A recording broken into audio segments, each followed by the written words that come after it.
A banner unfurls, emblem clear. A young man, flanked by creatures, stands ready. Lloyd Frontera, he declares, a new identity. He plunges a shovel into the earth, a new beginning. Javier, shovel in hand, activates a glowing blue circle. This is how an ordinary civil engineer changed the world. Lloyd addresses Javier. Lloyd laughs, "Did you finally go crazy?" Years ago, a random wish candidate was chosen by the absolute being. He discovers a blue crystal. Confused, he questions his reality as he's told to do his best. He realizes he's in another world. Awakening cold and disoriented, Lloyd shivered on the ground. A system message, his mouth is abnormal, a consequence of sleeping outdoors. Lloyd realizes he's possessed someone from a novel, specifically Blood and Iron's Knight. He identifies the possessed, young Master Lloyd. Javier Azrahan, protagonist of Blood and Iron's Knight, is introduced. Someone is surprised to be called Lloyd. Javier is initially an unknown knight of Baron Arcus Frontera. Frontera's eldest son's name is. Javier denies using the term rascal, only addressing him by his given name. "I know." "Shut up." He pokes the fire, unable to recall why this happened. His father sent someone to find him, fearing his silence. Lloyd is ordered to report the incident. He complies, showing his straightforward nature. Lloyd leaves. Neither new nor surprising. He read the entire novel, including Lloyd's fate. The Baron and Baroness were swindled, losing everything and ultimately dying. Lloyd died violently, vomiting blood. Miserable, he despairs. The possessor questions their original wish, pondering the implications of inhabiting this body. Lloyd's mother, Marvialle Frontera, denies reading a novel last night. Confronted, Lloyd reluctantly agrees to fix the situation. A startled villager's face registers alarm. Two figures observe a man hiding hay, chaos erupts nearby. "Avoid eye contact," a warning shouts. Javier explains his presence, he's there to prevent further incidents. Lloyd learns his role is to be protected from the populace, a fact he finds amusing. He contemplates improving his image. As the heir, Lloyd envisions a life of leisure. Lloyd discovers he possesses two passive skills, scumbag and troublesome drunkard. A servant questions Lloyd's sudden departure. He entered, a curt go-in, preceding his apology. The observer noted a drastic personality change. "I'm sorry. Yesterday was my fault," he confessed, bowing deeply. The bar owner's heightened alert state was noted. A dismissive, ineffective apology. The bar owner reacted poorly to an apology. A significant debt weighs heavily on the family. Their family's debt is immense, collected through taxes.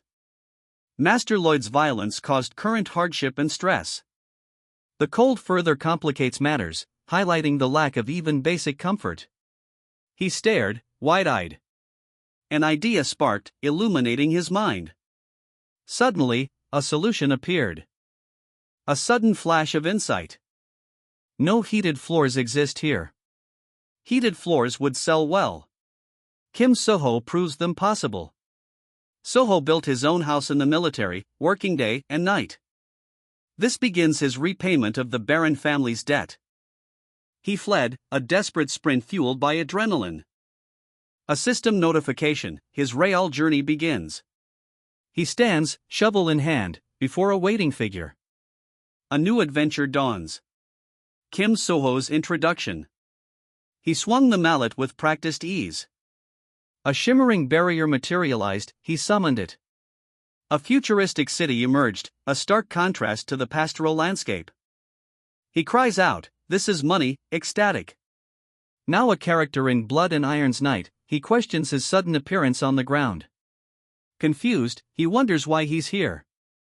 He discovers his mouth is uncontrollably mimicking someone else's speech. Annoyed, he remarks on the irritating speech pattern. Suddenly confronted, he's found by someone who'd been searching for him. He observes someone who perfectly matches a novel illustration. Lloyd Frontera, a knight in shining armor, wields a glowing blade.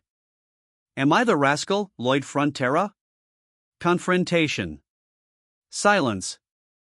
Javier's relief at Lloyd's self-awareness is evident. A recap of Lloyd's drunken antics, bar destruction, instinctive homeward journey, and collapse. Just the rascal's day, Javier concludes. The family is deeply in debt. Lloyd, a drunkard, is deemed worthless. Lloyd is chosen by the absolute being. He destroyed a bar last night? A woman demands Lloyd apologize. She pleads with Lloyd to apologize. Their bewildered reactions to his actions are deemed unpraiseworthy. Lloyd leaves. Lloyd and another man walk away. He nervously searched for a solution. A door burst open. He desperately sought a cheat skill. Frustration overwhelmed him. Accusations flew, he denied lying, blaming distraction. Confusion, huh? What? Why? A room lies in ruins. The butler begs for mercy, the young master scoffs, noting his sudden formality. The butler's apology is dismissed. He's facing a debt he must pay, and the bar owner demands compensation for yesterday's destruction. His family's debt leaves him helpless, prompting a desperate question: what now? The bar's inadequate heating highlights the harsh conditions. A growing sense of dread grips him. Terror widened his eyes. He plunged into a digital maze. If I could construct it in this world. He boasts of superiority over Lloyd Frontera. Javier is summoned back to the bar. This is the first order, he declared. The RP system, or relationship points system, has been boosted. Points are earned by improving relationships with key characters. A notification alerts Javier, something is approaching. Javier confirms to his young master, Lloyd. Lloyd's likability effort fails, Javier's favorable impression decreases. Javier resolves to avoid antagonizing Lloyd. Lloyd Frontera, contractor, host, and operator. Lloyd offers full compensation for damages, urging a signature. The owner's suspicion is evident. Desperate, Lloyd resorts to using his bum image. Lloyd pleads for trust, highlighting their frequent interactions. Yes, it's going well, he declared, while another man scoffed, what a trash. He ripped up the contract, a furious grin spreading across his face. I'll make it small, so there is no need for precise measurements. One man said, beginning to dig. Accusations flew, you threatened the owner and even made him sign a contract. Are you making a new pattern of misconduct? You're more of an illogical type than you look. Have you heard of cognitive distortion? It's not prejudice, but experience and estimation. He'll make them smile. Dig the soil, move it, beat it hard, and repeat. A young man toils, watched by another. Construction progresses. Gasping, he collapses. This body is physically weak. Lloyd Frontera secured the contract. Astonishment. The axe handle snaps, Lloyd steadies the weakened man. He offered a hand, a small axe was offered in return. The axe shattered into splinters. Not modern equipment, he stated, drawing a sword. A man asks for help digging, a shovel in hand. His smile is unsettling. Javier regrets his curiosity, suspecting trouble ahead. The man grins, proposing they dig together. Javier, despite his doubts, must confirm the man's recent achievements. Javier collapses from exertion. The shovel struck earth, a clod flew. The men declared the task finished. It's my brand logo, he explained. He anticipates trouble with the owner. The old woman's stiff joints loosened. The Gaidul Andal's magic is revealed, its warmth is surprising. Overwhelmed with gratitude, the father notes his mother's rare smile. Lloyd's demeanor shifted, his speech and expressions changed as he fulfilled a citizen's promise. Observers question Lloyd's unusual actions, surprised by his effort to bring joy to the elderly couple. The observers witness the couple's happiness, a testament to Lloyd's actions. Lloyd gains 36 RP for improving his relationship with a key character. He dismissed the cost of the wood, focusing on the house's promotional value. The model house, a simple structure, was revealed. Days later, a crowd gathered for the house's launch. A customer raved about the house's heated room. 2 house types were offered, a new building or a floor remodel, both with a discount. Citizens distrust the protagonist. He questions their lack of faith despite their familiarity. Arcus Frontera, Lloyd's father, appears, adding tension. His public approval plummets by 20 points. A system message reveals an unexplained RP system. He's confused. His favorable impression score, a paltry 30. Extremely low, he exclaims. You're really handsome, a compliment that clearly fails to improve his score. His confusion is palpable. Why the drop? His low reliability stems from a problematic body, a fact explained alongside the activation of his mind wall skill. First contract secured. Lloyd's choice praised, assured no regrets. Introduction of young Master Lloyd. Lloyd reflects on his persistent path, comparing it to mental distortion. Experience and estimation stem from the past. He vows to make the owner and his mother smile, no matter the cost. This lumber will be the foundation of his money-making scheme. The lumber originates from the Baron's mansion warehouse, a basic heavy timber structure. Red clay from the riverside will be used for the exterior. He's exhausted, yet the man must chop wood fast, 3 cuts in a week.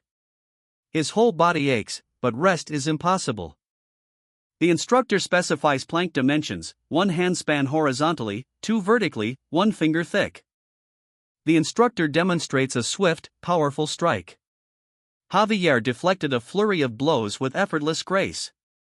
Javier's associate, startled, calls out his name. Javier's annoyance boils over, more work? After all that? The associate, eager for immediate results, presses Javier to expedite the task. He agonized, a silent scream etched on his face. 2 men frantically dug, sweat glistening under the harsh sun. It's a discovery, but what? Javier, shovel in hand, triumphantly declared his readiness. He urged Javier to investigate something. An elderly couple lay collapsed. Javier reacted with stunned awe. Disbelief etched his face. How did this happen? A woman, engulfed in swirling magic, cries out in distress. The owner and his mother smiled, confirming a prediction.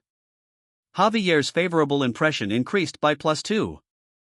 1 man dismisses another's concerns. He's confident in his actions. A man describes a near-death experience, overwhelmed by the intensity. Despite risks, a deal is struck, a high price is deemed worthwhile. 1 man questioned the other's eloquence. He arrived at the academy. Suspicion clouded his superior's face. The owner requested a heated room. It was built. A curt explanation. Accused of colluding with the estate, he's calmly challenged, seems like you know all about it. His accuser departs, leaving him speechless. A frantic escape is urged, run. Go. Reassured, don't worry, your dad will overcome this predicament right away, he's warned to stay true. The reassurances ring hollow, it's a lie. It's not okay. He vowed to join the hanging, his face grim. Construction payments arrived, 32 Type A and 57 Type B now exist. He recognized the loan shark's meatloaf and Shalo. 5 days remain, further whining means escalated threats. He smirked, what a great timing. Recorded RP, 36. The messenger's explanation proved surprisingly clear. Soil, hydraulics, and structural mechanics knowledge acquired. He absorbed knowledge of water, sewage, steel, concrete, and advanced design programs. The system displays available skills, basic measurement, 15 RP, and basic design, 20 RP. Possessing 36 RP, he acquires both skills. A scream erupts as a green energy surge overwhelms him. He activates basic design, a holographic house appearing before him. He contemplates Javier's construction work, lamenting his lack of heavy machinery expertise. A system interface appears. He frantically searches for a solution. He initiates a fantasy species random draw. He realizes the summoned creatures will act as heavy machinery, prioritizing RP collection. He resolves to win favor with key figures. A creditor offers a debt repayment solution. Confusion follows the offer. The creditor reveals Lloyd's behavioral problem as the reason for his interference. Kingdom's Noble Law, Article 3, Section 6, nobles have the right to protect their interests. Entering a noble's mansion without invitation is trespassing. Two nobles scoff, dismissing the law as nonsense. Lloyd's servant confirms the law. Lloyd arrives, sword at his side. Cut off the trespasser's arm. He dared to defy them, facing court. He will see which side the court favors. They warned him, he'll regret it. Javier's frantic, his payment won't calm the situation. He was about to give a down payment, but reassurance from an unknown figure, "Don't worry, my lord." Javier seems to trust him. From Javier in the novel. Javier's trial ended in acquittal, citing Kingdom's Noble Law. Knowing the novel's contents proves advantageous. Baron Frontera's impression increased, 60 RP acquired. As planned. Fantasy species, wait for me. Two men dine, a tense silence hangs. He avoids a certain someone, frustrated he can't work construction. Prioritizing the people, deception won't be tolerated. He dismisses concerns about his family's situation, insisting his son is aware of events. Reassurance is offered to Kim Soho, "Don't worry, it's nothing." Regret surfaces, he should have told his father years ago. Court officials question a young man's lack of greeting to a baron's son. The young man is pressured about his financial state. He arrives, claiming perfect timing. Javier's favorable impression boosts his RP, he ponders usage. He apologizes profusely, exhausted. Scoffed, he reveals his superior intellect. Uncertain, he examines unfamiliar skills. Overwhelmed, he experiences a new skill activation. Astonished, he discovers his newfound ability, bare eye measurement. He found a new digital drawing tool, a game changer for his work. Summoning a construction vehicle via magic is possible. A fantasy creature summoning system is revealed, it costs RP. He only has 1 RP, the system is deemed absurd. A dragon, a minotaur, and a unicorn appear as summon options. To be able to do that, Baron Frontera. He plans to sell the Baron's wife and maids. The creditor's lack of manners is challenged. Confrontation erupts. He demands to see the invitation, the older man hesitates. A chilling smile spreads across his face. He reveals his deception, a collaborative check was his plan all along. The door slams shut. Lloyd and Javier confront a man accused of extorting money. A bag of money is presented as evidence. The accusation of extortion is leveled. Javier vows to oversee the young master's actions. They depart. Accusations flew, ignorant? The reply, I found it. Grief at the gravesite. The couple's death. A swift, brutal decapitation followed a confession. The sign will appear soon, the Baron mused. Baron, how long will you postpone it? Impatience mounts. The advisors conferred, their faces grim. Loan sharks plan to exhume and sell corpses. He begins the process. A fantasy species random draw, costing 50 RP. He initiates the draw. Glowing gears word, initiating the selection. Whoa! Is it magic? A man marvels at a green energy surge. It's just making nasty noise. The noise, it seems, is not magic, but rather a rather irritating sound. A hamster-like creature bursts forth, a comical flaw, escaping its tiny mouth. He stares, speechless, at the small creature. A terrified hamster trembles. The man demands proof of the hamster's abilities beyond cuteness. The hamster, defying expectations, blasts a rock with a powerful gust of air. The man softens, instructing care for the surprisingly capable pet. He wonders aloud how large the creature can grow, considering human-sized proportions. He decides to investigate personally. A sudden, powerful blast sends him reeling. Horrified, he realizes the creature's true size, at least 10 meters. A massive hamster, Padon, burrows underground with a powerful thud. The hamster emerges, dazed and drooling.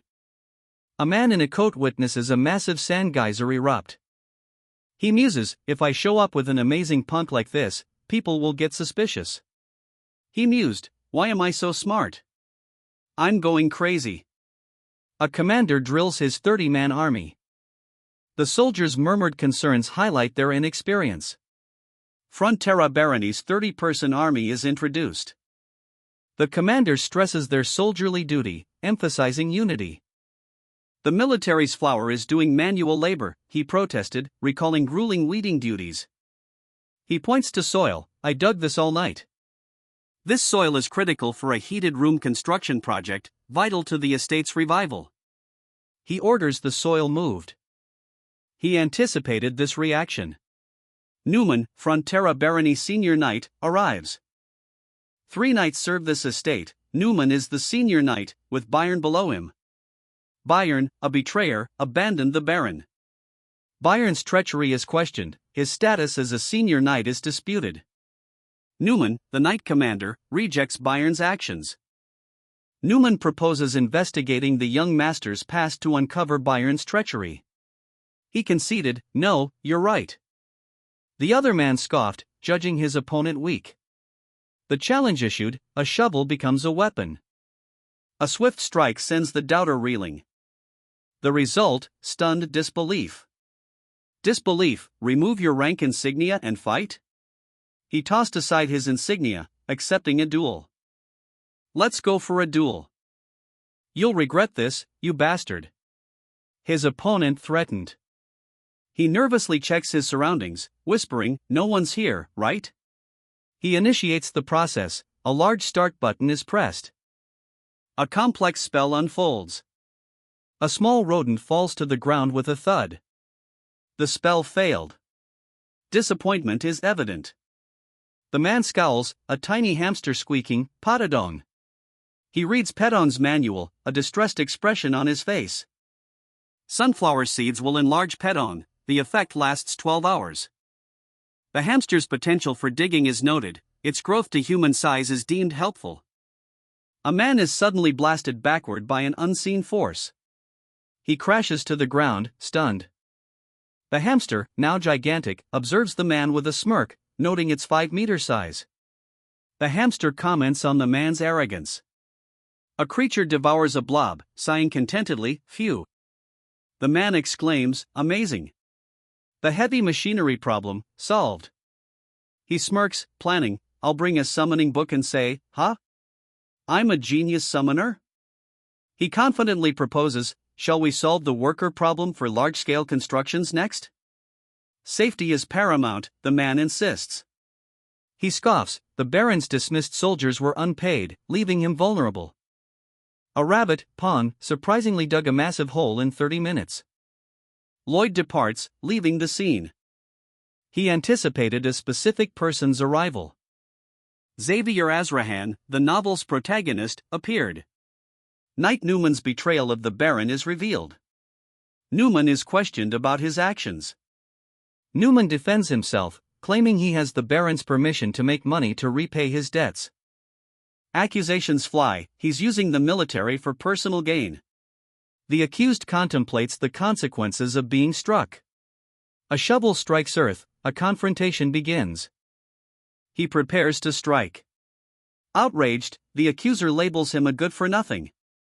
Sunflower seeds shrink Pedon, one set costs 1 RP. A powerful impact sends water splashing. A sprawling village nestles in a valley.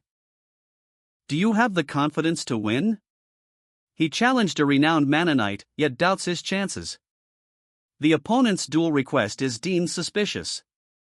He's baffled, furious, and desires revenge. Lloyd requests sword training. His guardian, duty-bound, refuses. Lloyd's polite request is rejected again. Lloyd proposes a trade, swordsmanship for insomnia treatment.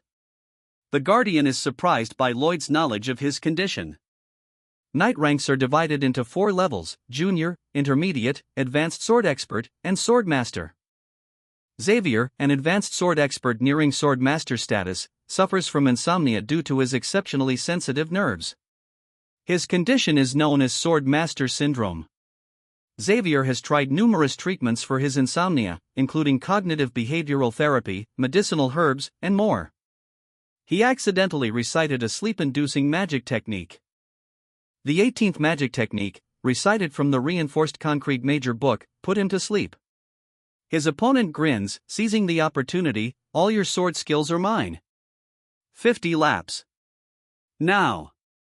He reluctantly watched the other man leave. Quick footsteps approached. "Erg, I hate doing this. Teach me some skills." A sudden gulp. Bullseye. He denies possessing the being ugly skill, his anger evident. Exhausted, he admits to being tired, yet perseveres. He recounts his grueling daily routine, starting with waking up. His back-breaking labor continues into the night, loading trucks. Driven by survival, he carries on, hoping for better days. The worker trudges on, a heavy load on his back. "It will get better," he mutters, a quiet resolve in his voice. A hand reaches for a radiant light. "Just a bit more," the unseen voice urges. He gasps for air, collapsing amidst rubble. Compared to that pain and despair, he breathes, defeated. A young man sprints, pursued by a taller figure wielding a staff. Terror grips the fleeing man's face. Earning 18 RP, relationship points improved with a key character. Indignation, the family's 5th-generation protector was treated with rudeness. Moral duty prevents dual intervention, but leniency urged for the heir. He accepts the request. He'll defeat and kill the arrogant rascal. The Baron's fuss will aid his escape to a larger village.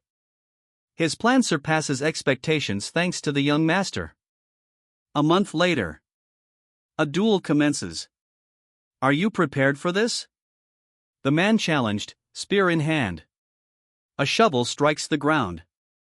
"Be prepared to get hit." The warning echoed. Xavier, incredulous, denies possessing the funds. The Baron's manipulative scheme to appoint Bayern as supervisor is revealed. Knight Xavier is tasked with a new mission. Xavier refuses. Young Master Lloyd is deemed a scoundrel, his swordsmanship is even more dangerous. The narrator knows Lloyd's insomnia cause, a secret unavailable in rural areas. A deal is proposed: pretend ignorance of Lloyd's insomnia. His condition is obvious. Lloyd, visibly tired, slumbers. He questioned the man's uncomplaining run. The man ran across the training grounds. He vowed to run until the end. Triumphant laughter echoed. He struggles onward, his labored breathing echoing the exertion. The protagonist recalls a past devoid of familial warmth, his current hardship dwarfed by past trauma. A hand glows, declaring him qualified. Overwhelmed, he sweats profusely. He dismissed the challenge, running onward, "This is nothing." Xavier offers sword training. "If sincere, I'll teach you my technique." Xavier's favorable impression increases by 1 point. He underestimated his opponent's recklessness. A plan to force compliance through injury was devised. Doubt clouds the plan's execution. Murder disguised as suicide is plotted. The plan's audience reacts with stunned silence. He eagerly accepts a duel. A chilling smile spreads. A month-long duel with Knight Newman is announced. He anticipates dismissal, confident in his skills. Doubt clouds the scene. Was Lloyd merely joking? Lloyd's rigorous training and diligent teaching prove his seriousness. Despite appearances, Lloyd's commitment is undeniable. A swordsman lunges, his attack met by a shovel. "What's with that half-ass posture?" The observer scoffs. The shovel connects, sending the swordsman reeling. Stunned silence. Blades clashed, a fierce duel erupted. His swordsmanship, honed over years, has evolved. Modern close combat technique, bayonet charge. A surprising counterattack, the shovel proves versatile. He uses the shovel's blade as a shield. He plans to ride the shovel like a pogo stick. He does it, others join in, provoking disbelief. A bystander expresses incredulity. The opponent recoils in surprise. Naluman reveals his shovel as his weapon of choice. He mastered Xavier's basic sword technique. A new tool skill, synchronized digging, is unlocked. Xavier's impression and the Baron's favor increased. He learned a cool new skill. The young man watched, his expression unreadable. A surge of energy erupted from the man's chest, a mana heart. "This is the real deal," the older man declared, drawing his sword. A swordsman attacks, his blade aimed at a figure wielding a shovel. Lloyd's unlikely defense is deemed impossible. The swordsman threatens to break Lloyd's skull. Lloyd counters with a devastating blow. What? Shock registers. He unveils his fourth skill, Azrahan's core technique, overpowering the strongest man in the novel. Mana absorbed, a devastating blow. He questions a strange sight. A shovel knocks out a sword-wielding man. The sword-wielding man is sent flying. Lloyd Frontera wins the duel, a shovel his unlikely weapon. The victor's name is announced. Defeat acknowledged, the loser accepts his fate. Punishment time arrives. A man lies wounded, eyes wide with shock. A demonic figure slams a blond man into a wooden structure, a brutal attack. He glares, silent fury etched on his face. He's been training relentlessly for a month. Is this a joke, or not? Sword training until exhaustion. The duel is imminent. Lloyd Frontera versus Knight Newman, the duel begins. Newman confronts the unexpected. "Are you making fun of me?" He attacks, vowing no second chance.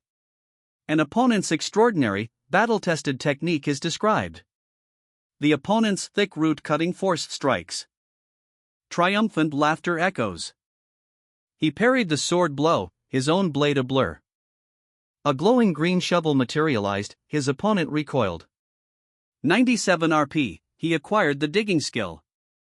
Now armed with a shovel, he faces his opponent again. Resigned, the swordsman admits the unusual situation. He revs his mana. Developing a mana heart takes at least 5 years, even for a talented individual. A swift blow sends the man sprawling. He braces, shovel raised. Shock registers on the onlookers' faces. The attacker stares, dumbfounded. His strength ebbs, he's weakening. Xavier's legendary mana technique is revealed. A brutal blow connects. A white, amorphous blob plummets from the sky.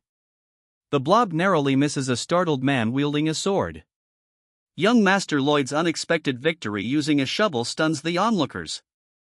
Their disbelief is palpable. Lloyd, defeated, grapples with his loss to a seemingly inferior opponent. A witness shouts, urging Lloyd to accept the duel's end. The crowd questions Lloyd's next move, noticing his iron shovel. The scene reveals the shovel was a deliberate choice, a blacksmith-made weapon. "Every Korean man can do that," the victor sneered, dismissing his opponent's surprise. He casually announced his victory in the duel. He charges forward, a manic grin splitting his face. Guards subdue a man. The man pleads, "Let me go."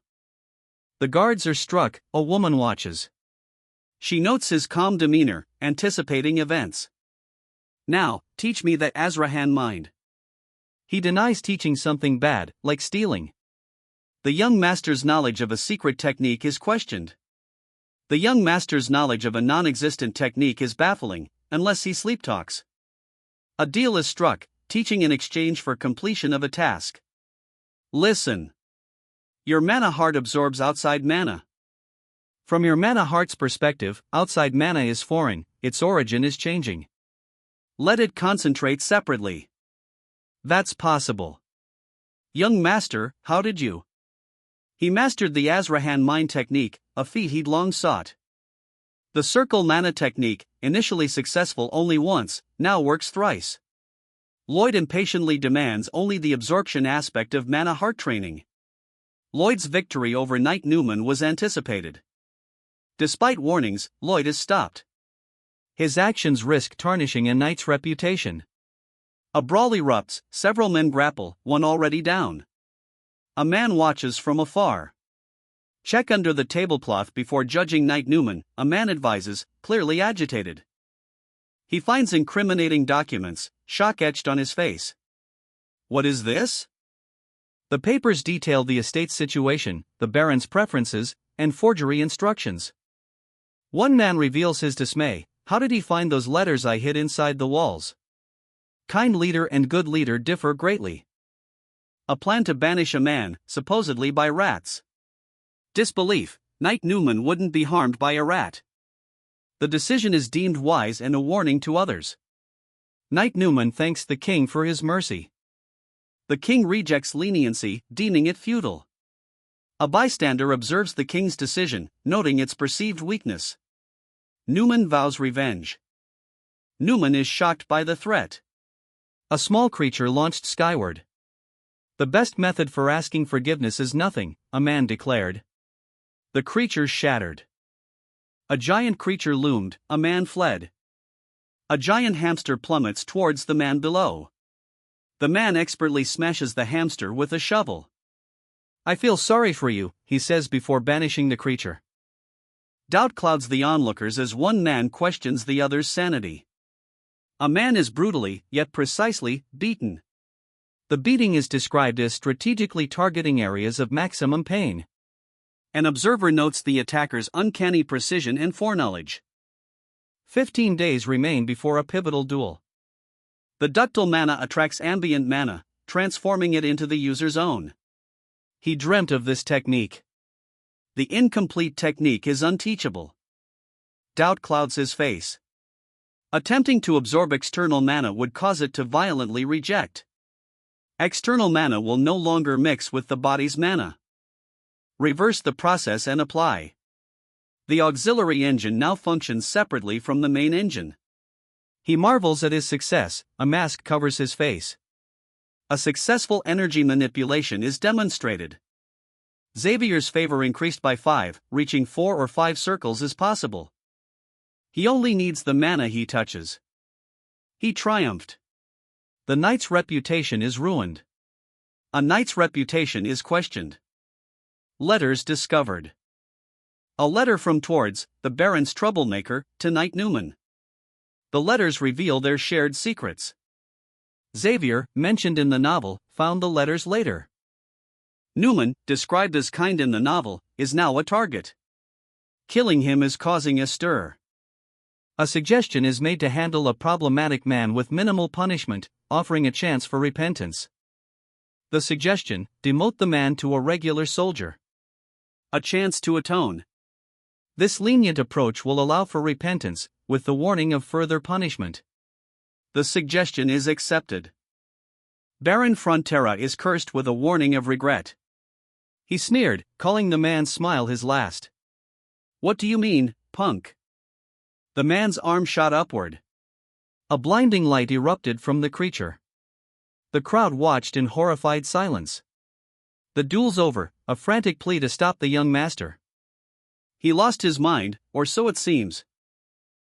A large rodent burrows underground, kicking up dust. The rodent emerges into a village, still digging. The engineering unit, surprisingly diligent, preps the road. The Appian Way, a vast road system. Xavier observes a man digging, his command: watch quietly. Xavier's skills surprise his companion. System warning: Xavier doubts the protagonist's identity. He anticipates discovery, fearing a violent reaction to his sudden appearance in the Baron's son's body. Though worried, he reveals a contingency plan. Activating persistence, a special skill. He challenges the observer to explain the summoning, highlighting its complexity. One man denies genius status, the other challenges him to prove his worth. He understood. Relief washes over him as he repeats, "It's okay." Of course, I'm coming too, one states, while the other asks their destination. They arrive at Rudnia Estate. Thordice, a real estate scammer, laments his massive financial loss, vowing revenge. His escort threatens to leave unless paid. Thordice plans to resume his scams, hiding until the heat dies down. Someone kicks Thordice. He smirked, "You don't know what I look like." Will you understand if I introduce myself like this? Panic, should I kill him? No, let's run. A sudden attack. A scream. The general's fury is palpable. A sword flashes, a blur of motion. Young bastard. His scorn echoes. Crimson energy erupts. He faced his first black magician. A sword strike shattered the earth, defeating the mage. Darkness consumed him.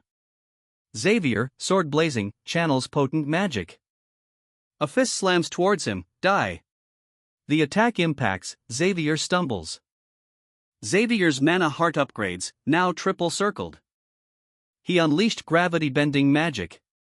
A witness questioned the display. The mage's opponent protested the unexpected attack. Fear grips the victim. The attacker threatened to maim his opponent. Stop, Xavier. Xavier lunges, sword drawn, bystanders recoil in terror. Are you crazy? He'll be punished. Doubt clouds the observer's face. Is Xavier showing sympathy? Sir Padon's actions spark curiosity. He's initiating a project. A new heating system will be built from the Baron's mansion to the eastern hillside. This project will dramatically boost the estate's popularity. Padon's innovative heating system, seemingly involving high-level magic, is questioned. Young Master Lloyd? The novel depicted Lloyd's personality as irritating. Lloyd, sword drawn, prepared for action. He studied in secret. A question arises, why not? The young master secretly drinks alcohol. His companion is unconvinced by his newly acquired summoning powers. So what if he's a genius summoner? He's unconcerned. Leaving, possessing persistence and quick conversation skills. Entrusting arrangements to Knight Byron before departure. He departs to collect unpaid bills. A fist slams down, damn it. One man demands payment, revealing his gambling losses. Desperate pleas for more time are met with a warning. A new man arrives, questioning the tense scene. The gambler's panic intensifies. The burly man, his face a mask of grim determination, hurled his captive through a window.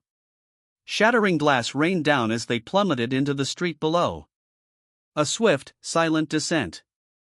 Hand him over and leave. Refuse, and you're an accomplice, the swordsman warned, his tone leaving no room for argument. It mirrors young Master Lloyd's prediction. Know how to use the sword? The question precedes a gravity magic attack. Xavier, seeking revenge for the Baron, battled Ford's bodyguard. He struggled against gravity magic. That's what the novel says. A dark energy erupts. Xavier unleashes a crimson sword strike. As expected, you will. He anticipates Xavier's defeat. The narrator reveals Xavier's past fight, a mere ordinary senior sword expert. Xavier, power surging, prepares a counterattack. A guttural cry escapes him as he collapses. A terrified man, bound at a table, stares out at a distant town. I don't be so scared, a smirking man reassures him. The bound man begs forgiveness, his captor promises silence. The captor casually dismisses the near-death experience. Life, he says, is about getting what you can. A bound man begs for forgiveness, his captor demands one more condition. The condition, a 520-year work contract. Payment deferred for 520 years. He refuses, he won't tolerate such a loss. Accusations of an unfair contract erupt.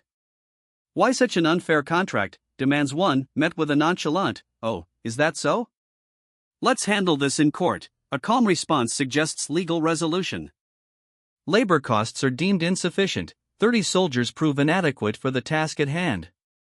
A few days later, the scene shifts to the Frontera estate. A line of men awaits. Tension hangs heavy.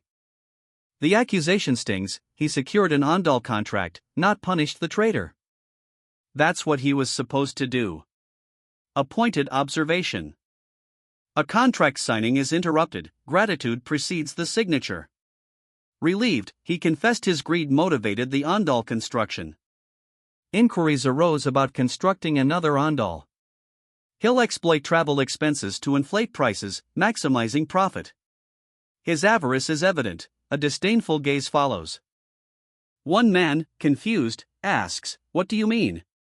His companion grins mischievously. At journey's end, they'll mine bituminous coal. The grinning man's manic glee is palpable.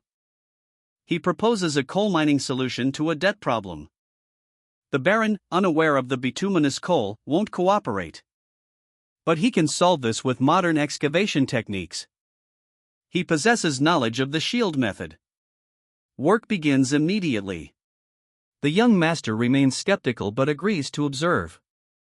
A collapsed mine shaft, the entrance beckons. Deep within, a monstrous silhouette emerges. A colossal, insectoid creature rises, its multiple eyes glowing menacingly. A bound man sweats profusely under questioning. The interrogator observes, people become greedy when it comes to their lives. He expects trouble. Are you grateful? If you're grateful, why not return all the money? The demand is made. The bound man's fear is palpable. It's a simple contract, just sign. But 80% of your salary will be repayment. He's not here for sympathy. He'll drain him dry. He'll be forced to sign, his wrist will be seized. Desperate, he signs the contract in tears. The creditor, unconcerned, confirms payments secured.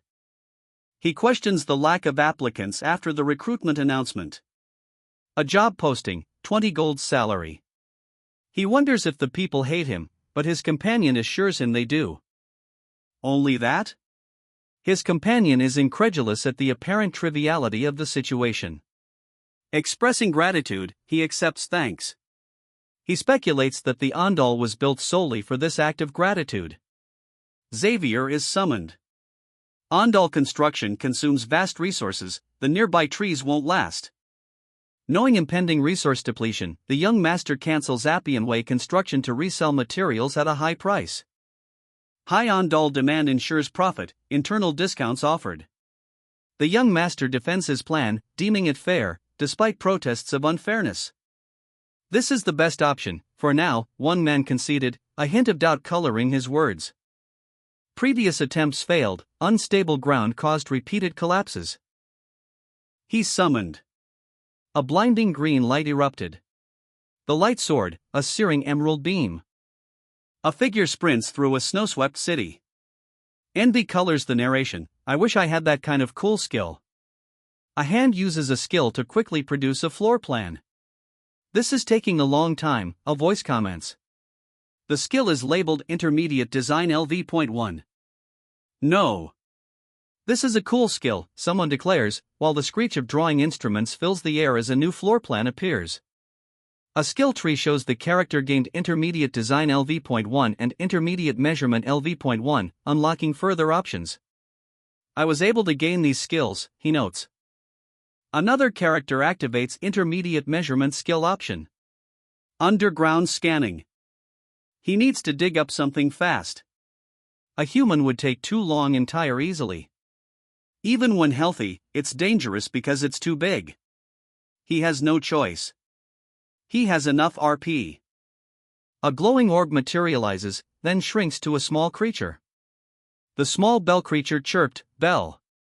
Bell." The man confirmed the creature's growth with sunflower seeds, noting its potential uses. Weeks later. The now giant Bell devoured Earth before the shield. Bell's soil digesting skill activates. Bell fires a steel projectile. Blacksmiths forge a support structure. Good. Onward. Bell shouts, resuming his task. Dizzy from oxygen deprivation, they press on, their survival hinging on a connected pipe. The leader, taking charge, vows to oversee the operation. He swears to prevent a repeat of past failures. Bituminous coal detected. Their efficiency increased tenfold thanks to the discovery. This is dangerous, don't let your guard down. A thud follows. He's thrown back, a hole appearing inexplicably in the wall. What is that? A hole. It wasn't there before. A sudden attack. A powerful kick connects. The mint-haired warrior, muscles rippling, grips his sword. A brutal blow connects, a deafening iya echoes the impact. A shattering clash, the force of the blow obliterates the opponent's weapon. Surprise registers on the man's face, this fight deviates from his expectations. They face a monstrous, unseen foe emerging from the darkness below. A monstrous insect horde attacks. A warrior screams, overwhelmed. Hundreds of insects, the estate is threatened. The escape shaft is unstable, but they'll make it. A young master is reprimanded for panicking. He strained, desperate, think of something. I can't hold it. Bituminous coal. Underground. The solution dawned. Illumination struck, a plan formed. That's it. Xavier. He called out, igniting a torch. They'll attack the ant tunnel head-on. The plan sounds absurd, yet, they charge into a swarm of giant ants. There must be a reason. The man channels magic, a green sigil flaring. He summons a Gangnam high-rise apartment. The building materializes, a shimmering descent. A man sketches, a green glow sparking from his stylus, a high-pitched screech echoes. He desires 100 undead workers, payment-free.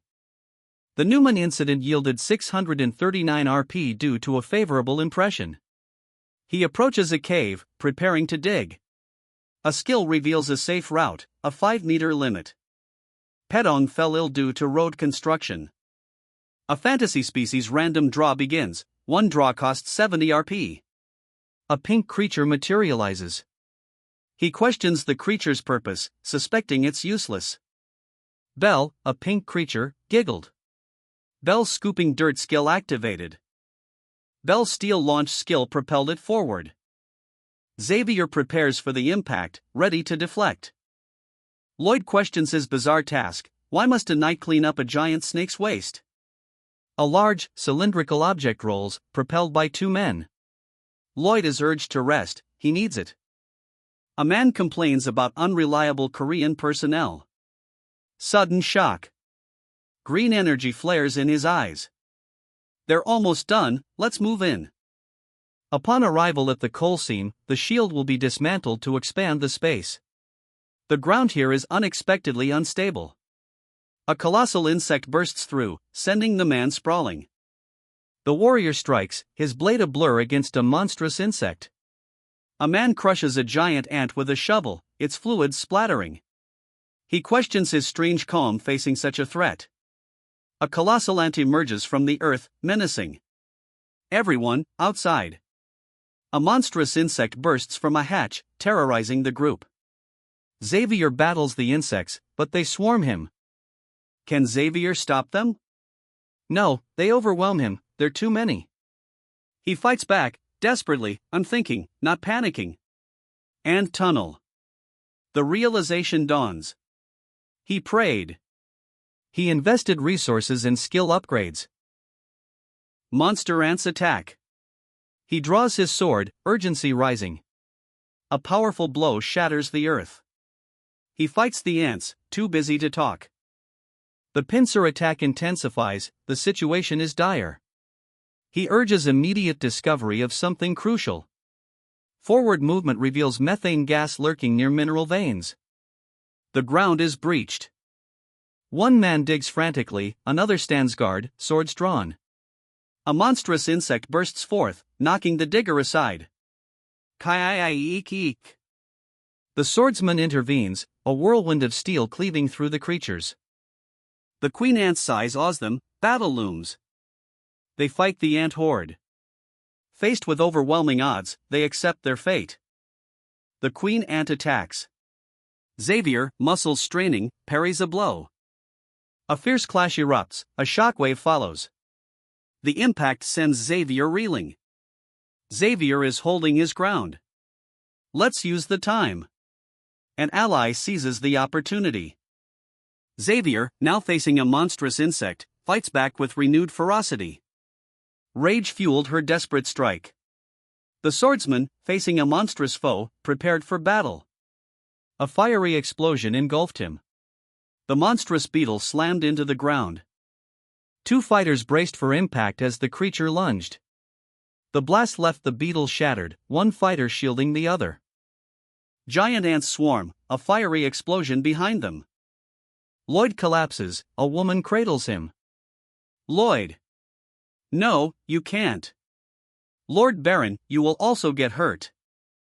Lloyd groans, clutching his ear. A colossal ant looms over a wounded Lloyd. He cradles the deceased plushie. A rock strikes his shovel, low on oxygen, he digs on. His eyes glow, determination intensifies. Low oxygen warning, he resolves to keep digging. He vows to escape together. Xavier lies wounded, gasping for breath. Xavier's likability increased by 6 points. Low oxygen warning, time is short. She urgently searches for skill-enhancing knowledge. Byron prepares to seal the mine. 2 people, including Sir Xavier, remain trapped. Xavier, nearing his limit, faces oxygen deprivation underground. Methane gas, inhabiting the coal, presents a dangerous possibility. Finding the methane layer offers a chance to clear a wide area of swarming creatures. The methane gas layer is located, a solution emerges. A woman furiously swings a shovel, shouting, "You watcha cha cha cha." 2 men fight giant insects, one wields a shovel, the other a sword. The sword-wielding man deflects an attack, continuing the fight. The shovel wielder is struck, a surprised look on his face. A colossal insect emerges, dwarfing the 2 fighters. A giant insectoid creature, swarming with smaller insects, emerges. Xavier refuses to fight the creature alone. A blinding flash of light erupts. The creature is annihilated.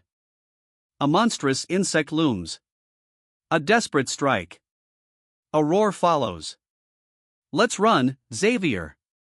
Towards the entrance. Escape is the priority. Up there. The narrow passageway we used earlier. A new escape route. He hurled a fiery projectile, shouting, "Eat this." The flaming weapon struck, engulfing giant ants. A fiery explosion consumed the horde. Soldiers pursued their target down a narrow shaft. Xavier lay mortally wounded. Grief contorted his companion's face. Facing oxygen depletion, he must dig 5 meters. 108 RP acquired, total 157 RP. He has nothing left to lose. Oxygen critically low.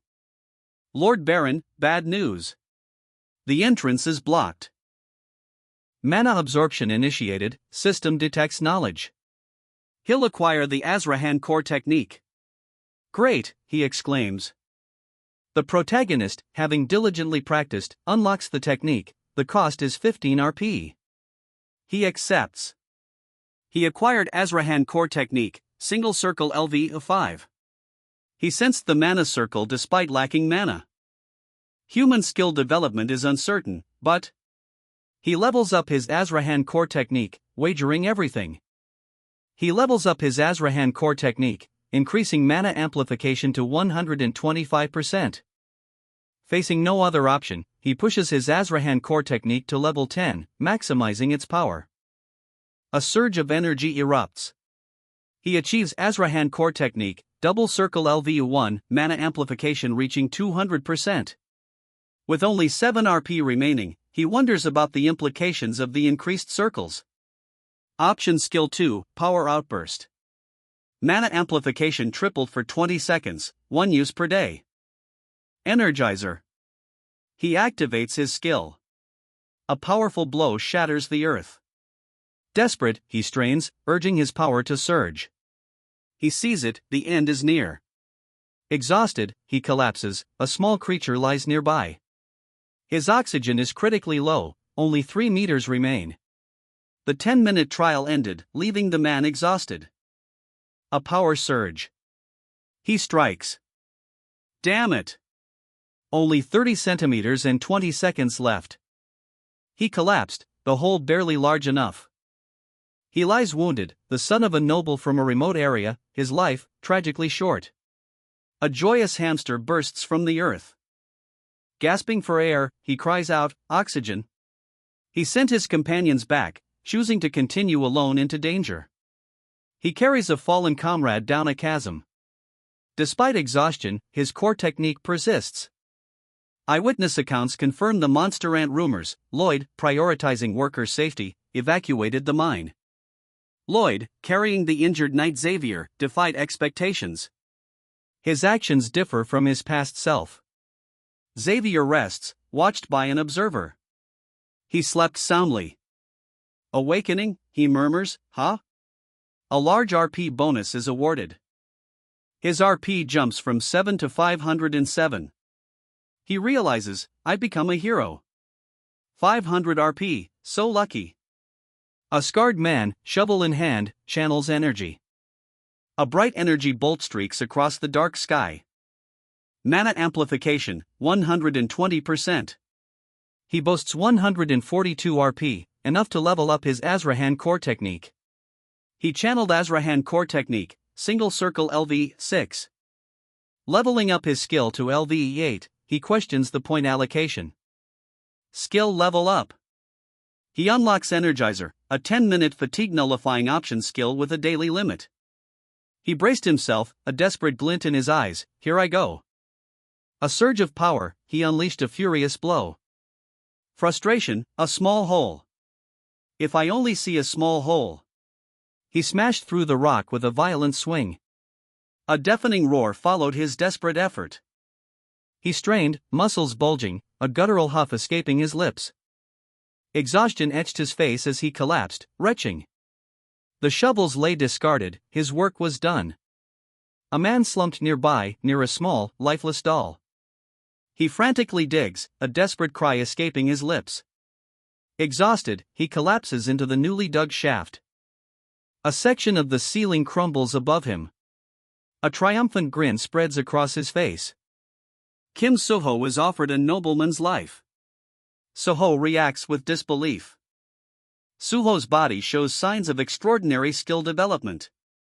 Lloyd. He's urgently summoned.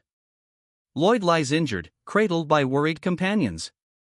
Unexpectedly, Lloyd is revealed to be more capable than he appears.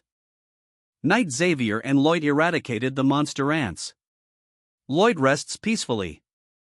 He anxiously awaited news. His oxygen supply is critically low. The Frontera barony hails him a hero. Miners toil in a dark coal mine.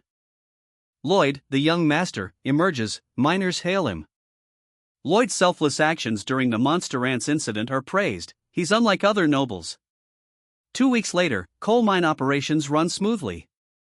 He assesses risks, prioritizing safety above all. Why the personal risk? His companion questions the leader's direct involvement. Idiot. The leader's frustration explodes. Xavier's favorable impression falters. They dig, questioning the discovery of potential ant eggs. A bound orc is unearthed. It's identified as an abnormal orc. Accusations of affected speech precede a request for 120 orc miners. The orc is tasked with gathering the miners. The orc's displeasure is evident. Orc warriors follow only their chief's orders. Wild orc adulthood requires a monster head. Hirosh faces this right. Hirosh's adulthood necessitates an unavoidable task. They jointly captured the monster, resolving the challenge. Finding the ant queen shaking proved surprisingly useful in hunting the monster ant. Lloyd credits Hirosh's assistance for easier monster ant hunting. They collaborated to capture the monster ant. Hirosh and Lloyd are praised as excellent warriors. A question arises about the fate of 120 workers.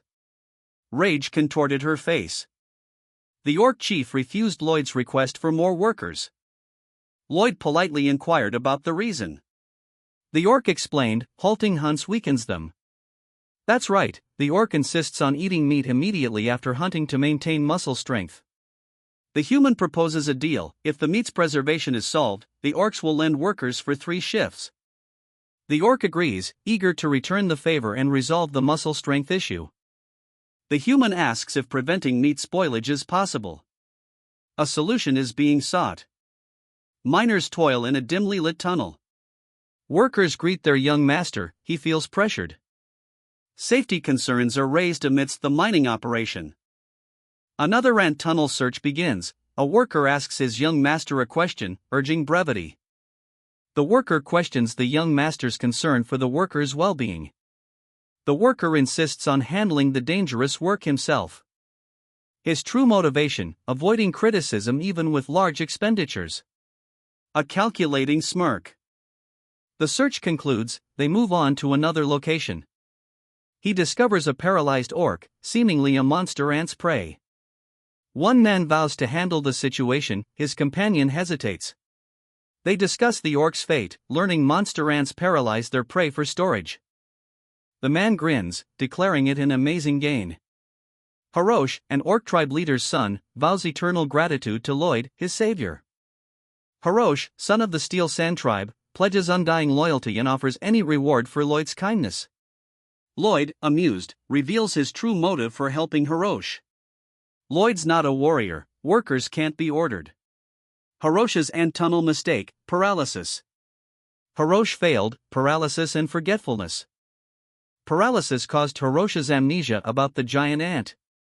A defeated monster ant lamented its loss to a young orc.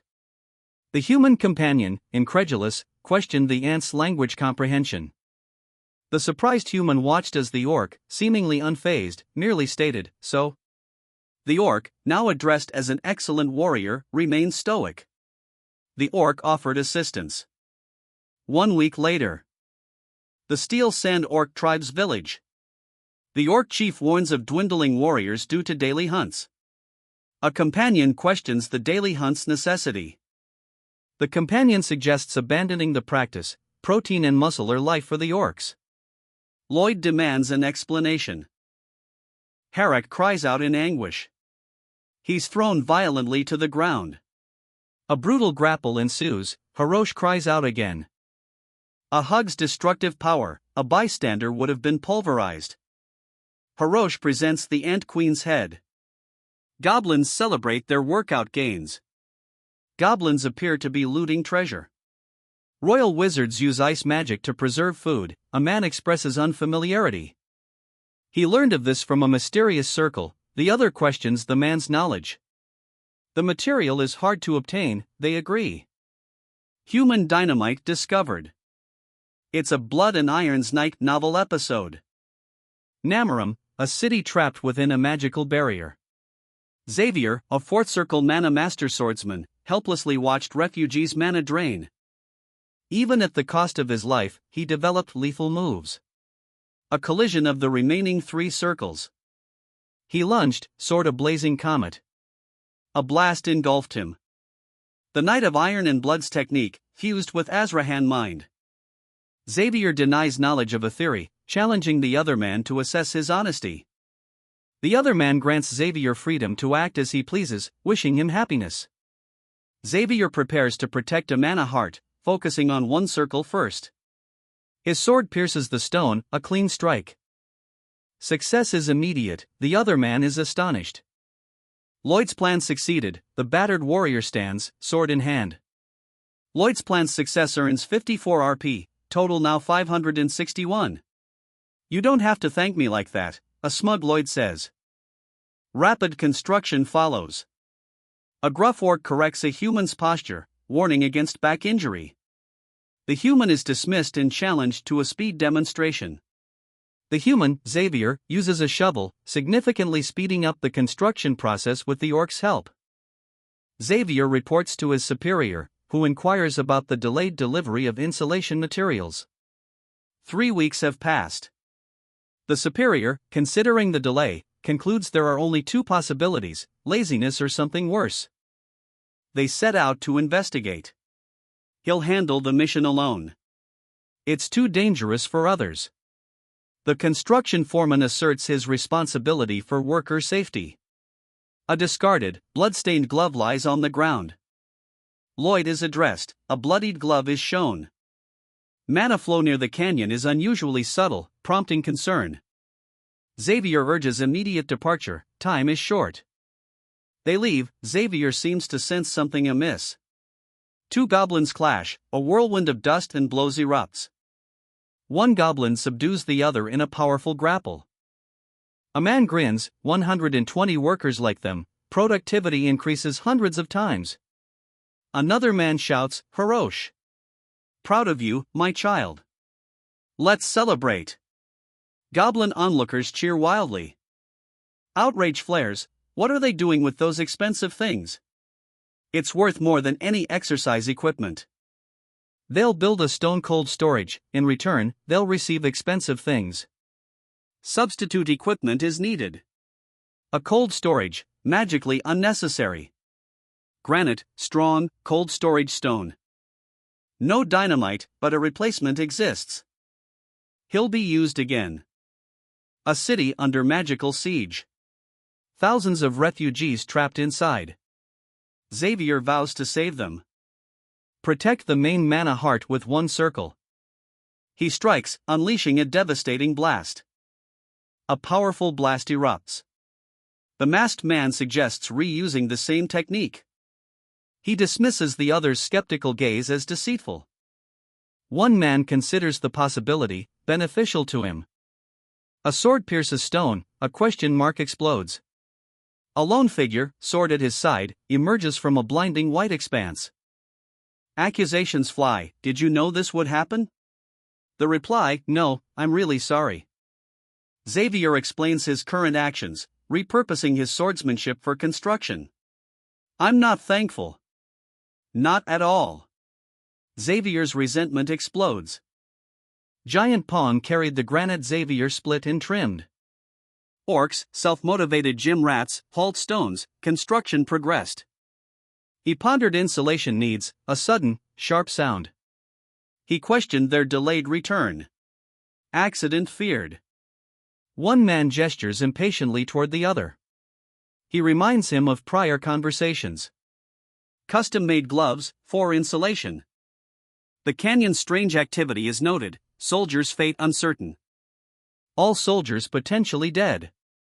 Flashback initiated, revisit the village arrival. A contract secured both workers and treasure. A vast canyon dominates the landscape. They arrived at Rufalin's dungeon. This location, the novel's opening, was a dark mage's hideout.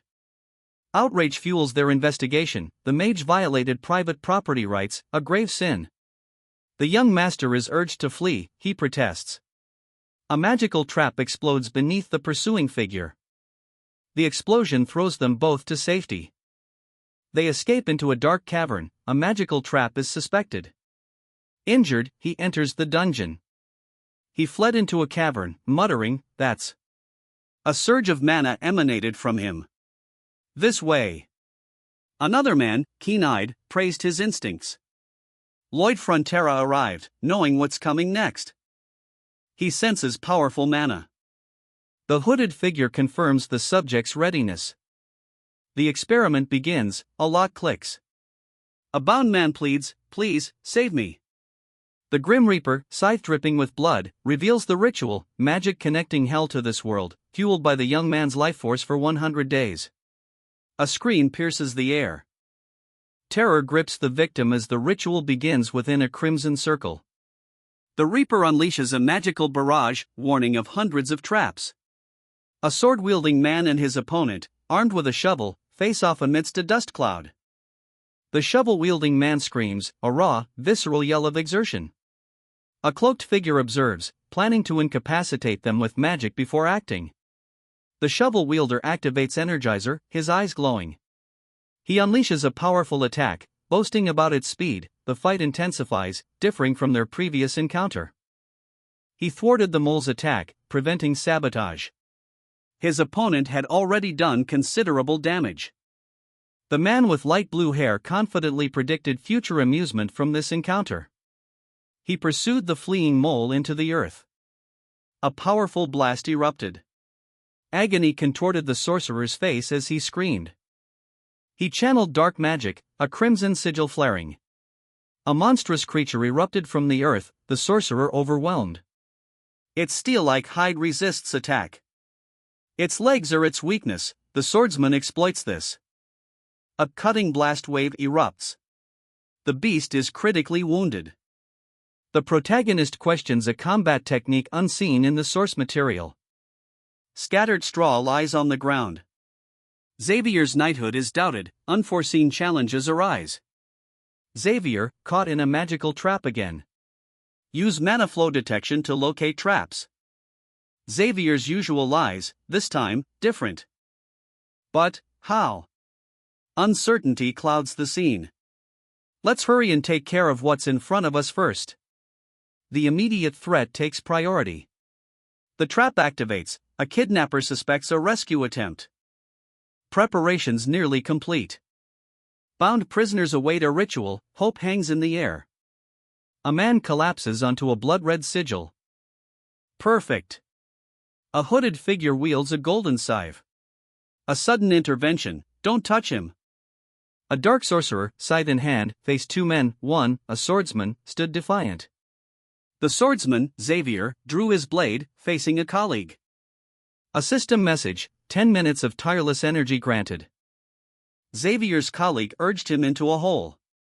He plunged his staff into the earth, creating a fissure. A powerful blast erupts. The explosion throws a figure back. Ugh! A stunned voice calls out, "It's my first time, right?" Horrified, the sorcerer unleashes a dark spell against the monstrous abomination. The three-headed beast roars in response, a terrifying shriek. Despite repeated failures, the sorcerer boasts, his creation, the strongest monster, is complete. Xavier is warned, the battle ahead will be arduous. A massive explosion erupts. A fiery blast erupts, the white-haired man unleashes devastating power. The blast impacts a colossal, grotesque creature. Two figures watch in stunned silence. One witness gapes, speechless. A blue-haired man, sword drawn, prepares for battle amidst the chaos. The soldiers need rescuing, immediately. Soldiers stand before a cavern's mouth. The kidnapped soldiers delayed construction for weeks, compensation is demanded. The captive offers valuable magic items as amends. All magic items are seized as compensation. They were dying, he planned to resurrect his wife and child. He lived a happy life as a wizard, until his lord tried to steal his wife. Desperate, he fled with his family. A hooded figure confronts a man, shovel in hand. The man protests his actions. The villagers' gratitude is questioned, their savior is accused of destroying families. Doubt clouds the man's face, he wrestles with the accusations. The hooded figure labels the man a monster for his actions. He vowed vengeance if anyone was harmed. Rulon, forgiven, leaves the dungeon. Xavier repeatedly battled a maddened villain. The sorcerer unleashes a searing purple blast. It was going to be like this, she lamented, as the teal-coated swordsman parried a magical strike. The sorcerer is blasted away. The gruff worker berated the other, bend at a 90-degree angle to say hello properly, you punk. The younger man apologized, bowing deeply. He tried again, greetings. You jerk. My eardrums almost burst. He underestimated him. Hold it in, it's almost over. He endures the pain. The attacker mocks, insulting his mother. A furious counterattack erupts. Chaos erupts, a worker is attacked. What's going on? Shouts a bystander. The victim is brutally beaten. He thinks, I'm doomed. Others intervene, yelling, stop it. Peace has come. A corpse lies amidst the dust, a man contemplates the aftermath of violence. Korean news reports on lenient sentences for violent criminals, sparking outrage. The man, visibly disturbed, believes villains deserve fitting punishment. Terror grips him, defeat is imminent. Exhausted soldiers, the threat's not lethal. Necromancy research consumed him. Saving his family is the condition. His true nature remains unchanged, despite any claims. More men arrive to seize the magical tools. Terror grips him. He contemplates Xavier's fate, as depicted in a novel. His eyes blaze with furious intent. A surge of dark energy erupts. Did I say I forgave you? His anger is palpable. He unleashes dark magic. His opponent explodes. "You're just a punk," the man sneers. Every single time. "Keep your back straight, you punk," he's warned. Avoiding conflict is key. He's challenged, "Are you protesting?" Peacefully, peacefully. Losing his temper escalates the conflict. A desperate plea, "Please, someone kill him." Rage fueled his attack. A brutal blow sent his opponent sprawling. A final, crushing blow. "That's my boy," someone muttered. Two men, shovels at the ready, stand in a dark cavern. A group treks through a verdant landscape. The young master demands a porter's backpack, citing potential collapse. He incredulously demands, "Just give it to me?"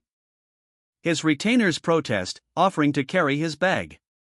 He relents, having the straps tightened. Devastated soldiers weep, their despair palpable. The truth is irrelevant to their suffering. The soldier's view of young Master Lloyd is revealed. Lloyd finds the situation rewarding. Stone-cold storage awaits.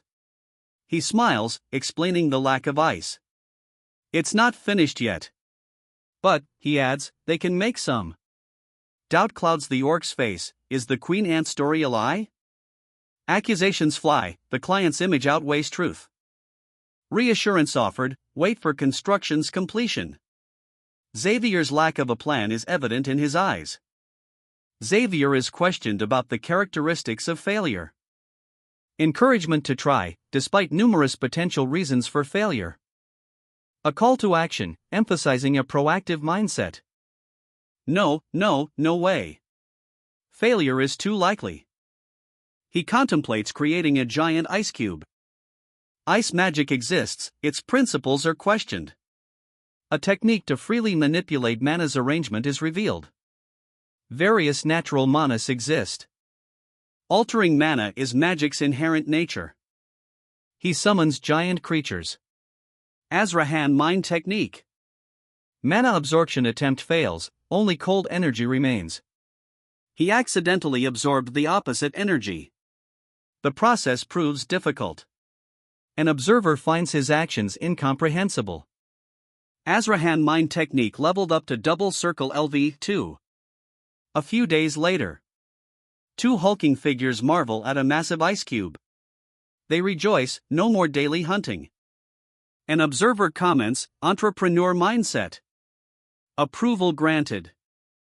The young master demands their backpacks. No bonus for complainers. They move on. Doubt clouds the scene, a soldier questions the leader's motives, unsure if his actions are truly selfless. Another soldier declares the leader trustworthy, setting up a conflict of perspective. The leader's greed is revealed, he only cares about money. A desolate, yet populated, desert landscape is revealed, establishing a new setting. A stone-cold storage room. The orc explains its purpose to two onlookers. The orc points out the room's inadequacy for preserving meat. Lack of ice renders the storage useless. The orc displays clear displeasure. Lloyd, Hirosha's savior, is judged by a two-headed creature. A man questions Lloyd's ice-making abilities. Lloyd sweats, unsure. Accusations of a reckless contract fly, a scam is suspected. Self-doubt crippled him, I can't do this. I can't do that. He resolved, a person who succeeds. A powerful fist slammed down, that is innovation. I'll prepare Padong and Bell to scoop water from the lake. The creatures obeyed. Daily mana absorption training, it can be achieved. He can replicate the effect. He reaches into the water. A bright light erupts. He awaits, another man observes. Irresponsible, yet. A hand plunged into the water, proudly. Insulation is key.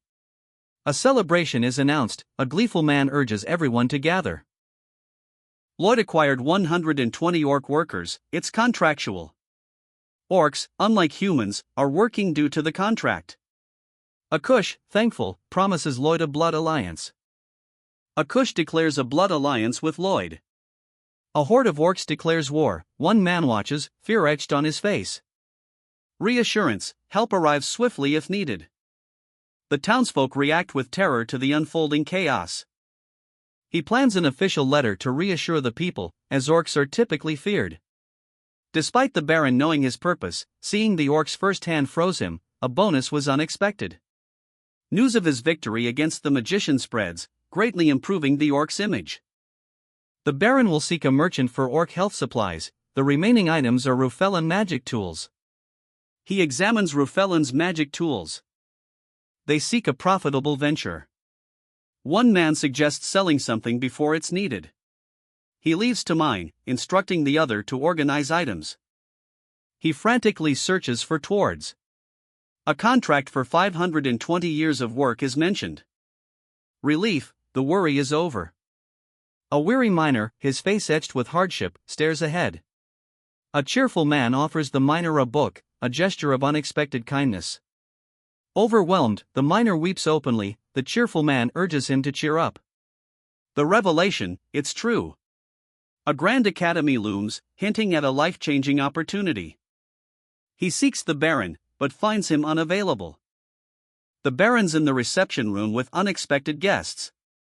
A single payment policy is announced. 2 imposing guests arrive. He invited them in, clearly eager to hear their proposal. One man's clever suggestion was praised, he offered his own.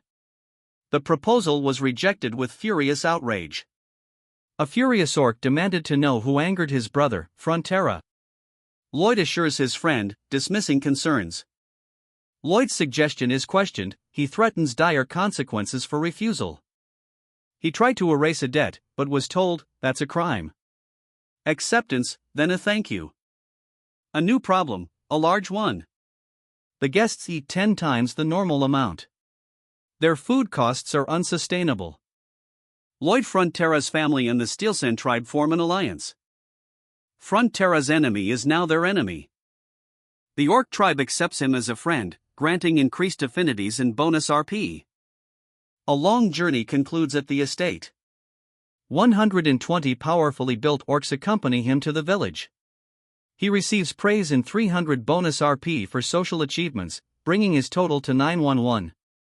He acknowledges the compliments and the RP. He gasped, wait. A jolt of energy erupted from the book.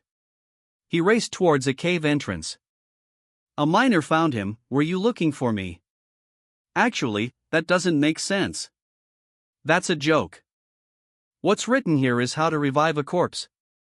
A contract offers 520 years of work, one man celebrates, the other remains unimpressed.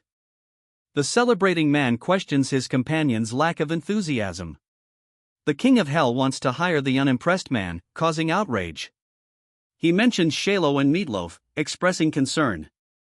Eek. What's with that face? Disgust registers. A debt repayment offer, 10% of the principal. He remains silent, facing pressure to accept the reduced terms. A sudden, cordial greeting disrupts the tense negotiation. He rejects the offer, defying the creditors. He's furious, others can offer solutions, but not him. The Steelsan tribe vows destruction upon anyone harming Frontera. Ondal construction and coal mining progress smoothly, ensuring swift repayment. The Steelsan tribe expresses gratitude to Lloyd Kikik. The Steelsan tribe cheers. He threatens intruders, then shows a permit. He urges the Baron to safeguard the contract. A powerful orc, wielding a pickaxe, is shown mid-swing. An exhausted foreman demands the orc rest, its 24-hour work stint is over. Orcs' unexpected stamina astounds the foreman, they refuse wages, demanding food instead. Orcs only require sustenance, their productivity is exceptionally high. This is no ordinary problem, taxes must increase drastically.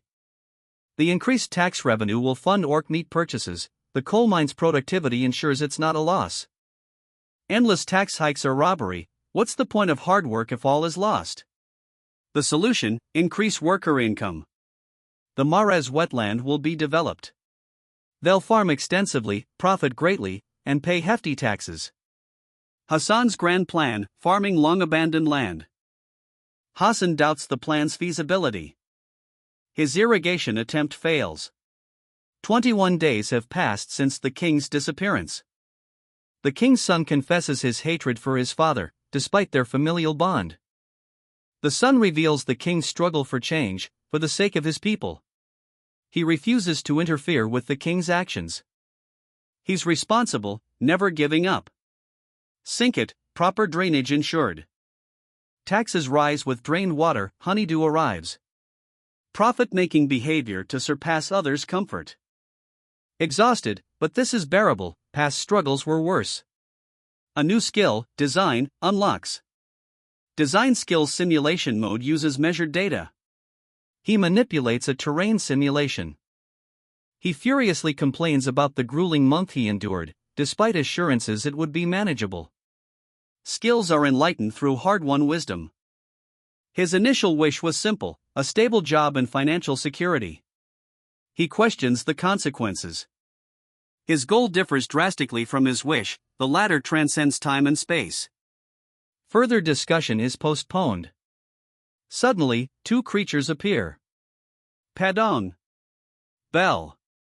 He introduces them as new companions. The Mares project begins. He must remove all water, it's impossible for his creatures. He'll draw, using all his RP. He'll draw as many fantasy species as possible. He'll use 100 RP per draw, the price increasing with each subsequent one. He can afford 4. No special skill needed. The man observed the creatures scooping water, their noises incessant. A magical blast repelled them. Hippo appeared, scattering eggshells. The man's shocked reaction confirmed Hippopotamus's unexpected arrival. Hippo. The man smiled, a bloody nose unnoticed. He holds a dissolving summoning scroll. Failure. Did I fail this time? A monstrous roar echoes as a hulking ogre smashes stone. The scene shifts to desolate northern lands, abandoned estate. He smiles, give it to the people. A plan unfolds. Complex terrain necessitates careful drainage planning. Analog simulation initiated. He's neglecting his needs, intervention considered. Doubt clouds him as he works, will he ever be normal? Lloyd's actions deemed wise. Baron Frontera's favor and 20 RP gained. He clenches his fist, defiant under the moon. A bound man strains, face contorted in agony. Two small creatures joyfully call out, Bell. A yellow creature spits out a rock, nonchalantly stating, yes, I'm used to it.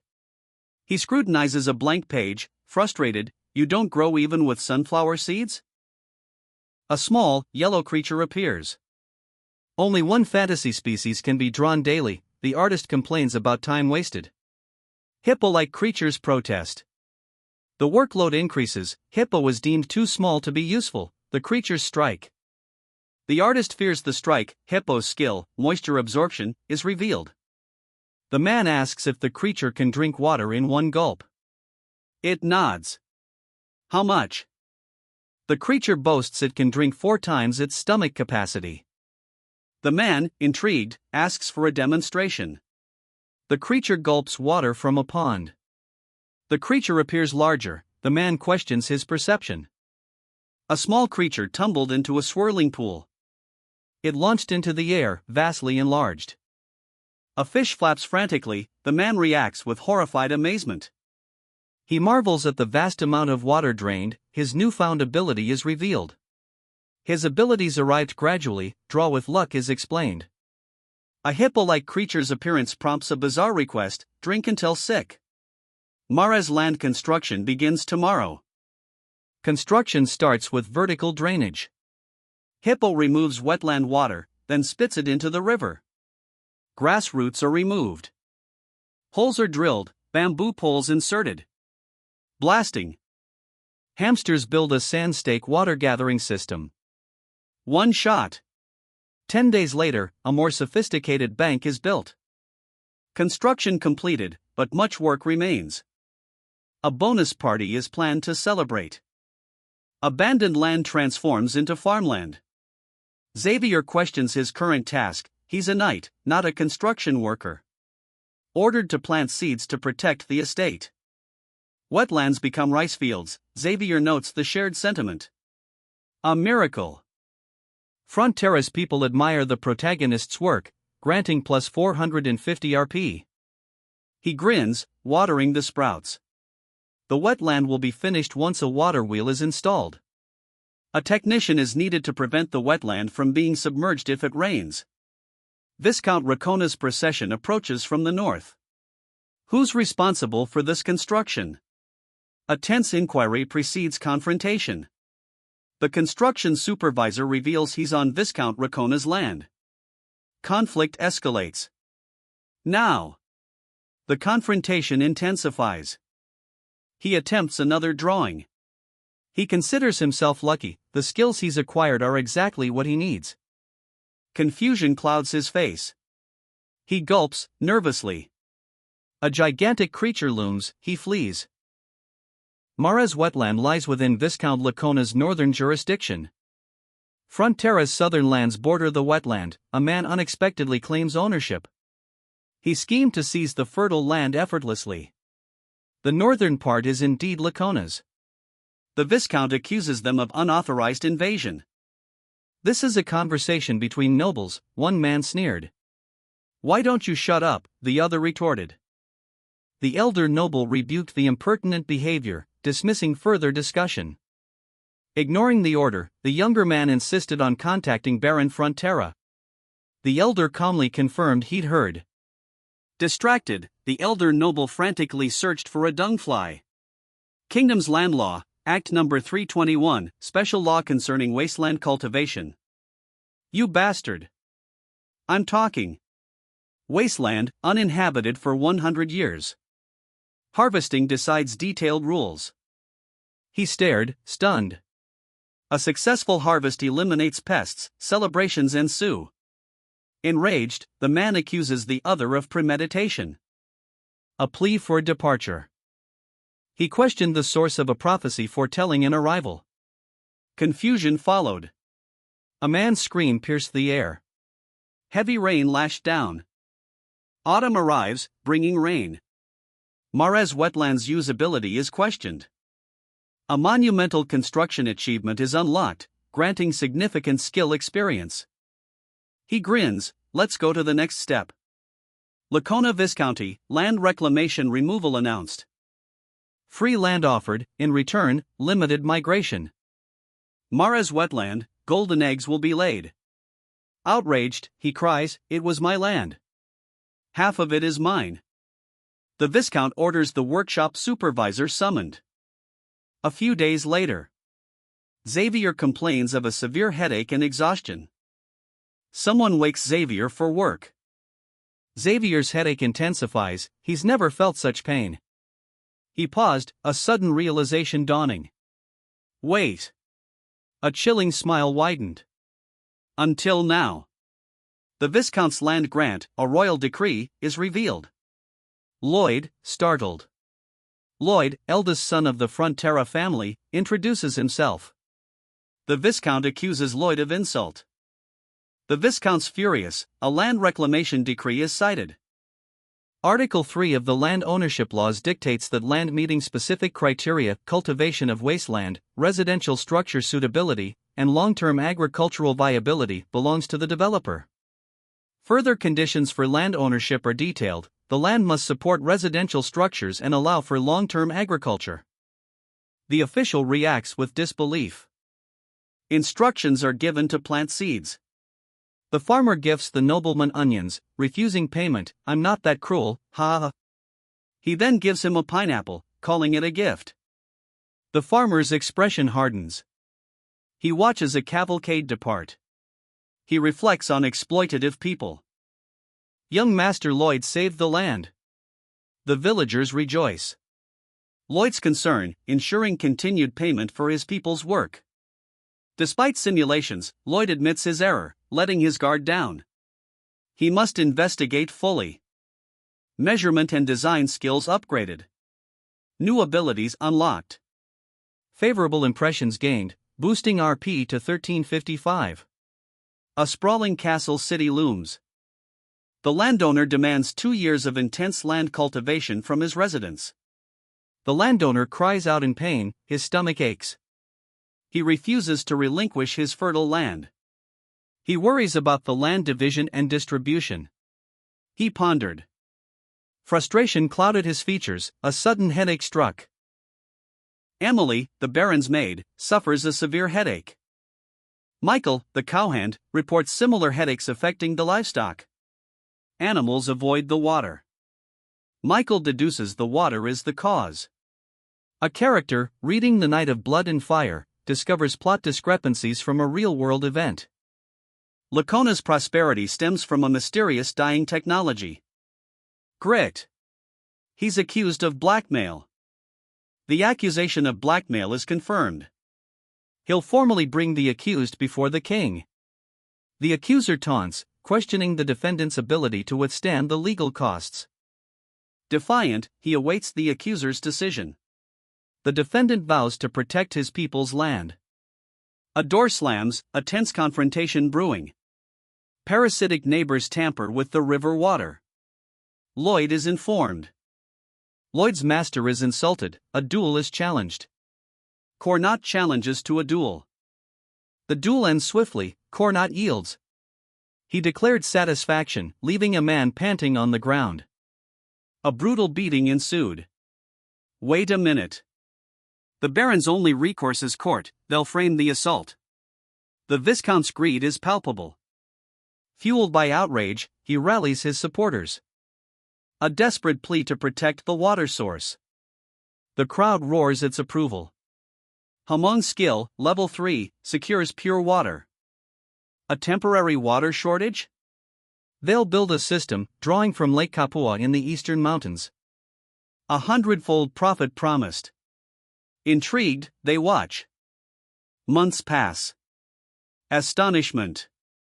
How was such growth achieved? I'm busy. Tell them to get lost. The official dismissed unwanted visitors. Uninvited guests offer help, met with suspicion. A dismissive response, who knows?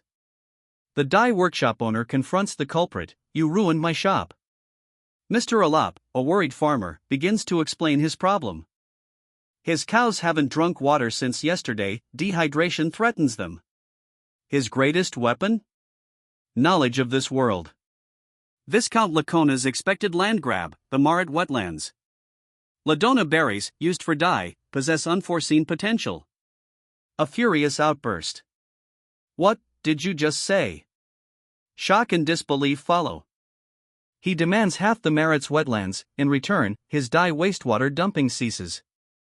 Blackmail. Pure and simple. Compliance is advised, victory is likely. My son. A father's worry hangs heavy. Lloyd reports urgent news to the sire. He proposes countermeasures. Lloyd reveals his shock at parasite intelligence. The knight denounces Lloyd's insults. A brutal shovel fight unfolds, the Baron is pummeled. Enough. Stop hitting me, he pleads, tears streaming. This is for disrespecting the Baron. The beating continues. Lloyd shocked, the duel is over. What are you doing? The Baron is unrecognizably beaten. Fool. I told you to blackmail them, not get a beating. His superior berates him. Praise for a job well done, yet tinged with grim news. The project timeline extends by 4 years. Villainous laughter, a plan is afoot. Undeterred, they vow to proceed with their own forces. Fueled by sweat and blood, defiance blazes. A reservoir will solve the drinking water problem. The solution is good, but neither the Sur nor Hamon will rest. The distance is enormous, the labor, immense. It's a huge loss. Hamon accepts the immense task.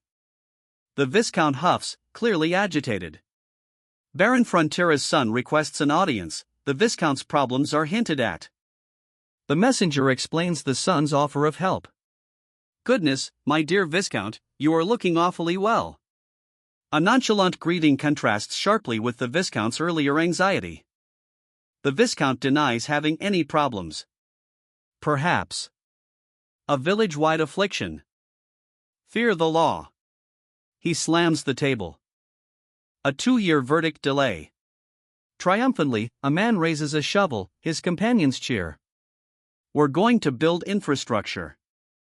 I could help save that crumbling dye workshop of yours.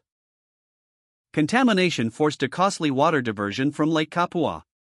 Intentional poisoning, a new water route was dug. The impatient landowner is rebuked. Desperation, no other options existed. The magistrate raged. His clothes ruined, he blames the lime and the water. A royal court lawsuit is threatened. He smirked, a chilling question hanging in the air, will there be anyone left by then who remembers? The enraged nobleman roared, you good-for-nothing brat. I'll be leaving after resolving your issues. You messed with the wrong man, he sneered, his threat amplified by the court official's furious agreement. He boasts powerful connections.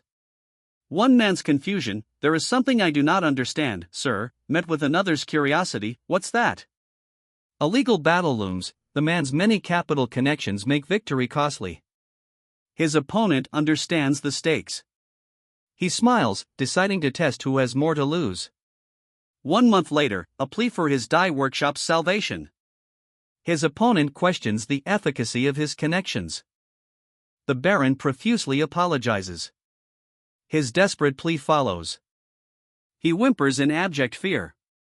A man smiles, displaying a water supply contract between Frontera and Lacona. A whooshing sound, a tense moment resolved. How strange. Astonishment, a large sum arrives monthly. The Viscount's generosity is lauded, money easily covers debts and leaves extra. A stark reversal, he's now seen as devilish. The bound nobleman screams, the contract didn't specify an end date. Even in death, his bloodline will be drained for generations. One man desires to rip out the victim's blood vessels for money. Good news is promised. Intrigued, he listens intently. That's odd, someone bought expensive parts easily. Cremo, City of Commerce. Count Cremo. A figure emerges from the water, approaching Cremo. A monstrous, crimson dragon bursts from the water, creating a massive splash. A colossal, clawed beast rises from the depths, its eyes glowing menacingly in the rain. Quite the undertaking, a man smirks, recalling a past event. He reveals, we had no idea you were dumping wastewater. They laid pipes, buried them, facing numerous challenges. An enormous valley blocked their path, a Roman-style aqueduct was built to overcome it. Limestone was blasted for building materials. The work exposed vast limestone bedrock. The valley's water flows to your workshop. The old man furiously accuses of defying the law. The old man's enraged. He's cornered, trapped. The Viscount vows retribution, I will make you pay many times over. He provoked the Viscount, sparking an inevitable court battle. A confident threat, just you wait. He confesses wrongdoing, prostrating himself. His apology is dismissed, the man's admission seals his fate. The elder accepts blame for his imprudence. Disinterest and disdain greet his pleas. His pride is mocked, its worth questioned. He demands not an apology, but action. Signing the contract ensures workshop water supply within a week. A harsh lesson, water isn't free. The Viscount himself signed the document. The Viscount started this fight. The Viscount's punishment, lifelong servitude. He won't escape with a wrist slap. He cackled maniacally. Why that face? You're scaring me, one man said, reacting to his colleague's unsettling glee over a contract. The contract, it turns out, has been purchased by Count Cremo for a high price. Count Cremo's purchase is announced. One man admits, I don't know all the details. A man's face twitched, barely concealing his fury. A monstrous sea creature roared, its attack shattering the calm. The dye workshop owner exploded, enough. What does any of this have to do with my business? This price is outrageous. How can water be sold? Lloyd wants only 10 men for security, minimizing expenses. He'll monitor Lloyd closely. Past fear replaced by newfound courage. Lloyd, the kindest and warmest. A leader needs firm principles and the will to act, the young lord declares. He hesitates, conflicted. The young lord contemplates wealth, then dismisses the thought. As you wish, my lord, he submits. She resolved, liking him was impossible. The baron chuckled, bestowing a gift. A wooden sword appeared, a gift from the baron. A fleeting glance reveals his inner turmoil, he'll never like him. A cheerful greeting, welcome, my dear customer. You say the same thing every time. Let us just begin. The customer is impatient. He toiled, muscles straining. It's like he's become a beast. A hooded figure, eyes blazing, lunges. Rage contorted his face. Gritted teeth. He lunged, sword flashing. A pillow flew. The blow landed, his opponent fell. A thunderous crash echoed as another man collapsed, groaning. Workers dig furiously around a giant bamboo pipe. Safety first, the supervisor shouts. The Viscount's attack explained, he targeted the man because of the water project. The Viscount anticipated this, his opponent's small-mindedness was expected. He always plans ahead. A testament to his strategic thinking. He asks what precautions are needed, given his current protection. Teo's presence, he boasts, ensures safety. The knight considers this. Javier's surprised reaction amuses his companion, who laughs. A relationship boost earns Javier 320 RP, increasing his total to 1675. They head to Cremo to make money. Departure in 1 week, Lacona's waterworks complete then. Lacona's knight blackmailed the lord for half the Merit's wetlands. The lord, deemed incompetent, receives unexpected support. The lord appreciates the unexpected loyalty. That man's sole principle, money. Is pursuing wealth truly so bad? Doubt creeps in. A request, protect Lloyd, heir to this land. Xavier's future offered unwavering support. The boy vowed, I want to become a knight and protect my lord. His resilience through a harsh winter earns him praise, you'll become the world's strongest knight. A wooden sword's significance is revealed. The sword snaps, his dreams are cruelly dismissed, keep dreaming, loser. He strides purposefully, a transformation implied. He surveys a broken sword, its display a stark reminder of past battles. Thank you for seeking out Frontera Lullaby services once again. The client's gratitude hints at a recurring need. The man nods, absorbing complex calculations, a task clearly demanding focus. A sly smile reveals the man's true nature, he's up to something. He smiles, snapping a photo, red sun. Self-loathing follows. He regrets judging someone kindly. Lloyd Frontera's name is uttered, a prelude to violence. A swift, deadly attack. Lloyd strikes down his foe. A blinding clash, steel screams. The hooded swordsman lunges, blade flashing. Ha! A nobleman reacts to the distant commotion. Master Lloyd's subordinate reports delivering a man to Viscount Lacona. Lloyd's subordinate laments the man's fate, highlighting his high pay but constant beatings. Lloyd criticizes the subordinate's complacency in not taking precautions. Lloyd confronts his subordinate. He questions the boy's winter survival after a monster attack. Awkward. Regrets about being cringe, the boy admits. Javier Azrahan forgives past grievances, approval rating surges. Waterworks construction nears completion. Lloyd Frontera's actions unexpectedly boosted fortunes. A man sweats profusely, exhaustion evident. He expressed gratitude for her aid, praising her capabilities and trust. A caravan travels a dusty road. One rider strikes another. Accusations fly, denial follows. The accused is forcibly seated on a horse. Lloyd, a knight, refuses a horse riding instructor position. Lloyd's true intention, he'll work hard, it's easy for him. He rejects effusive praise, silencing the nonsense translator. Water splashes, his engineering reputation rises. He exclaims, jackpot. Securing larger construction projects. A golden future awaits. The journey to Cremo was long. The Frontera family greets Count Cremo, a stark contrast is noted. One nobleman compliments another's noble appearance, suggesting he could pass for royalty. A servant interrupts, asking for the count. A second nobleman scolds the interruption. The second nobleman explodes in laughter at the servant's audacity. His laughter intensifies, overwhelming him. The servant sighs, expressing a desire for retribution. Count Cremo, Lord of Cremo, demands an end to the chaos. Cremo, now a wanted criminal, receives unexpected support. That support continues in various ways. Cremo's trade declines, a statue is proposed. A gigantic creature appears off the coast. He recalled a similar attack. The enemy had no way to attack in the water, rendering the navy useless. Further research revealed a crucial detail. Gigatitans, the strongest sea-dwelling warriors, fear mermaids. The Gigatitans' fear of anything resembling mermaids sparked an idea. A colossal mermaid statue, a testament to the sea's power, dominates the harbor. Raising the sea to build the statue will leave the harbor too shallow for ships. He won't sell the treasure. He'll only sell it without altering sea channels. A mermaid surfaces, creating a splash. Two men in a boat react with startled alarm.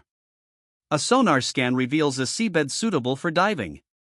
One man plunges into the water. One man looks horrified as the other is inexplicably ecstatic. Overwhelmed, he sweats profusely.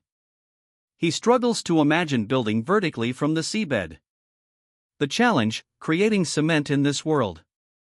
Their banter escalates, he's questioned about his origins. A woman delivers a letter, Lloyd's identity is revealed. Who's that? Surprise registers. The scene shifts, two men ride, one asleep. One accuses the other of hitting him, denial follows. A command to stop halts the scene's progress. Teach me to ride, the young man demands. Javier's reaction is sharp.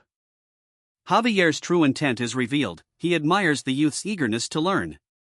The young man thanks Javier, his request granted. His companion questions the sudden shift. Concern, has the youth lost his mind? Rumors of his groundbreaking waterworks spread rapidly. His name will be etched in kingdom and continent history. A bonus of 600 Rp awarded, current total, 2,275 Rp. Reputation equals money, money means a sweet retirement. He shifts from anger to laughter, baffling his companion, who dismisses him as insane due to those damned messages. The Lord thanks them for their journey. He's known as a talented builder, contrary to expectations. A furious outburst follows. Apologies are offered, accepted. It's partly your fault for having a servant's face. Javier, a key figure in the Night of Blood and Iron, is mentioned. Javier hides, then is arrested in Cremo, but the Count sees his true character. A man seeks to buy jewels to decorate a sea statue. The Count reveals Cremo's existence, though harmless, inspires fear. Cremo's decline precipitates a crisis for the Count. Mermaids battle a colossal sea creature. He planned a mermaid statue for the sea. Excuse me? A man questioned the plan. He'll buy the jewels, despite no longer needing them, a promise was made. He'll pay a high price. Friction pile and box caissons. The statue's construction methods are revealed. It's possible if I combine the two. A splash. The diver surfaces. The bedrock, a grimace. He cries out, face stinging. Oh. I'm sorry. A villain laughs. He takes measurements, the contract status is questioned, swiftly dismissed. Unless magic's needed, the man nervously sweats, mentioning magic. That's an order. He's clearly stressed. Arrival in Cremo delayed until midwinter. A man is asked about his fiancée. He refuses a proposition. Avoid needless losses. A statue will be built. She reads a love letter, blushing. Overjoyed, she presents the letter. He receives the letter, looking pensive. He fumes, angered by their nonchalant reaction. His companion asks what's wrong. Javier offers strength to his lord. A man, consumed by greed, declares his intent to amass wealth. The Count forgives the man's outburst, he had the eyes of a killer. Volcanic ash, a key ingredient for Roman cement, proves difficult to obtain. The material's durability surpasses its era, but acquiring it requires a volcanic expedition. One man declares impatience, another confidently promises an alternative solution. Sample 129 failed, but a breakthrough is imminent, only the mixture ratio remains. He scribbled notes, muttering, adding 4 more combination possibilities. Small creatures chirped, pedon, tong. Overwhelmed, he cried, I can't. I'm too busy. The creatures shook him. Damn it. I told you I'm busy, he shouted. Grief consumed him. He mourned unspoken regrets. 2 whooshes echo across a moonlit expanse. He confesses, I'm such an awful person. He explains his actions, treating his companions as mere tools. Gratitude follows, thank you. This is all thanks to you. The fantastical creatures acknowledged sincere feelings. Ha! New skills can be added to the fantastical creatures, 500 RP required. Bangul. It's what they want. Bangul levels up, gaining new skills. He reacts with shock and alarm. Christine, Count Cremo's daughter, introduces herself, having witnessed Bangul. A nervous anticipation hangs in the air, a subtle heartbeat rhythm underscores the scene. A letter is offered, a tense exchange unfolds. He anticipated this, but a subtle unease lingers. A slight stumble, a subtle slip. Silence speaks volumes, tension thickens. He received a love letter. His inexperience with love letters is evident. Stunned, he stands on a bridge, sword at his side, while another man approaches. A man reacts with alarm to another's angry outburst. The man easily gathered most requested materials. Roman cement's advantages are undeniable, its structures endure. He'll switch to Portland cement, time is short. Lacking intellect, he'll rely on brute force and experimentation. Crumbling stone fragments scattered across the table. The man attributes the crumbling to a drying process. He mutters calculations, confident success is near. Annoyed, he dismisses a persistent small creature. A small white paw rests on the ground, death's finality. He was family, grief overwhelms. He clutched the creatures close. High-pitched squeals echoed as the man walked away, abandoning the 3 tiny beings by the shore. The creatures conferred, uncertainty evident. He continued toward the distant city. The fantastical creatures consider him family. An explosion. He's now a gang member. Unexpected bonus, new skills acquired. He agrees to receive them. Bangul appeared, a shimmering blue aura surrounding it. A blinding flash, a man cried out as he was flung backward. Steel Dung Launcher, Level 3, and Volcanic Blast, Level 1, activated. He accepted. Excitement explodes as he dashes away. Let us proceed, one man said, but another snarled, hold it right there, you asshole. Conflict erupts. A system message, fantastical creature upgrade activated. New abilities acquired. A snow-covered city looms beneath a vast, wintry sky. Ground trembles, a chasm opens, swallowing people. A massive vortex erupts, engulfing the city. Ah! Volcanic ash detected. One character apologizes for forgetting to warn another about ear protection. The solution, build fast. A giant diaper filter is proposed to combat the ash. Imminent eruption. A thunderous explosion rocks the scene. Panic grips the onlookers as a device is about to detonate. He's no ordinary engineer, his techniques are unprecedented. Keeping him in the backwoods is a waste if rumors are true. Hamon's one shot will drain the caisson. He leaped, striking the log. The log splintered under the impact. He questions the knight's unusual obedience. Javier's training is crucial, without it, they cannot pay their debts. After Javier's training, Bangle's steel launcher will build the steel frame. The caisson will be dismantled after the cement hardens. The artificial sea platform is complete. Floating islands are under construction, the fees are guaranteed to be satisfactory. 5 ships convene around a magically summoned figure. One nobleman questions another's familiarity with his attire, the second retorts, revealing his awareness of the first's past appearances at similar events. Damn, he's sharp, the second nobleman thinks, impressed. The young man is identified as the creator of a recently unveiled statue, drawing immediate admiration from onlookers. The second nobleman dismisses the growing attention towards the young sculptor, prioritizing financial gain over praise. Annoyed by the admiring glances, the young sculptor angrily rejects sympathy. The servant, revealed as the sea platform's creator, elicits shock. A colossal sea creature surfaces. It crashes into the water with a thunderous splash. A mermaid is glimpsed amidst the chaos. The king, radiant, reaches out. Something emerges from the depths, a powerful surge washes ashore. A colossal, enraged beast materialized. Crimson eyes blazed. A cataclysmic explosion rocked the landscape. A man's enraged face filled the frame, a tremor shook his image. A colossal, pink behemoth crashes down amidst a blizzard. It's Ash, a targeting system confirms. Javier's companion gleefully observes the destruction. A petty argument erupts, Javier remains unmoved. They flee the scene. 5 layers of mesh catch the ash at the diaper's end. The man recoils from the enormous pink blob. The blob, now in a sack, is hoisted aloft. A deafening boom erupts. He'll monitor the project closely.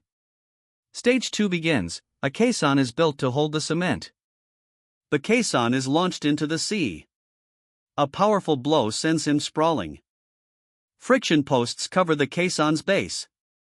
He wonders about the strange look. Fear of the Baron and Baroness's sadness motivates him. He powerfully drives a massive piledriver. Cement is finally poured. A colossal statue, partially submerged, rises from the sea. Men maneuver a massive statue onto a ship's deck. Doubt clouds their faces, the foundation's stability is questioned. One man expresses confident hope. A massive splash. The statue sinks. A colossal merman, trident raised, looms over a fleet of ships. 3 men demand attention amidst a bustling shipboard party. Whispers praise the poise and talent of a young man. A nervous request follows. He roared with laughter, "It's all because of your face." The other man muttered about his 2-hit combo. A grand ship, brilliantly lit, sailed towards a coastal city. A colossal wave, whoosh, threatened to engulf the vessel. A powerful merman, trident raised, stood defiantly against the oncoming surge. A colossal beast surfaces, its glowing eyes menacing. There's only one. I'm going to kill it. The resolve is clear. A monstrous scorpion submerged, its passage a whooshing torrent. Cremo City, snow-covered spires piercing a winter sky. Activate Bangle's volcanic blast. The plan is set. A night box at manual labor, his employer reminds him of his duty. He adjusted his collar, muttering about discomfort. A lavish ball, hushed chatter fills the grand hall. He sits, aloof, sipping wine on a ship's deck. Ignoring me? A companion's annoyed question breaks the silence. Something's coming. An extraordinarily swift, unknown object approaches. Its size is unspecified. A colossal sea creature bursts from the water. The Gigatitan approaches, immediate evacuation ordered. A lord inquires about unusual sea activity, his subordinate reports nothing. Reassurance offered, Gigatitan hasn't come this close in years.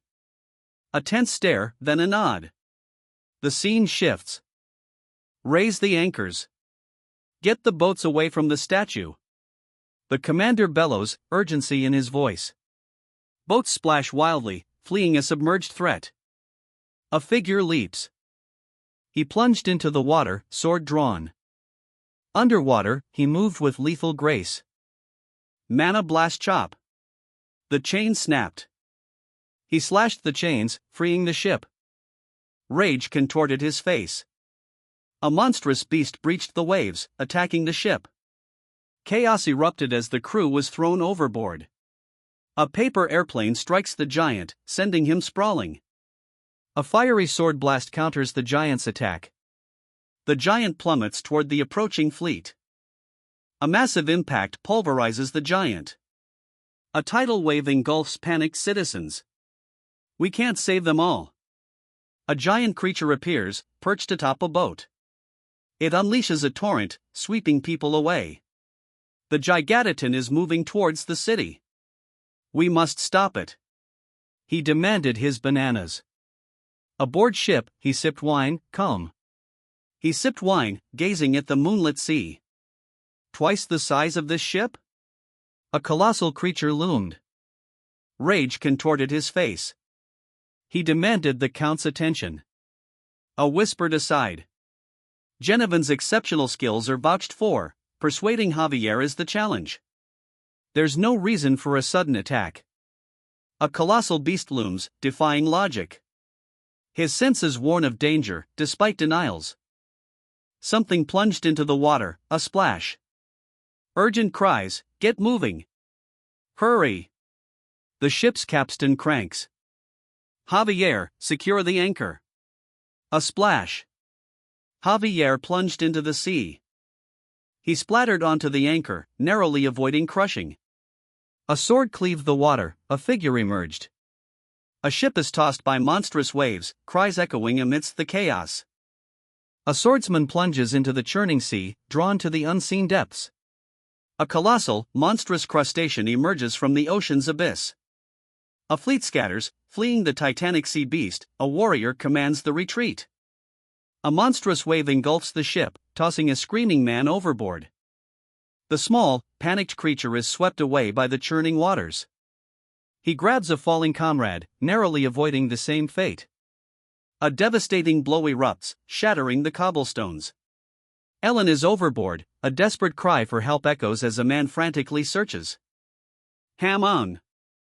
A small creature cries out, panic rising. A powerful wave engulfs several people. A monstrous creature crashes into the city, causing widespread destruction. One man escapes on a makeshift raft, pursued by another across the water. We must flee, you'll lose fighting those monsters. The pursuer drinks, ignoring the warning. A reason now. He senses a hidden motive. Desperate cries fill the air as survivors cling to wreckage. A ship sinks. A monstrous crustacean smashes a coastal village, panic erupts. A young man witnesses the devastation, his anguished question echoing, can he ignore the peril? He saw the man's true nature. 1901 RP. He leaped, sword drawn. A splash, he lands, sword slicing the water. He accelerates, a whoosh of speed.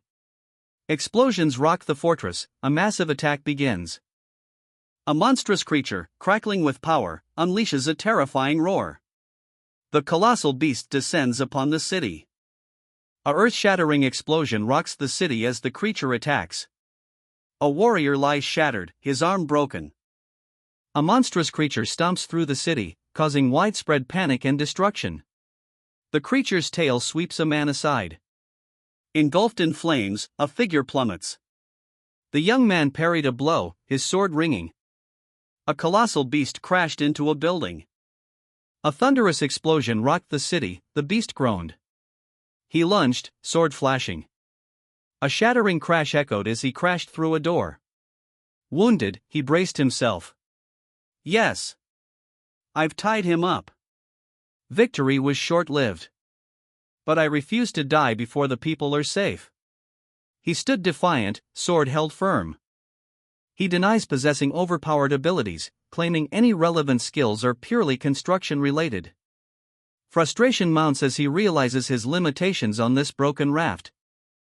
Alone, he navigates the dark waters on a makeshift raft. Construction fee payments are delayed. He roars in fury. He leaps, sword drawn. A massive explosion erupts. He swooped, narrowly avoiding a monstrous maw.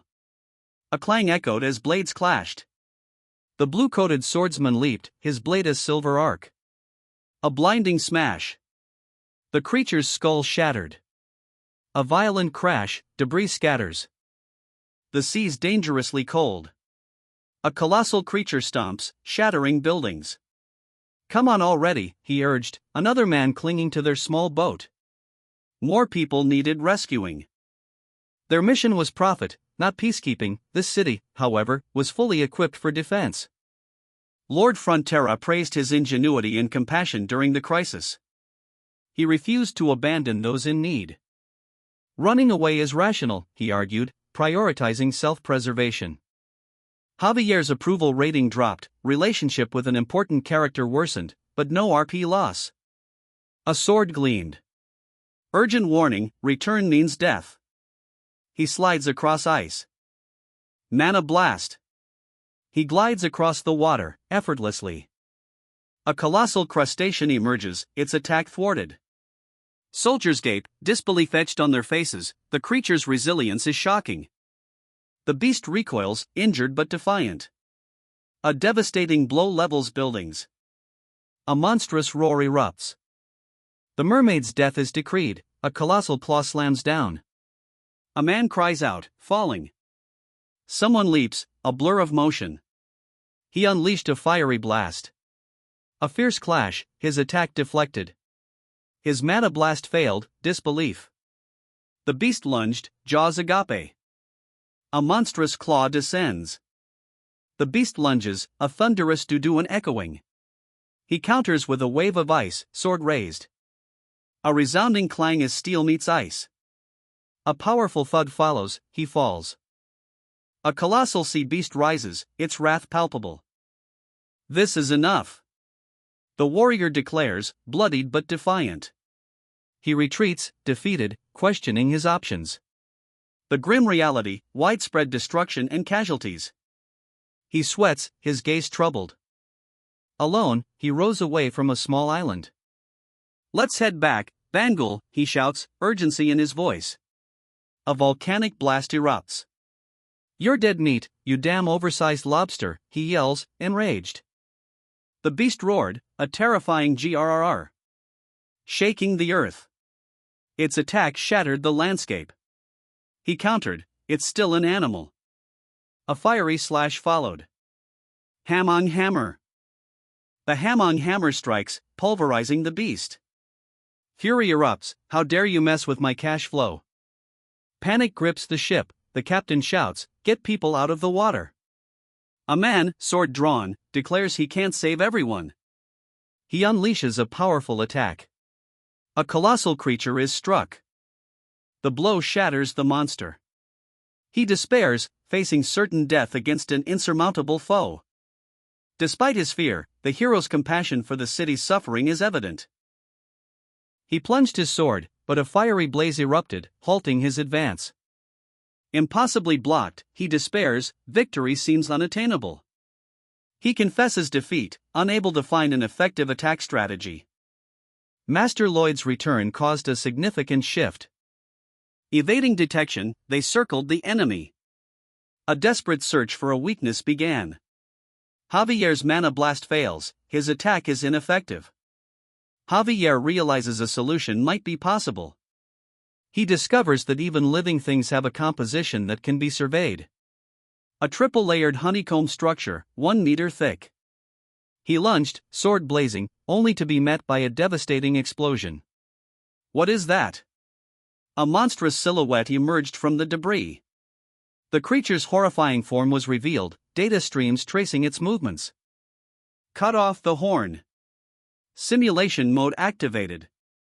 Shattering the horn with a mana blast. Master Lloyd loses control. He's lost control. Cut off its horn, he screamed, desperate. A massive creature crashed below. Severing its horn won't kill it. Master Lloyd's word is absolute. Javier's warned, cutting the hollow horn won't be easy. He dashes towards the beast, sword raised. Easier said than done. His sword clashes against the horn. A grinding clash, the attack falters. He admits, it was just a theory.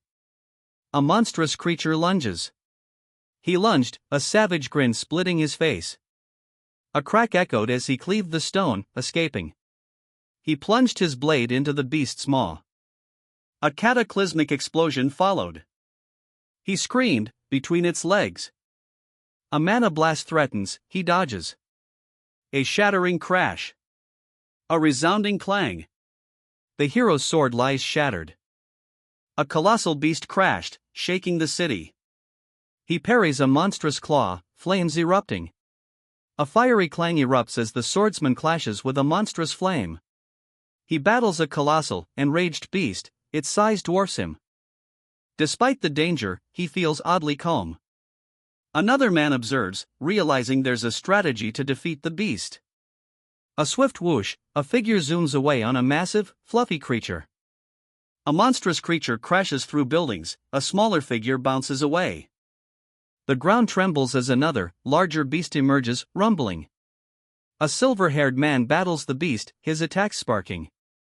He marvels at the beast's strength, questioning its composition. A command is given, survey. A green energy surge follows. A monstrous creature, carapace shimmering, slams into the ground. Its armor, a dentin and chitin composite, tightly woven, state-of-the-art. A sword cleaves through the creature. Javier's attack energy focuses. The shockwave's energy converges on a single point. The creature channels energy into its hollow horn. That point, the hydraulic claw's water sac. A mana blast, there is the counter. He raged, a storm in his eyes. A swift slice, fingers severed. A monstrous claw swiped. He plunged, a desperate counterattack. He plunged, sword slicing the air. A hard landing, he braced, sword planted. He dashed away, a blur of motion. Mana circles aren't about hitting it hard, he roared. Do it fast, even if weaker. Lightning quick. He strained, face contorted, against an unseen force. A blinding blue energy erupted. It's working. A high-frequency mana chainsaw. He grinned, witnessing the weapon's activation. Javier's gamble pays off, a powerful attack unleashes. The monster recoils, vulnerable. A swift counterattack lands. A monstrous crimson horn slammed down. The horn's impact leveled buildings. He observed, strike from tail to head. He slid, narrowly avoiding the attack. Construction payments remain on schedule, a defiant nobleman faces a colossal beast. The beast falls, crushed. Terror grips a witness. Horn. It's horn. The urgent warning pierced the air. He plummets, a furious roar escaping his lips. He sprints, a blur of motion. Terror grips him, I'm going to die. He's struck, sent sprawling. A dog plunges into the water below. Repeated blows landed, a furious barrage shook the ground. He remembered being scolded for reckless behavior. He'll trust Master Lloyd's plan. Gigtitan's advance is faster than expected, but Plan D must continue. A colossal creature leaps, its massive form silhouetted against the night sky. Javier is ordered to lure the beast along the coast and into the woods, it considers him its greatest threat. Javier buys time, claiming the others should finish their task soon. 15 minutes earlier.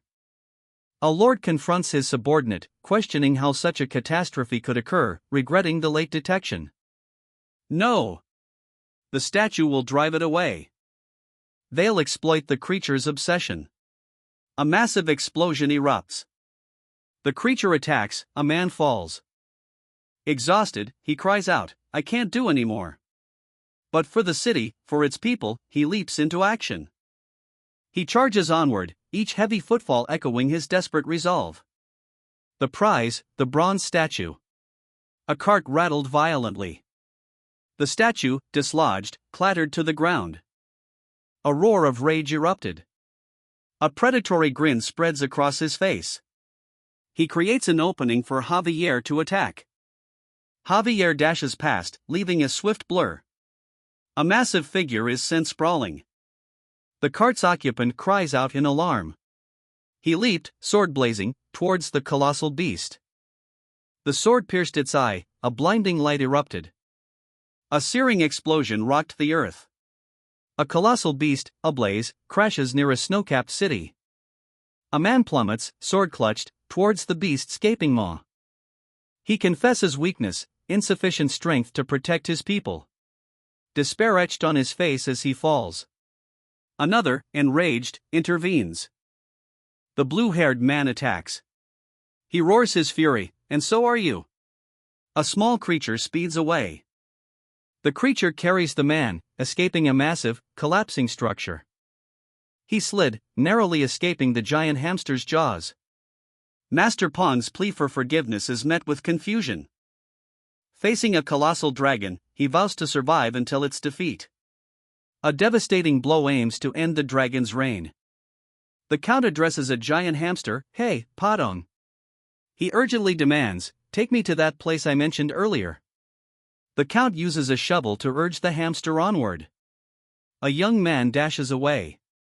The count, desperate, pleads, "I'm counting on you, Count." The count stares in disbelief as something slams into a boat.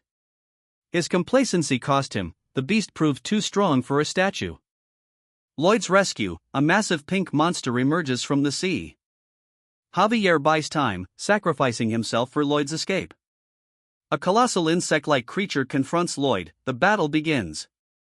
He breathes heavily, rage etched on his face. A monstrous roar erupts, the earth trembles. He sprints, desperation fueling his escape. He runs, sword drawn, the wind whipping past. "Let's give it up, everyone." A surrender call. Terror grips him, sweat beads on his brow. A monstrous eye opens. Horrified, he gasps, "What? I brought you your real enemy." A colossal, snarling beast descends. The golem, reassembled, towers. Confidence radiates from the observing commander. "Explain the plan," the impatient youth demands. A monstrous creature stomps into view, earth trembling. The colossal beast attacks the golem, the battle begins. He sprints, escaping the devastating battle. He lunged, blade flashing. Manga blast. A fiery explosion rocked the ground. Javier, breathless, hangs in the air. He reveals a cracked outer shell, depleted mana. Javier is praised for his success. Pipidon celebrates Javier's victory. A thunderous crash, he fell. Exhausted, he collapses, everything into that last mana blast. "Now I'm losing consciousness." His opponent roars, enraged. The confident declaration's aftermath.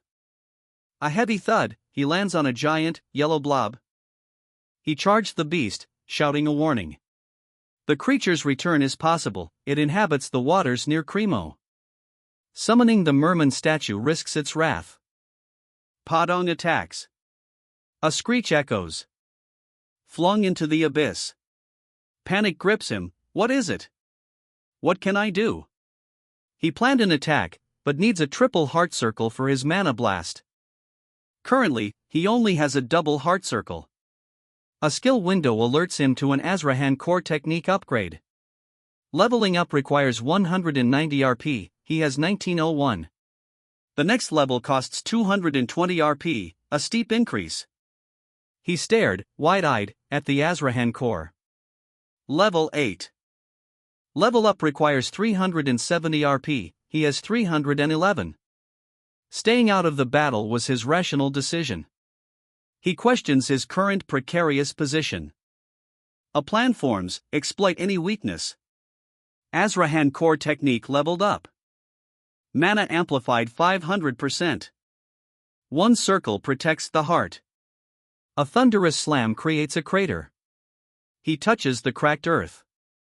Confusion clouds his mind, he questions the other circles. He remembers, the heart circles. A fiery burst propels him upward. He falls. He plunged into darkness. A catastrophic explosion rocked the earth. A colossal beast crashes through the forest, its destructive path clearly marked. The creature's descent continues, its impact tremors shake the land. He strained, eyes wide with barely contained fury. Lloyd demanded loyalty from his pet, Pong. The creature's response sealed his fate. Terror grips him, Master Lloyd lies dead. Terror grips him. He kneels beside a slain man, a grim peace settling over him. He finds solace, leaving the situation to another. His exhaustion and relief are palpable, Master Lloyd's actions bring him peace. Rest easy, Javier. I'll protect this city, no matter what. But honestly, it's impossible. That thing is pretty smart, too. Wait, before that, my petong. He's at his limit, I can't ask him to do any more. Rage contorted his face. A monstrous beast plummets. He recalls his investment in the city's safety. Swift winds whip past. He prepares a mana blast. He upgrades to a triple heart circle. He tapped the level up button, a gamble with unknown consequences. His Azrahan core technique, double heart circle, upgraded to level 7, then 10. More power, but at a cost. Frustration. He needs a solution. His current situation is dire. He's falling, shovel in hand, accepting his fate.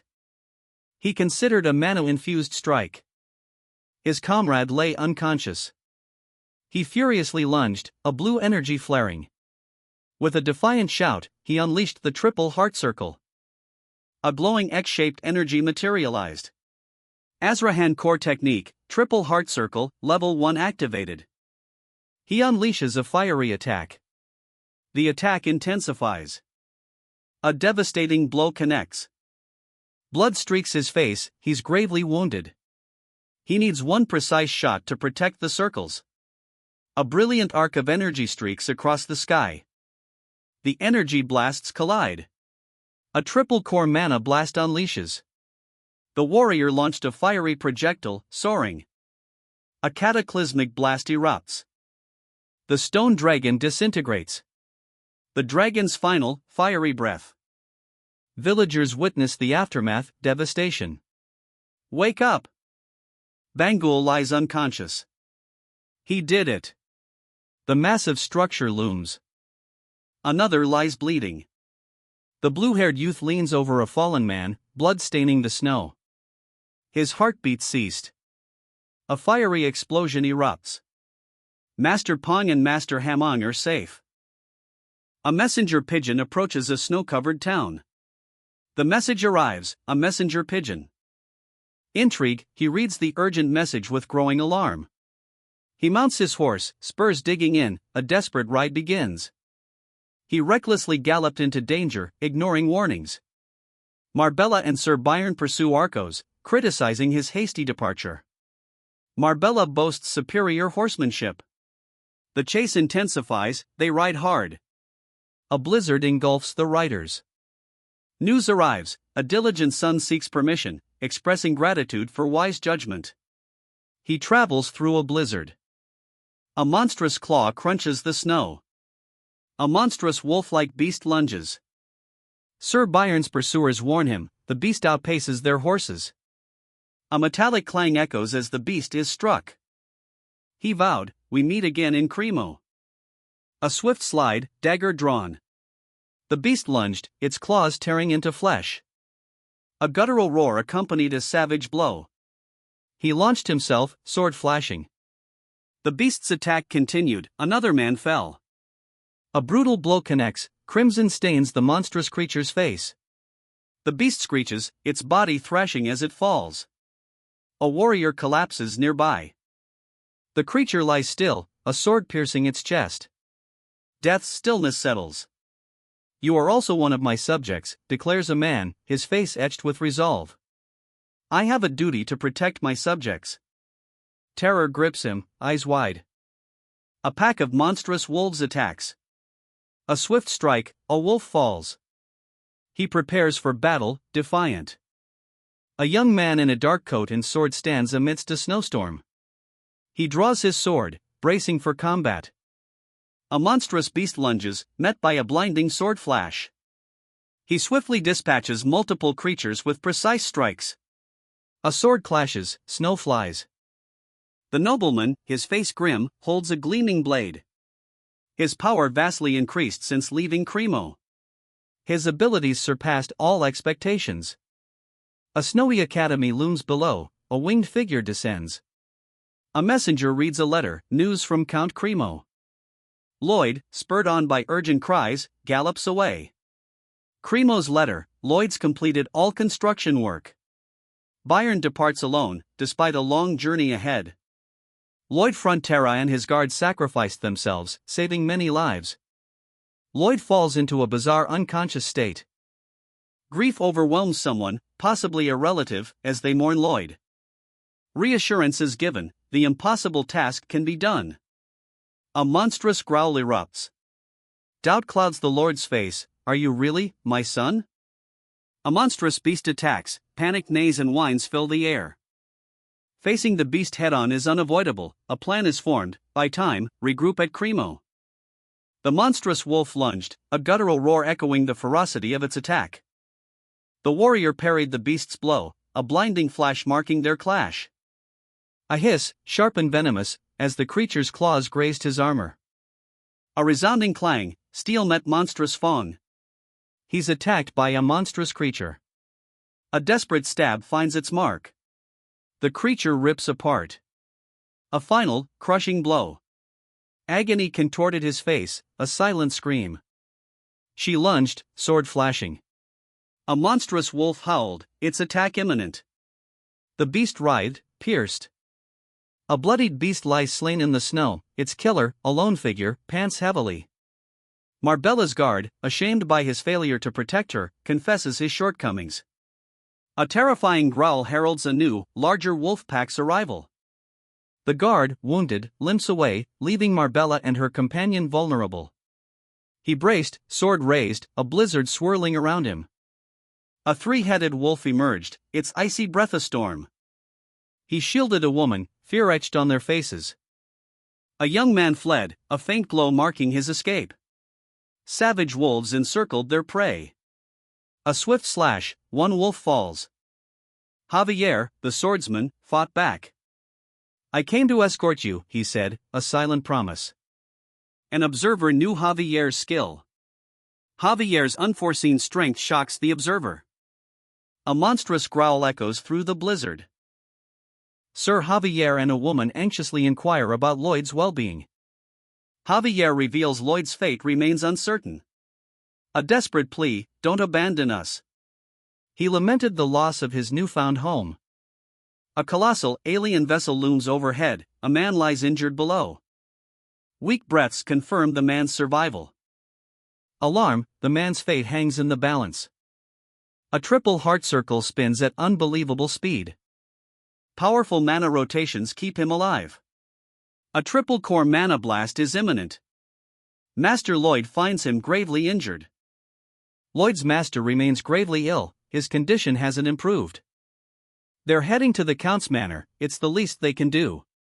Despite the danger, Lloyd saved countless lives from the Gigatitan. A desperate plea for survival amid a chaotic rescue. The statue's fragments sparked widespread fires, only Lloyd's intervention prevented total devastation. A bystander confirms Lloyd summoned the power that extinguished the flames. A young girl grieves, revealing Lloyd saved her father and wife. Lloyd, hailed as a savior, rests peacefully. He observed the crowd, a growing unease in his eyes. The town gossip erupted, enraged at exclusion. Whispers spread, agitation rippled through the onlookers. He was swiftly silenced. A sudden, bright flash illuminated the scene. He awoke, startled. A system notification. Confusion. He questions his survival, a cryptic response follows. A new character appears, concerned. Financial anxieties plague him, when will they pay for the construction? A lord is reported well. Lloyd's return brings relief, worried loved ones embrace him. Relief and gratitude overwhelm them, Lloyd's survival is paramount. News arrives, the Gigatitan is destroyed. The king ascends the throne room steps. He orders verification of the letter's contents. A monstrous beast attacks, the group flees. He witnesses devastation. Our estate. Grief consumes him. Despair etched his face, he clutched his chest. A faint pulse, yet his heart stopped. Unable to assess the man's heart due to a magnetic field. The Gigatoton's origin is understood. Roof repairs begin. Debris removal underway. Master Lloyd's sword is discussed. Lloyd Frontera saved a man from freezing to death. Another survivor believes he would have died under rubble. A man rides a giant rabbit, shouting Bangul. A giant hippopotamus extinguished a fire during construction, witnesses confirm the event. The city buzzes with the news. A woman's mother's condition causes growing anxiety. A desperate plea, please open your eyes. If only that man hadn't made a platform for that statue. None of this would have happened. The man rages, blaming a statue's platform for the current crisis. A brutal attack unfolds, several men pummel a single victim to the ground. He groaned, waking in pain. He recalls using a devastating spell, questioning his survival. A sudden realization, he has something more important to check. Javier is found, a crucial person arrives.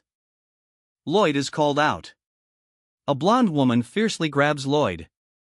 Lloyd dismisses a crucial question. Count Cremo's letter concluded. Intrigued, the queen learns of a man in her kingdom. She'll personally meet and judge this man. The young master is at the count's manor, under a doctor's care. A sword sheathed, a creak echoed as the man slumped, defeated. Orders issued, retrieve the man and his guard from Frontera barony. Elevated social status grants 1500 bonus RP. He discovers his coma's high energy reserves stem from a mana-storing mana heart. Shoveling will be easier, he muses, his companion scoffs at this limited application. His mana heart's unique abilities result not from training, but from a prior mana blast. He marvels at the shock neutralizer's power, a triple core blast at will. That means the mana heart needs protection from the mana blast's impact. Using a mana blast near the mana heart is like igniting a powder keg. A small spark triggers a massive explosion. But in that moment, his life force condensed, forming a mana heart. He departs immediately. He muses about the cost of repairing the damage. Had the Gigantian not fallen, repairs would have cost half a year's worth. Demanding an explanation, he questions the other man. The tragedy was the result of a statue driving the Gigantian away. A few risked their lives, but ultimately, everything worked out. The lordship guarantees financial compensation for any city service, regardless of the individual. Intrigued, he wonders about the potential rewards. Clip-clopping hooves approach, a powerful figure sits, seemingly awaiting him. The lord's grim expression speaks volumes. He confirms the compensation is substantial. A shudder racked him. He strained, reaching. Strange, very strange, he admitted, his voice strained. Extortion. Uncontrollable hatred boils. Why do I hate him? Master Lloyd's carriage arrives, the crowd cheers wildly. Lloyd, center stage, basks in the adoration of a massive crowd chanting his name. A hand reaches for a glowing orb, this is. He greedily considers profiting from everyone present. A man addresses a crowd, proposing to alleviate their various ailments. His offer, addressing their specific winter woes. He vehemently declares his solution's efficacy within the hour. He rages, promising dramatic life improvements. No, he bellows, significantly more. Further details at the Baron's Frontera manor. The Baron approaches a crystalline orb. He's persistent, reasonable, and gets what he needs. Profit-driven, yet effective. A powerful man, from a distant village, is now vital to the kingdom. Skill acquired, mana heart. He's obtained a mana heart. The Lord scoffs, questioning the worker's worth. The worker profusely apologizes. He suggests faster quarry work, but is dismissed. A demonstration begins, it's a powerful energy source. A massive explosion follows. It's a death trap unless protected. The blast's shockwave spared him. He survived due to neglected training, prioritizing manual labor. The project costs over a month's city budget. He dismisses the cost as insignificant compared to the half-year budget for his construction project. He smirks, delivering ominous news. I heard something happened to your attendants. A grim question hangs in the air. Will that do? The man replies, prioritizing his citizens' lives above all else. Your citizens' lives are worth 1.5 times my construction fees. A carriage rumbles away. He contemplated, a thoughtful stillness in his gaze. Rage contorted the warrior's face, his fury was palpable. A roar shattered the air, a raw display of untamed anger. He expressed gratitude, but his self-serving intentions were clear. Despite everything, a surprising lack of hatred lingered. Master Lloyd's arrival is met with ecstatic cheers. Lloyd, overwhelmed by the adulation, reflects on his former anonymity. He dismisses the praise, unconvinced by the accolades. Despite continued shouts of Lloyd, he remains unmoved. Silence falls as he commands attention. Citizens of Cremo are asked if they've heard of Ondal flooring. He reveals their ignorance of Ondal. The speaker berates them for wasting time with fireplaces. 2 hours wasted is revealed, speaker enraged. Too much time? Remember Ondal flooring, the woman shrieked, the man beside her chuckling darkly. He bowed deeply, a sudden, powerful movement. That is all, he announced to the massive crowd. Now I know why I don't hate him, the bearded man mused. Uninterested, the Lord listens. Shock neutralizer skill acquired, mana blasts neutralized without extra protection. He questions the value of manual labor, belittling quarry work.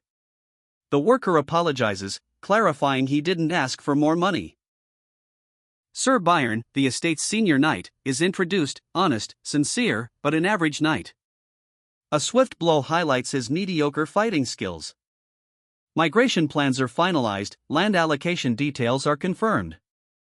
A 30% discount is offered, yielding a 10% net profit. However, coal sales will boost profits to over 50%.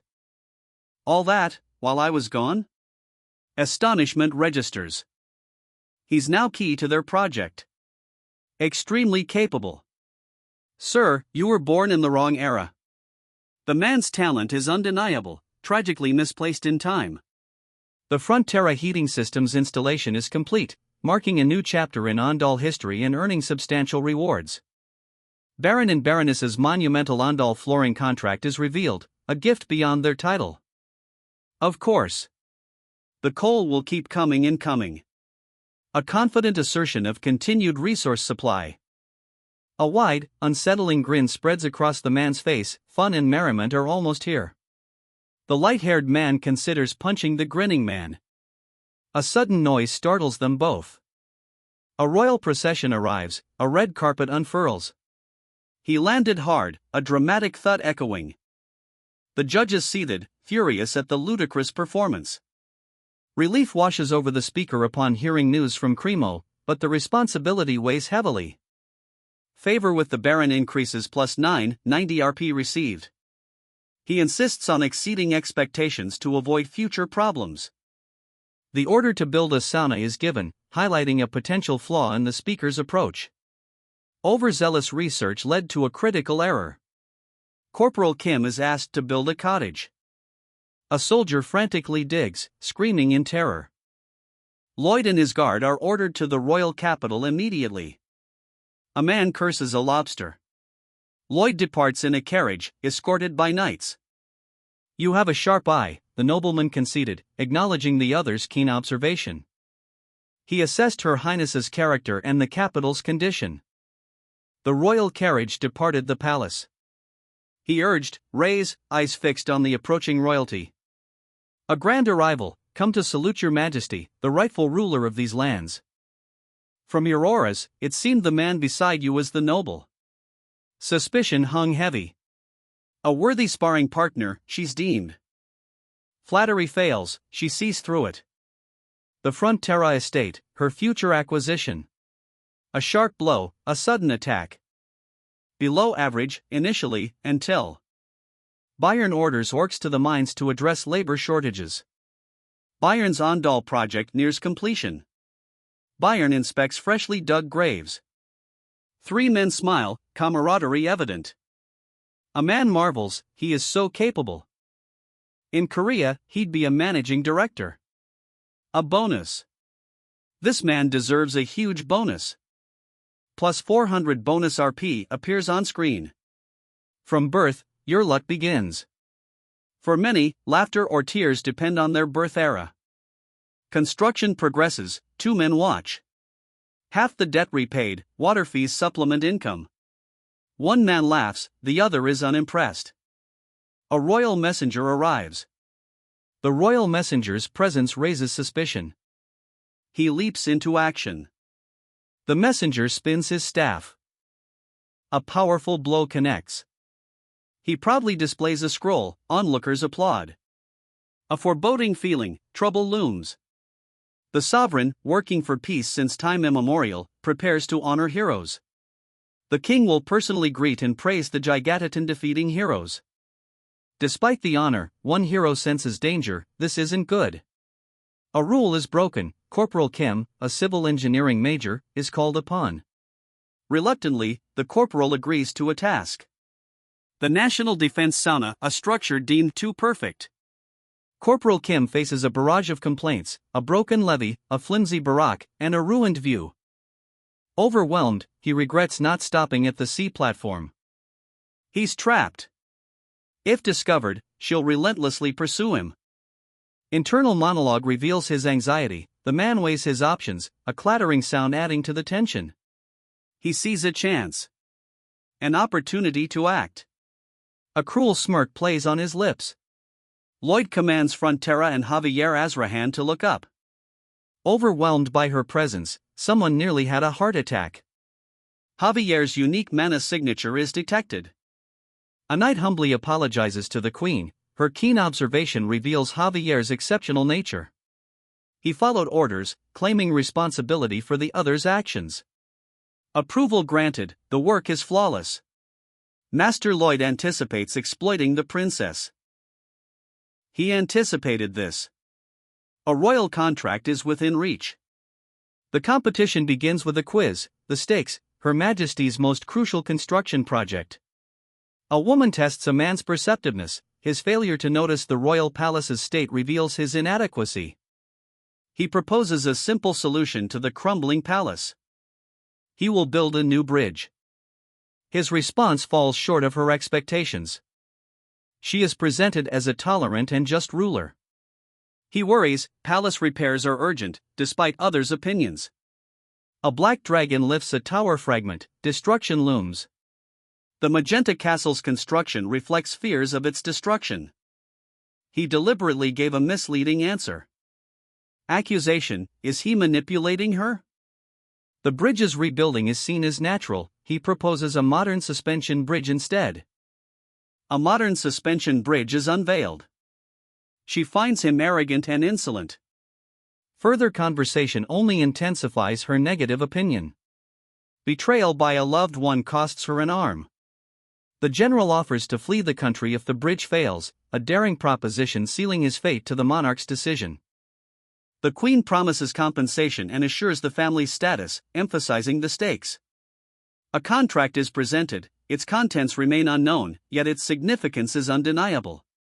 The contract details a harsh penalty, death by hanging and quartering for dishonest bridge construction. The redhead officer, seemingly manipulated, accepts a contract. She doesn't mind. She orders the contract hidden. She refuses to see it. Losing this contract could have been fatal, the officer was warned. The man's overconfidence displeased him. He couldn't concentrate on the survey due to her presence.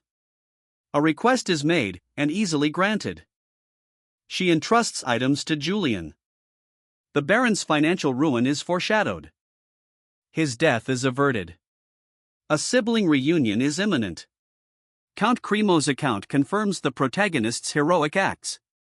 He rejects hearsay, trusting only his own judgment. Lloyd Frontera tests the man's skills. The test, identify Magenta's most urgent construction project. He claims knowledge of the book's entire plot. He's about to reveal the most urgent project. The Magina River flows through the capital. Despite her authority and power, the test continues. Her anger is barely contained. A badly tempered dragon twice stole the palace tower. The palace is crumbling due to structural stress. Repairs are delayed. He intentionally misled her. He knows she knows he gave a false answer. Enough nonsense. The commander, radiating power, vows to build an unbreakable bridge. The current bridge, rebuilt 12 times, regularly collapses due to spring floods. Lives and money are consistently lost. He promises a bridge impervious to floods and ice. The commander questions his criticism. Nervous tension hangs as he gulps. Intrigued, she declares her growing fondness for him, requesting more details about the bridge's construction. A villainous laugh echoes. He's confident she'll appreciate his creation. She abruptly loses interest. The bridge's power, it corrupts, birthing a tyrannical butcher. A bargain is struck, the family's safety in exchange for the bridge's continued existence. He made me smile. Distrusting her word, he demands a contract. The contract is a necessary shackle. He apologizes for his low posture, explaining he couldn't lower his head below the contract. 3 men walk a palace corridor. One man exclaims, "The queen's been robbed." The sword master warns of caution. The queen finds the thief clever. But the thief seemed pathetic. A few days later, Lloyd confidently rejects an escort, deeming the capital secure enough. Julian Frontera, Lloyd's brother, studies at the Royal Academy. The Baroness packed ample winter clothing before their departure. Lloyd wonders about his brother's fate, as depicted in a book. He smirked, urging, "Look up." He approached the palace. Royal appreciation for courage and selflessness was expressed. Queen Magentano's arrival was announced. Permission granted. Proceed with plans. He fell, the snow a grim backdrop to his defeat. A student at the Magentano Royal Academy reacts with disbelief. He recalls a past acquaintance, noting a striking difference in the subject's size. His surprise escalates. The boy's journey was at his mother's behest. "All right, later, you little shit." He left without a fight, leaving the other to wonder what's wrong. A woman asks about lunch with Julian. "This is expensive, you probably don't come here often," the waiter observes. The character considers the special set D, while another remarks on his surprising normalcy. "No, I stopped drinking," the character replies, shocking the other. Lloyd Frontera defeated the gig titan. Accusations of credit theft surface. A young man is slapped, the Baron's son sneering, "Different person." "What's a nobody like you doing here?" The Baron's son's disdain is palpable. Another slap. "Didn't you learn anything in your law class?" The assault continues. 2 more slaps. The Baron's scum should eat where they can't be seen. Because you offend our eyes. A final smack. "Ah, that's right. You have your filthy, mangy peasants." The Baron's contempt is absolute. Torn between helping and hindering, she wrestles with inaction. Julian's warnings weigh heavily. The Lacona family's social standing, determined by their royally dyed cloth, is revealed. Only the elite can dine here. A chilling laugh echoes, calculations are complete. Viscount Lacona confronts the two. "What's it to you? Are you related to this trash?" A scornful challenge. A swift, brutal slap. He retaliated, sending the attacker sprawling. How dare this fucker mess with a member of the elite union? Outrage explodes. A brutal blow sends the man sprawling. A swift kick follows, sending him flying. The Count's twin sons, the Black Dragon's double horns, arrive, their combined attack is unstoppable. A sharp slap silences the opponent. Another crushing blow ends the fight.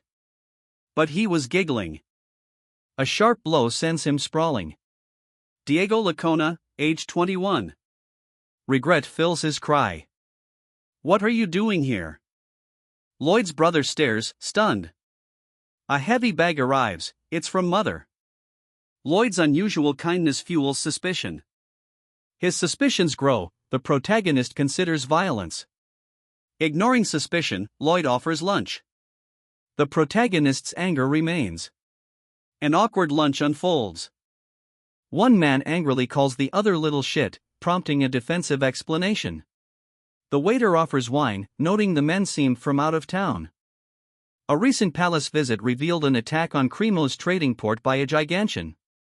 Doubt is cast on Lloyd Frontera's involvement. One man finds another's behavior unexpectedly erratic. Apologies are offered, but a superior demands explanation. A sharp rebuke follows, questioning the malleability of the law. 2 slaps resound.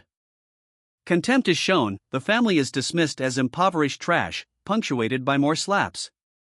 The Academy prioritizes family status over academics, infuriating a character observing a lowborn baron near the top of his class. He contemplates remaining silent. Lacona's panicked cry is heard. A character processes information, presumably about Lacona. Inquiry into the father's profession. He reveals his father, the wise and merciful Viscount Lacona. The man orders him to leave. A swift slap sends him sprawling. The Manabich slap attack is explained, instantaneous. A swift blow sends a man sprawling. The second year's top dog boasts, promising death. 2 powerful blows land. 2 men demand to know who's causing trouble. A man prepares a mystical attack. Someone confronts a man about mentioning double horns. A trembling waiter serves a lavish meal to a superior officer. The officer explodes, unleashing a mana-infused punch. How did you like that, getting mana-punched by a prodigy like me, he sneers. The young man regrets his actions, blood trickling from his mouth. Rage contorted his face. He collapsed, defeated. A sharp slap silenced them. They denied any knowledge.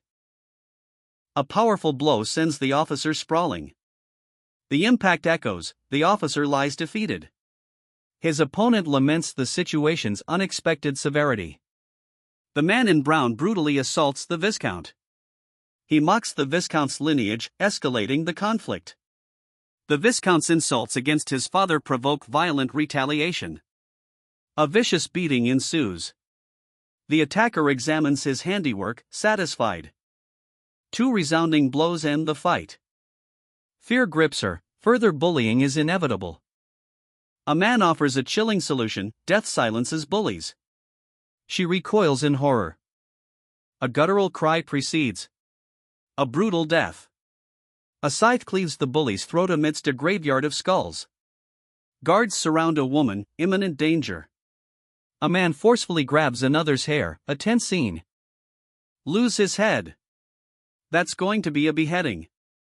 Followed by, let me introduce myself. The threat of execution is imminent, but a new player enters. An apology for the commotion. A calm demeanor amidst chaos.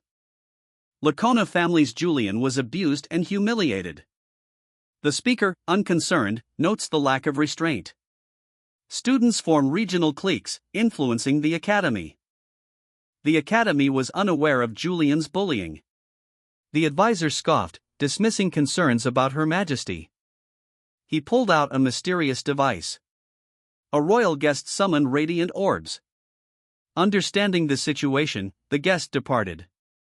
A scheming administrator dismisses a royal guest's temporary status, plotting to punish Julian and the students later. Julian's captor reveals a chilling, predatory grin. A student's panicked plea interrupts. They're being taken to the administrator's office. Bound for the administrator's office, the student questions their destination. The student angrily demands an end to their torment. Lloyd advises rest and recuperation. Royal guests' quarters. Trust Lloyd's plan, it benefits you. Doubt regarding Lloyd's plan surfaces. Confirmation, Lloyd delivered the final blow himself. Trust him. He was irredeemable. An imposter. Lloyd's maniacal laughter echoes. A brutal attack, Lloyd overpowers his opponent. His victim cries out, begging him to stop. Lloyd's outburst shocks a witness, who fears his complete breakdown. Lloyd vanishes, the vice superintendent is alerted. One man beats another, sneering, "You have no clue whatsoever why you're getting beat up like this." The beating continues. "And you think bullying your classmate is okay? You son of a..." More blows land, 'cause there's no one around to beat some sense into you. A final, brutal punch. "It's gate number 666 to hell, 4 pieces of utter garbage like you." A third person intervenes, shouting, "Stop it. Knock it off." Concern for future bullying follows a recent event. The speaker's bright smile belies the unsettling statement. Dismissive of sanctions, he finds humor in others' suffering. Death, the ultimate deterrent, is revealed. A command to immediately halt the current situation. The Sacred Academy, funded by Her Royal Highness, is in chaos. What is the meaning of this ruckus, demands a horrified dean. A student watches, aghast. Wait, he's not going to beat the dean and the guards as well, is he? Lloyd Frontera, eldest son of Baron Arcos Frontera, introduces himself. He stands calmly amidst defeated guards and a stunned Julian Frontera. It seems he anticipated this. The final text reveals his motive, restoring Her Majesty's honor. Outrage erupts. Who dares sully Her Majesty's name? The Academy's complicity is revealed, their staff ignored the injustice. A poor baron's son, helping him, offered no advantage. An insult to his brother is an insult to him. A hidden message revealed, shock ripples through the room. The royal crest, a golden dragon, blazes, the invitation's source is clear. The man is hailed by the crowd. A jolt shakes the old man, his eyes widen in fear. The old man's terror intensifies, he senses imminent danger. He requests leave of absence. Outraged, he confronts the man requesting leave, accusing him of jeopardizing his studies and inviting more bullying. He asks, "Have you heard the phrase, muscles of construction?" Magentano Palace. Javier reacts to the news. Lloyd's plan is brutal. The plan to bring down Gig Titan in Cremo was all Lloyd's. Lloyd built roads, waterways, mines, befriended orcs, and repaid half the baron's debts. Master Lloyd, the estate's savior, arrives. Lloyd smirks, self-satisfied. His smirk fades, a troubled expression replaces it. A guard is brutally subdued. He crashed. Javier questions the possibility of true change. Two men sit, an unspoken tension hangs. One man broods, privately investigating a matter. He reveals his secret investigation. The question, was there another soul? The soul shows an unusual connection to the body, devoid of strange mana. Lloyd's sudden change is deemed even more improbable than initial speculation. The speaker recalls learning of their family debt. Despite past hardships, the speaker acknowledges Lloyd's comfortable life. The character receives 28 bonus RP, but their approval rating plummets to -59. Julian's dismissed, preparations complete. Let's go. Manufacturing modern suspension bridge cables, Step 1. A pizza, topped with dirt and rocks. A loud burst. Cable manufacture begins. This cable production is crucial, failure means project failure. He scoffs, "You little shit." Lloyd. Even trying his best is impossible. This means. He hasn't spoken, the burly man orders him to leave. He's unmoved unless the queen requests it. A sharp glance reveals blueprints. The plans are given to another blacksmith. He'll face the blame for their deaths, from the scaffold. Of course not, he scoffed, dismissing the accusation. He's certain he's the only one who could create this. "Get that look off your face, you thug," he sneered. He digs, urged on by a cheering rabbit. Javier and the narrator will work on the suspension towers. A sudden, violent clash erupts. The commander bellows, preventing escape. Supplicants beseech the highnesses for judgment. A petition to punish fraud and repair the palace instead. Suspicion mounts. Lloyd's body was stolen, perhaps by black magic. Soul transfer requires a powerful mana tether, he mused. He investigates mana flow to confirm a foreign soul's presence. Javier's presence is sensed. Lloyd saved their estate, relieving her family's financial strain. Julian, a key character, opens his heart, a surprising development. Someone's arrival prompts a question: go where? Instructions to make a giant pizza using oil-based clay. Consume the material. A violent expulsion follows. Gather 120 strands, roll together. The tutorial concludes. The estate's debts, and her academy future, hinge on this. He questions her urgency regarding a seemingly trivial matter. He accuses her of tardiness regarding a crucial detail. A modern suspension bridge is deemed technologically impossible. He seeks a different technology's power. Corrigitus, the royal dwarf master craftsman, refuses. Recognizing Corrigitus from a novel, he anticipates the dwarf's stubbornness. Bridge blueprints are revealed, a powerful weapon. He apologizes for his presumption. The old man, holding a Shine Dragon bottle, warns, wait. A bridge design flaw threatens collapse, death awaits those on it. The bridge will collapse, killing everyone on it. The designers regret, if only Corrigitus had made the trusses. Horror grips the old man. It's a plea, a master's conscience. He's threatened. Hand them over for inspection. This plan will bring disaster. This was planned to pique his interest. He agrees, a bow of thanks follows. The royal workshop begins bridge construction. A man, shovel in hand, shouts ready. Stop this work immediately. One man orders another. A bridge already exists, this is a royal funds scam. He's shocked, disbelief etched on his face. He did that? A gruff voice scolds, I told you to train your body. A muscular, older man, holding a bottle, dismisses someone, little, I have no interest. Self-reproach, how dare I do something like that? I can only rely on your warm-heartedness. The council reviews the case. The Magina Bridge, a 30-year-old structure, is highlighted. Royal forces and rebels clash at the Magina River, a rainstorm collapses the bridge, halting all progress. An official sits beside the guild leader, something is amiss. The official flinches, his shock is palpable. A smirk plays on the observer's lips, the official's reaction speaks volumes. He's clearly been bought.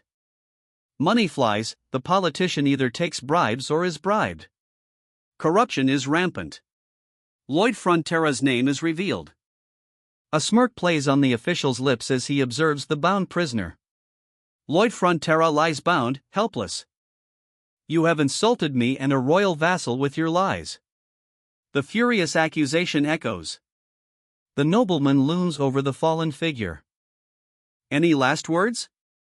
The redhead's defiance is palpable. His heart pounds, the threat of an entire bloodline's annihilation hangs heavy. Nothing to do, Your Majesty. She accepts her fate. A final, fearful heartbeat. Two men, gripped by fear, awaited their fate. A maniacal laugh echoed, pure, unadulterated malice. She screamed defiance. A blinding flash of magic engulfed him. A raven's shriek pierces the sky, a flock swirling amidst a blood-red sunset. Two bound men hang from posts, their bodies lacerated. A crow caws. Oh, I am just so nice, a man smirks. Put all kingdom workers on the bridge's construction. A new order is given. High wizards use magic to lighten massive stone blocks. Bangul prepares for launch, a crate hoisted towards a castle. Fire, he yells, initiating the launch. A projectile launches, impacting the castle. Socket connection complete. The launch mechanism connects. Lloyd's incredible feat is witnessed, awe fills the onlookers. A flashback reveals Lloyd's past, his young student almost injured herself with a heavy sword. Lloyd dismisses the past incident, he sees no problem now. Multiple figures with jet-propelled devices attack. A powerful strike sends someone sprawling. Construction complete. Lloyd Frontera receives the title Master Builder. A final hurdle remains. The Queen plans to utilize her, she refuses, dreaming of a life of leisure. They return to the palace to discuss. Escape is planned while solving Julian's academy problem. A sinister grin, Operation Double Kill initiated. The investigation starts with the guild. Victor, Magenta City's guild leader, is introduced. Lloyd's prediction of a bridge collapse is deemed an insult to the Queen. Lloyd, from Frontera State, can't reveal future events. The Queen demands to know Lloyd's payment. He dared make false accusations before Her Royal Highness. Politicians and businessmen, everyone knows what happens when they meet. Seize his business rights and monopolize the budget. He thought clever, but made a grave mistake. Prepare his judgment at once. The enraged woman commands. A gleeful axe swings down. Now I shall restore my honor. He proclaims. Agreement sought, do all parties concur? A nervous fidget. A vow, innocence will be proven. The accused faces questioning. Panic erupts, the king is nearly strangled. Screams and maniacal laughter follow. A lone crow caws, a grim omen. One man explains, the families are innocent, he only went this far. All hail the Queen. The suspension tower's construction completed instantly. A creature was launched from the tower. The creature explodes in a massive boom. A small, fluffy creature ascends, pulled by a rope. The creature slams into a wall. Here comes the second cable. A second cable arrives. Master Julian receives praise for his hard work. A colossal, smiling hippopotamus-like creature emerged from the water with a resounding humong. He roared, "Construction!" A fist clenched. Magenta City's suspension bridge is complete, a large bonus is awarded.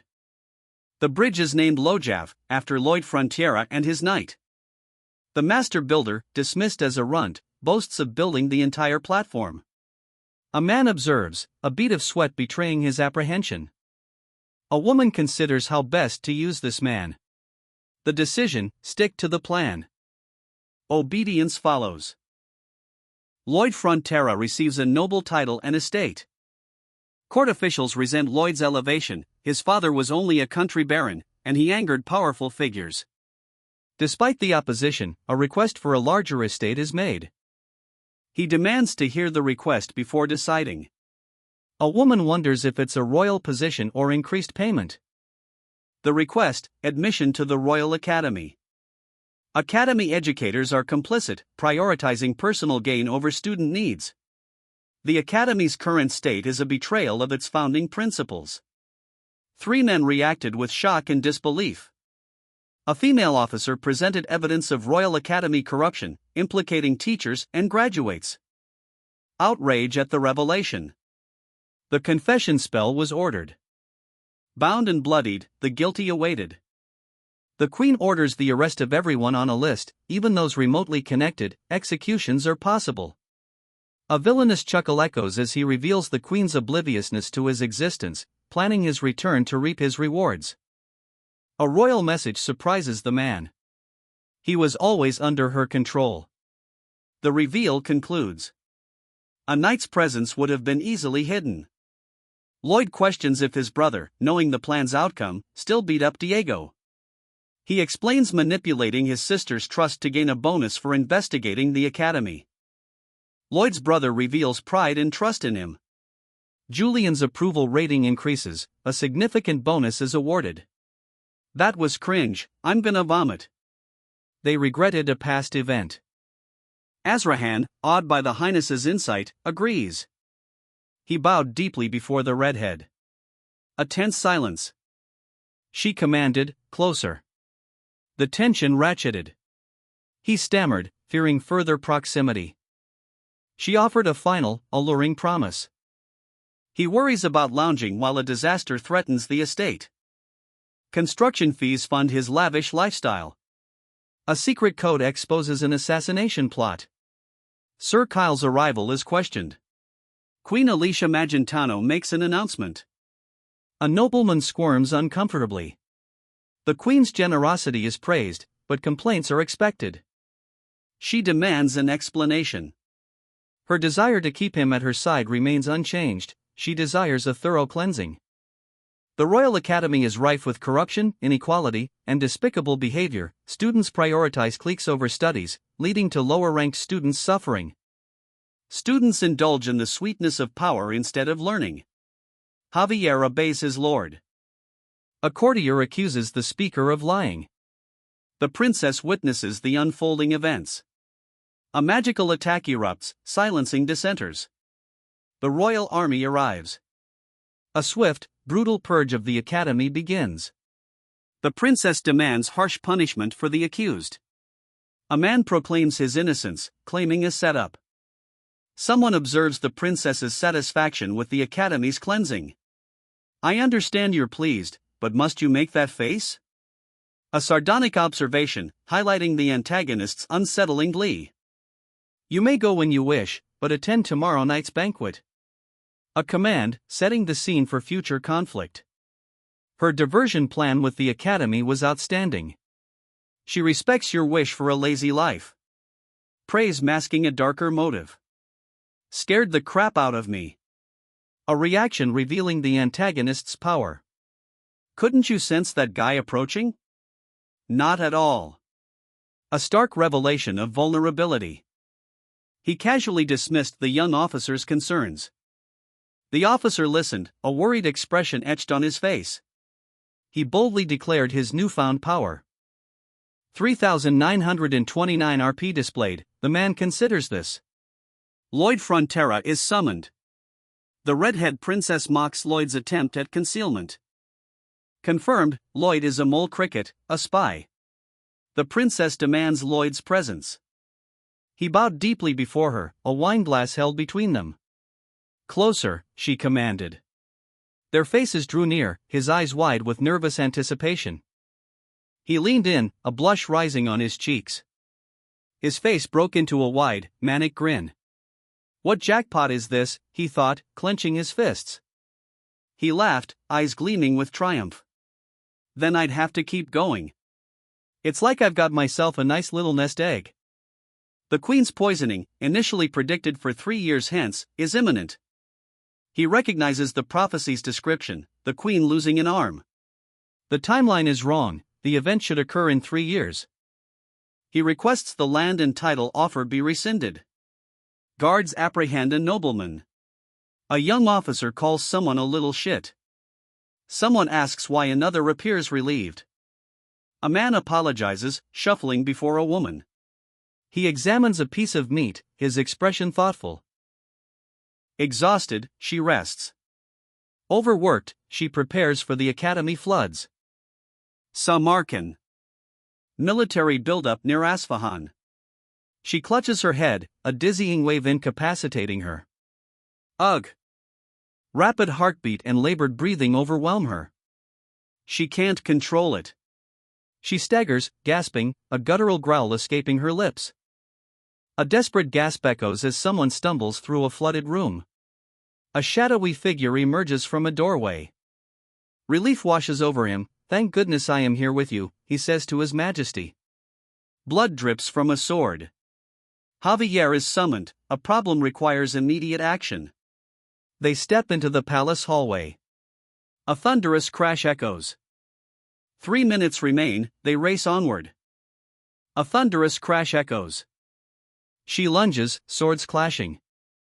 A searing blow connects, she cries out in pain. He stands over his defeated opponent. He deflected the attack, a blur of motion. The swordsman lunged. Disbelief, the block was a candlestick. High-frequency mana collision. Sparks flew as blades clashed. He unleashed a furious blue energy blast. A sword clash echoed as he deflected an attack. Your royal wallet, Highness. The thief's desperate plea was cut short. A swift hand silenced the witness. Mana absorption. The thief absorbed energy, vanishing. The blonde knight leaps, sword drawn, towards his opponent. A blinding flash erupts as the blue-haired swordsman counters. The knight's attack is deflected, he scoffs, tisk. Mana Blast. The blue-haired man unleashes a powerful magical attack. The older warrior praises the young man's mana manipulation. A swift counterattack reveals the young man's combat inexperience. A desperate cry punctuates a fatal blow. The young man is mortally wounded. If defeat comes, all are lost. She questions her sobriety. Asfahan, the enemy state, is mobilizing. Asfahan's army assembles. It's not a drill. A suicide mission? She suspects foul play. The alcohol's effects are unusual, her mana should neutralize it. She circulates her mana. A wave of mana reveals a poisoned heart. Poison. But the food was checked. Panic grips the woman, she cries out for help. She stumbles, desperately calling for the royal doctor. A man arrives, offering aid as she collapses. He prepares to attend to her passing. A strange mana surge is sensed. He needs time, 2 minutes requested. He sprints, cane in hand. He lunged, cane a blur, 2 guards fell. Poisoned, the king parried 3 lethal blows. Why? Kyle's fury erupted. Rage flared in his eyes. The younger man dodged a brutal blow. Their weapons clashed, sparks flew. A blinding flash. A flurry of strikes. Astonished, the dark-haired swordsman observes his opponent's unprecedented mana control. A furious clash of steel echoes through the palace. The opponent is disarmed, sent sprawling. Lloyd? What are you doing here? A shocked woman arrives. He uses the Azrahan core technique, subduing the woman. Energy surges from the assailant's hands, draining the victim. A blinding aura sword materializes, its wielder is enraged. Only a sword master can conjure the aura sword. Victory is near. He hurls a golden disc, the clash is imminent. An earth-shattering explosion rocks the scene. The blond man, sword raised, prepares to strike. A thunderous bash sends the purple-clad figure sprawling. Desperate, he cries, I'm counting on you. An invasion is deemed unlikely, enemy forces should be concentrated at the northern border. A pained groan follows a violent fall. The plan, incapacitate the swordmaster. He dashed through the opulent palace hallways. A bloodied man, eyes gleaming, prepares to strike. He declares his attack. The attack lands, his opponent falls, wounded. He screamed, a silent, gaping terror. A desperate grab. Mana Blast. He unleashed a fiery counterattack. Rage contorted the man's face. A scream, he fell. The explosion engulfed him. He grunted, sent sprawling by a powerful blow. A scatter blast erupts, the attacker is thrown back. More explosions rock the palace, the opponent is clearly overwhelmed. He's a monster. Lloyd Frontera's name is uttered in shock. Lloyd demands an explanation for her skill as she coughs up blood, pleading for silence to concentrate. A violent cough, blood sprays. Horrified, Lloyd realizes she's sacrificing herself. A powerful blast erupts, chaos consuming a grand hall. Terror grips the young nobleman, sweat beads on his brow. A commanding officer rallies his troops, denouncing the nobleman as an imbecile.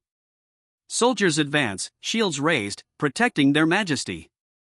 The nobleman draws his sword, a desperate counterattack begins. A swift blow sends a knight sprawling, the air itself seems to whistle. A bloodied nobleman, sword in hand, stands defiant. These are elite guards, yet he tosses them aside with contemptuous ease. His eyes burn, the nobleman's power is undeniable. He will die here. A fatal blow lands. He falls. A devastating blast erupts. The crimson-caped figure departs, leaving devastation in his wake. His work complete, a triumphant villain cackles. His opponent recoils, violently expelling dark ichor. He roared, his arm mangled, a defeated fury twisting his face. Losing an arm? Unacceptable, he snarled, defiance burning in his eyes. A knife materialized, glowing ominously in his grasp. A crimson beam obliterates a dome, devastating damage inflicted. Despite a wound, he boasts of damage dealt. He flees, a trail of blood marking his retreat. He charges, fearless. A skidding stop, the attack begins. He lunges, sword flashing. Rage contorted his features. A blinding explosion erupted. He retaliated with a fiery slash. 2 deafening crashes followed. Unbelievable. He wields it like a cannon. A thunderous blast sends him sprawling. Mana blast. The ensuing destruction is catastrophic. An earth-shattering explosion erupts. He drains her mana, leaving the queen weakened and gasping. The queen's mana, poisoned, is being absorbed. The king collapses. The commander, sword drawn, surveys the fiery chaos. A sudden blow sends him sprawling, he cries out in pain. He stumbles, wounded, a step behind his pursuers. A bystander observes, questioning his desperate defense. The queen's assassination plot is revealed, the commander and his men are exposed. Attack! He lunged, sword flashing. 2 guards fell, screams echoing. Another 2 followed, impacted by a powerful blow. An observer marvels, unprecedented skill, potential for sword master status. He declared, step aside. That will never happen. He is mine now. The man claimed the aura sword. The aura sword. His opponent recoiled. He attacks with the aura sword. A thunderous explosion, he plummets. He lies bleeding, mortally wounded. His foe steps closer, victorious. Lloyd. A desperate cry echoes. She urged him, gather all mana into one arm. I will assist you. He grabbed a knife, hindering his task. A mana blast erupted. A magical blast sends the protagonist sprawling. A blood-curdling scream echoes. He vowed, you will not pass. A regal figure, sword drawn, prepares to defend. The nobleman lies slain, a crimson stain blooming on the pale marble. His killer, a towering figure in crimson, stands over him, sword held high. A purple blast erupts, the nobleman retaliates. The retaliatory blast obliterates a palace dome. He grips his glowing sword, poised for action.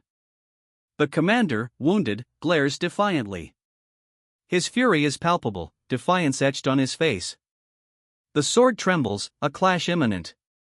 2 men sit by a campfire, one, visibly distraught, questions the sudden turn of events. The distraught man confesses his disappointment in Master Lloyd's refusal to join him. He blames his weakness and negligence.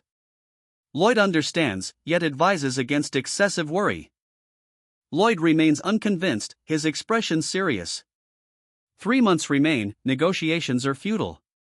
He refuses to abandon his duty as the Lord's sword and escort. He needs to become a sword master within the year, his ambition is evident. A sword master's skill stems from immense mana, not simple training. He declares his intent to proceed alone. A powerful sword blow. The opponent is impaled. His opponent's survival defies expectations. But now. A roar of agony, the flames engulf him. He's grabbed. A sword pierces his chest, the attacker snarls. The sword is wrenched free.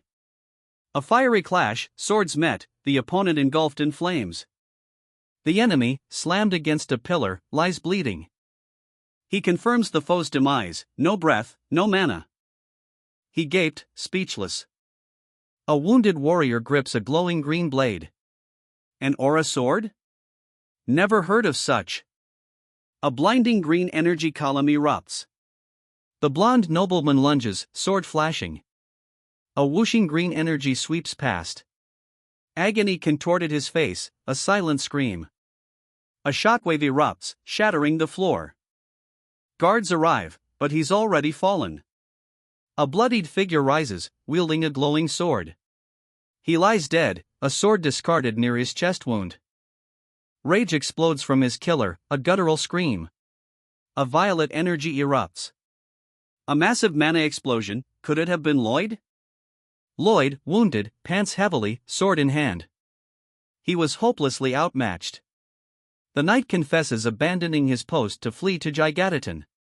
His soft attitude, he explains, prevented him from fulfilling his duty until now. He deems himself unfit to be a knight. His companion smirks, announcing docked pay for 6 months. They sit by a crackling fire, the tension unresolved. He swore an oath, apologizing profusely. Despite disbelief, he vowed to uphold his oath. The other man accepted his pledge. Skepticism, he doubts the claim of triple heart circle advancement. Human mana limits are discussed, even with extensive training, surpassing them is impossible. One man wipes sweat, concerned by the other's actions. He vows independence from Master Lloyd. A bloodied figure resolves to become stronger.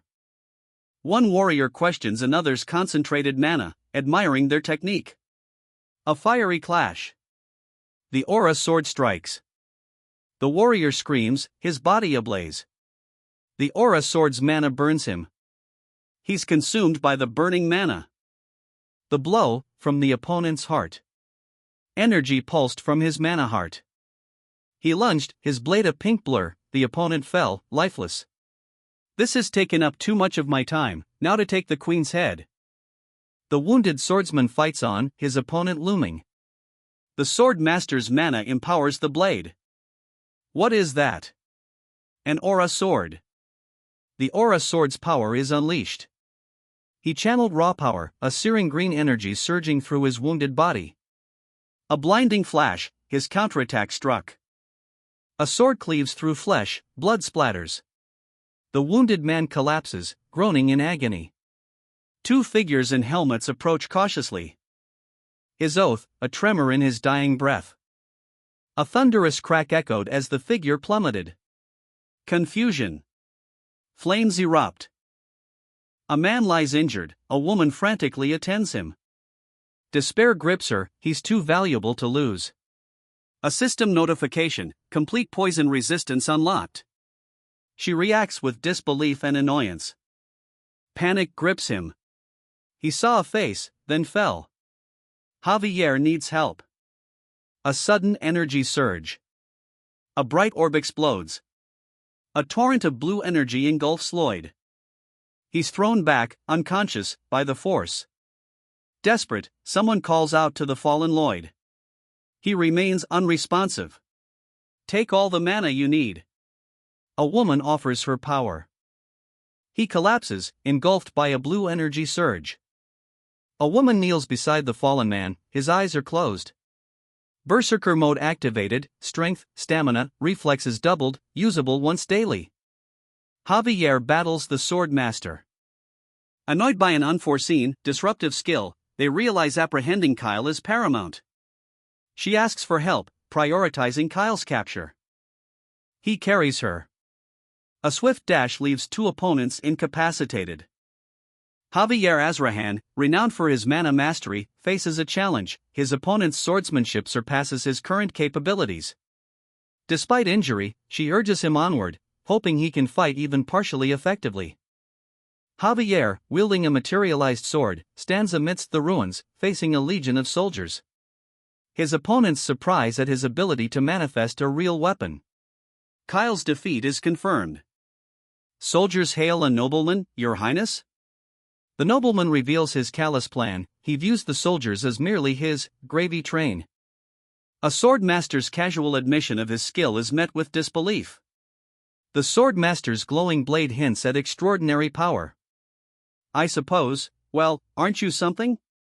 A system notification, stunning achievements unlocked a hidden condition. Each achievement grants an honorary title with a bonus skill. A list of absurd titles appears. The protagonist is unimpressed, wanting something cooler. He shrugs off the ridiculous titles. A new skill is acquired, regardless. A title's powers activate for 24 hours within a specific region. Duration and area can adjust. Against opponents 10 times heavier, Iron Stance doubles damage dealt, halves damage received. He questions the CP system's unhelpful interface. His current CP is 0. He observes someone exhibiting strange behavior. Lloyd is called. He possesses mana absorption. His new skill, Supercharge, absorbs ambient mana when depleted. She struck him, the man falls. She's shocked. Concern etched her face. Are you alright? A system message reveals a supercharge ability, absorbing ambient mana to replenish depleted reserves. A question follows. Is this my only option? A woman activates the supercharge, a surge of energy enveloping her. Horrified, she cries, "What is this?" A thunderous crash, swords shatter. Mana rapidly drains, she gasps, overwhelmed. She kneels, obeying the command, "Help your knight." The knight descends, engulfed in blue energy. A blinding azure energy erupts, engulfing the room. Mana Heart skill upgrade, low-ranking sword expert. Your Highness. We must hurry. Exhaustion drains her. He flinched, deferring details until later. The Queen's arrival prompted immediate prostration, explanations to follow. A sudden, powerful force swept them away. Kyle, needing to replenish his mana, is carried by his master. Javier's questioned, a woman clutches him. Commander Kyle collapses, wounded. Guards are ordered to stand down. Kyle's assassination attempt is recounted, 2 men saved him.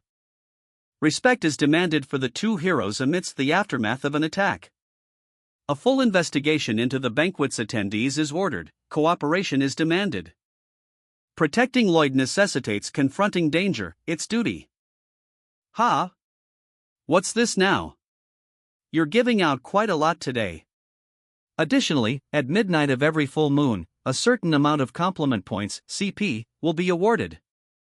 Titles of praise are named to suit your face. Your toast, Cremo Lobster. Title region, entire Cremona region, including Cremo. Active period of title, 120 years. What? This is an enormous boost. Does every title invoke these kinds of powers? He hesitated, then refused to reveal crucial information. Please tell me, the other insisted. Fat chance. The train has already left the station. The secret was safe, for now. A notification, he survived a fatal poisoning, unlocking poison immunity. A gleeful grin, sweet. Poison immunity was acquired. He collapses, engulfed in blue flames. She watches, distressed. A new skill unlocks, Frenzy, a berserker mode lasting 60 seconds. Fully charged, he sits up. He begs for information, the other laughs, demanding more please. Frustration contorts his face. He attempts a confession spell, but it fails, they're protected. The spell's failure is attributed to a future plotline. His future sight is useless, but he gains powers.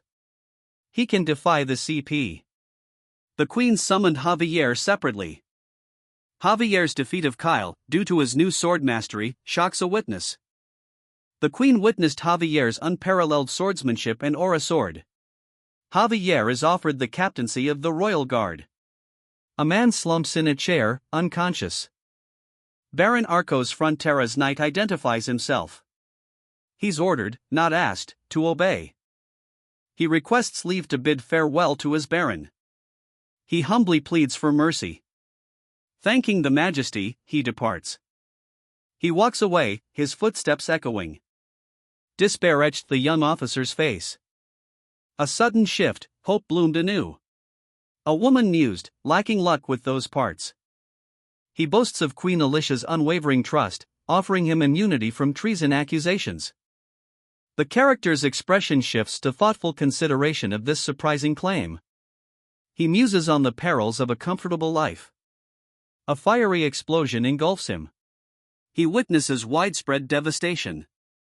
Horrified, he questions the destruction. He stands over a bloody corpse, his face grim.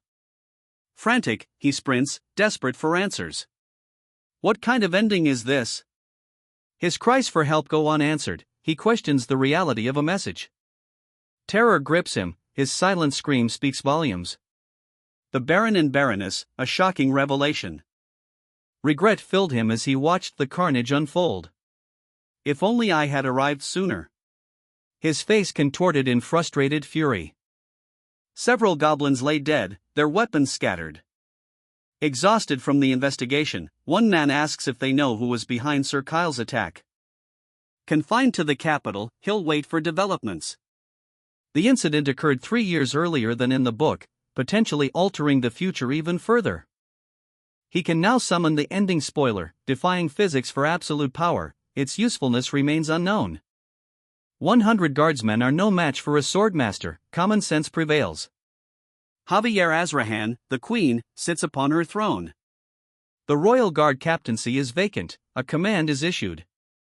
Will he abandon them? Doubt clouds their faces. The red-haired woman pleads for forgiveness. Javier's ignorance is questioned. He begs for understanding, unable to leave his charge's side. Disobedience is treason, a consequence well understood. Javier, pale and kneeling, faces the repercussions. An elegant way of saying you'd rather die than serve me, she mused, unimpressed. He granted her request. You may go. I shall respect your wishes.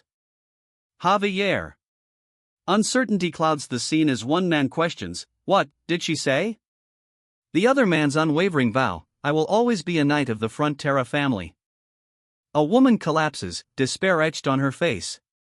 The Frontera estate's fate hangs heavy. He crushed Newman, boasting control over Frontera's subjects. His next target? A face resembling an orc's. A bright full moon heralds the approach of a pivotal moment. He activates ending spoiler, a gleeful anticipation for his sweet future. He pressed yes, initiating a transfer. A message box appeared, he's disoriented. Panic, where am I? He's at the Frontera estate, but... He stared, aghast, what is this? Panic, hello. Is anybody here? Despair, does it all really end up like this? He fled the carnage. A lone figure surveyed the devastation. Overcome with grief, he wept, I'm so sorry. I couldn't protect anyone. His despair curdled into furious rage, damn it, what kind of ending is this? A new character observes, concerned about the Queen's assassination attempt, a plot point lacking detail. She worries, if this keeps up, it won't be good. Javier's investigation continues, prompting concern. A request is made to the Highness. A sudden, swift movement. Rage contorted his face. He decimated the horde. A dark cloud erupted. A monstrous swarm descended. The silver-haired nobleman lunges, his sword a blur. A scream, a devastating blow. He roars, the attack's ferocity echoing in his rage. He unleashed a furious blast. A devastating explosion rocked the area. Did he defeat them? Urgent concern. A swordsman confronts a man in a coat before a damaged castle. He gasped, is all of that going to happen? Doubt clouded his face. He bolted, I don't know how long a little is, but I need to get there as fast as I can and deal with it. Determination fueled his desperate dash. The Cremona region faces total devastation. Asfahan's actions unleash a monstrous domino effect. A chain reaction of monsters threatens the eastern region. Suspected Asfahan activity detected in the eastern wilderness. Confirmation of the report, the Queen acknowledges the threat. He urged himself to think, revealing a hidden pact between the Orc tribes and the Sand and Steel tribes. A carrier pigeon delivered news of this pact. He followed 2 individuals, witnessing a self-defense incident. The red-haired woman, a genius, understands the situation. Accused of treason, he's cleared of suspicion. In return for enemy intel, he receives 50 wizards' support and command. Trusting his speculation comes at a price, he acknowledges. The crown's honor, tarnished by the assassination attempt, will be restored, his foresight and resolution publicly acclaimed. He rides away, a triumphant cry echoing. 2 riders thundered across the landscape, hooves drumming a heavy rhythm. Explain yourself, one demanded, seeking answers for their urgent ride. Frontera estate in 5 days, the other replied, setting a stark deadline. Their morale will plummet with a swift strike, a strategic plan was revealed. A 360-degree assault was unleashed, a devastating, all-encompassing attack. A request: be punctual. He's counting on you. The rider's horse reared, bucking wildly. He sweat, a grim smile playing on his lips. The frame was too small. Panic grips the villagers. Lloyd urges them to shelter, a horseman fleeing. Lloyd's command echoes: find the largest shelter possible. Lloyd's fury erupts. He curses this abrupt, devastating end. Terror twisted his face, a guttural scream tore through the air. A monstrous swarm engulfed him. Giant locusts descended, jaws agape. Locusts. He stared, horrified. He unleashed a furious, glowing sword strike. A swift, slashing counterattack followed. A powerful blow connected. A devastating impact exploded. A monstrous swarm engulfs the city. Terror grips him, a powerful jolt. He collapses, gasping for breath. Consider the consequences of disbelief. He dashed, the urgency clear. Regret over lost time. The locust swarms cause identified. Unprecedented calamity demands immediate troop mobilization. Monsters are being eradicated from the eastern wilderness, destroying their habitat. This, according to a book, should occur 3.5 years later, far north of the Frontera estate. It's a possibility. How is Asfahan's suspicious activity known? The speaker herself is more suspicious than Asfahan. Suspecting Kyle's assassination attempt, she noticed suspicious exchanges between him and the head of staff. Dismissing concerns about her mana absorption, she asserts Knight Javier's unparalleled genius. She suspects she's being watched, noting suspicious glares. 500 white cavalry are granted. He grinned, thanking the Majesty for their generosity. Stopping the monster attacks is key. The Queen finds him suspicious, but appreciates their mutual understanding. A knight speeds away, leaving a whirlwind in his wake. A horrifying scream echoes as he's violently attacked. Javier's power, now capable of overwhelming a small nation's army, is revealed. His companion acknowledges the threat. Javier's opponent explains the enemy's fearless, reckless charge, highlighting their suicidal nature. The sheer number of insectoid enemies overwhelms even Javier's might. Their fearlessness is the key issue. Two powerful fighters, facing a massive horde, acknowledge the insufficient firepower against the overwhelming swarm. A plan is proposed. Two riders leap their horses across a chasm. A hard landing. They raced onward. The riders surveyed the landscape. Their pursuit continues. What is that? A man reacts with surprise. He springs into action. He confirms a prior statement. An effect activates. He gains Queen Alicia's trust. They part ways. A farmer and his young son, tools in hand, stare upward, faces etched with wonder. A monstrous insect crashes through a manor window. Terror grips a maid as the creature lands. The maid screams, horrified by the insect's appearance. Giant insects smashed through the palace windows. Terror grips the women inside. What on earth is happening? Arcos. Outside. Join Sir Byron and the other soldiers. Arcos draws his sword, leading the women to safety. He dashed, panting, from the monstrous insect swarm. Evacuate the residence. He fled the swarm's relentless advance. A man fought back with a shovel, desperately battling the insects. A plea for the estate's safety: protect the people first. Rage contorted his face. He lunged, a monstrous creature's bone arm swinging. A swarm of insects descended upon the town. An earth-shattering explosion. Great orc warriors. Today may be your last. But we will keep our oath with our brother's family. Giant insects swarm the orcs, their bites causing chaos. A man fights back, desperately fending off the insects as a woman sweeps them away. An orc subdues a woman. The scene shifts to a desperate struggle. The orc horde is overwhelmed, a massive swarm consumes them. A plague of insects engulfs the village. A young woman weeps, a giant insect nearby. A monstrous insect hisses, poised to attack. A hulking orc looms, a club held loosely at his side, overshadowing a ballroom scene of nobles. A man explodes with laughter. How do you like that? His words are punctuated by the impact of an attack. A swarm of insects descends, engulfing two mounted figures. A swarm dissipates, revealing three figures on a path. It's definitely our Lloyd. Horrified riders flee a terrifying swarm. Vale encircled the estate perimeter, trapping the swarm. A massive insect swarm descends. Another wave attacks, the plan unfolds. The trap works, their numbers dwindle. He vowed to help a neighbor, even in a crisis. A desperate scream pierced the air. A monstrous insect horde swarmed. A window shattered, a nurse recoiled. The creature scuttled closer, menacingly. A monstrous insect attack sends a maid sprawling. A lady, throwing a chair, fends off the creature. The lady orders her maid to flee. A man, sword drawn, rushes to the lady's aid. A swarm of flies engulfs a couple outside a manor.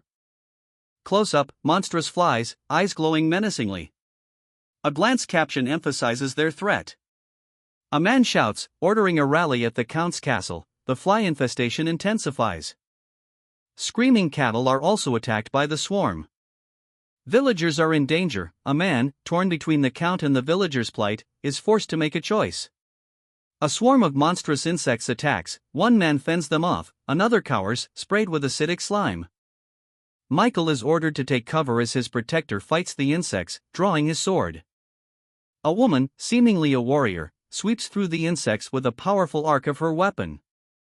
A horde of monstrous, screaming goblins charges into the scene. The man fought back, but the insects swarmed, overwhelming him and his companion. Overwhelmed, the man shielded his companion as the insects devoured them. A monstrous figure emerged, cradling a screaming child amidst a chaotic swarm. Terror grips the woman as monstrous insects swarm. A creature's gaping maw devours her. A man intervenes, shielding the woman. A whooshing sound, the insects scatter. Maggots. A natural history museum is your place, he sneered. A powerful blow connects. A swarm explodes. One monstrous insect charges. A swarm of monstrous insects rises, a dark tide against the sky. Close up, ferocious mandibles snap. A man and woman register shock, that echoing voice. A wave of insects crashes, a farmer flees. He urged his opponent, harder. The fight intensified. Confused, his opponent countered, too hard, wait, why are you smiling? Locusts react to loud noises, a crucial detail from the book. He shouts, next is Lacona. Come on. The race begins. Javier's approval rating increased by 354 RP earned. Terror grips the woman as monstrous insects advance. A powerful strike obliterates the threat. Terror grips the old man as countless insects swarm. A thunderous crash erupts. Lloyd Frontera's arrival is witnessed. Insects swarm a man, who collapses onto a rug. More insects attack, the man is overwhelmed. A figure laughs maniacally, that felt good. A powerful sound, what's wrong with him? Captain Frontera's arrival is announced. Save your strength, one soldier urged, while another sneered, you don't see the bigger picture. A maniac laughs, I'm milking this for all it's worth. The battle ends, they head to Maritzi wetlands. A chaotic retreat, a thunderous stampede. A soldier charges, a rumbling impact shaking the ground. He unleashed a blinding emerald slash. A monstrous insect vanished in a green flash. Twin slashes decimated another foe. A dark vortex consumed its remains. Come on. Just a little further. A dark cloud pursues them. Dang it. Is he exhausted? If I push him anymore, we'll all be dead meat. He leaps from his horse. You're my steed now. Run. He commandeers the other rider's horse. The horse gallops away. He lunged, a desperate hia, escaping his lips as he jabbed. The attacker, now airborne, draws his sword. A swarm of insects explodes, propelling him forward. Bangul. Ham-on. A roar of pure fury. A blast of water sent the man sprawling. A monstrous insect plunged from the sky. Roars echoed as fiery explosions erupted. A watery explosion. Monsters surge. Round 3, he declares, unleashing another attack. A powerful clash sends him flying. Phew, that was tough, but most threats neutralized. A cleanup crew is en route. A man fends off giant insects. 300 elite Sand and Steel tribe warriors arrive. Leave the rest, we have other concerns, one man stated, leaving his companion sprawled on the ground. What else? The other wondered. Viscounty of Lacona, a plague of flies descends. Terror grips a nobleman. Chaos erupted, horsemen thundered past, leaving a terrified nobleman in their wake. A frantic man, his face contorted, was warned about overdue water bills amidst the tumult. A knight deflected an attack, the impact a blinding flash. The knight's plan, to funnel the swarm through buildings, was revealed. Terror contorted his face. A dark cloud engulfed the town. Can you keep up with the great Lloyd?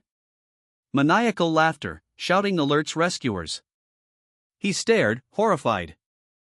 Another swarm attacked, a desperate cry escapes him. The swarm descends. A brutal, desperate counterattack. A green energy wave slices through a mass of enemies, a single, devastating slash. Good. We gathered them to a single spot. A cavalry unit observes their successful maneuver. Javier. Prepare your back. Javier's comrade warns him as a projectile hurtles toward them. He grabbed the opponent, swinging him around. Leaping, he sent the foe sprawling with a sword slash. A skidding stop, the duel continues. He dashed away, leaving a cloud of dust. A fast escape across open fields. He grapples with the enemy, swarms of insects attacking. Thrown into water, the fight continues. An earth-shattering explosion. Fire engulfed the creature, sending it spiraling downwards. Spray shot, round 2, he roared, initiating another attack. A powerful jet of water struck the target. The creature stumbled, weakened by the second blast. A shovel-wielding man fled the wrath of a sword-bearing officer, dark projectiles raining down. The officer unleashed a furious energy blast. Exhausted, one man rests, his companion departs, sword drawn. Thousands of insects remain, the threat persists.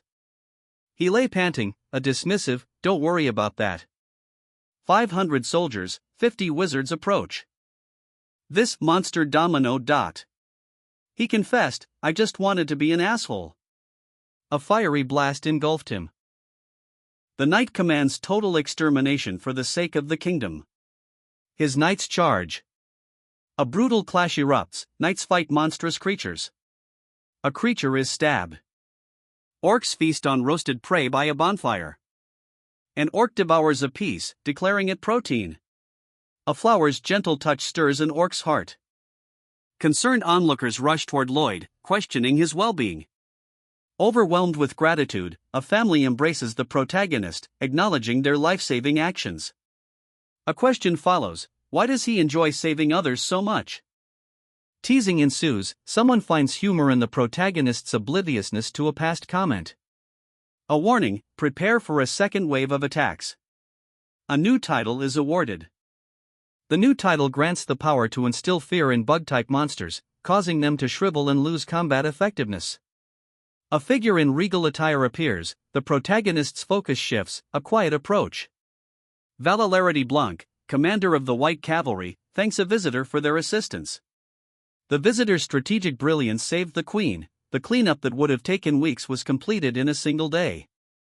Blanc declares the visitor a brilliant strategist, crediting them with saving the queen's life, not sheer luck.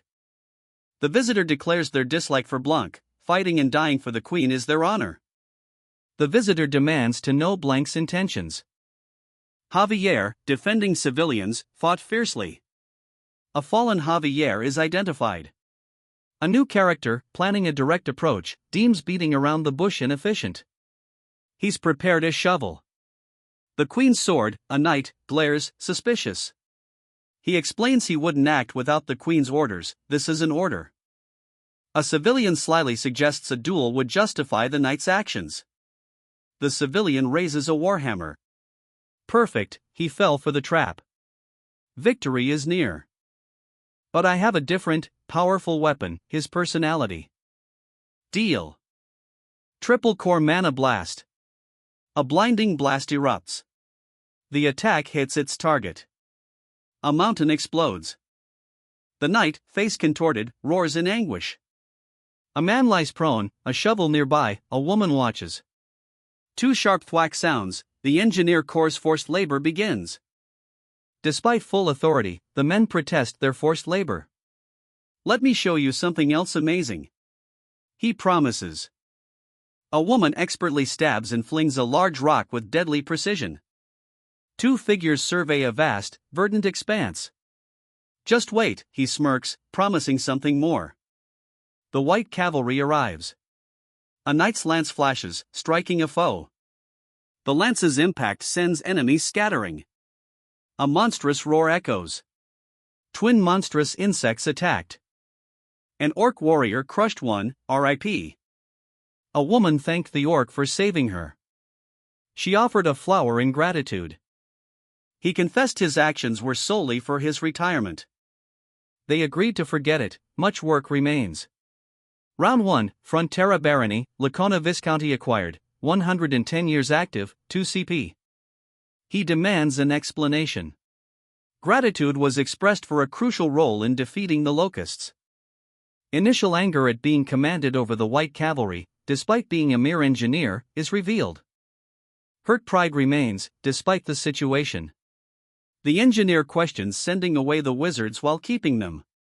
The engineer's special nature is foreshadowed, he's revealed as the novel's white cavalry commander, destined to carry out the queen's purge. Javier, a non-swordmaster, barely beat his opponent. Trust is offered, a request made. Uncompromising loyalty, a born warrior. A gamble, white cavalry becomes the estate's engineers if he wins, immediate return to Her Majesty if he loses. A ludicrous request, immediate combat. The Queen's Knight reveals his command over the white cavalry. He draws his sword, the knight is armed. The knight approaches, his sword sheathed, referencing the protagonist's past actions. The protagonist boasts a triple heart circle, but admits to its crude power, underestimating his opponent's skill. The knight explains the unorthodox rules of this duel, a knight versus a civilian. His opponent wins if even the slightest flinch is shown. A fiery attack forces a flinch. The civilian's victory is imminent. A fiery blast sent the knight sprawling. The knight watched in horror as a volcano erupted. 500 of the kingdom's strongest white cavalry are here. A soldier, struggling, drops his shovel. This isn't a simple order. Wielding a shovel can be more honorable than a sword. He demands cooperation, there's something to check. Doubt clouds their faces, one man assures the other, his wilderness experience guarantees success. They dig, protecting their meal ticket. A colossal beast is unearthed. A knight charges. One reveals their truth, now, the other must respond. A knight objects, shoveling dirt would wound his honor. A volcano erupts, the knight recoils in terror. A metallic clang echoed. Terror gripped the estate, a rumbling shook the ground. Panic ensued, a family embraced, trembling. He scrambled, the ground shaking violently beneath his boots. That Master Lloyd. Master Lloyd plants a new flag, replacing a fallen one. A thunderous rumble approaches. A monstrous stampede, the earth trembles. The general demands evidence for the upcoming attack. His subordinate questions his certainty. The general's plan, encircle the herd, then systematically eliminate each layer. His glorious lance, a final legacy. A pained neigh echoes as the knight falls. A knight, unarmored, confronts a fleeing figure. Master Lloyd said I wouldn't need armor, the knight explains, facing concern. Decipher? A man signals with flags, summoning aid to the village's southeastern edge. His urgent signals continue, a plea for immediate assistance. Mastodons threaten the village's earthen ramparts. He persists, despite the escalating danger. The knight's claim, all predetermined, defies the observer's disbelief. The situation is deemed nonsensical. He lands a blow, the impact echoing. Another heavy blow, the beast is falling. He grinned, a predatory gleam in his eyes. A colossal beast emerged, its roar shaking the earth. The mastodons were brutally crushed. The plan: divert the mastodons using their natural enemy, the megalania. The megalania's arrival sent the mastodons scattering. He expertly navigated the wind currents, flags billowing. A clash of steel echoed, lances meeting. A monstrous roar shattered the silence, prehistoric beasts emerged. A knight surveys the battlefield, a horde of beastmen approaches. Workers reveal a long ditch, its purpose, now clear, is revealed. The earth trembles, the beastmen charge. The beastmen's charge is thwarted, they crash into the ditch. Behold, he roared, summoning power. A torrent unleashed, creatures scattered. The flood swept them away. He struck a heroic pose. A grim-faced nobleman surveys his army, a knight stands ready. A family cowers, shaken by an unseen tremor. Horses plunge, a chaotic stampede beginning. A shared feeling unites everyone. A vow to protect them all. Doubt warred with dawning certainty, the enemy approaches. A colossal mastodon herd charges. How exactly is it obvious? A masked man questions the strategy. Despite evasiveness, the commander's assessment proves correct. The plan matched the mastodon's speed, targeting their vanguard. Anticipating heavy casualties, a knight plans his post-battle proposal. His casual mention of his post-battle plans is met with disapproval. A rallying cry silences concerns, this is their cavalry unit's destiny. A man recognizes Sir Byron, the estate's chief knight. Master Lloyd signals, a flanking maneuver is planned. The white cavalry is summoned. A flanking attack is deemed insufficient against the enemy's advance. Lloyd threatens to report to the Queen. He panicked, what on earth is he thinking? A monstrous stampede shook the ground. They're here. He raised a signal flag. A wave of charging beasts thundered toward him. He stood defiant, flags aloft, as the ground trembled. A thunderous charge, giant boars, enraged, stampede. One crashes, earth trembling. Another boar falls, the ground shaking from the impact. White cavalry, forward. The cavalry's thunderous charge kicks up a dust cloud. Soldiers question the plan's purpose amidst the chaos. Mastodons clash with the cavalry, a brutal melee ensues. The mastodons, panicked by megalania, flee, mistaking the cavalry for another predator. A massive herd thunders across the plains, the earth trembles beneath their hooves. A knight witnesses the stampede, alarmed, they're moving, but in that direction. A colossal beast looms, dwarfing the soldiers below. The Battle of Salsu begins. A monstrous roar echoes. A tranquil valley unfolds, mountains looming in the distance. He felt the earth tremble. Mastodons? The question hung in the air, heavy with implication. Oleg, the soldier, offered no engagement ring. White cavalry soldiers charged. A panicked herd of creatures plunged into the river, their frantic quack echoing. A knight watched the chaotic scene unfold, the water churning with their struggle. Plenty to eat downstream, so no reason for them to return. And thanks to them, a new canal. The knight's companion explained, pragmatically surveying their accidental feat of engineering. Not exactly, no. But as we were digging, I thought, oh, this could be useful. 5 men died in every battle. A widow grieves, her husband died honorably for country and people. Knights deliver fallen comrade's helmet. Grief consumes the widow's son, a comrade consoles. Amidst a graveyard, the commander rages, his grief evident. He sits, alone, defeated by the rain. Death leaves only emptiness, a boy mourns. A wave of lances charges. Of course, sir. A knight pledges loyalty. Dozens more, a commander grimly predicts. The white knights will aid the plan, no return to the capital. He realized his leadership failures. The knight knelt in despair. This plan needs his help to succeed. A council debates, a knight's helmet rests on the table. A legendary beast sleeps in Lake Kapua. The waterway's disruption will awaken it, construction proceeds. A council member votes yes. Construction begins, a democratic process, sparking immediate protest. Workers, led by a determined man, commence construction. The lake's dam, built by a powerful creature, is a key element. Damage will trigger a repair response. A plan to repeatedly destroy the dam to deter monsters emerges. He's tormenting a sleeping beast, even Satan wouldn't. A knight must defeat him. Operation Guard Dog commences, a knight battles monstrous beasts. Simulation mode initiated, a survey begins. A man activates a power, multiple ghostly hands appearing.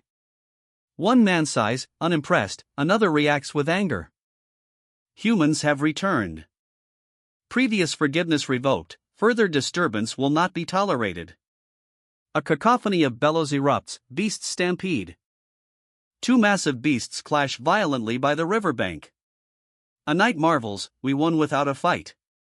He questions, did you plan this canal? Sir Durando, fallen, rests beside his shattered lance. Magentano's cavalry will forever remember Durando's bravery. A field of shallow graves, each marked by a fallen knight's sword.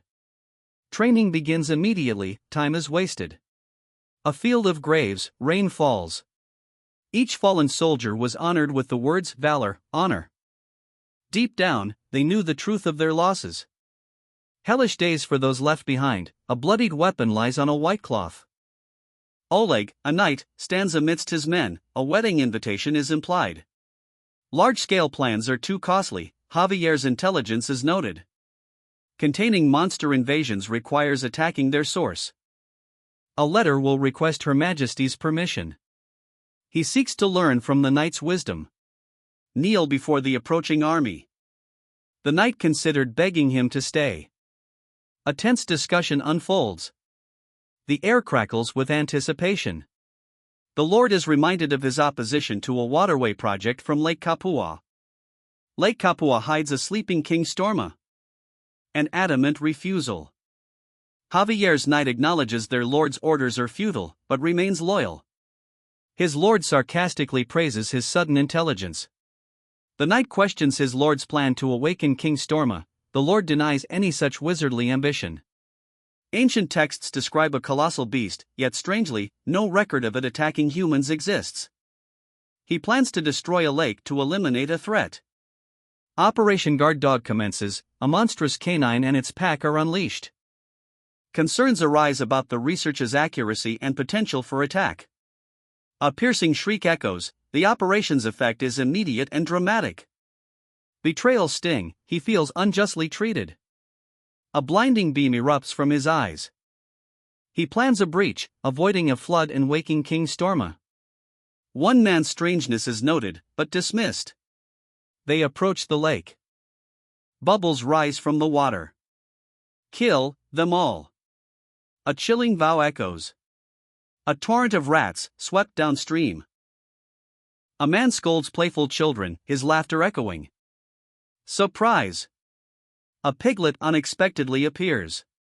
He knows the piglet won't cooperate, another's surprise. He finds them adorable. Excited shouting, a new ally is acquired. Operation Guard Dog's uncertain success necessitates additional allies. Despite losing a powerful ally, 5 men are dispatched to aid the Sand Tribe. Immediate action is taken. Today is the day, preparations are complete. Master Lloyd grins, anticipating action. He boasts of superhuman strength. The White Cavalry arrives. Lloyd leads the White Cavalry, a powerful display of strength. A chanting horde wields shovels, their leader proclaims, "The shovel conquers all." The shovel-wielding army confronts a stoic figure. The mantra continues. Lake banks are destabilized, triggering a flood. The plan unfolds. He lunged, sword a blazing arc. A powerful blast, earth shattered. The ground cracked further. The dam will collapse, take cover. King Storma awakens. Panic grips a witness. A cataclysmic surge erupts. A monstrous beaver emerges. He strained, listening intently. A desperate shout pierced the rain. Understanding dawned, he could comprehend the shouts. A giant beaver appeared, he could understand them. The beaver's priority, dam repair. A giant beaver's presence is revealed, sending the man sprawling. The beaver exposes the man's hiding place, smelling metal. The man, defiant, threatens the beaver. The beaver's fury explodes, the man crawls away. The enraged beaver splashes into the lake. Men fled a watery explosion. A warrior leaped, sword drawn. A fiery blast engulfed a surprised beaver. The warrior's attack plunged into the water. He declared, "You leave me no choice, but to slay you." A desperate plan formed, he lunged. Overwhelmed by adorable piglets, he succumbed to laughter. Orphaned mastodons, separated from their mothers during a flood, need a home. He wants them, purely because they're adorable. Raising animals is difficult, but he insists it won't be. Lord Byron will likely handle the prisoners, their cooperation could prove valuable. A monster attack threatens the village, goblins retreat to their tribe. Villagers readily assist, ensuring long-term army strength. An ancient beast's awakening is imminent, a monumental task begins. Shovels rained down, a man, overwhelmed, cried out as he was buried alive. A man roared, questioning who could defeat a beast with only a shovel and bared teeth. He demanded belief in the almighty shovel. Overwhelmed with faith, a crowd chanted, "We believe." The man fled, pursued by a shovel-wielding mob chanting march. Javier pitted the white cavalry. "I'm ready." The target was marked. A controlled explosion was planned. A mana blast detonated. A rumbling shook the island. Panic gripped the two men as they fell. The island cracked, a fissure split the land. A cataclysmic torrent engulfed the fractured island. He watched, hidden, his face etched with worry. A shimmering splash erupted. Terror seized them, it's... A colossal beaver emerged from the water, enraged. He's furious, it's like dealing with Pondong, Bangul, and Hamong. His anger intensifies, he doesn't care what the beaver is.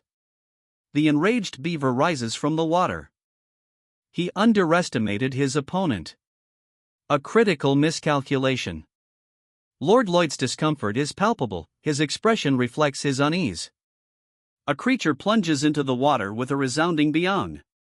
Swept away by a powerful current, several men struggle against the rushing water. A brilliant flash as Lloyd unleashes a powerful sword attack. He plummets. A blinding green sword appears. He retaliates with a powerful, sweeping strike. He glares, assessing the damage. He declares, "Then this will definitely work." Confidence radiates. A subordinate approaches, requesting to ask something. Dismissing the request with, "Ah, well. Do as you please, the Lord is distracted by playful baby elephants." The subordinate lies on the ground, frustrated. A torrent of water swept him away, a desperate cry swallowed by the rush. A blinding explosion followed. Javier launched a swift sword attack. His strike created a powerful wave, pushing back the opponent. Fiery projectiles zoomed toward the creature. "Great job, Javier. Keep him busy." He gasped, sinking beneath the waves. A thunderous explosion rocked the water, a sword attack decimated the beast. Or a blade. The warrior unleashed his attack. He landed, sword at the ready. He hesitates, fearing serious injury. Gritting his teeth, he attacks. A powerful blow sends a shockwave. The opponent recoils, coughing up blood. Bibiong, correcting a misconception, clarifies he's male. Bibiong is insulted, demanding to know who called him an ugly toad. A man falls heavily to the ground. Surprise and confusion follow as Bibion's unexpected location is noted. My arms are too short. He plummets. A sudden gust of wind breaks his fall. The creature snaps its jaws shut. Desperate pleas for help. The beaver launched itself from the water, a furious blur of motion. It splashed onto the shore, panting, its anger undiminished. A hand grabbed the beaver, a muffled squeak followed. A sharp slap sends the man sprawling. He lunges, narrowly missing a small creature. A furious brawl erupts between two small animals. The unexpected fight intensifies, the outcome uncertain. One squirrel slammed into another, a thunderous crash echoed. A man slid, narrowly avoiding a small beast. King Storma's 500-year slumber revealed. Silence. A man observes a small, pink creature and a beaver. The beaver stares, dazed. The beaver leans forward. King Storma, the ancient beast, is revealed. Captured. A massive explosion propelled the warrior backward. The enraged beaver lunged. Fiery swings met desperate dodges, the warrior narrowly escaped. He anticipates a difficult fight, the opponent is too fast. A projectile strikes the beast, a swift, precise attack. A powerful wave of energy washes over the beast. Restrained attacks fail to fully engage the massive creature. A colossal beast slams into the water, sending a man plunging beneath the waves. Panic, what do I do? Two men watch, faces etched with alarm. The enormous creature, now visible, appears distressed. Relief floods the blue-haired warrior as he cries, "Thank goodness! It worked!" The small, furry creature asks, bewildered, "Bibubiobyung? Why would you suddenly say that?" "Bibiong. I'm not that ugly," the creature protests angrily. A tiny creature lands on Lloyd's head. The creature screams, "Biang," as it's caught in the water.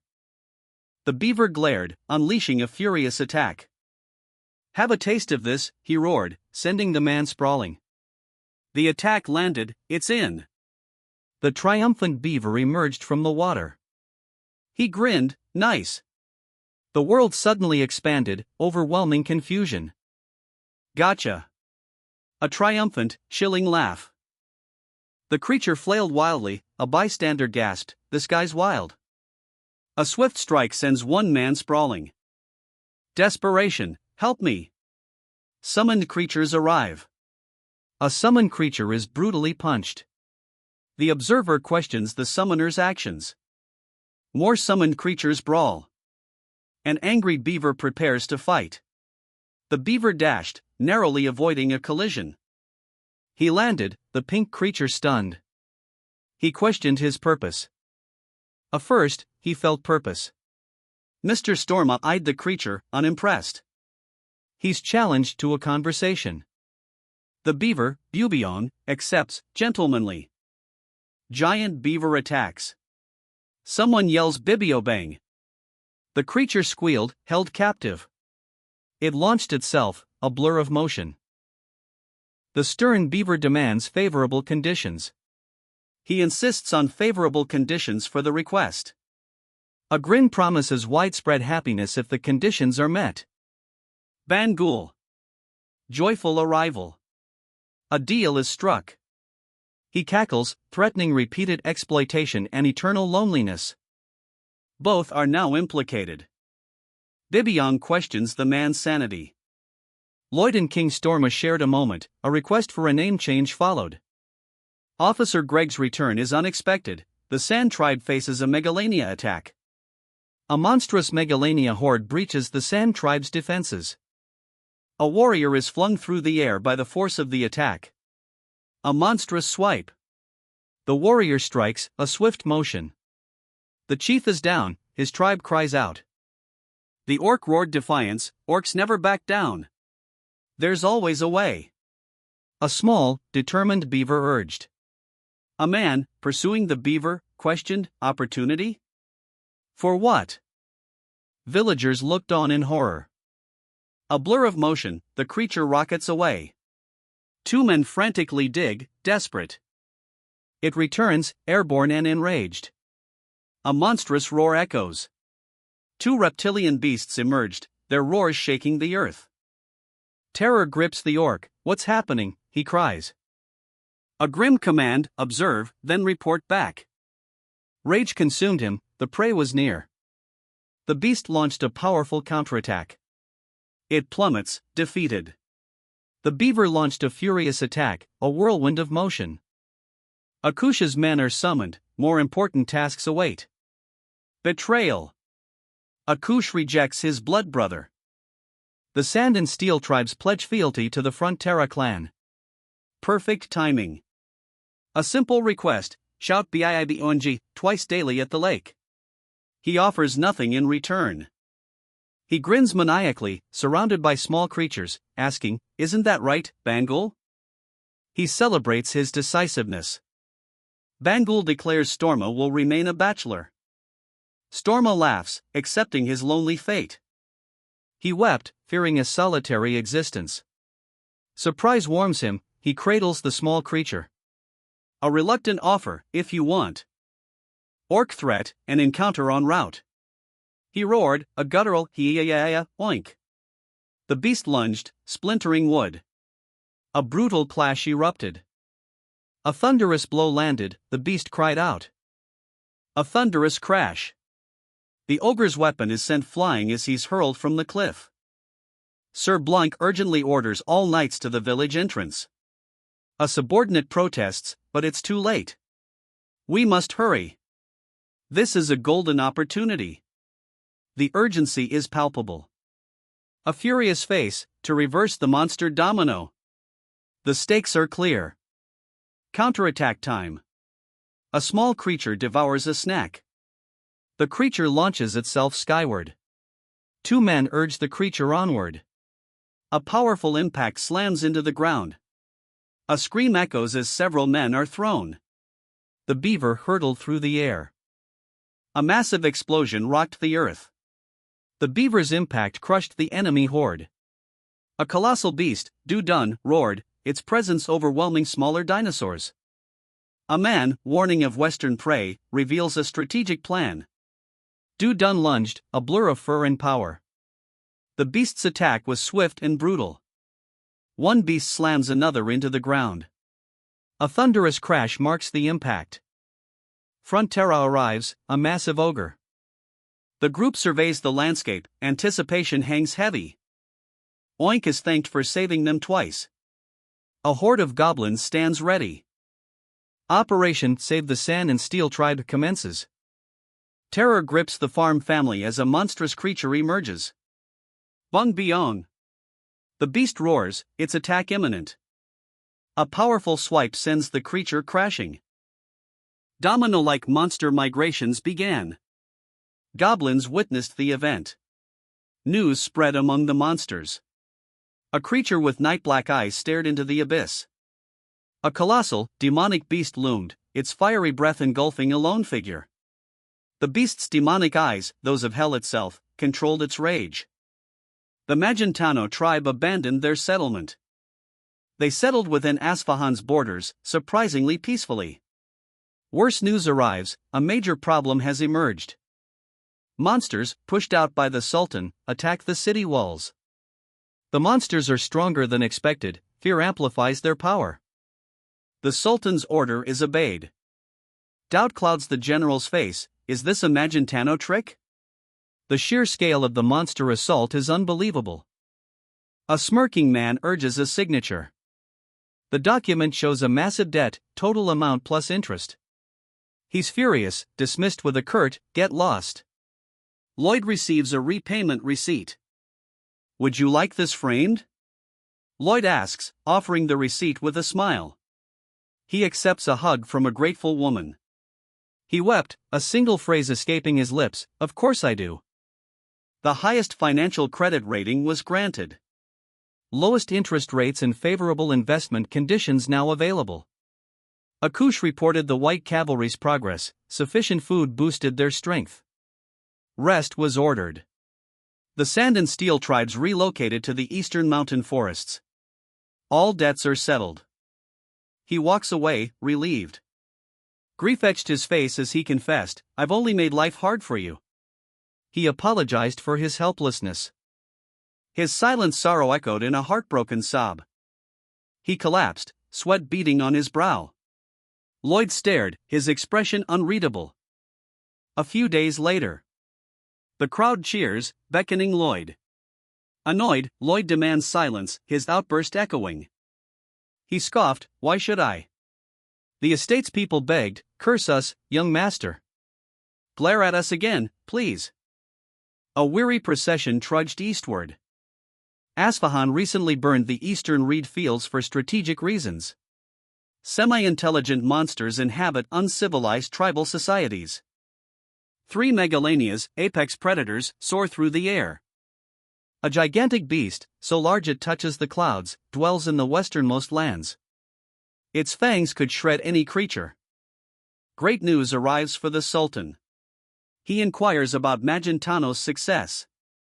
Dismissing the messenger, the Sultan considers the situation. The Sultan reflects, uncertain. Monsters attack the kingdom's walls.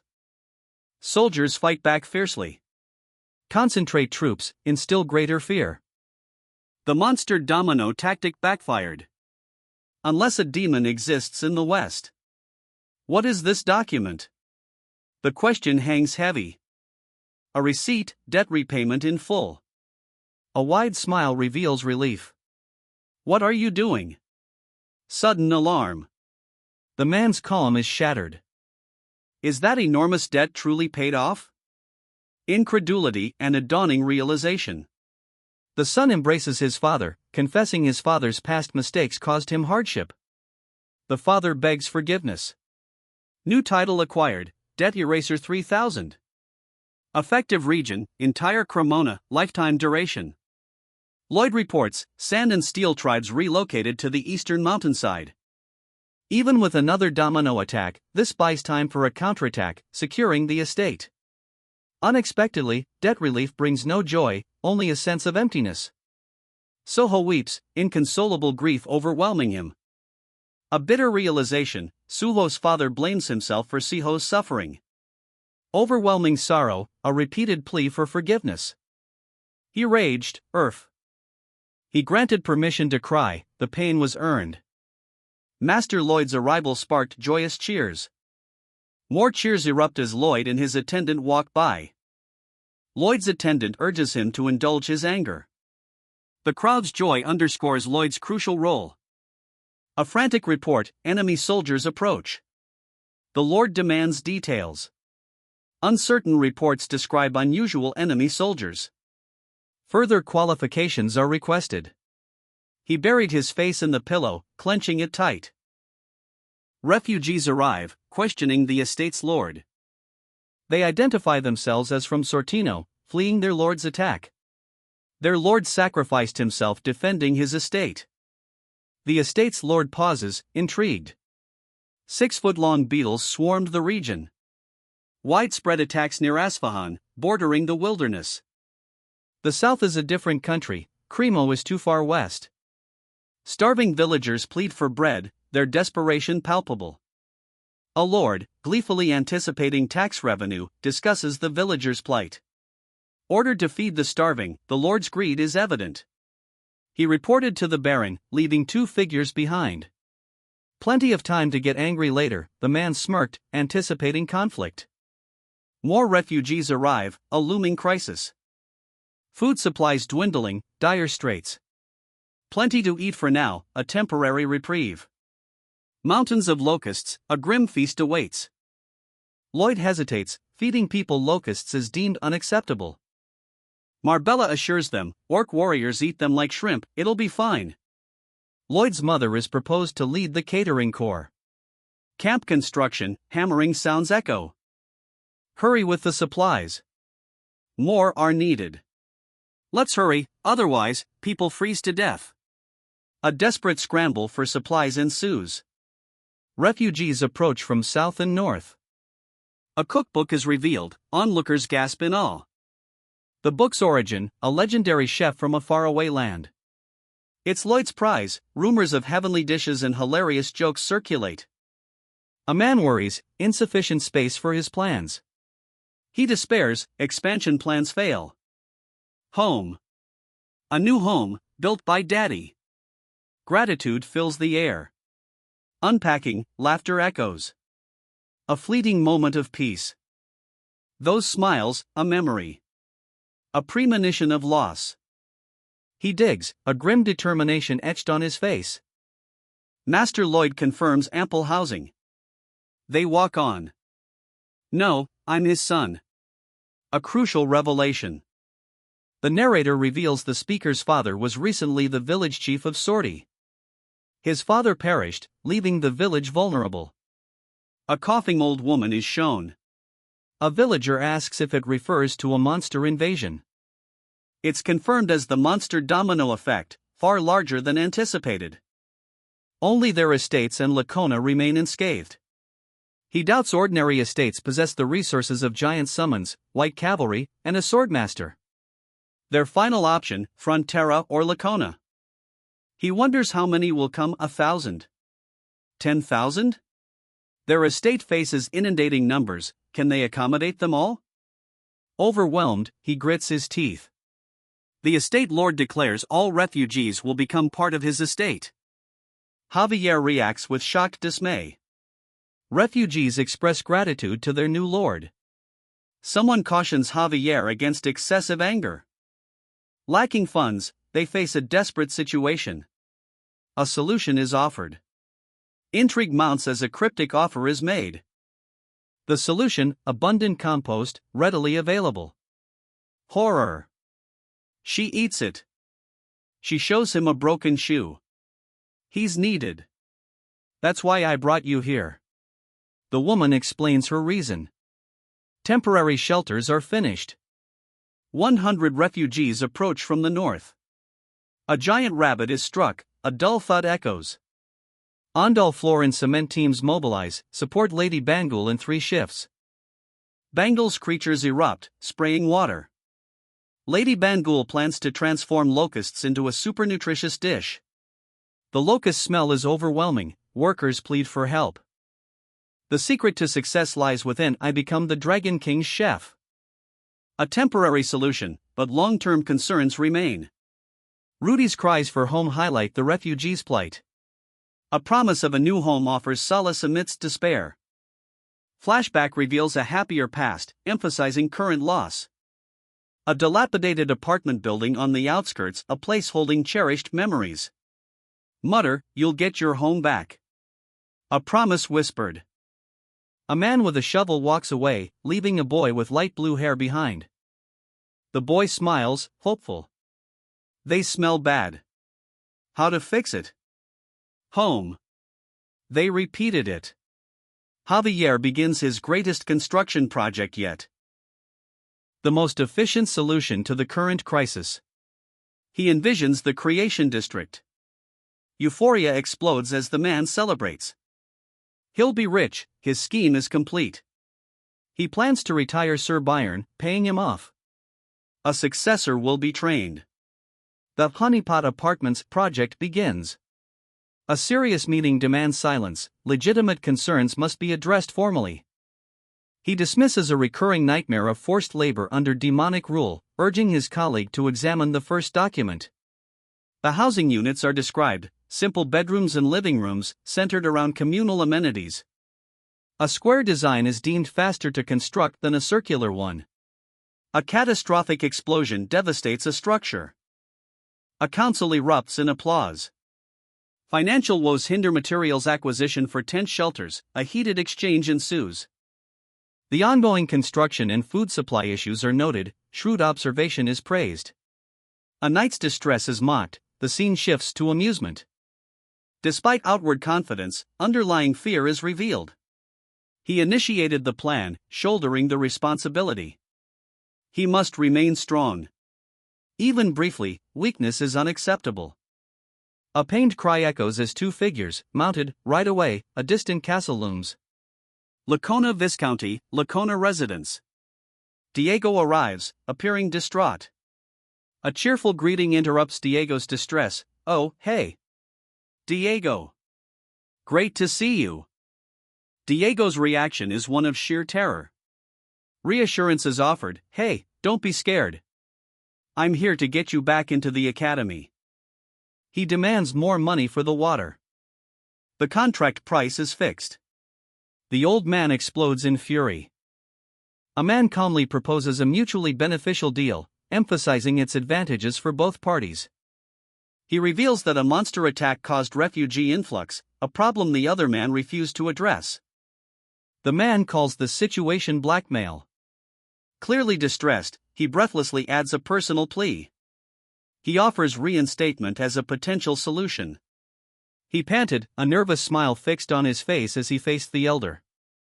"I'm not here for a shakedown," he insisted, wiping sweat from his brow.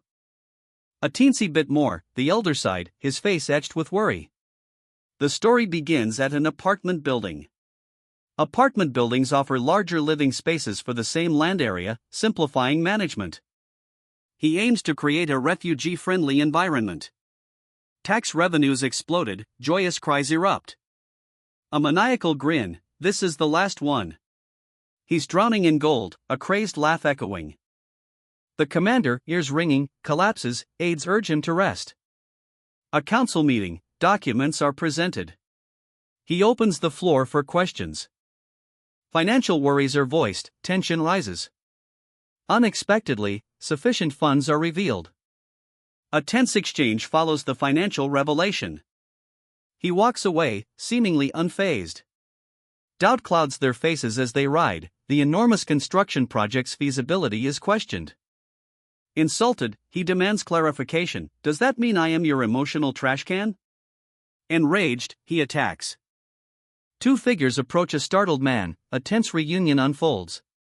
One smiles broadly, seemingly unconcerned. Expulsion from the academy is revealed, nervous stammering follows. A man's enraged face reveals the consequences depend on his father's actions. The furious official accuses a filthy brat of extortion, citing his son's expulsion and now a water rate hike. Nervous laughter, the official's composure cracks. He's challenged, no right to raise water bills. The contract reveals water rates depend on the provider's mood. Terror grips him, a violent shake precedes death. A secret must remain hidden, Her Majesty's sadness is to be avoided. The old man's face, contorted in agony, drips sweat. He desperately asks how much more he must give. The reply, just enough to avoid fracturing their friendship. Terror grips him. Youthful naivete. 30. The man declared, a frantic gesture punctuating his words. Two sharp clicks echoed, signaling a sudden, decisive action. 50%. You told me 50. The accusation rang out, immediate panic evident. He remained impassive, a slight tremor betraying his controlled rage. Outrage erupted, a fivefold increase? Highway robbery. For times the price was deemed sufficient. The deal was sealed. Triumphant, they rode off. Javier worries, he feels he blackmailed someone. He rejects his role as a pawn, declaring his regained control. He no longer needs the lullaby, signifying independence. A haunting sound, he collapses. Sleep hygiene is explained to the Lord. He demands a lullaby. The Lord activates a green energy field. The field destabilizes. He combines skills. Procure more cement supplies, buy all available grain and meat. He'll find a way to take them all in. Blood drips. Lloyd assures someone, promising protection. Suddenly, Lloyd falls, his men cry out in alarm. Crossbowman aim, poised to attack. Surrounded, the swordsman braced for attack. A hand rose, a shield of energy materialized. Twin bolts whizzed past, narrowly missing their target. Violet energy surged from the sword. He deflected the attack with a spinning strike. A blinding flash, a volley of projectiles deflected with a furious slash. The red-haired woman sheathes her glowing sword, arrows clattering harmlessly around her. Pathetic. She sneers, power radiating. A courtier approaches. Your Majesty. What is it? Suspicion hardens her gaze. Did Lloyd Frontera send them? He demands death for the traitor, a brutal execution. Desperation, she pleads for any help, any increase. A nervous heartbeat echoes the growing tension. He hesitates, a troubled expression clouding his face. Panic grips him, his spell backfires. Terror consumes the onlooker. He promised a 50% increase. A sharp click echoed as his jaw dislocated. More clicks followed, he fell. He stopped him, silencing the chattering mouth. A sudden spring-loaded trap. Oh, really? The old man's disbelief morphed into manic glee. He smiled, reading the letter. It's not just a feeling. You certainly did blackmail him. The man's triumphant laughter echoed. He threatened to stop the lullaby unless the other complied. Owls hooted outside a grand manor. The lullaby request was refused. A routine formed creates sleep dependency. He spread the blueprints. His on-doll floor expertise proved crucial. Trying until it works, his motto. Master Lloyd faces a critical funding shortage. Reducing the project's scale is necessary. Reducing the project's size is unacceptable. Stable housing and a vibrant economy are at stake. In 4 months, insufficient funds will only allow paying the soldiers, not refugees. Lloyd must drastically scale down the project or redirect refugee funds. A colleague forcefully interrupts Lloyd's contemplation. Lloyd is roused from his sleep. Royal Capital Magenta. The captain demands her release. A blur of motion, she strikes. A violet energy beam cleaves the air. Terror grips the soldiers as the battle's ferocity becomes apparent. The woman vows revenge, clashing swords with her opponent. News arrives from Frontera Barony. She recoiled. What? The conniving man's request sparked outrage. A heavy thud echoed. Mobilize medics, masons, and carpenters, send them to Cremo. 17 estates lost, creating many refugees. A servant claims to care for the kingdom's poor. He offers to take in all the displaced people, sarcasm suspected. He examines a document. He expected this, planning to send aid regardless. 3 times? Her outrage explodes. Increasingly irritated, she vows revenge with her aura sword. A housing complex, a project to aid stability and uplift the people. He weeps, overwhelmed by the project's scale and significance. The Queen orders Lloyd Frontera to be told that monarchs can't conjure funds at will. Lloyd Frontera's continued pestering will bring him no benefit. An invincible shield, crucial for kingdom peace, is created. He'll be incredibly envious. A fortress city would solidify her authority, a sound investment. She'll convince them, a visit from Master Corgetus would be ideal. Officer Gregg? Who is that, you say? Demand explodes. He was always there, even on dangerous missions.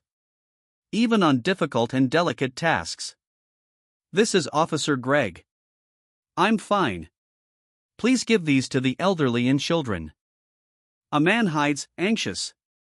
Stop worrying.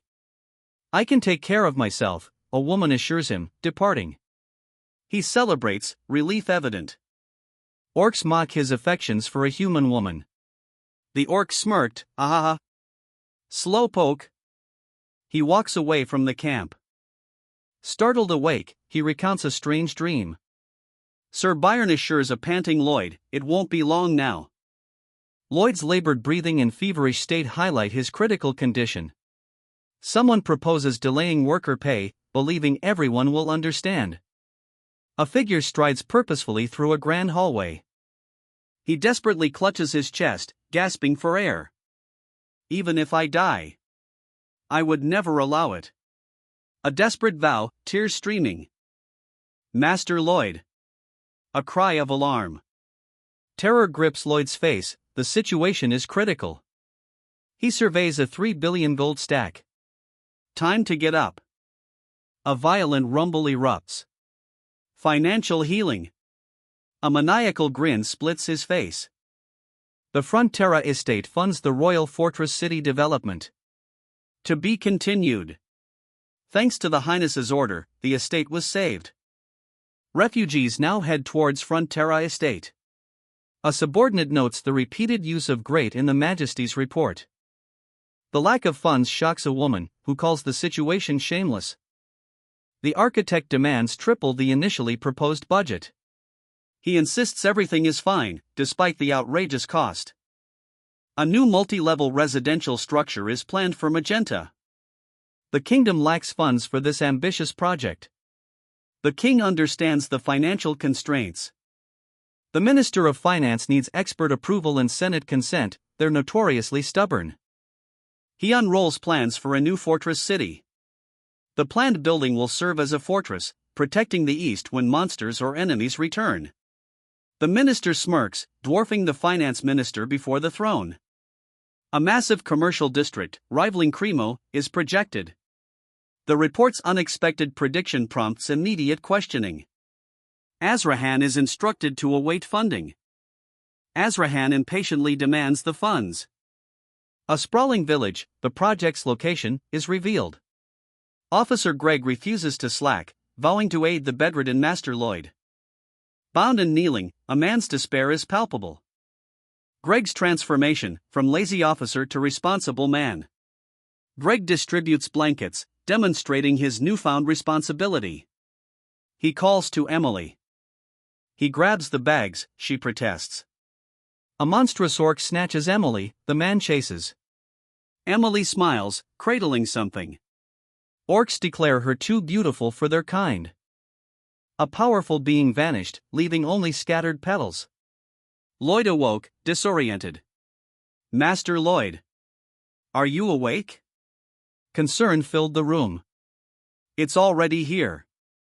He coughs, desperate, my money. It's coming. His servant protests, Master, we can't delay it. The man sweats, agonizing, they work hard for that paycheck, how could we possibly delay it? A man lies unconscious, his distraught father beside him. Even if I. He begins, his voice choked with grief. Panic grips the room. Somebody. Call a doctor, the father cries. A demonic figure unleashes a blinding crimson energy blast. The man is thrown violently, a special skill is used. Eastern armies invade, a sinister figure smiles amidst the flames. Why aren't you taking breaks? You've worked non-stop since this morning. Concern laced the words. Workers begin construction. He initiates a project. A landslide. Buildings materialize, defying gravity. A colossal green city materialized, a sudden, booming eruption. The man in the trench coat watched, awestruck. He launched himself toward the towering structures, a breathtaking leap of faith. Reaching the peak, he stood triumphant, arms outstretched, bathed in emerald light. A comet streaks across the sky, a global event unfolds. Wait, what kind of test is this? A character questions the unfolding catastrophe. One man laughs maniacally as another watches, grim-faced. Master Corgidus and his dwarven craftsmen arrive. Constructing complex structures like apartment buildings requires more than simply dumping cement. He presents a cement mixer design. A suspicious comment on the architect's expression. Construction begins, a mana blast interrupts. An earth-shattering explosion erupts as a shovel impacts the ground. A snapping sound, a creature's limb breaks. Urgent instructions, pour cement carefully, avoiding air pockets. A massive creature strains, carrying heavy loads, a second explosion follows. Master Lloyd and his associate survey a damaged building. Lloyd's subordinate assures him, leaving Lloyd to strategize. Steam powers the building's heating system. The steam heats the building via radiators. Insulation simulations failed. The researcher searches for clues in the story. A dragon roars. The dragon attacks, calling the human foolish. Even a sword master is no match for a dragon. Javier withstood a dragon's full breath attack. He emerged unscathed. His armor, fortified by the Alentia tree's sap, ensured his survival. Two figures trek through the Everglow woods, elf territory. One plans to collect sap from the Elencio tree, the other questions his destination. The elf's armor sparks curiosity, suggesting a clandestine encounter. Elves have avoided contact for 500 years, obtaining sap poses a challenge. A misunderstanding is revealed, the tension eases. A maniacal grin spreads across his face. To steal it, he cackles. The knight vows to quit his service. Honeypot Apartment Block 101 preparations reach 70% completion. He's engulfed in a blinding green energy surge. He flicked his wrist, a green wave erupted. A colossal gust of wind billowed, dwarfing the man. Swept away by a gale-force wind, he was tossed. Good. Now for the final test, he declared, eyes gleaming. The strike commences. Impact. He revels in destruction, this is awesome. The Lord's unsettling gaze prompts his subordinate's worried confession, I never thought you were out of your mind, my lord. The Lord seeks sturdy apartment construction, the key is proper cement mixing. An elder rebukes the Lord's lack of hospitality towards arriving workers.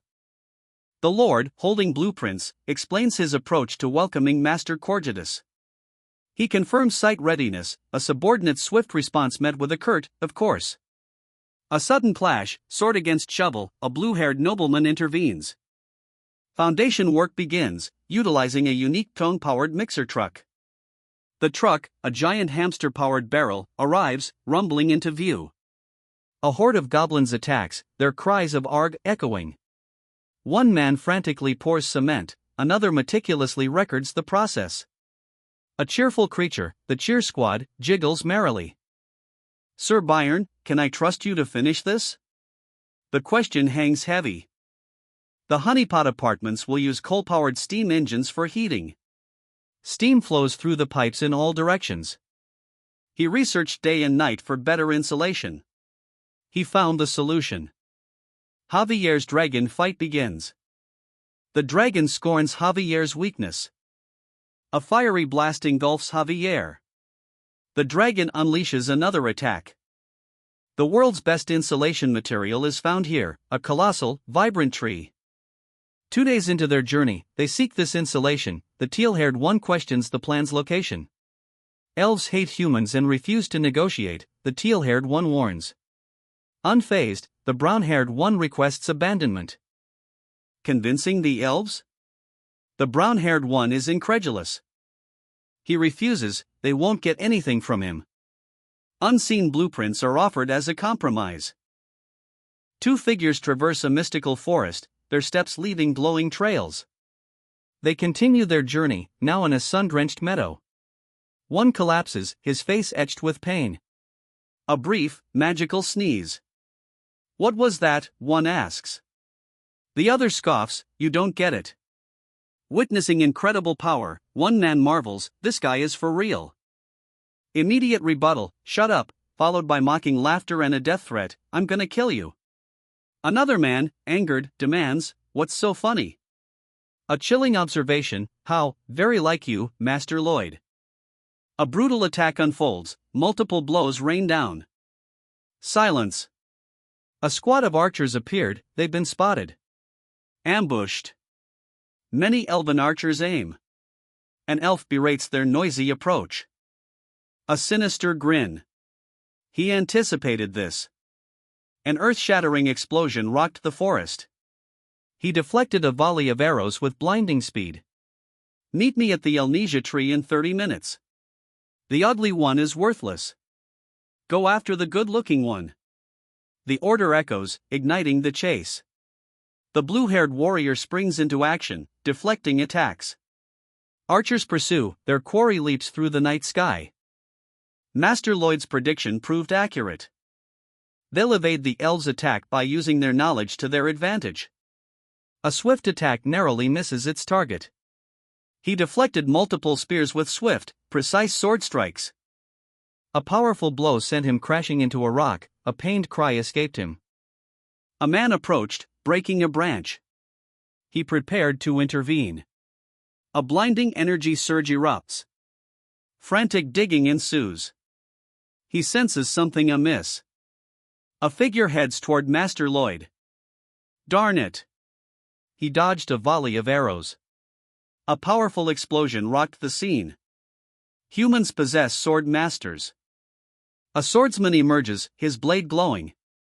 The dragon sniper unleashes a devastating arrow. The arrow's impact sends her foe sprawling. A thunderous explosion follows. Approaching the Everglow forest, they must remain silent. The elves are connected to its central nervous system. The companion compliments the other's appearance, though acknowledging the other's obliviousness to this. Ego damage plus 99. The sword master scoffs at Javier's inability to control his bodily functions. Javier retorts that some things are beyond his control. Javier shakes, seemingly ill. A sudden, forceful expulsion of something sends Javier's companion reeling. Javier feels much better after the event. They resume their journey towards the Elentia tree. Terror grips him, his agony is palpable. He urges patience, the situation escalating. Archer's aim, a final warning issued before attack. He strikes, a swift, decisive blow. A sword master? The archer's shock is palpable. He departs, leaving her to fend off a volley of arrows. It shouldn't be a problem if you can keep them busy. She unleashes a furious barrage. Multiple figures leap through the forest, pursued by a single pursuer. An elven archer prepares to fire, moonlight illuminating her face. The pursuer notes the lack of known information about elves. Elves are revealed to be deeply passionate about plants. The white-haired warrior's eyes blazed. The elven archer readied her bow. A swift attack forced a desperate retreat, 2 directions only, he groaned. He dodged, narrowly avoiding the trap, a pained grunt escaping him. The traps were deliberately guiding him. A glowing tree emerged, its light bathing the clearing. He wielded the upgraded energizer, fatigue non-existent. Overwhelmed by the counterattack, he cries out in pain. He dashed, a blur of motion. The elf leader's gone, their arrows fly. Open water, no cover from the volley. Arrows rained down. He unleashed a devastating sword attack. A wave of icy shards erupted.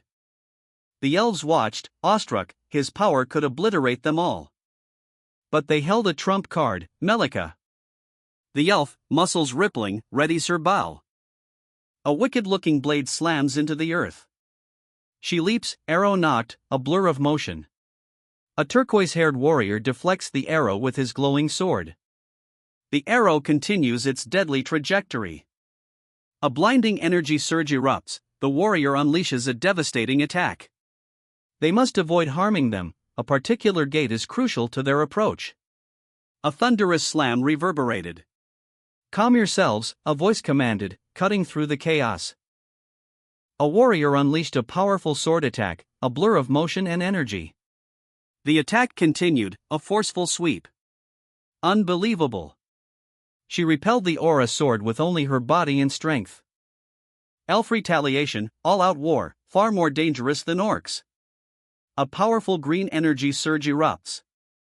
Master Lloyd is in danger, a desperate plea for a solution. He must save Lloyd without killing elves.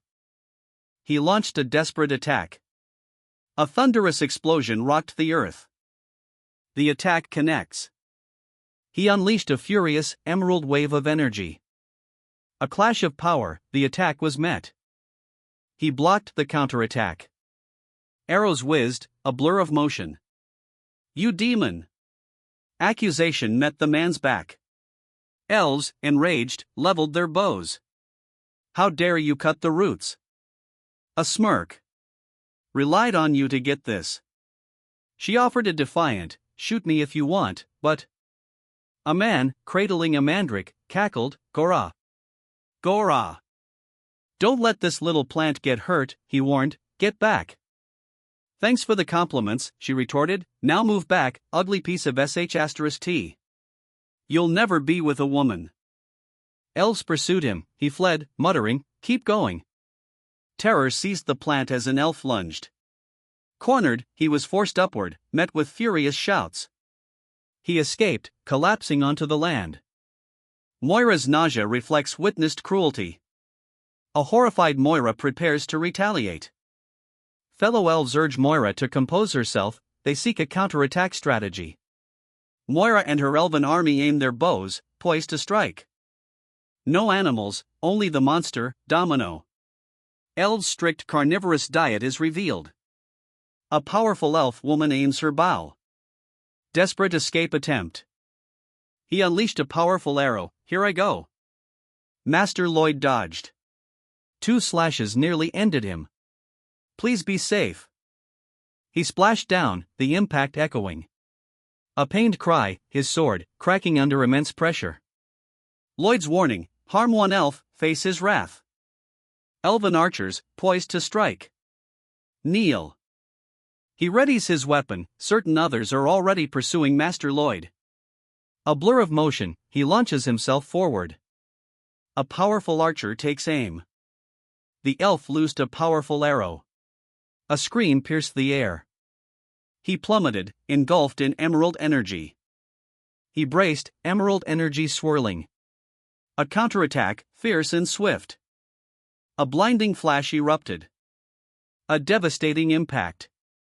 A sword cleaves a purple, gelatinous creature. Trapped, he's threatened with a gruesome fate. An archer aims, questioning. Elven archers gasped, horrified. Despicable beast, they cried, ordering a retreat as the man calmly presented a flaming plant. The plant erupted, a fiery roar. The elves pressed against the cave wall, regrouping. Terror grips the man as his plant screams, engulfed in flames.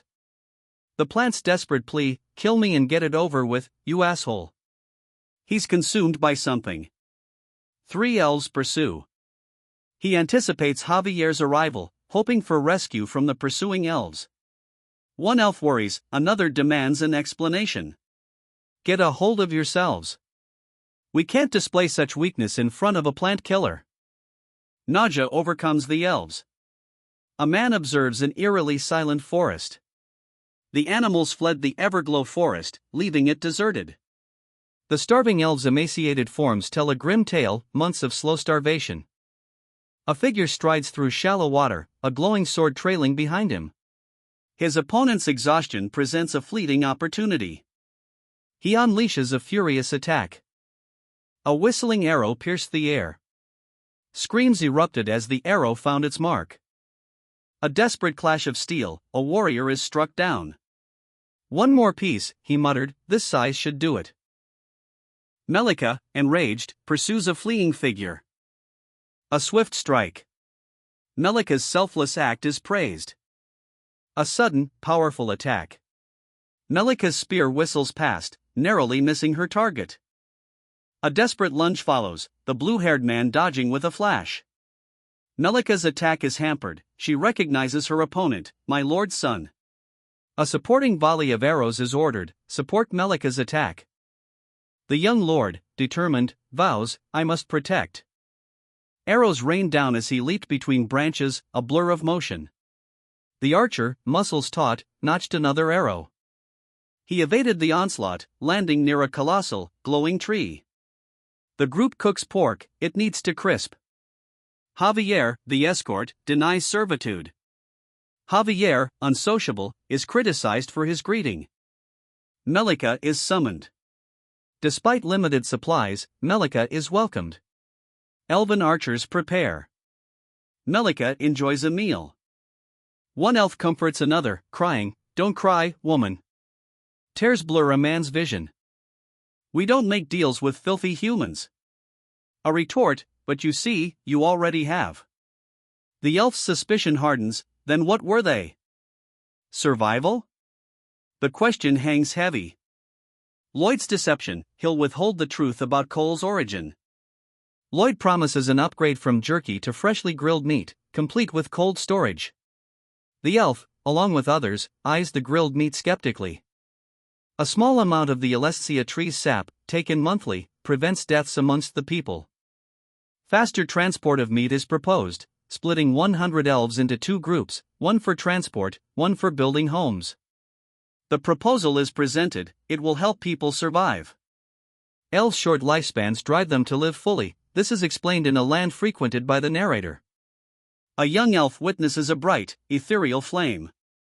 The elf refuses to help unless a deal is made with a friend. He considers this a difficult obstacle. A warrior dashes, emerald blade flashing. Exhausted elven archers plead for respite, hunger halts their advance. Melika, enraged, prepares for battle. A powerful arrow streaks towards the enemy, unrelenting defiance. The warrior is struck, staggered. A projectile narrowly misses the light-haired man, forcing him to press himself against a tree. He resolves to protect someone, his face grim. Arrows fly, he is urged to defend himself completely. He leaps, glowing energy blade in hand. He is the savior of his estate's people. Dodging arrows, he pushes onward. Reaching the Elnesia tree, his goal. Master Lloyd is called. Bacon sizzles over the fire. Elves devour the cooked meat, a man watches, intrigued. Ha! A battered man arrives, panting. He's been in a war zone. He's invited to sit. Moira, the elven chief, is introduced. A starving elf politely requests a seat by the fire. Her companions explain her voracious appetite. Archers nearby will only smell the cooking meat. A woman observes the men's complacency while the women starve. He contemplates the young elves' survival, questioning how long they can endure. Starvation or the return of wildlife, the elves face an uncertain fate. An elf pleads for a deal. He reveals past offers of aid, highlighting their rejection. He offered an all-you-can-eat pork feast. Coal for cooking was also provided. She reacted with furious disbelief. He insisted, refusal meant certain death for everyone. Moira's father promises a harmless harvest. Elves warn Moira against trusting humans. A father's plea, a tale of human treachery begins. Humans are greedy, liars, and commit terrible acts. Only humans can be true friends. The elf refuses. A sword strike silences him. The elf reveals the man mastered their century-long walking technique. He wept, a manic grin splitting his face. A father warns his daughter Moira, humans are greedy, liars, and do terrible things. He instructs Moira to avoid humans at all costs. Moira rejects his warning. He was shabby, unattractive, and poor, everyone laughed behind his back. Suho resolves to improve himself to escape his impoverished life. Encouragement arrives, don't let them get to you, you work harder and have better grades. The scene shifts to amazing beef, this is going to blow your mind. Eat up, the man commanded, offering food. He ate, the offered food a bitter pill. That rotten smile. Kind and merciful? Feeding a stray dog. Tears welled, a choked sob escaped. Overwhelmed with joy, he wept tears of happiness. He eagerly asks for more food. This is how he made a friend. Friendship, he declares, is simple. The meat sizzles, strangely lustrous. What is that meat? It looks so different. It's strangely lustrous. A sizzling sound, immediate, intense reaction. Moira. What about the elders' approval? Have them eat some beef. A business contract with the Frontera estate is announced, the implications are unclear. The murmurs of onlookers reveal the Frontera estate's recent dealings with orcs and now elves, prompting speculation about future alliances. A character proposes cooperation between conflicting parties to create a mutually beneficial world. Agreement is reached, albeit acknowledging the long road ahead, with the suggestion of a meal to ease the discussion. Understanding dawns. A pre-Everglow forest concern, concrete freezing. Water in the concrete will freeze in cold temperatures. Trapped water droplets become impurities. Disaster. She dashed across rooftops, arrows notched. A rope swung her down, other archers following. Yes, ma'am, echoed below. The first snow of winter fell. Winter testing plans were discussed. The insulation, a blend of Elentia tree sap and soybean oil, is complete. Plumbing insulation from floors 1 to 8 is finished, the boiler is activated. A rumbling sound signals the boiler's activation. Mission accomplished. Lloyd's priority is addressed, further discussion is postponed. Organize the sick and elderly by health condition. The Lord's orders are obeyed. This way, they'll feel indebted, making future work easier. The Lord laughs maniacally. His personality shift is noted, he's ultimately unhateable. Someone everyone depends on. A trumpet announces the Queen's royal messenger's arrival. A man kneels in the snow as another leaps toward him. Her Majesty praises Frontera Estate's initiative. Arcos Frontera is granted the title of Count. Frontera kneels before the herald. An elf observes humanity, noting their short lifespans and zest for life. The elf declares only a true human friend can earn her trust. She will only make a deal with a friend. A tricky wall to break down. He was always alone. Seeking answers at the Institute. His friends resent his poverty. He mumbled thanks as his companion explained, "It's the truth." You probably don't eat meat unless it's tuna, the man sneered. His eyes, judging him. He enjoyed the other's discomfort. He savored the beef, super fantastic. This man's good. They ran, laughing. You can buy it with beef. A crazed grin revealed sharp teeth. He hurled a satchel, unleashing a blinding light. Devouring the offered steak, she reacted violently. I accept your deal. Her acceptance echoed the deal's shocking terms. The Everglow Forest elves haven't seen another civilization in 500 years. He regrets his actions, the problem could have been solved more easily.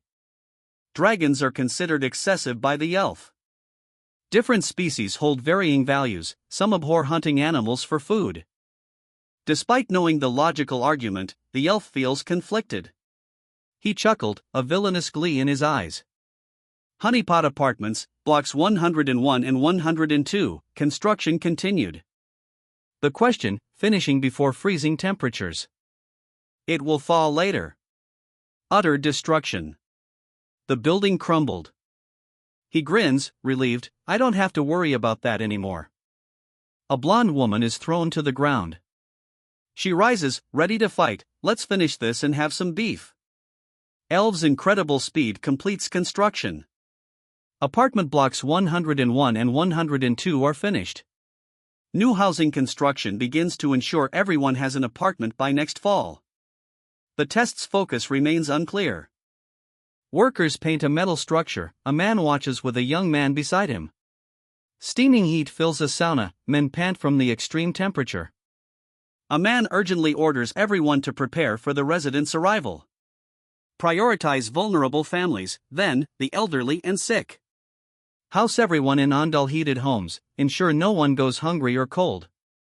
Inspect the Baron's new construction project. He's become dependable. They walk towards the town. A powerful gust of wind whips across a snowy landscape. A figure is sent sprawling by a sudden, forceful blow. The Frontera estate is seized.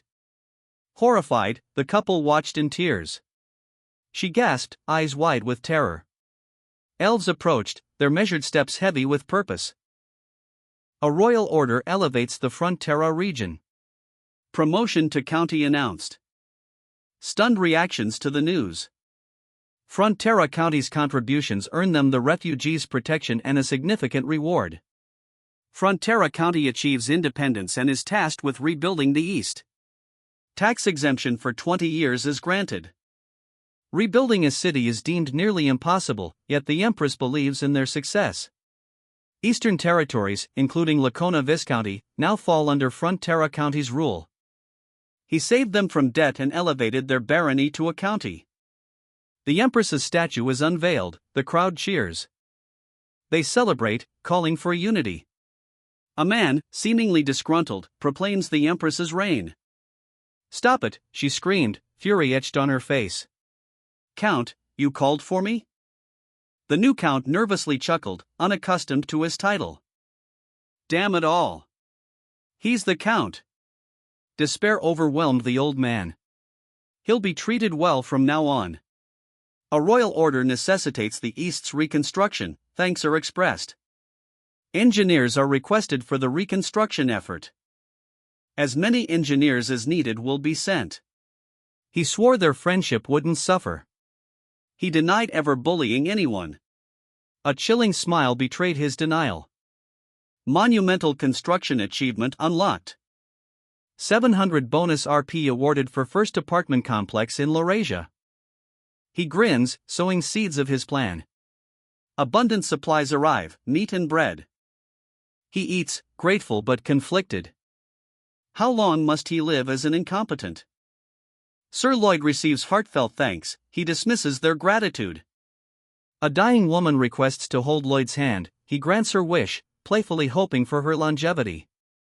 Lloyd joyfully expresses his love for the refugees. Suspicion arises, Lloyd's actions are deemed suspicious. A large stack of papers is shown, the implication of hidden motives is clear. A labor contract is offered, a crowd watches anxiously. The contractor smiles, a smug, calculating expression. His demeanor shifts, a chilling revelation, nothing's free forever. Moral conflict erupts. Despair and uncertainty cloud his judgment. A desperate plea for work, will I have a job? From the moment of signing, your first monthly salary begins. He refuses charity, self-reliance is his goal. Demanding the contract be read, his resolve is clear. A harsh, capitalistic county awaits, he laughs. The crowd demands work, they seek self-sufficiency. A project for stable food production and land ownership is discussed. Bangul overworks herself on apartment construction. Bibiyan protests. Bibiyan's protest causes Bangul to complain of overwork. A sinister smile plays on the Count's lips as he observes his aide. Count Frontera is publicly lauded for stopping a monstrous invasion from the east. Frontera, a smirk playing on his lips, accepts the accolades. His achievements are further detailed, he also rebuilt the ravaged east. The scene shifts to show onlookers reacting with awe and tears of joy. The imperial family will fund the East's reconstruction for 10 years. Joyful cries erupt, the empress's generosity is praised. Javier and another man head to a village, preparations are underway. Someone is called a miracle. Long live the empress. The cheers must reach Her Majesty. Repetitive proclamations continue. A man screams, "Hear ya!" A nobleman prostrates before another, pleading. He's deemed the ideal candidate, perfect personality and class. Flashback, past mockery fuels his current scheme. He sees the kind man as a tool for survival. A manpower shortage prompts a request. He worried, if the number's too big, it'll be too hard for you to handle. Overwhelmed, he collapsed. A thunderous thud echoed as he fell. The elderly man struggled, securing the saddle on his white horse. Pretty good. A satisfied observer commented. It's time to harvest. A sinister voice declared. Wow. Thanks for the food. Gratitude followed the meal. Reflecting on his past, the farmer lamented his current helplessness. Overwhelmed villagers thanked their savior, "You saved our lives." A boy and his father, joyous, share a moment of hope, "We can do it." A sudden shift in mood, a powerful presence is felt, "I can feel it." The savior's demeanor changes, a reckoning arrives, "It's time for all of you to pay your debts." A crowd shivered, faces etched with worry. Salary and overtime, the man promised, a sly smile playing on his lips. The same man's grin turned predatory, "Food and firewood? Your expense. Women can sign up too?" The reply, "No gender discrimination here." Work begins. A sinister smile. The terraced farmland development project. "Darling, come here quickly." A family is summoned. He considered it for days. The gotcha spins, anticipation builds. Abundant resources fuel his confidence, he summons. He summons a creature to build the retaining wall's wire mesh. A complex, glowing glyph activates. The summoned creature is incredibly noisy. Suspicion clouds his face as he questions, "You're not on my side?" The messenger clarifies, the system is impartial, conveying only its fixed rules. You pitiful fool, the messenger sneers, revealing contempt. Consumed by rage, he vows to kill the messenger, deeming him a fraud. He readily accepts the villain's plan. A gamble, maybe something good will appear. He initiates the summon creature gacha, possessing 225 RP.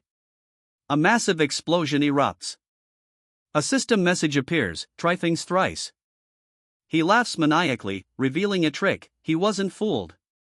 A monstrous creature emerged, crackling with energy. The beast attacked, a violent clash ensued. Panic grips the man as he desperately points at the creature's image. He sits, exhausted, defeated. Hidden requirement achieved, bankruptcy. Body and RP damaged, choosing a summon creature skill is now possible. He recoils in disbelief, no way. Only useless skills appear, from licking his nose to eating porridge. Spider webs? The offered skill is ludicrous.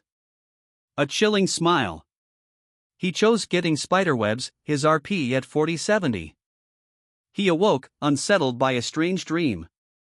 Workers paused, noticing something unusual. A man excitedly plans a county-wide search. A sudden, powerful impact. Master Lloyd soars, onlookers gasp in awe. Master Lloyd flies overhead, a gleeful expression illuminating his face. He laughs, a jackpot of increased work efficiency and taxes. 2 new skills appear, creating a nest and shit bombardment. He stretched a nearly perfect object, it yielded only slightly. A small, winged creature plunged into water. The resulting splash sent him sprawling. That rascal is incredibly lazy, slumped beside a map. A man observes. Frustration mounts, he struggles with a task. Despite the difficulty, obtaining necessary materials seems unavoidable. Despite his questionable methods, he's always been loyal. With 4783 RP, the gacha begins. He spends 150 RP on a summon. A desperate plea accompanies a summoning ritual. The summoning circle activates. A fiery explosion sends a figure sprawling. He laughs maniacally, a blue device glowing nearby. He demands answers about the summoned creatures, the device provided exactly what he needed. It seems she's clueless. The world won't be easy. He desperately pleads for mercy. He initiates a creature summon. A small rabbit appears, he's defeated.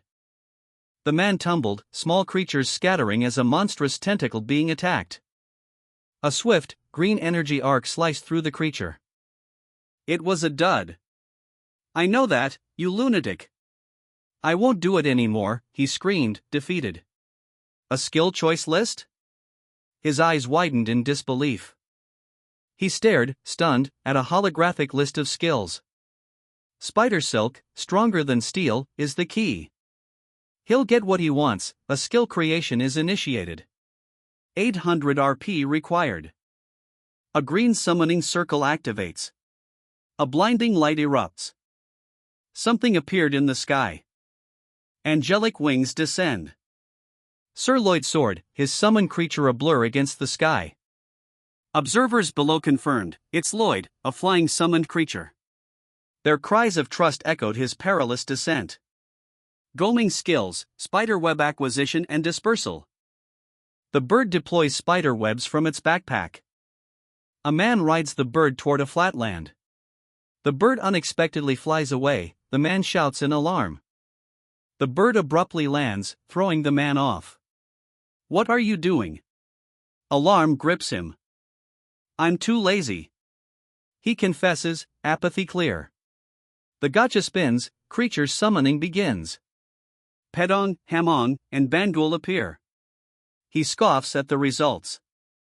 A green energy sphere crackles, defying destruction. Its resilience to sunlight and humidity is noted. A mana circle attack fails, the sphere remains intact. Last night, Gagaming was asked to demonstrate spiderweb discharge. Gagaming refused, unconcerned. The brat's unusual behavior was noted. PPO's purpose: build societal infrastructure, improve lives, and deliver rewards. Dong's advice: create a mindset that brings happiness. Pong's words motivated him to act. Rethinking his work ethic after Pong's words, Ming summoned him, promising food and care. He considers simply cooking. Padong scolds him for such a simple-minded thought. Padong attacks something unseen. He agrees to help Padong. A small, winged creature is caught. Terror grips the hunter. The creature, exhausted, declared its eagerness to work. A man cackled, clearly pleased. Workers dig a slope. Instructions: dig and form a slope. Bibyong is tasked with sieving fine sand. Instructions: filtered sand forms a spider web mesh. A small creature is slapped. You're so weak. A man cries out, more men. Workers backfill the spider web mesh with sand. Looks like the project finishes before spring. He proclaims a life of leisure awaits.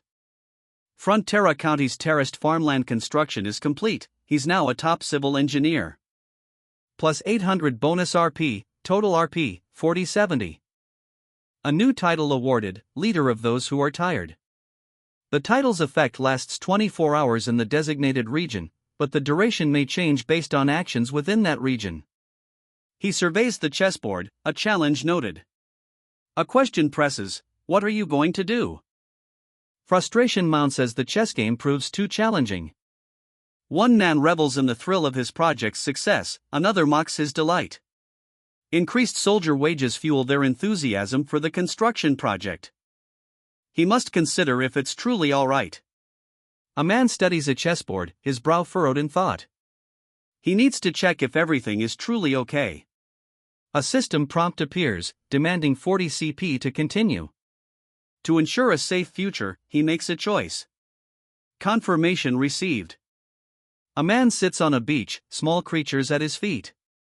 A small bird laments its fate, a life of labor.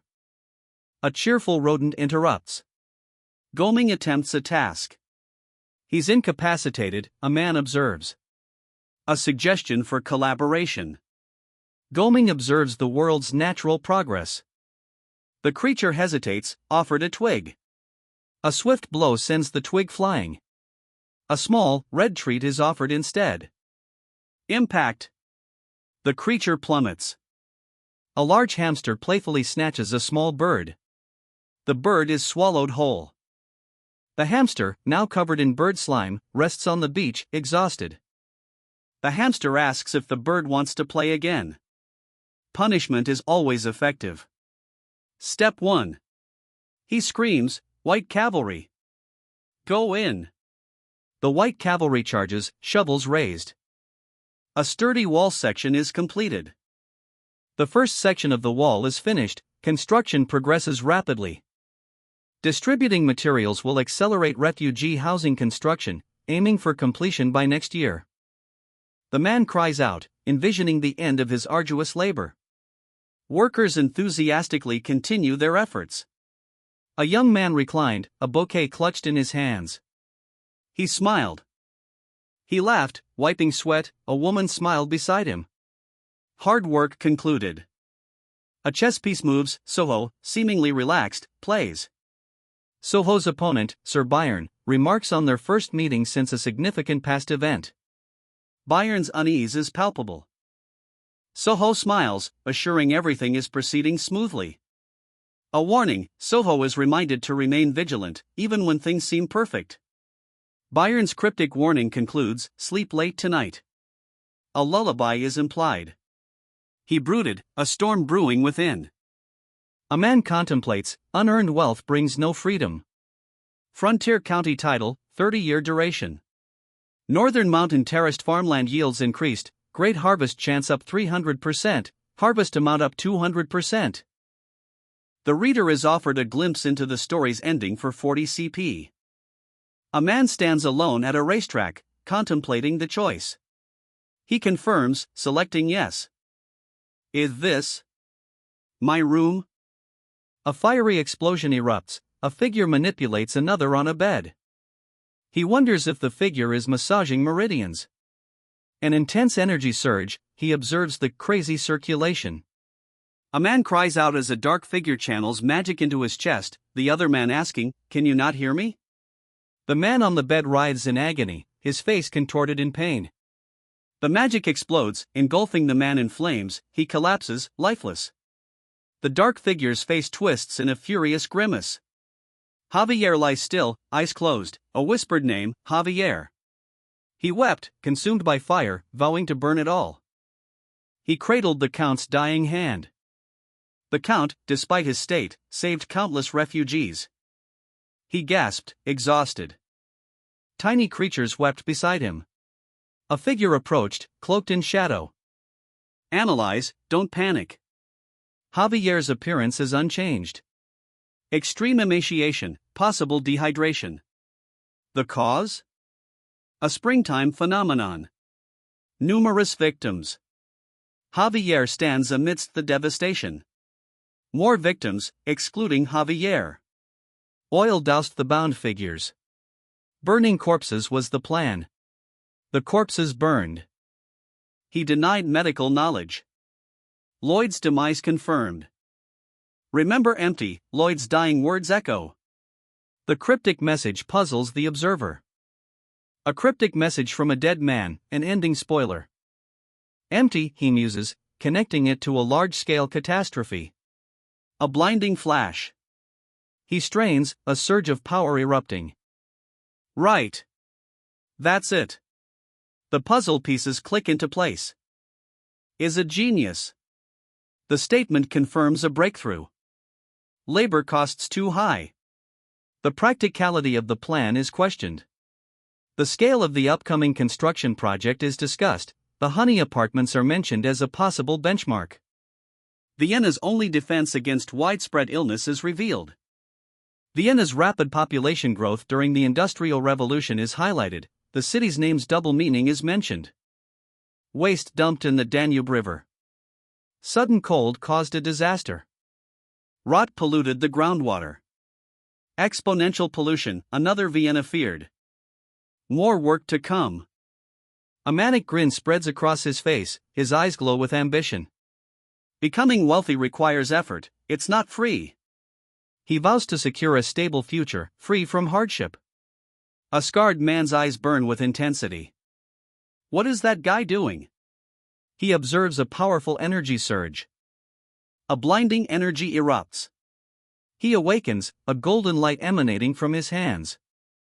Why the fuck do I look like that? He screams, horrified by his aged appearance. Stop it, you already know, it's futile. A plea to cease a transformation. Burn what? The question hangs, adding to the scene's escalating tension. He gasped, "Hey! I'm actually..." Tears streamed down his face. "That's how I will describe you to the world," he sobbed. He panted, exhausted. He's seen his own death. Therefore, this death is imminent. He watched, grim-faced, as the nobleman departed. The scene, a massacre. I see. The nobleman, now wielding a burning torch, acknowledged the carnage. He contemplates, in that case, this is. Is this because of an illness? He questions, distressed. Panic grips him, can I stop this? A second figure reveals that when your corpse has been completely burned, you wanted me to say this. He stood, a lone figure against the moonlit castle. The man pondered a cryptic message. A fiery inferno engulfed a bound figure, a message intended for the observer. He moved, a subtle shift, then a sudden jolt. A surge of power coursed through him. A cruel smile stretched across his face.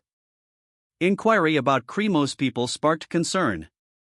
Kremos people are occupied, leaving them no choice but to yield. Despite achieving top financial standing, the protagonist feels the sting of renewed debt. A vast project to combat a citywide epidemic is announced. The solution: build a citywide sewer system. Lack of medical expertise is acknowledged. The city lacked proper sewers, waste flowed into the river. Frozen river waste caused cholera. He's frustrated. He vows to enjoy life. A dying man recalls a hero who saved his second hometown. The Prona River faces exponentially increased waste due to population growth. More work arrives when he tries relaxing. A gleeful grin spreads across his face, his eyes flash with ambition. He declares nothing, not even a demon, will stop his dream of enjoying life. A new debt hinders his dream. Unexpected expenses threaten his finances. Others' money, a toxic debt, consumes him. A man compliments a woman, finding her beauty surpasses a flower. His heart warms, her laughter brightens his day. He boasted, "It'll take more than a slap or two to stop me." A man flees, a monstrous figure looming behind. Astonished, he asks, "How could you do that?" The beast replies, "Oink." The orc bellows, "Emily, oink." Rage contorts his face. A man asks, bewildered, "What are you talking about?" The orc's fury escalates, "You wicked bastard, oink." A powerful blow lands. A final, echoing oink. He scoffed, "A half-assed punch won't hurt me." His foes, each capable of defeating 10 enemies alone. He unleashed a powerful counterattack. The orc lunged, a blur of green muscle. Greg's superior confronted him, a sharp rebuke followed. His boss questioned Greg's loyalty and work ethic. Despite Greg's apologies, the boss dispatched him on a work trip. Work hours are for work. He dismissed the concerns. A monstrous figure appeared, a clear threat. Reinforcements? A large-scale project affecting life and death is underway. His accumulated achievements trigger a combined effect. Lloyd collapses, overwhelmed. He scowled, the screen displaying, "You didn't turn refugees away, and gave them a home." Refugees arrive, finding new shelter. He considers the implications of his action, a new message appearing, "Help them." Doubt clouds his face. What help? How will they repay it?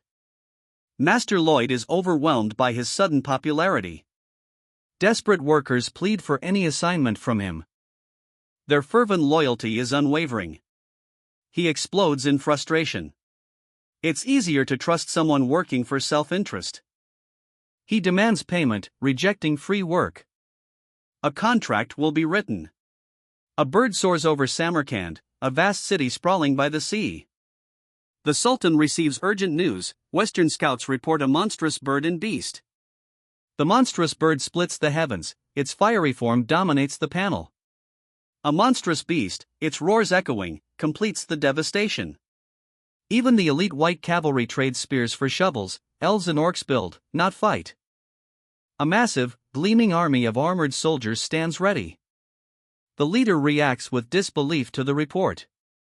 A sudden freeze could transform Viscounty into another Vienna. He vowed, "Nothing will stop my dream of enjoying life." Exhaustion overcame him. A memory surfaced, "The night you came to our Viscounty." He smiled peacefully. Sir Byron seeks the young man, he leaves for work, promising a swift return.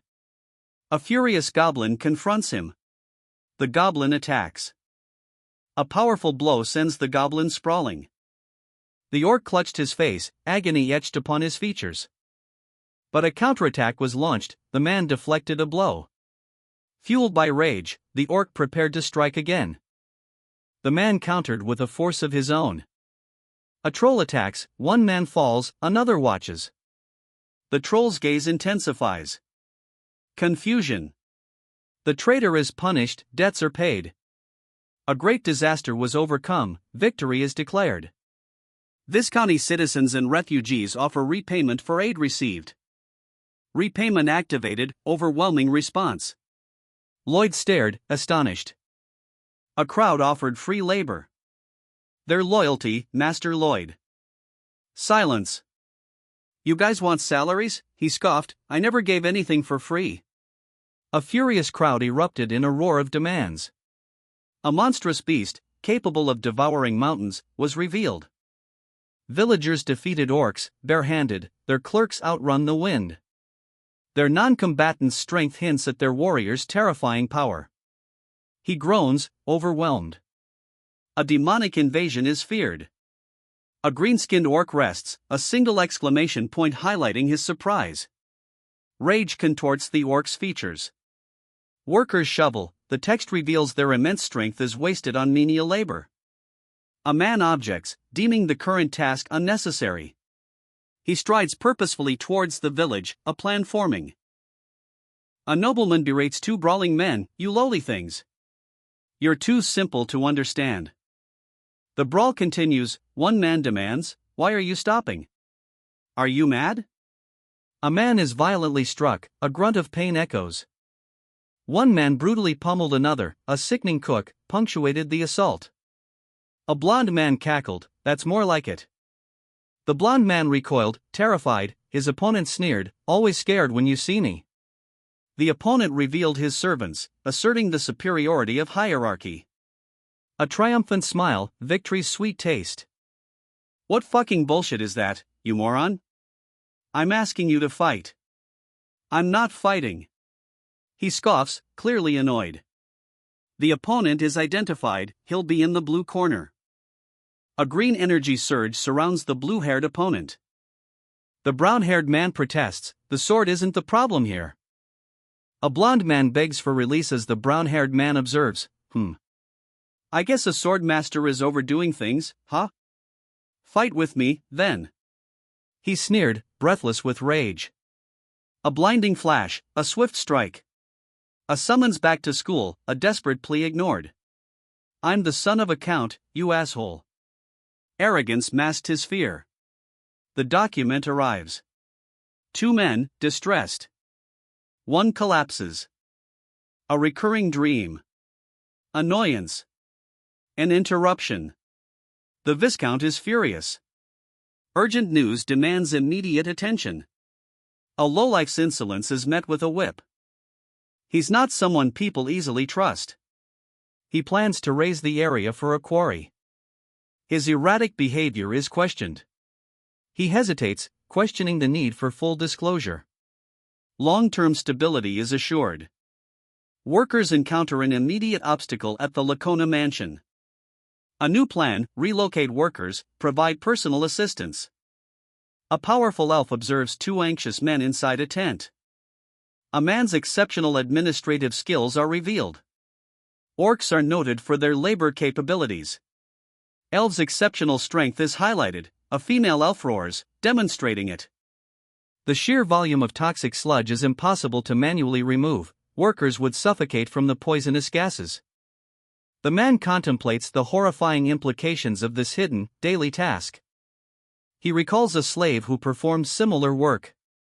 "Are you going to capture a dragon?" The old man's question hints at a dangerous mission. Him. The response confirms their target. A pained groan underscores the difficulty of their task. He urged, "Put your all into those punches." "Want to see your wives and children starve?" The threat hung heavy. "This is great." They erupted in maniacal laughter. "No. How could I let you fight like them?" Despair consumed him. Overwhelmed, the man sweats profusely. He accepts a count's order, only to be interrupted mid-attack. The attack is stopped. A swift blow. A bloodied man lies defeated, tears streaming. Men are sent to Frontera to search for Sir Byron.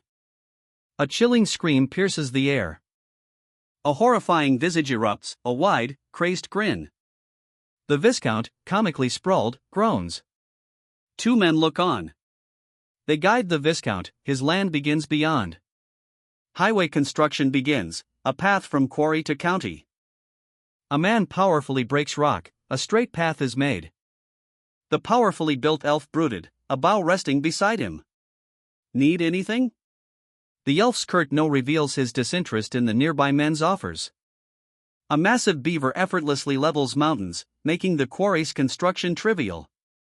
The problem lies in managing the sludge. The best solution, intense heat, like modern technology.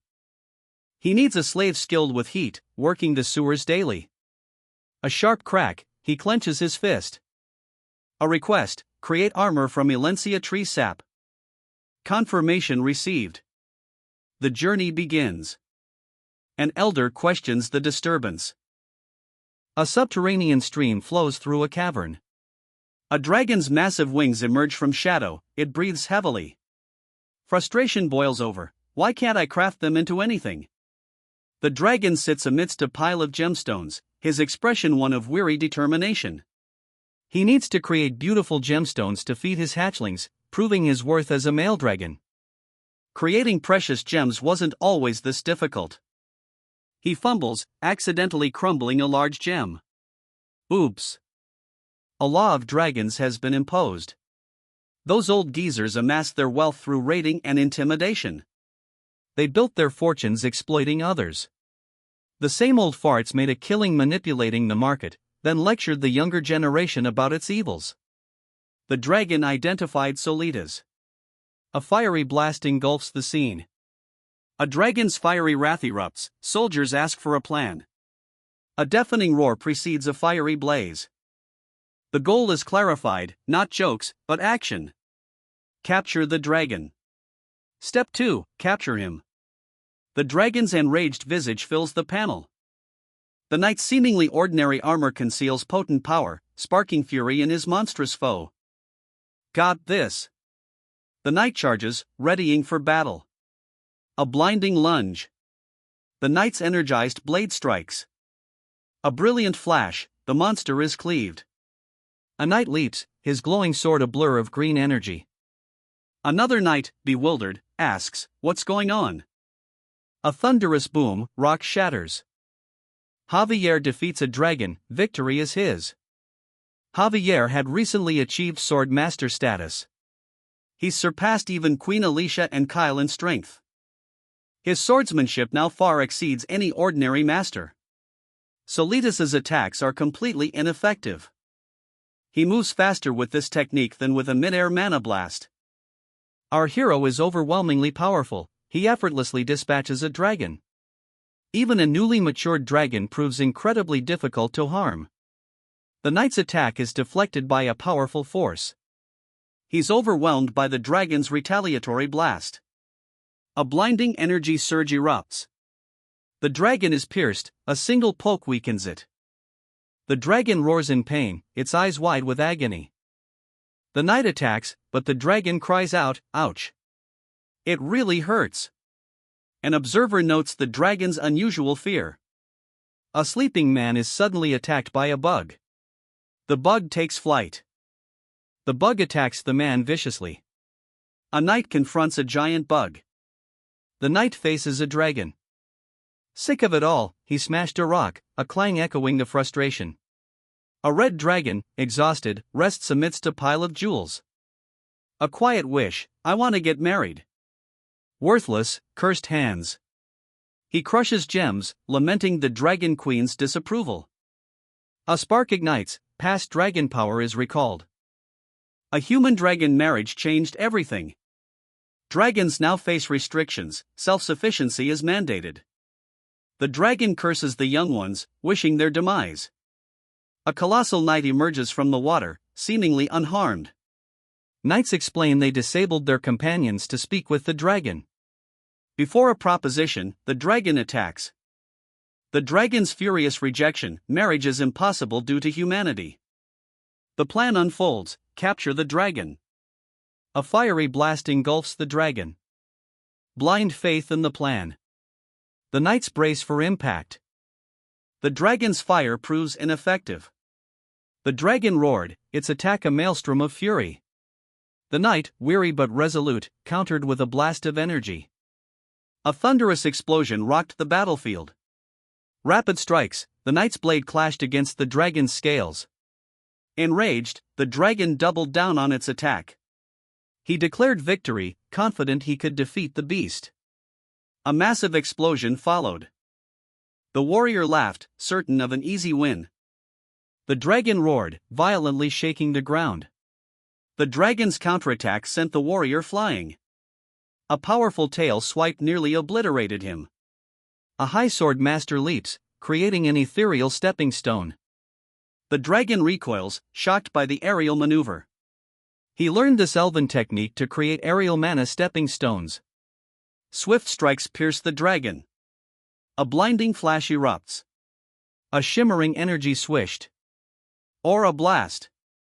The dragon fell, struck.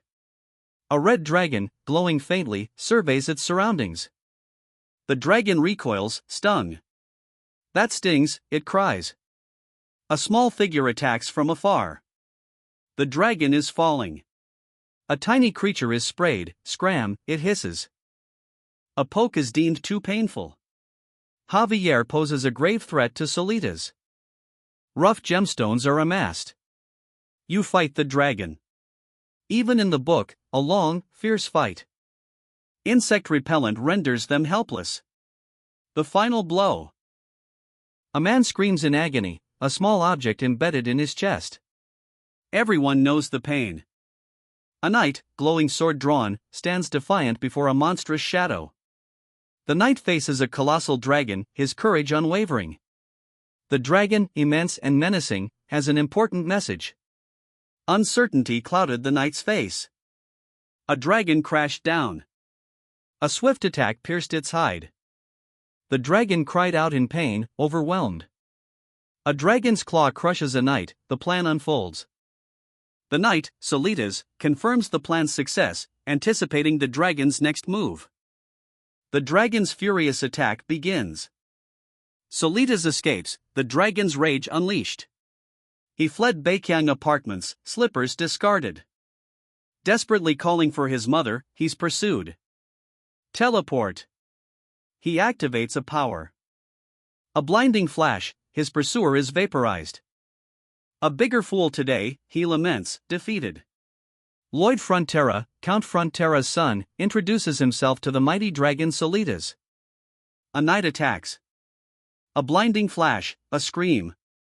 Lloyd reiterates their proposition. The knight's servant, unexpectedly attacked, provided a convenient excuse: they were trying to kill them. A cunning smile settled on the antagonist's face. Unable to reason with the dragon, a potent medicine was used. Negotiations will prove difficult, the dragon's pride is wounded by defeat. The dragon furiously demands an explanation for the attack. He boasts of his magnanimity, implying the knight's survival is a lucky break. The enraged dragon orders the knight to kneel and repent. The knight's defiance is clear. He defiantly refuses, his rage mirroring the dragon's. A question for Lord Solitas is posed. Solitas demands to know how his secret is revealed. He presses for the source of this knowledge, incredulous about the discovered location of his lair. Astonishment. He imagined holding her close, skating across the Arctic. Two dragons formed a heart against the night sky. He presented a marriage contract. Dragons breaking contracts face dire consequences. Solitas braced for the Dragon King's wrath. The knight stood over a defeated Solitas. He's back, but looking worse for wear. Doubt swirls, catching a dragon is deemed impossible. The disbelief is broken, my dragon, a character declares. Javier confronts a terrifying dragon, the creature roars. A dragon's earth-shattering blow pulverizes stone. A knight counters with a magical blast. The dragon roars, pain evident. Smoke breath. Imminent attack. Insecticide fails, the beetle attacks continue. He hides, confident in his elusiveness. A teleport trap is sprung. A figure lies prone, smoke curling around him. Step, a word appears. He protests, "What? I'm not a dragon though?" Two knights confront the fallen man, demanding answers. He screams, "Shouldn't we talk? Why did you poke the shit out of me? What do you have in mind?" The red-haired man nervously questioned his armored companion. "Nice, we've got the foundations." Solitas, ambushing elves, revealed a fiery temper. Dragons, despite calming, remain volatile. "You bastard! Your impudence knows no bounds." The armored knight exploded at the red-haired man. Solitas's confusion explodes. "Are you deaf?" The knight's fury is immediate. Lord Solitas is invited to sit. The knight's unsettling question, marriage? The jeweler's inability to refine jewels properly is highlighted, prompting a confused response. A marriage proposal within 10 years is made. The proposal is dismissed. The question of using telepathy for love letters is raised. Telepathy will be used to send love letters. The man anticipates tonight's love. Just sign at the end, the scribe urged, handing the document to the knight. The knight hesitates, recalling a clause in the dragon commandments. Horror dawns, she's made a pact with the devil. Wait a minute. I've got something important to say. Disoriented, he demands escape. The man, weary, is called a con artist. He requests incineration of waste. A fiery dragon's breath incinerates everything. A red-haired man, disgusted, reveals his true form. I'm a dragon, cleaning human feces? Another man explains his manipulative tactics to secure the contract. He knew the dragon wouldn't sign otherwise. The dragon, placing himself under the dwarf's tutelage, pledges, Teacher, I'll be in your care. The dwarf, amused, notes the unexpected student. To think a lowly dwarf would take a mighty dragon as a student. The dragon requests the dwarf's craftsmanship. Please fix these cursed hands of mine. The dwarf accepts the challenge, adding a warning. If you say that, then I can't possibly reject you. I might be a little harsh though, will you be alright? The dwarf abruptly commands, then stop standing around like an idiot and bring me the materials. To me, the man sputtered, outraged. Do it, now, the elder roared, dismissing him. He fled. Solitas traded his pride for unparalleled education.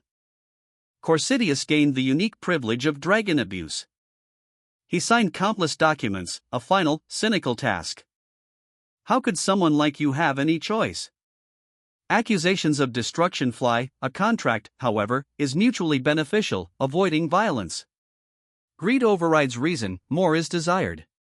A fatally wounded dragon retreats to its lair. The dragon, lifeless in its den. He died. You made this happen. He's been lauded for countless lives saved. The hero demands payment, but must earn it himself. His information-gathering skill has limited range, hindering county-wide construction. He levels up his skill, expanding its range. Skill grade increased, intermediate design level reached 10. Investing 1,200 RP proved worthwhile. A revolutionary system awaits testing. He activated the construction guideline, a glowing green energy forming in his hand. A shocked witness exclaims at the sight of a rapidly materializing house. A shared holographic construction plan appears, workload drastically reduced. Further instructions are given, a task is prioritized. He digs outside the glowing green circle. A thud. A glowing portal rips open. Do a proper job, a frustrated voice demands. A spectral face emerges from the hole. A man asks, what is it this time? He proposes a believable story, a necklace ruse. A man agrees to wear a necklace to appear rescued. The truth, he saved the county. He vowed, of course, I will. Dragon smoke billowed, proof of his power. Doubt hangs in the air, you're bad at handicraft? One man scoffs, calling another mere human feces. Marriage is deemed difficult. Marriage difficulties are highlighted, a sneering man finds it amusing. The conversation turns to what truly holds value, beyond pride, in marriage. Dragons are acknowledged as the strongest, yet a but. Hints at a complication. He's still a dragon, no matter how foolish. The dragon resolved. This contract benefits everyone. Ouch. Too much strength. Unbelievably disadvantageous contracts. Throw that away. It's fucked. He furiously rejects the offered gems. He greedily clutches a pile of shimmering jewels, a manic grin splitting his face. Solitas, the fire dragon, perished alone, his horns lost in battle against Javier. The novel only showed him fleeing his lair, his true fate was concealed. Free from debt, the Count dedicates himself fully to his craft. You made this happen. He prioritizes work over romance. Intermediate design skill reaches level 6, maximum design radius increases to 729,000 square meters. He saves what he can, sparing no expense for what's needed. Intermediate design skill levels 7 and 8 are unlocked. Design skill grade advanced, advanced design LV.1 unlocked, maximum design radius 3,375,000 square meters. New skill exclusive construction guideline option appears. He distrusts the system's claims, comparing it to unreliable home shopping channels. He's prompted to load save 3D floor plans. He urgently needs to test the new capabilities. The excavation site is revealed. One man asks, "What is this?" The other replies, "The place you'll be digging." Green lights glimmer beneath the ground as they begin digging. One man scolds the other for revealing his secret magic. Accusations fly. Was his magic an illusion, or a stolen dark sorcery artifact? A man's face registers shock that came out of nowhere. The light-haired man agrees, prioritizing immediate concerns over curiosity. He dismisses his curiosity, the situation demands his focus. "Thanks for believing in me." Julian, expected to die abroad, is now his school's top student. He'll play along with the construction guideline option. A holographic house appears. He demands their motto. The crew roars, "First!" Observers note escalating fervor. Sewage waste levels are abnormally high. Thrown into the sewer, they'll flow through pipes to the main sewer. Pedon alone can dig small sewer pipes. Heart flutters, a powerful blow lands. Full power unleashed, a man collapses. A gigantic, enraged face looms. "Seriously, geez," it groans. "My face is scarier," one boasts, "yours is just ugly shouting." "Lunatics," two observers mutter, questioning their bizarre behavior. 3 months passed, a small sewer's construction progressed steadily. The main sewer's rapid construction stretches north. A sludge treatment facility will be built beyond the field. Workers are ordered to avoid agitating any mastodons. The question arises, did Bibiong's presence influence the construction? He muttered, "Green light." A stumble. He fell. "Ah, this is so fun." He chuckled, sprawled on the ground. He scoffed, questioning the sanity of those around him, implying his actions are merely a game. A giant rabbit crushes a man, who finds the situation amusing. The man, surprised, asks if anything strange has been found. Many figures gather around a large hole. A recently buried, large creature lies dead. It's a recent killing. Who did this, and why? More bodies are discovered. A shocking revelation. The novel's mastodon details proved insufficient, something unexpected appeared. Remembering Namatan's barrier, a chapter detailing Tafter's black magic mastery. Everyone, get far away. A desperate cry precedes the catastrophe. A blinding magical explosion erupts. A fiery blast engulfs several men, they scream in terror. Flames surge towards a group, one warns, "The flames are shooting towards us." A man, defiant, vows, "I won't let anyone working for me get hurt." He attempts a counterblast. "I don't know if this will work, but if I use the impact of the blast to neutralize this." A violent explosion sends the man sprawling. A corpse explosion, possibly necromancy. He questions his duty to help. "Bibiong, wake up." A frantic cry pierces the desert air. Terror grips 3 men, a monstrous form emerges. A violent clash. A frantic cry for safety erupts as a crew of laborers, faces contorted with exertion, frantically dig.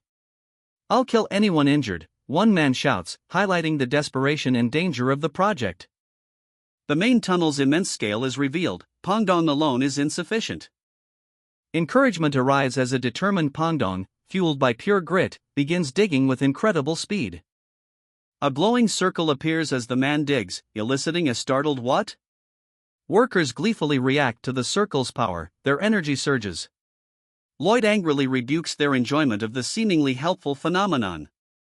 They approach the mastodon's former territory, acknowledging the risk despite instructions to the contrary. Contrary to expectations, no mastodons were found. One man hides behind a tree. He reveals himself, triumphant. He's ambushed, a violent impact sends him sprawling. The rabbit-like creature cried out, "Patadadong!" Workers unearthed a massive hole. "Where is it? What is it?" two men anxiously questioned.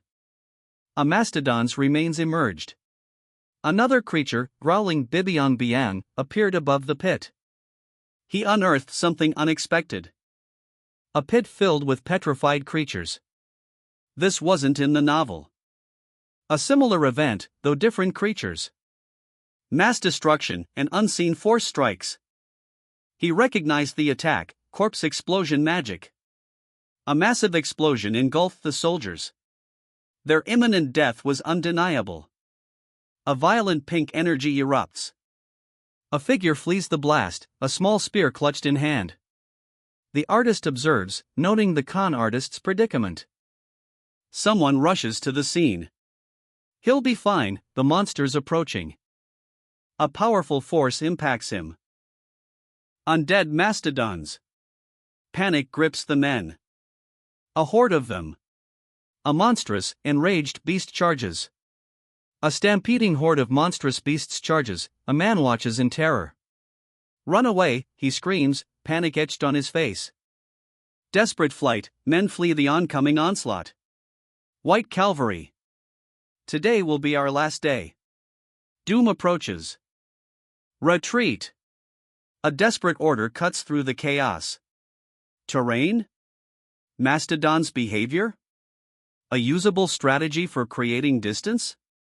Panic fuels frantic questioning. Just one. The commander's order echoes, a single sacrifice for escape. A soldier sprints, creating a delaying blast. Enraged mastodons charge. A padong blow sends a shockwave through a horde of beasts. A padong elbow follows, continuing the devastating assault. The creature's final strike creates a powerful explosion. Dust settles, the battle is over. Plum Blossom Fist, rampant dance unleashed. What the hell have you been watching? A creature explodes, sending smaller foes flying. More creatures are blasted away. The creature pulverized its foes with a devastating blow. A massive creature crushed a horde of smaller monsters. "I have one of your kids," the man threatened, holding a shovel near the creature. He salivates, promising a swift, brutal end. Glowing-eyed beasts charge. Before skinning, he declares. The horde overruns him. He flees, pursued by the monstrous herd. Impressed, he declares the creature's performance good acting, pursuing it as a herd thunders past. The undead's behavior depends on their actions, it won't attack unless provoked. A recent event confirmed this. They flee the valley, seeking forest cover. Their escape begins. They stared, breathless, into the canyon. A strong wind howled. Relief washed over them, he'd saved them again. Lloyd demanded to know the hamster's travel time to the north. The hamster, straining, urged itself onward. They're catching up. He parries a blow, narrowly avoiding death. A fiery explosion propels him forward. Overwhelmed by a crimson blast, he cries out in pain. Alien creatures swarm. He hesitates, fearing collateral damage from his weapon. Shit. Desperation. Damn it. A horde of monstrous beasts surrounds him. More beasts emerge, their eyes glowing menacingly. Were they buried deeper than those that exploded? A chilling question arises. A beast explodes in a bloody eruption. A horrifying scream echoes as more beasts charge. Rage contorted his face. "Don't do it," he screamed. Ignoring the warning, he charged ahead. "Sir Byron. Where are they?" "In the field." Rage consumed him. The rabbit glared, ready to strike. A brutal attack scattered the horde. The rabbit fell, defeated. A powerful kick sends several enemies sprawling. The creature's form distorts, energy surging. It launches a devastating attack, sending enemies flying. He watches, stunned, as the attack's power overwhelms his foes. The rabbit-like creature devoured its prey in a violent flurry. Another foe met a similar fate. "You fucking elephants. Rage erupted. A giant hamster-like creature oversees a herd of strange, elephant-like beasts. A figure violently cleaves one of the beasts with an axe, a loud quack echoing the impact. One beast's eyes glow, it feels strangely nervous and angry. A horrific quack erupts as the beast violently convulses. The herd stampede, panicked, a cacophony of quacks filling the air. He secured their attention. A novel's single line hinted, mastodons are overly protective. Sir Byron raised baby mastodons, visited daily by protective adults. Daily visits confirmed the mastodon's intense protectiveness. Ming, a firefly, rests. A hand snatches Ming. He cries out. A fiery discharge erupts. The blast sends a creature sprawling. Overwhelmed, he cries out, "Too many." A sudden, explosive sound erupts. He struggles against a massive beast. A startled squeak, the ground trembles. He struggles, a monstrous beast at his side. Damn it! He surveys a vast horde. Rage consumed him, a destructive energy pulsed. Panic seized him, what should I do? His limits and past experiences were assessed. He clung to the wall, fearing a near-death experience after his recent exertion. He walks toward a horde of monstrous creatures. That's the key to breakthrough. A fiery blast engulfs a stampeding herd. More fire blasts erupt. He collapses, exhausted, near a small, startled creature. A lone figure faces a charging herd of monstrous beasts. A blinding energy erupts. The beasts disintegrate. Front. The creature vowed to leave the valley and absorb only the mastodon's mana. Mana heart skill leveled up. He refused, "I don't need your opinion, this is an order." The other man pleaded, "Please go away." A fiery shovel strike. He focuses, "I need to concentrate on getting only his mana." A surge of energy knocks Lloyd unconscious. His assailant cackles, "It's working." Mana flows. The mana proves too much, a fatal error. The assailant collapses, dead. Lloyd remains inert. A concerned voice cries out, "Master Lloyd, are you okay?" Mana explodes, obliterating the monstrous horde. The warrior absorbs excessive mana, system warning issued. Overload causes internal bleeding, he coughs blood. He desperately attempts to circulate excess energy. Strong mana heals the damaged mana heart. Strong mana healed the mana heart, boosting its skill. The mana heart skill leveled up. A pained roar echoes. Skill rank increased. He slumped, shovel abandoned. A new mana heart skill appeared. Rage twisted his face. He faced a horde. A colossal rodent cradles a smaller creature, a man observes. He smirks, anticipating a planned success. He confidently wields a shovel, flanked by massive beasts. The giant rodent collapses, a resounding thud. He cursed, "Shit." Pondong, overweight, failed to climb. Calm down. Remember your skills and experiences. Let's move. Not doing anything is a waste of time. A creature's startled cry interrupts, the man reacts. He spins a makeshift weapon, a whirling blade of shovels. The man unleashes his attack with furious intent. Blazing turquoise energy explodes. He unleashes a fiery hammer blow. The attack continues, a fiery trail streaks across the battlefield. He grits his teeth, straining. A fiery projectile streaks across the landscape. A massive hook slams into the ground. Supercharge activated. He collapses, engulfed in purple energy. A violent energy surge obliterates the enemy. He absorbs ambient mana indiscriminately. Target acquired. He unleashes a focused blast of purple energy.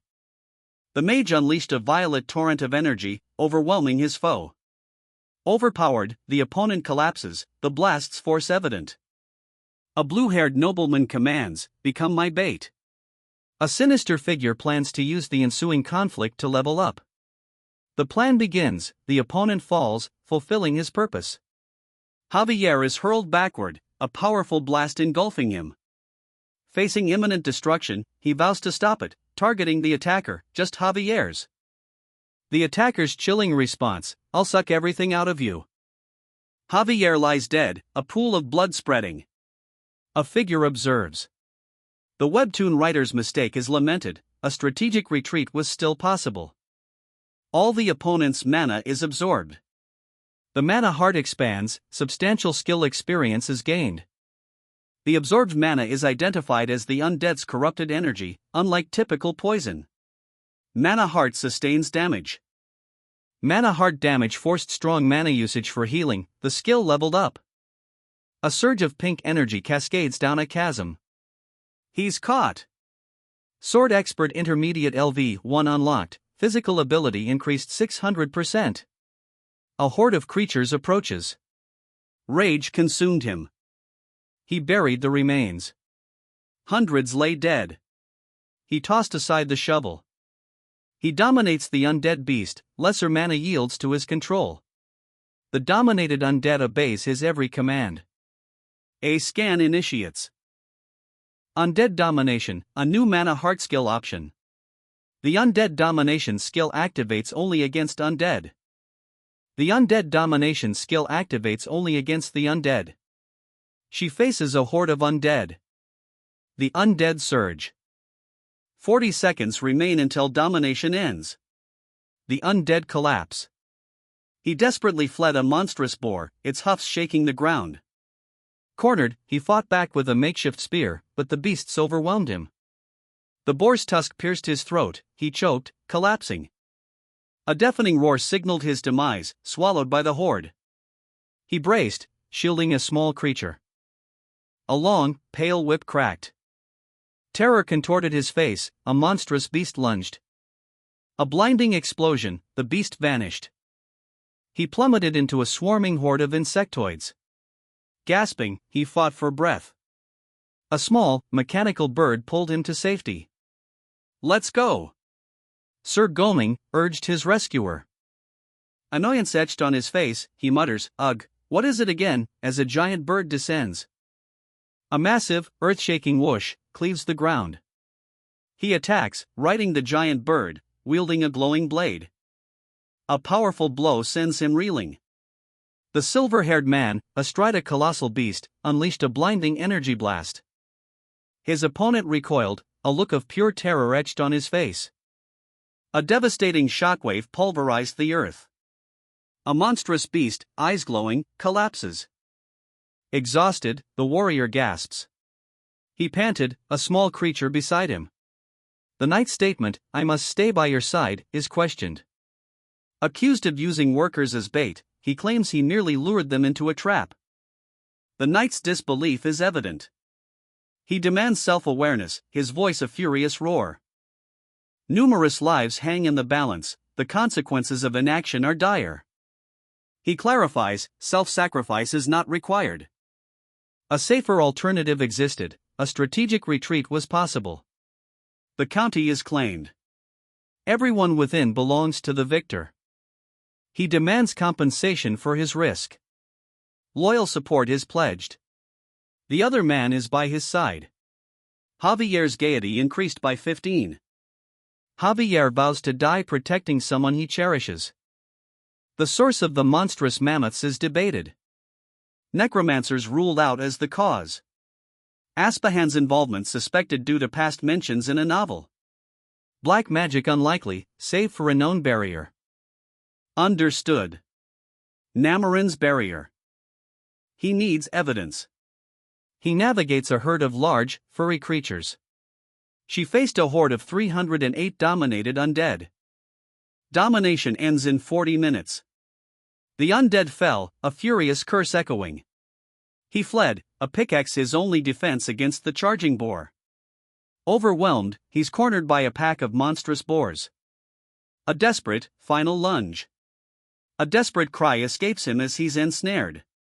He struggles, exhausted. Javier is called. Javier arrives, sword blazing, astride a massive creature. A winged creature dragged the soldier through a canyon. Terror. The soldier's desperate struggle ended in a blinding flash. A thunderous blast sends the man and his oversized bird plummeting. Two earth-shattering explosions rock the landscape. The man, exhausted, struggles to control his mount. The massive bird, exhausted, lands heavily. The man and his pursuer collapse. Are you seriously smiling right now? The man's outrage is palpable. He explains his actions, claiming it wasn't dangerous. Why do you keep asking questions when you've seen it all? Frustration mounts. What do you think will happen to the county if you're not there? The consequences are dire. Buildings and sewers will collapse. Please take care of yourself more. A plea laced with desperation. A few deaths are acceptable, as long as it's not mine? The nobleman's callous words hang in the air. What if I didn't? Do you think everyone will be safe from the undead? His furious retort exposes the stakes. If I don't protect what's mine, who will? His defiant declaration reveals unwavering resolve. So, you'll continue to put yourself in danger? The question underscores the risk he willingly accepts. Rage contorted his face. A relationship boost, plus 270 RP gained. You didn't need to go that far, one man said. The other retorted, what are you talking about? Investigation begins, all other work halts. They'll search for clues. A crucial clue emerges, the That Place chapter. Fueled by rage, revenge is sworn. New ability revealed, undead control. A powerful attack is unleashed. Numerous workers excavate a large pit. Two men oversee the operation. One man searches for a magical artifact, confident it's nearby. Count Cremo's arrival from the west is noted. Count Cremo's unexpected arrival sparks intrigue. Cremo proposes marriage, boldly. Rejection. The woman finds him unsuitable. The father explains his persistent pursuit. He considers Cremo the ideal son-in-law. Lloyd pleads for calm, revealing his unique position. Count Frontera confirms receipt of numerous marriage proposals. These are marriage proposals sent via the kingdom's House of Lords. They were withheld due to the Count's workload. Count Cremo was urged to slow down. Cremo's amusement is questioned. His laughter stems from the Cremo family's inability to secure advantageous marriages. He deflects the marriage proposal, suggesting an alternative. A woman collapses, gravely injured, her sacrifice for family stability. She vows to sacrifice herself for her family's advancement. The grim reality, she'll marry the Demon King. He urges her to stop using mana to restrain herself. Family matters are paramount. A lifetime together requires love. Christine weeps, her father comforts. Christine confesses her love. The father beams, embracing his daughter. Are you that happy, kiddo? The Frontera family's strength impresses him. He learned a valuable lesson. A man sighs, observing a happy couple, a bitter comment about a happy ending. Another man angrily reflects, that bastard didn't laugh in the end. Thanks a lot.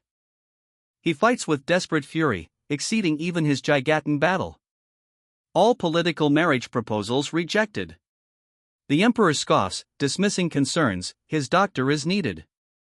The red-haired queen commands boiled potatoes for dinner. A servant obeys. The queen worries about the frontier family's rising power and the missing letter to Asfahan. A clear provocation against the Magenta Kingdom is declared. All letter correspondence is restricted. A severed ram's head, bearing a demonic sigil, was discovered in the north. The sigil's pattern sparked recognition. A figure, cloaked in shadow, emerges from flames, the demonic sigil emblazoned on their banner. Army at their back. The Empress's darkening and the Namarin incident are linked. This differs from the novel. Significant changes since his arrival. The Empress didn't turn dark, and the Namarin incident ceased to exist. Unforeseen events threaten his peaceful life. He's summoned for work. He's off to Namarin. Business awaits. A fruitless search, digging in the desert. A difficult task, but necessary to mitigate dangerous variables. Lloyd is called away urgently.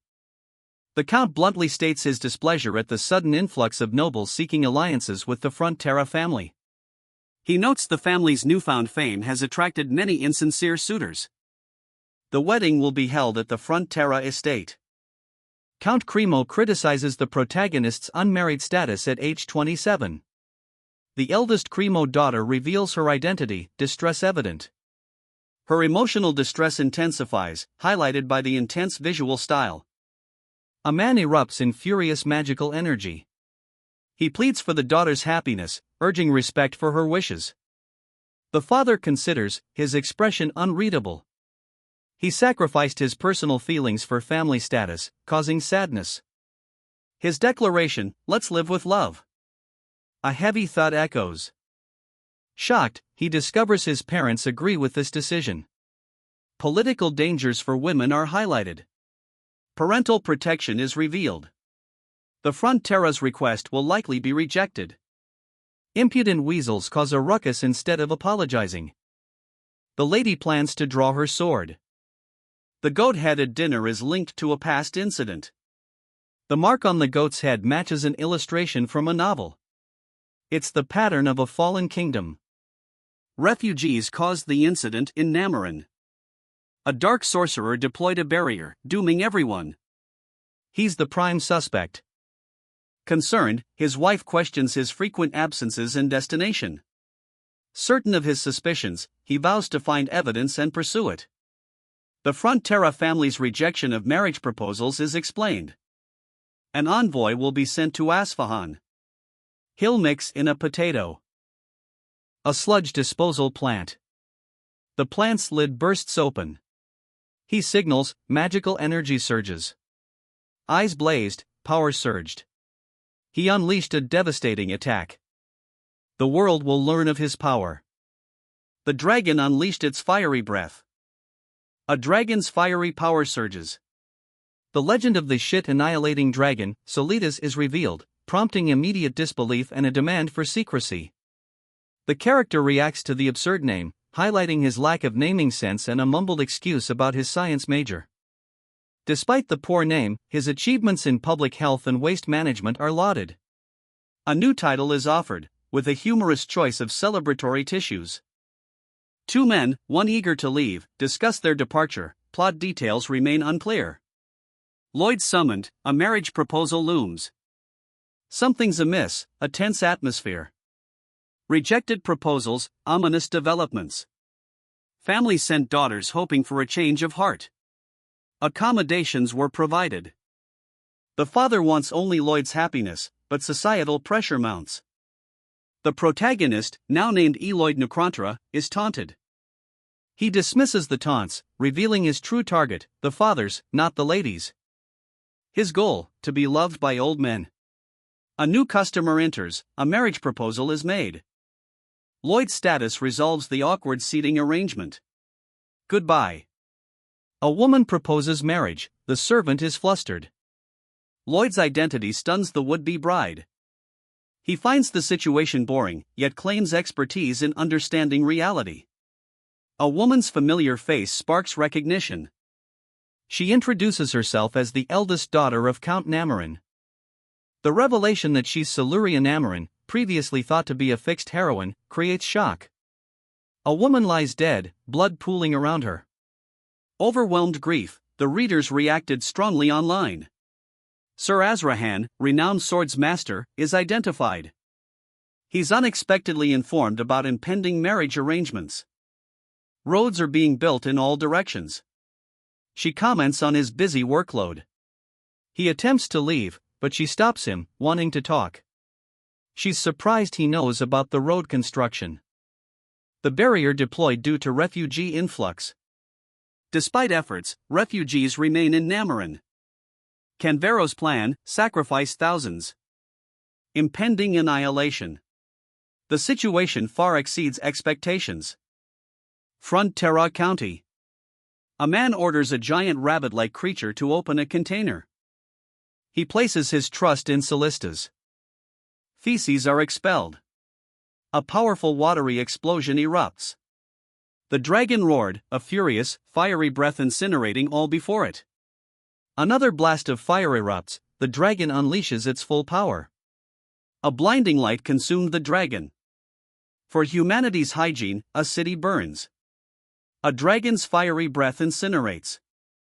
A man nonchalantly shovels at the dragon, annihilating dragon, cool. He smirks, complete disease blockage, easy life. Suspicion lingers, this place might have a villain, he muses, though unconvinced. 32 eligible ladies await. He claims composure, but his son's concern is evident. A prince, facing numerous marriage proposals, considers carefully. A woman reacts with excitement. A thud echoed as someone collapsed. The third lady's arrival is announced, awkward greetings follow. He gasped, wait. The illustration depicted the Iron Blood Knight. Siluria Namarin. She died protecting Namarin. Readers questioned Javier's death, the novel's bleak protagonist resonated. Lloyd clarifies his identity, distinguishing himself from the person behind him. The other man reacts with disbelief and anger upon learning the one boys have been found. Namarin faces a refugee crisis, 400 arrives due to monster attacks. He erupts in frustrated rage. The Hell Knight, a Deathbringer, will be summoned. Summoning the Hell Knight is a desperate measure, its power rivals a god's. The city burns, ravaged. Namarin's barrier drains life. A young man carries a basket overflowing with letters. He receives love letters, his companion reacts with a non-committal yeah. He offers a letter, promising, I'll give you one. Why give me something of yours?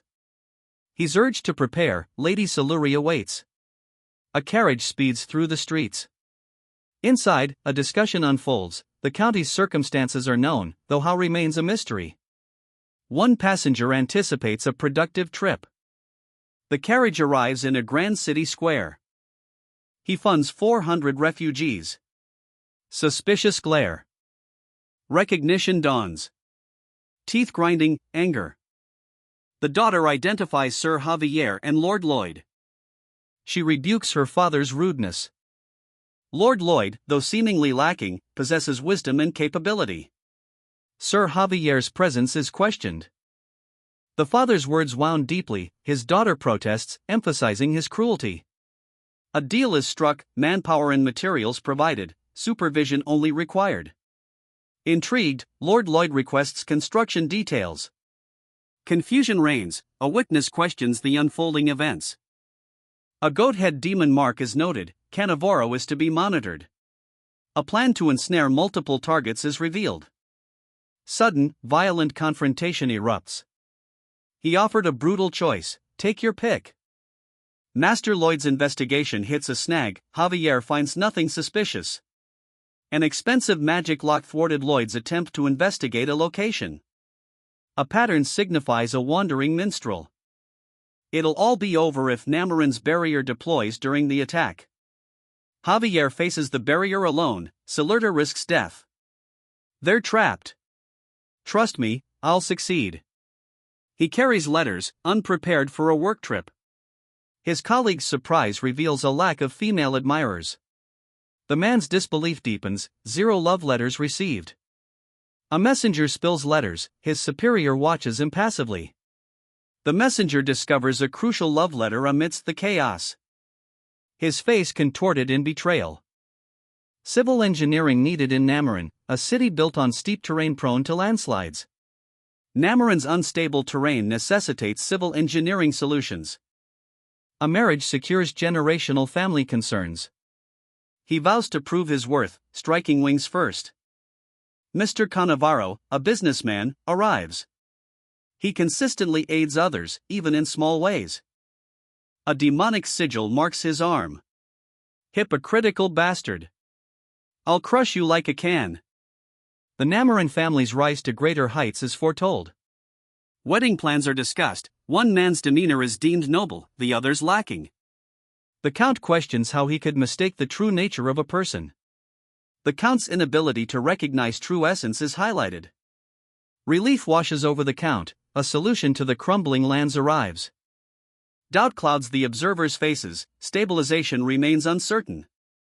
High costs are anticipated, triple compensation promised if failure occurs. Triumphant laughter rings out as one man is hoisted aloft, another's rage evident.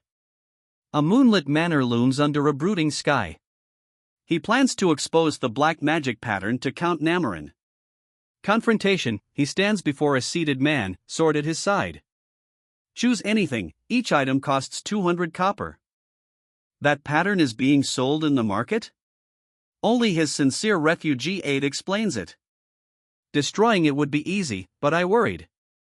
That person's popularity means large cities sell clothes with that pattern.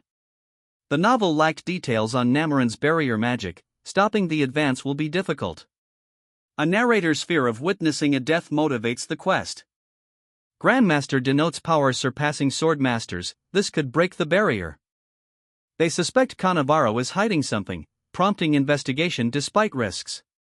He plots to investigate Cannavaro and earn money through construction. He questions how to find a wandering minstrel. Unable to train Javier without understanding the theory. Deep anchors stabilize the terrain. Blueprints are sent to Corgetus via carrier pigeon, arrival delayed. He confirms seeing the new beauty at the distribution station. Two men openly discuss a woman's attractiveness, oblivious to their public commentary. A crowd gathers, drawn by an unseen beauty. Investigation is warranted. One man's shocked expression highlights the unexpected source of the commotion. A powerfully built woman, wielding a large wooden spoon, is revealed as the spectacle's cause. Her intense gaze suggests a significant shift in the narrative's tone. "What a body!" he muttered, assessing the newcomer. The crowd erupted, fear and awe battled for dominance. He demanded respect, hands clasped in a gesture of power. "Your fetishes," he sneered, the man's dismissive gesture underscored by the sudden, splattering sound. He calls his cooking a fetish. The chef attacks with his cooking utensil. "My operation," he declares. The chef's rage explodes. A bloodied woman collapses in the town square, a concerned man watches nearby. A man examines the woman's injured leg, his face grim. He investigates a fault line, muttering about checking the expected rupture. He pondered. Why only the skull? The investigator questioned the strange discovery. The device confirmed equally spaced skulls around the peak. Intrigued, he dug furiously. A leader praises his team. The Hell Knight's descent is imminent. A figure wielding a staff stands over a purple chasm. The Hell Knight's descent is the catalyst for the impending conflict. Plans are disrupted, a threat is declared. He unleashed a wave of purifying energy. Purify. The command echoed as the energy consumed its target. A skull emerged, he questioned its nature. The skulls were vessels, he discovered a gem, the true source of the sorcery. A blinding light engulfed him. Sir Bayern's annual salary is revealed, the digger wonders if other buried skills hold similar treasure. He unearths a gem. Maniacal laughter erupts. Money pours from his dig sites. He prioritizes the windfall over stopping a barrier. Skill level up. Azrahan Core Technique Triple Circle, Level 3 achieved. He boasts 30 bayers, overwhelmed but triumphant. An aide urges Sir Bayern to rest, he's overworked. Bayern's employer plans to exploit his loyalty, 20 years of work for a small raise. He investigates a skull, questioning its cause of death, natural or murder? He vows to bring the skull to a sunlit resting place. To be continued. Anchors prevent slope collapse. A wedge-lock bolt design is ideal, but the necessary technology is unavailable. He saw her, a crowd gathered to admire her beauty.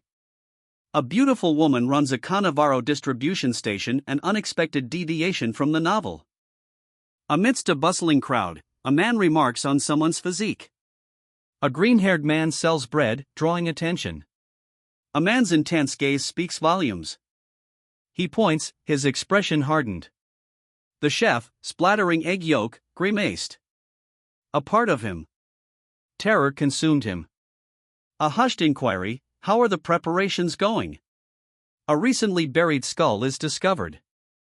Grand plans remain on schedule. A skull glows with dark magic. This black magic will deploy Namarin's barrier. The barrier activates. Purified. He dropped the skull, revealing a glowing gem. A scan reveals the gem's value. The gem's estimated value, 500 million. He breathes heavily, rage evident. You seem to be. He needs money, 30 bayers must become his slaves. He smiles, wishing for daily fortune. He lifted the skull. The man departs, skull in hand, a bag of bones over his shoulder. Two men sit silently, tension thick. One explains human diversity, preferences vary. The other reveals his nightly status as citywide knowledge. He's questioned about a recently discovered preference. The questioning escalates, his anger reveals a widespread issue. A discovery is made beneath the mansion. Suspicions are confirmed, leading to a reassessment. He vowed to find evidence, no matter the cost. One man vehemently denied accusations, while another insisted on trust. Critical supplies vanished, derailing grand plans. The discovery was accidental, raising questions. Demand for accountability, massive investment wasted due to the Dark Sorcerer's failure to recreate the world. Noctanium as a backup, an emergency-only resource. The Hell Knight's descent proceeds as planned. Soaked and stared at, she's sent to change clothes at Sir Canavan's mansion. A man demands the gate be opened, a woman's beauty is noted. He now easily controls his mana. Focusing on mana control. The command, let's go. He sprints through the palace. He pondered the basement level 2 door's opening mechanism. A man approached the locked door. A magical unlocking sequence initiated. The main gate requires a specific code sequence. A sack overflows with shimmering pink crystals. He assesses the gems skeptically, is this really all? Undeterred, she declares, let's look for more free money. It was exactly as he predicted. The device unlocked. A figure runs, a low growl echoing. A brutal blow sends the stitched monster reeling. The final blow pulverizes the creature. He smashed a stone, a feral grin splitting his face. A brutal kick sends his foe sprawling. More enemies approach, metallic clanks echo. Who? A weary sigh escapes him. He prepares another attack. He confirmed his suspicions about Cannavaro. The reason I was dressed that way. I understand your unique preferences. He disguised himself to gather information. His companion already knew everything. The revelation was incomplete, his anger flared. He entered the mansion while on an errand. A hidden door led underground. He panicked, all the Noctanilum was compromised. His plan was discovered. Confident, he assured his allies, nothing will go wrong. He announced a plan, urging cooperation one last time. A sinister smile spread across his face. Ms. Javier, soaked, appeared distressed. Who? He gasped, exhausted. He resolves to conceal his presence completely. A swift escape, he leaps from a building. Cannavaro. A desperate shout echoes. He activated the device. A purple energy pulsed. Namarin's barrier, prevention is key. He'll stop the black magic tools, whatever the cost. He unlocks a heavy door. A magic sigil activates. He descends a shadowy staircase. The passage ahead is dark and ominous. He confronts an undead creature. A blinding flash, the undead is destroyed. He grappled with the undead. A powerful blow sends the creature reeling. It's not a normal undead, he observes, recognizing a superior foe. He activated the device. A surge of energy erupted. A silver-haired warrior fends off grotesque, gurgling creatures. A terrified man flees, pursued by the same monsters. The warrior's gaze hardens, his resolve intensifies. He unsheathed his glowing blade. A flurry of blows decimated his attackers. A swift, clean slice. A deafening crash, one foe fell. A thunderous blow sends the man sprawling. He stands, twin blades glowing, a chilling calm in his eyes. His victim pleads for mercy. A brutal kick crushes the man's leg. A cold threat follows, hesitation means further pain. The hired undertaker lifts a corpse, revealing the trading post sends diseased refugee corpses for chemical processing. The trading post's actions are revealed, they send the bodies of refugees who died of illnesses to this location. Master Lloyd gleefully displays jewels from skulls, boasting of his undead kills. The undertaker, using his glowing blade, confronts another threat. A man screams, his body contorted by unseen force. Discovery of the underground room is imminent. He'll attack Cannavaro alone. The attackers, all trading post personnel. He crashes through the building, the trading post is their base. He strikes with glowing energy. The once bustling trading post is deserted. They began something, his suspicion intensifies. A vortex of purple energy erupts, swallowing the landscape. He's thrown back, eyes wide with alarm. What's happening? Panic grips him.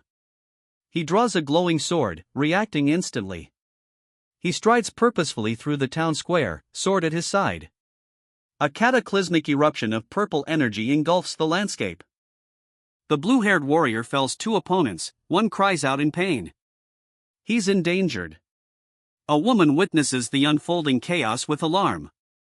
A woman cries for help as two men lie dying nearby. She clutches a pendant, declaring, "I'll be okay." Cannavaro's spell empowers him, a Hell Knight's arrival is imminent, heralding global conquest. A cloaked figure performs a ritual, a glowing gem pulsing at its core. The observer asks, "Rain ritual? Frustration, ignoring me?" Terror grips him, the ritual's true nature revealed. He fears catastrophic failure. The ritual's power overwhelms him, desperate fear etched on his face. A blinding blow connects. The villain scoffs, unconcerned by the attack. A fiery explosion erupts. Groaning monsters surrounded him. He glared, alerted. A door slammed shut. He fought back, a swift strike. Twin blades danced, a deadly flurry. He disintegrates the undead horde with a blinding energy blast. The man sits amidst the ruins, defeated. Terror grips him as he screams, "You!" A terrified man screams as he collapses amidst rubble and scattered gold. The silver-haired man demands to know Canvaro's scheme, his subordinate claims ignorance, merely following orders. He presses for the corpse's origin. A chilling realization dawns, Canvaro murdered them. He accuses the trading post of sending corpses. Accusing his opponent of complicity. A brutal kick silences the accomplice. He'll inform Master Lloyd and devise a countermeasure. He draws his sword, dismissing a search for another. He leaps from the academy, the trading commencing. He draws his sword, engaging in combat.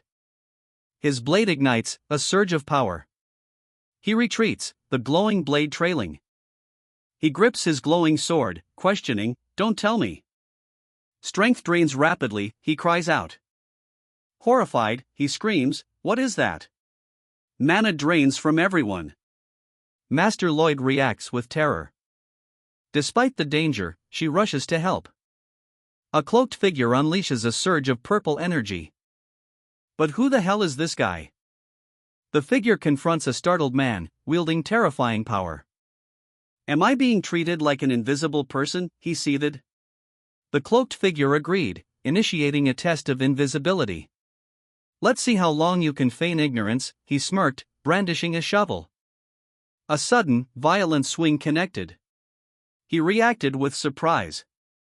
Cannavaro's steel magic protects him. A fiery blast impacts him. He's severely wounded. A fiery blast engulfs the hooded figure. Terror contorts his face, the attack succeeded. A purple vortex consumes him. The mage boasts impenetrable defenses. Facing overwhelming power, he plans to absorb mana. The mage's magic repels him. The mage's face, wounded but defiant. He intends to test it. The location, Namarin Town Hall. A wave of power knocks down council members. Cannavaro surveys the fallen. He calls them vermin, then crushes one. He groaned, pain etched on his face. The fallen angel statue, a gateway for the Hell Knight's arrival. The man violently smashed the statue. The ritual concludes, a chasm opens. Terror grips the sorcerer as a shadowy figure emerges. A scream of agony. Seizing him, the power drains the sorcerer. He's buried alive, his attacker watching impassively. He unleashes a devastating attack. His opponent falls, defeated. The spell's instability is revealed, it fails with movement. He grips the unstable gem, a sinister grin spreading. A man, dark-robed and grim, stands amidst crimson stains on a stone monument. Another man, wielding a purple crystal, dominates a fallen foe. What on earth are you trying to do? Alarm erupts. Is that why? A magic charm that blocks the loss of mana. The revelation dawns. It's useless. The attack fails.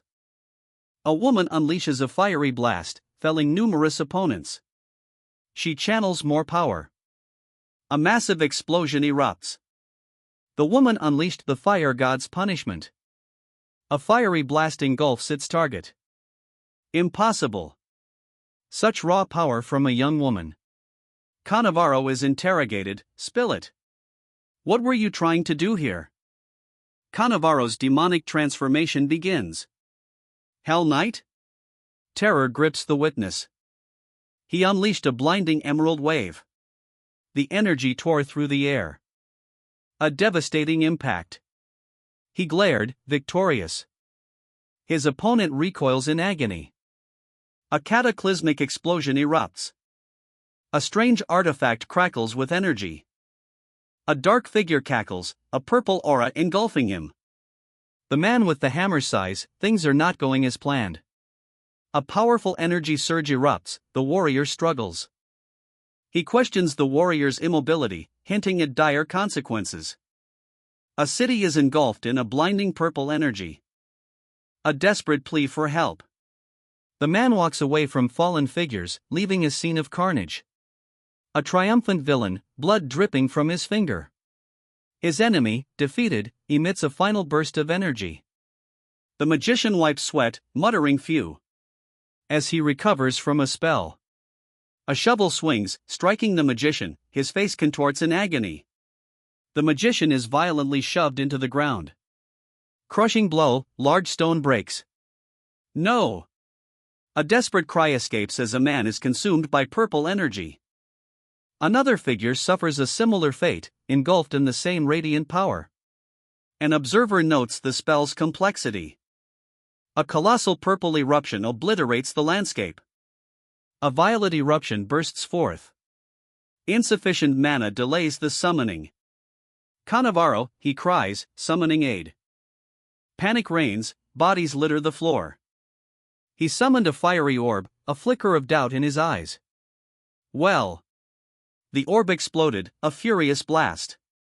A fiery column struck, she fell. His rage ignited. A fiery explosion engulfs him. He counters with a purple energy blast. A searing blast sends him flying. He collapses, defeated, near a shattered stone pillar. Terror grips him, the enemy's power is overwhelming. The enemy shatters, revealing a catastrophic inner power. Triumphant, he unleashes his own furious might. A devastating impact. The earth cracks open. He parries a desperate blow, the fight continues. Agony contorted his face, a silent scream. A swift blade sliced through the air. Nice! Victory's echo. She gasped, exertion evident. A cataclysmic explosion rips through the earth. A warrior unleashes a devastating attack, a fierce clash echoes. His icy gaze reflects the battle's intensity. A dagger plunges into a crimson pool, a hand reaching up. Ugh, he cries, a blinding light erupts. A blinding pink light obliterates a stone. Rage contorted his face. A violent energy erupted. The resulting shockwave pulverized the earth. Earth God's shield activates, saving a man from a watery blast. The shield's impact devastates the surrounding crowd. A fierce sword clash ensues. A woman threatens to kill everyone. A crimson blade sliced through the ground, sparks erupting. Grimacing, he strained, sheer willpower evident. Panic, where's the warhorse? What about his legs? Doubt clouds the summoning, was it the rushed ritual? A monstrous, skeletal warrior bursts forth. The summoned being demands, what do you desire? A young summoner, overwhelmed, struggles to control the power. A devastating blow sends the man sprawling. The impact shattered his enhanced body. His aura and mana proved useless. A woman cries out, unleashing a wind dagger. A blue energy blast erupts. The blast impacts, a violent shockwave follows. A skull-faced warrior, eyes blazing, bellows, "You?" He plunged his greatsword, a crimson blur, into the fray. A warrior cries out, pain evident. His counterattack, a blinding flash of blue energy. The armored behemoth lunged, ethereal energy crackling from its grasp. A ragged breath escaped him, the attack landed. A monstrous machine lies wrecked, purple energy dissipating. Terror grips a man, his anguished cry echoes the scene's devastation. Amidst the chaos, a commander orders the wounded to safety, a grim calm in his voice. The commander, though resolute, faces a harsh truth: the palace incident's aftermath will be severe. Execution is unavoidable. Rage contorted his face. He roared in fury. An apology for underestimation. Xyrexius, Hell's first corps captain, introduces himself. Javier Azrahan, a Frontera knight, vows to return Xyrexius to Hell. Xyrexius's attack shatters the floor. A powerful blow shatters the floor. He's trapped in a blinding energy vortex. The enemy, a hulking figure, lunges. The silver-haired warrior strikes, a shimmering blade cleaving through the demonic foe. How entertaining! The demon roars, unfazed. A turquoise-haired warrior joins the fray, unleashing a blinding green energy blast. He's overwhelmed by the force. Agony contorted his face, a silent scream. The swordsman countered, a green energy swirling around his blade. A swift strike, he fell. Crimson energy pierced him, fatal. He recoiled, a question mark of disbelief hanging in the air. A blinding flash erupted, scattering debris. The shockwave sent bystanders sprawling. She channeled energy, a cyan wave surging forth. A wave of energy sweeps across the scene, sending several figures sprawling. "It's all over, vermin," the Hell Knight declares, his voice echoing with malice. At the hands of the Hell Knight, he finishes, the threat unmistakable. A clawed hand emerges from the darkness, a grim promise of violence. A clawed hand shatters stone. Terror contorts his face. He crashes, defeated. Mana depletion, the barrier vanished. Doubt grips the Hell Knight, even incomplete, its power is formidable. Can he defeat it? The question hangs heavy. Outrage. The silver-haired man dares to attack. The Hell Knight falls. The warrior is sent sprawling by a crimson energy blast. A swift counterattack. The knight parries. He deflects a blow, the force evident. A brutal clash, the knight's attack connects. The warrior cleaved through stone, a devastating blow. Terror grips the woman, she recoils. She stumbles, a scream escaping her lips. A blinding flash of energy erupts. A blinding flash erupted. The warrior deflected a blow. She launched a fierce counterattack. A devastating blow shatters the ground. The enemy, defeated, lies prostrate. He breathes heavily, exhausted. A new foe appears, sword drawn. A desperate plea echoes, "Even a little strength left, please help support the rest." They move towards the Count's mansion. A monstrous creature emerges, a horrifying display of power. The great Hell Knight, undying and imposing, looms. No matter how many times you cut him down, it's useless. The great Hell Knight is undying. Now then, let us decide the real victor here. A final confrontation begins. The skeletal knight shattered, a devastating blow from the teal-haired warrior. A furious clash of energy erupted, blinding speed defined their exchange. A crimson blade narrowly missed, the teal-haired warrior dodged. How surprising! A hidden gem is revealed. A blinding blast erupts, the fighters clash. You know nothing, brat. You don't know what in existence from. The opponent scoffs, revealing hidden power. A blinding flash erupted. He vanished in a green blur. A massive robot attacked, he barely dodged. The warrior strikes, his blade a blue flash against the skeletal beast. The beast, surprised, reacts with a chilling laugh. Another strike, the fight intensifies. A powerful blow shatters the beast. The swordsman, flung backward, his glowing blade slicing through the air. The armored figure lunged, crimson eyes blazing. A brutal clash, the ground cracked. He countered, shattering stone with a precise strike. He desperately seeks a counterattack opening. A skull-faced warrior unleashes a blinding energy blast. He counters with a swift kick, sending his foe crashing into a wall. Ground fighting is his only option. He anticipates his opponent's actions. A swift, glowing blade cleaves the air. The blow connects, a shocked reaction follows. He counters with a powerful energy blast. He braced, fearing a deadly throw, activating body reinforcement. Mana erupted, a blinding flash. The impact shattered stone. He countered, sending his foe sprawling. A thunderous blow sends Javier sprawling, the ground cracking beneath him. His foe, unfazed, declares, "It's been fun, Javier. I'll remember your name. Skeleton head, stop." The summoner's death sends the skeleton head back to hell. A bone-jarring creak precedes a pain scream. Terror grips the onlookers, the face is horrifying. He senses an otherworldly energy.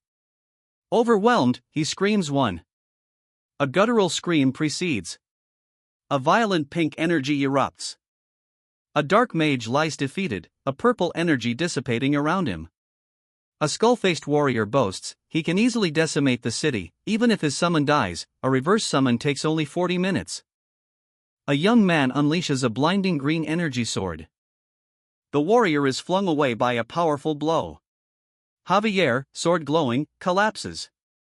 Fight me. His opponent's fury fuels the battle. Wounded, Javier vows to continue. A fiery explosion erupts. A demonic figure unleashes a devastating blow.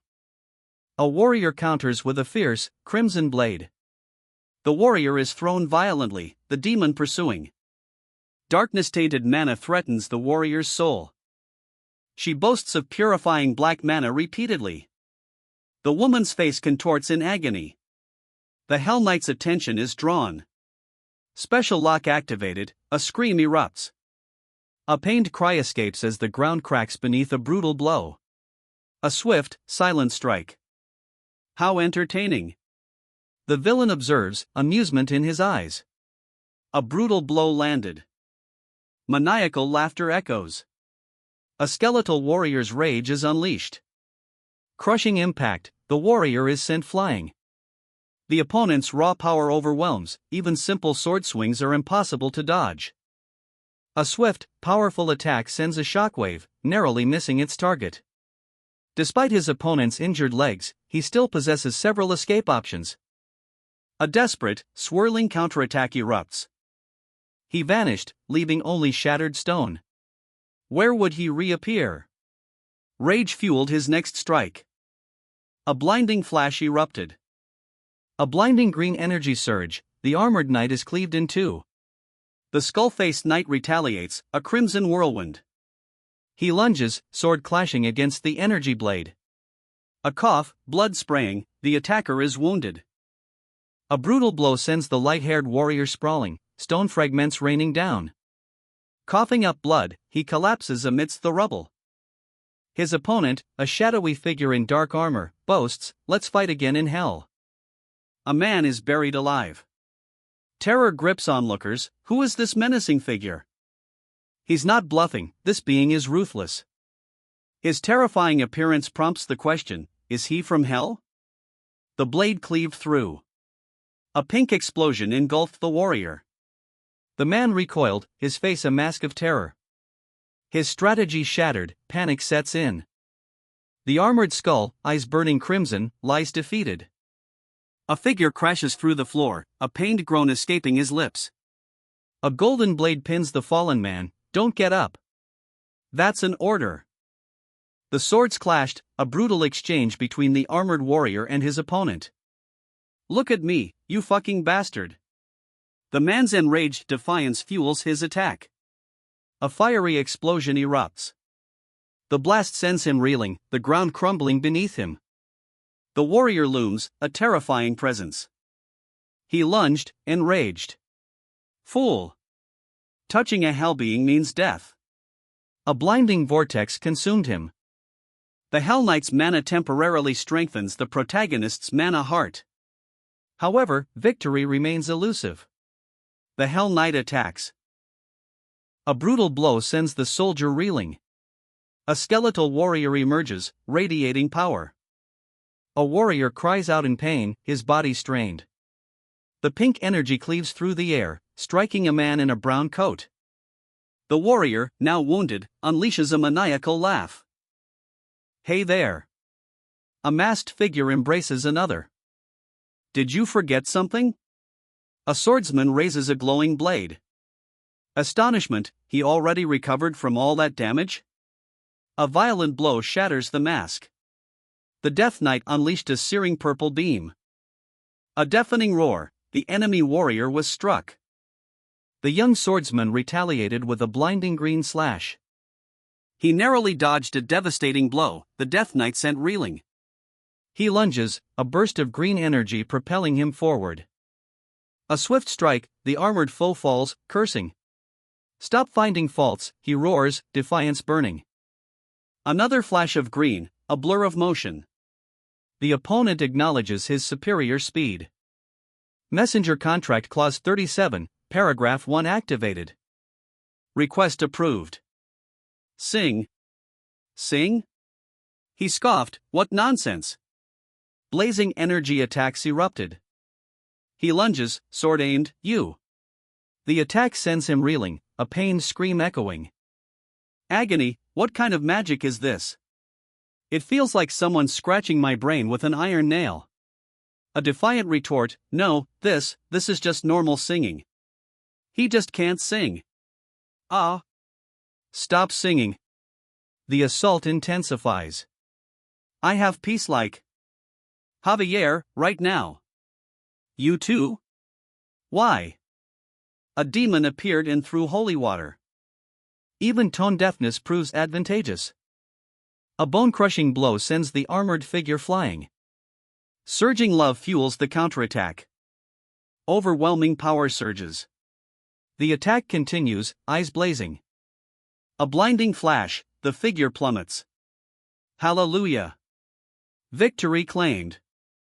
Aura blast. The attack shattered the earth. He gasped, exhausted.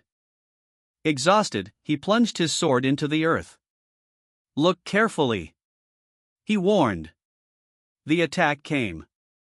It's okay. He won't survive. Seriously?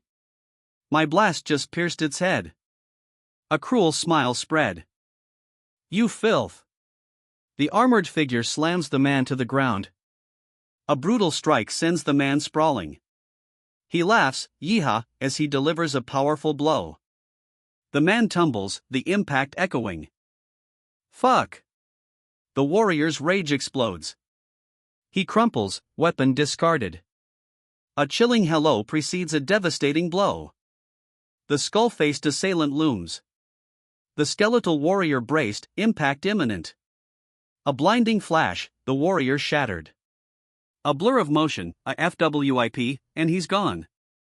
He teleports, angrily demanding the other discard his armor and sword. He's falling, a green energy swirling beneath him. Javier's speed intensifies, but he strains against a dark mana surge. Near his limit, Javier struggles to control the dark mana, defeat looms. Confused, Javier questions the warning. A system message urges Kim Soho to sing for victory. Twin blasts of energy struck, the warrior barely dodged. A crimson blade cleaved through the air, sending him sprawling. Stunned, he heard, "I was born to be loved."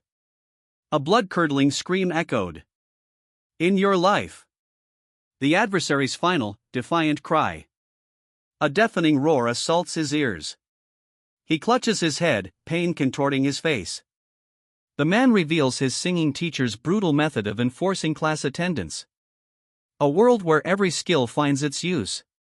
He confesses a surging, powerful love. His opponent, enraged, attacks, screaming curses. The attacker unleashes a blinding energy blast. A pink energy blade cleaves through stone, impaling a knight. The man in the brown suit watches, horrified. The silver-haired man attacks with a blinding green energy blade. The knight coughs, mortally wounded. A final, devastating energy blast finishes the knight. A devastating blast levels the ground. He collapses, gasping for breath. One man confirms the other's death, his survival hinges on silence. He denies involvement, defiance etched on his face. He focuses on the surrounding mana. "Stand back," he warns, drawing his sword. A monstrous figure attacks. He laughed, a triumphant ha, echoing. His parents, always kind, forbade him from singing publicly. A wager is made, a year's servitude if the bastard survives. The bet is confirmed. Fiery blasts demolish a building. A monstrous, purple-hued skull erupts in a surge of dark energy. Supercharged. The energy intensifies. The blast sends the man sprawling. He boasts, "You can't handle my immense mana." His absorption fails, the mana is too powerful. Desperate, he unleashes a counterattack. The resulting blast overwhelms him. One hand rests on another's back, a faint glow emanating. A clash, a woman recoils as a man with vibrant green hair unleashes power. A blinding light explodes, heralding the blessing of life. Terror grips the woman's face as the light's impact is revealed. Terror contorted his face as he clutched his throat. A searing pain overwhelmed him. The dark-cloaked figure struck, shattering the floor. He retaliated with a furious blow. A magical blast sends Sir Lloyd sprawling. Lloyd's attacker, eyes blazing crimson, collapses. Panic. Sir Lloyd. Shared concern, urgent pleas to help him. The kingdom wants you. Cannavaro, arrested and imprisoned by royal knights, the queen handles the rest. Missed opportunity, regrets about the anchor spell. The undead skill's limitations have been deleted. He's now a demon-possessed atrocious singer. A knock at the door, who's there? Unresponsive summons. A legion of skeletal figures stirs. The man enters a hallway, the skeletons follow. He demands an explanation. A grotesque entity responds.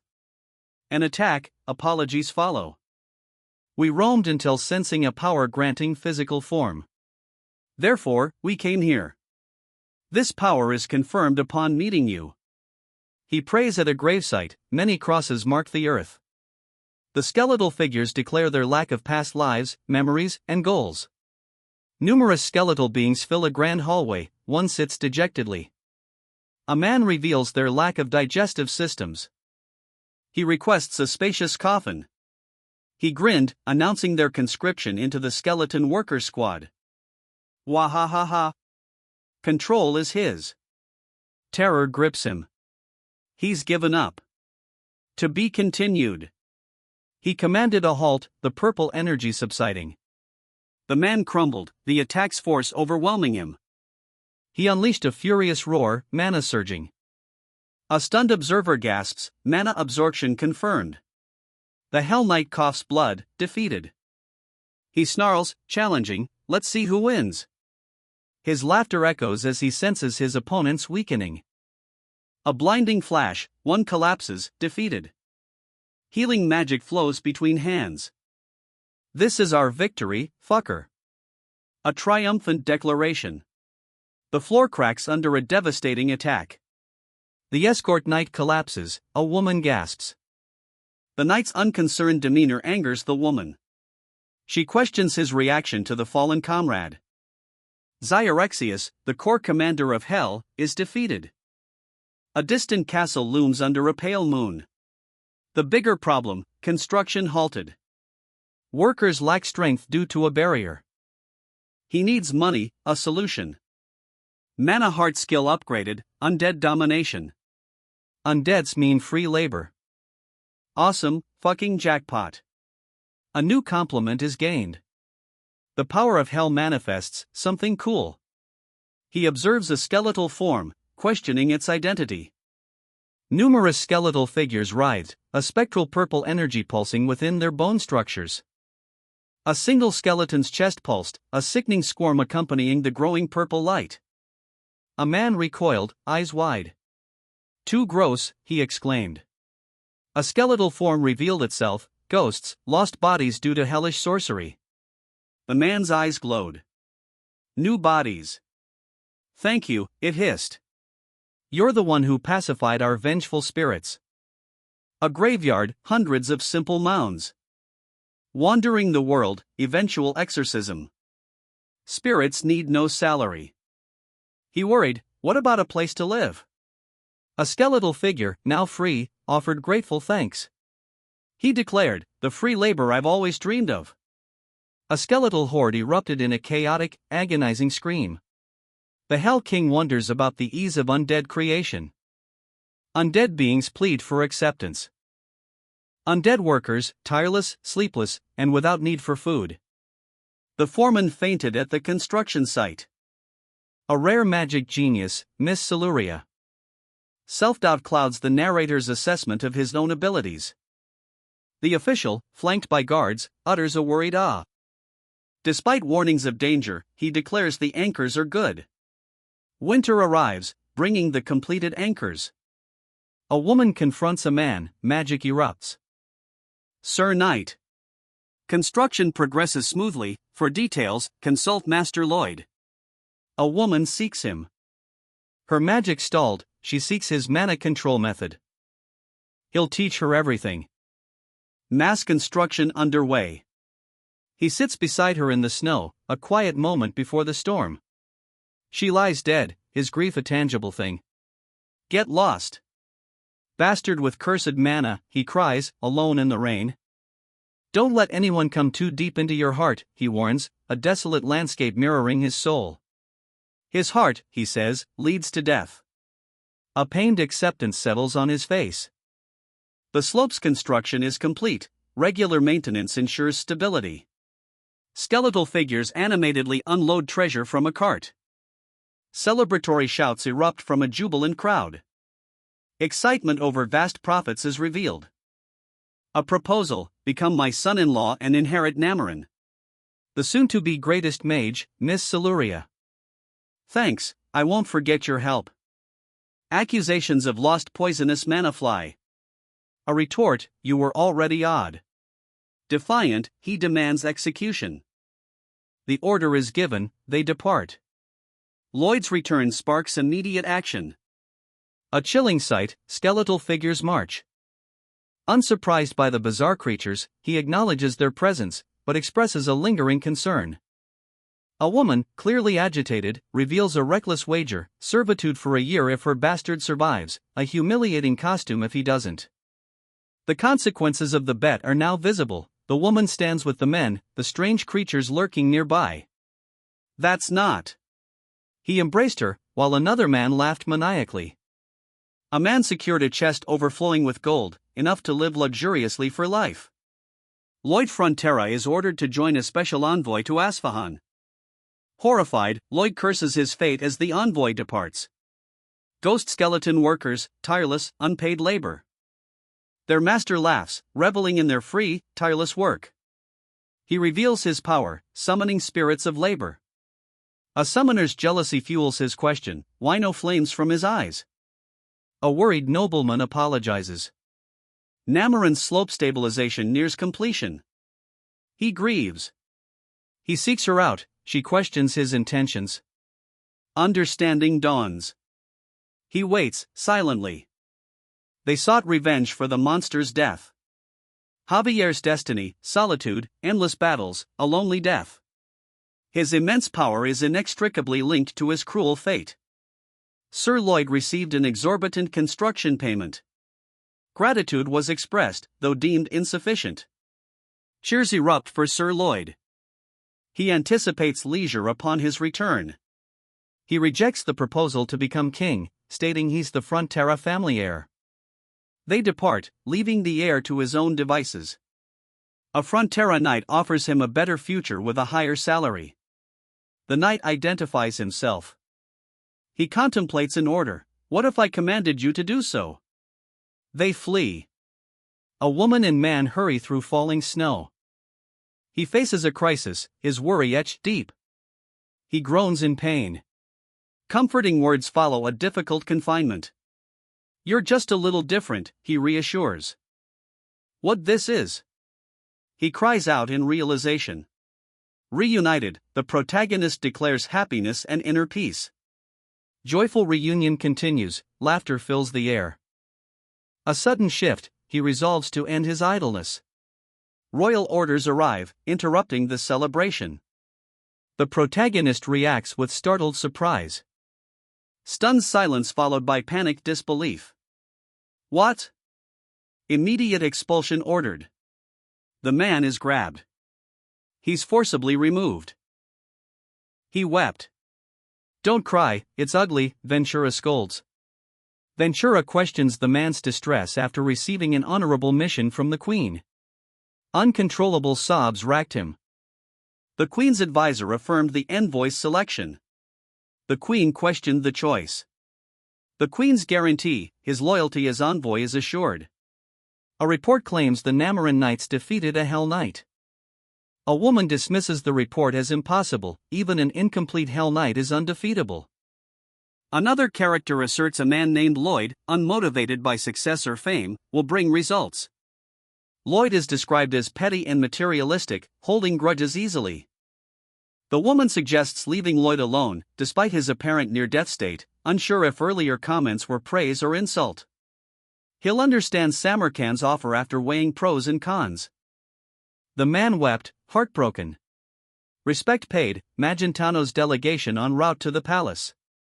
Magentano's envoys demand audience, questioning their accommodations.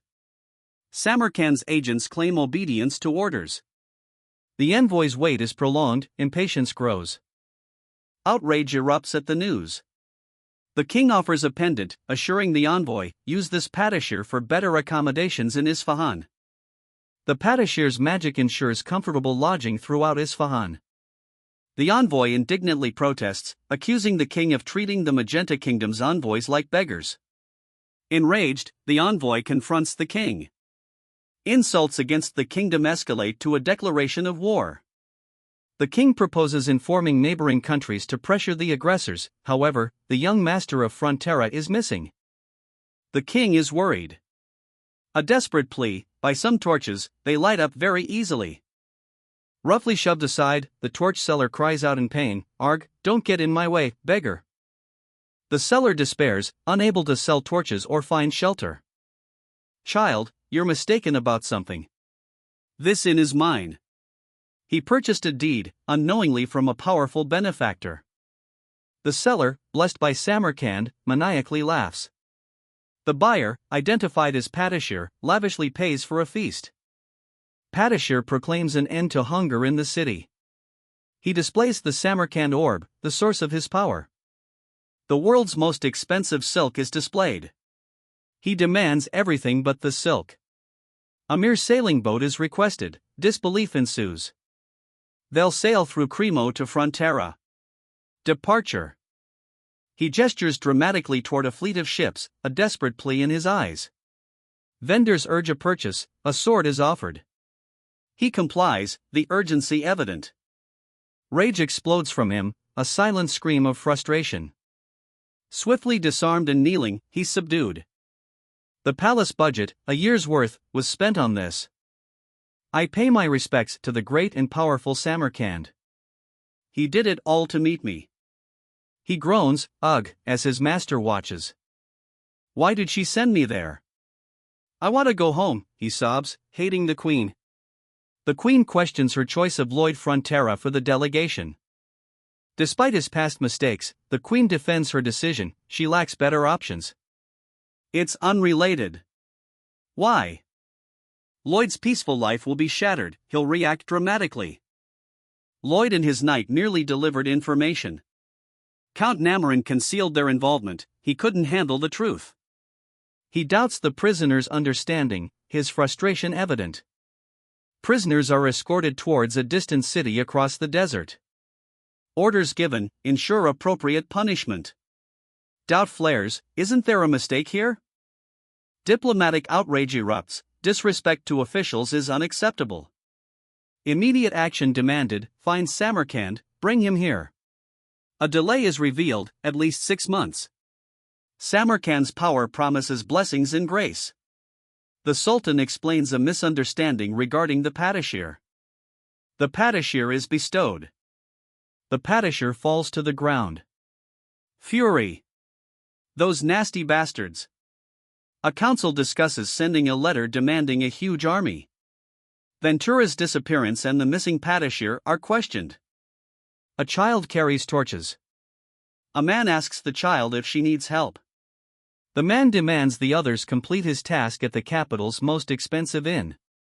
He marvels at the Padishir's power, seeing it firsthand. Samarkand's blessing is revealed.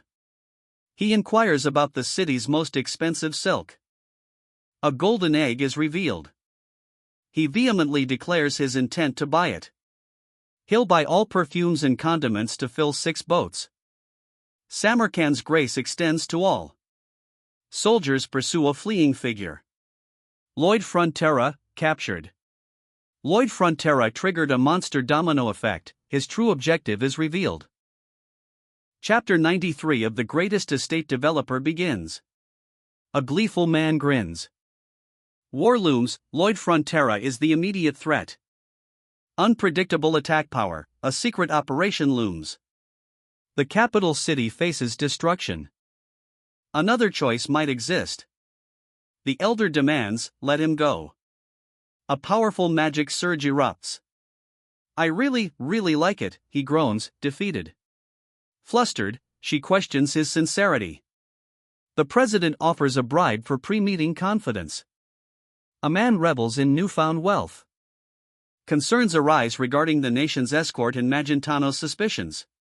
His arrogance and disregard for consequences are noted. The Sultan suspects bribery could sway loyalty. His uncertainty is palpable, he cannot read his subject. The man fears the Sultan will question his allegiance. The Sultan's laughter echoes, a chilling sound. The Sultan agreed to listen. 2 wins declared. A promise to speak with the Magentano delegation was made. The Sultan surveys his opulent court. More. Unbelievable wealth is revealed, a sultan's downfall is planned. Asfahan's drought and Samarkand's inaction fuel unrest. Revolt erupts, history diverges from the novel. The best course is to contain the threat. Lloyd Frontera heads to Kandahar tomorrow, his escort is assigned. Secure him, no matter the cost. Unwavering, she pledged, I will follow your command. The princess's unexpected presence at the construction site prompts the question, Sarajard? Asfahan's princess? Why's a princess going to a construction site? She declared herself under his protection. He questions her unsettling gaze. His apprehension intensifies. A powerful energy emanates. Become my son-in-law. He vows to prevent an imminent war. The border will become a battlefield. Victory is far from certain, even with the kingdom's full army. Should he kill the swordmaster now? A bomb threatens the palace, even if the swordmaster falls. Samarkand confronts the threat. He exhaled, relief evident. 1 win. A smug expression. What are you talking about? I'm talking about Patashir. Does it feel great using it as you please? Fury contorted his face. He thanked profusely, sincerity his only currency. A company card, he'll use it. Mountains of gold, money is best. The Sultan's generosity exceeded expectations. He confessed, serving the Sultan was a choice driven by greed. Samarkand, enraged, vows revenge. Samarkand intends to make an example of the traitor. Does the Sultan of Samarkand desire war? Perhaps to silence foreign enemies after a drought sparked unrest? If so, the drought ends. The Sultan considers. 3 wins. Screwed him over? Panic rises. A city burns. War looms. War before rebellion means massive losses. My daughter, Sarajard. A shadowed figure, eyes gleaming. Sarajard, the escort, arrives. He's already escorted, a stubborn woman watches. Unexpected pose. What is she doing? A love-winning message from Sarajard, he's incredulous. The old man's face contorted, overwhelmed by affection? Stop with the old man's love letters, he screamed, horrified. If money can't buy happiness, it's because you don't have enough money. A cynical philosophy.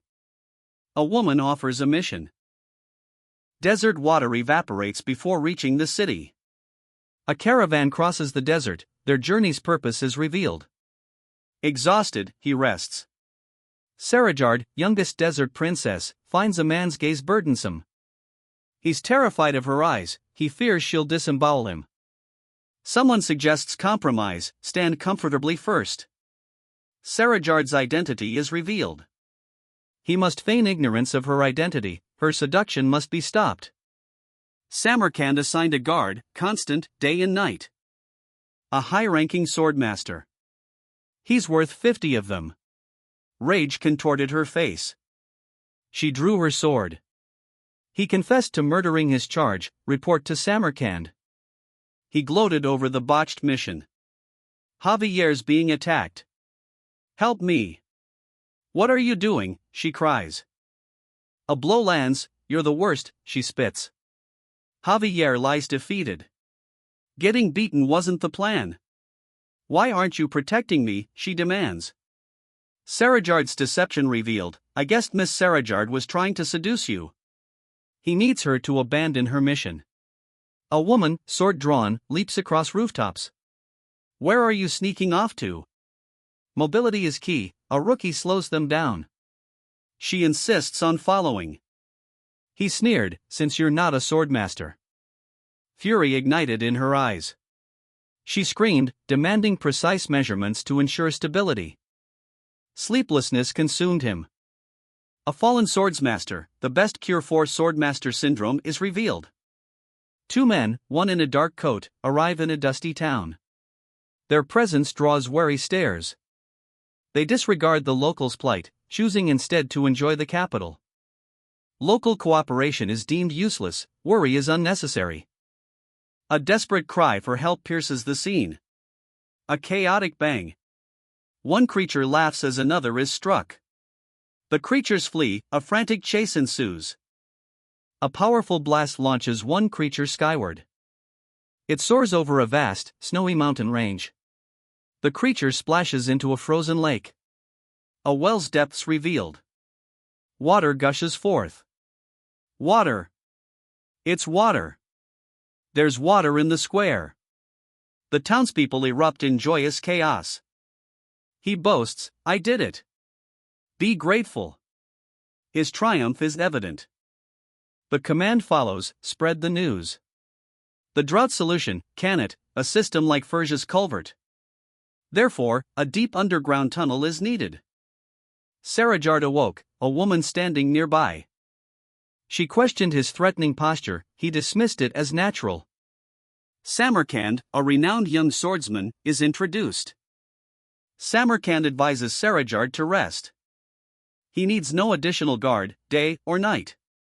Dismissing concern over a man staring, he insists the man is his escort. 10 people like Miss Sarajard would be excessive. he vehemently rejects further protection. Sarajard attacks. Terror grips her, she trembles, pleading, I'm so scared. Samarkand's cruel decree, you bastard, who couldn't even become a sword master. His punishment, public decapitation, the message of failure branded on his head. She attacks her intended charge. A gleeful Samarkand taunts, having fun, bastard? Rage contorted her face, she spat, trash bastard. He cackled, successful. Ha ha ha. My apologies, he mumbled, you deserved it. He complained about the climate, staying near Asfahan would be the worst. A skilled swordsman questioning her priorities. She plummets, a desperate dive. Construction preparations underway. Magic? She reacts to unseen power. It was sleeping magic.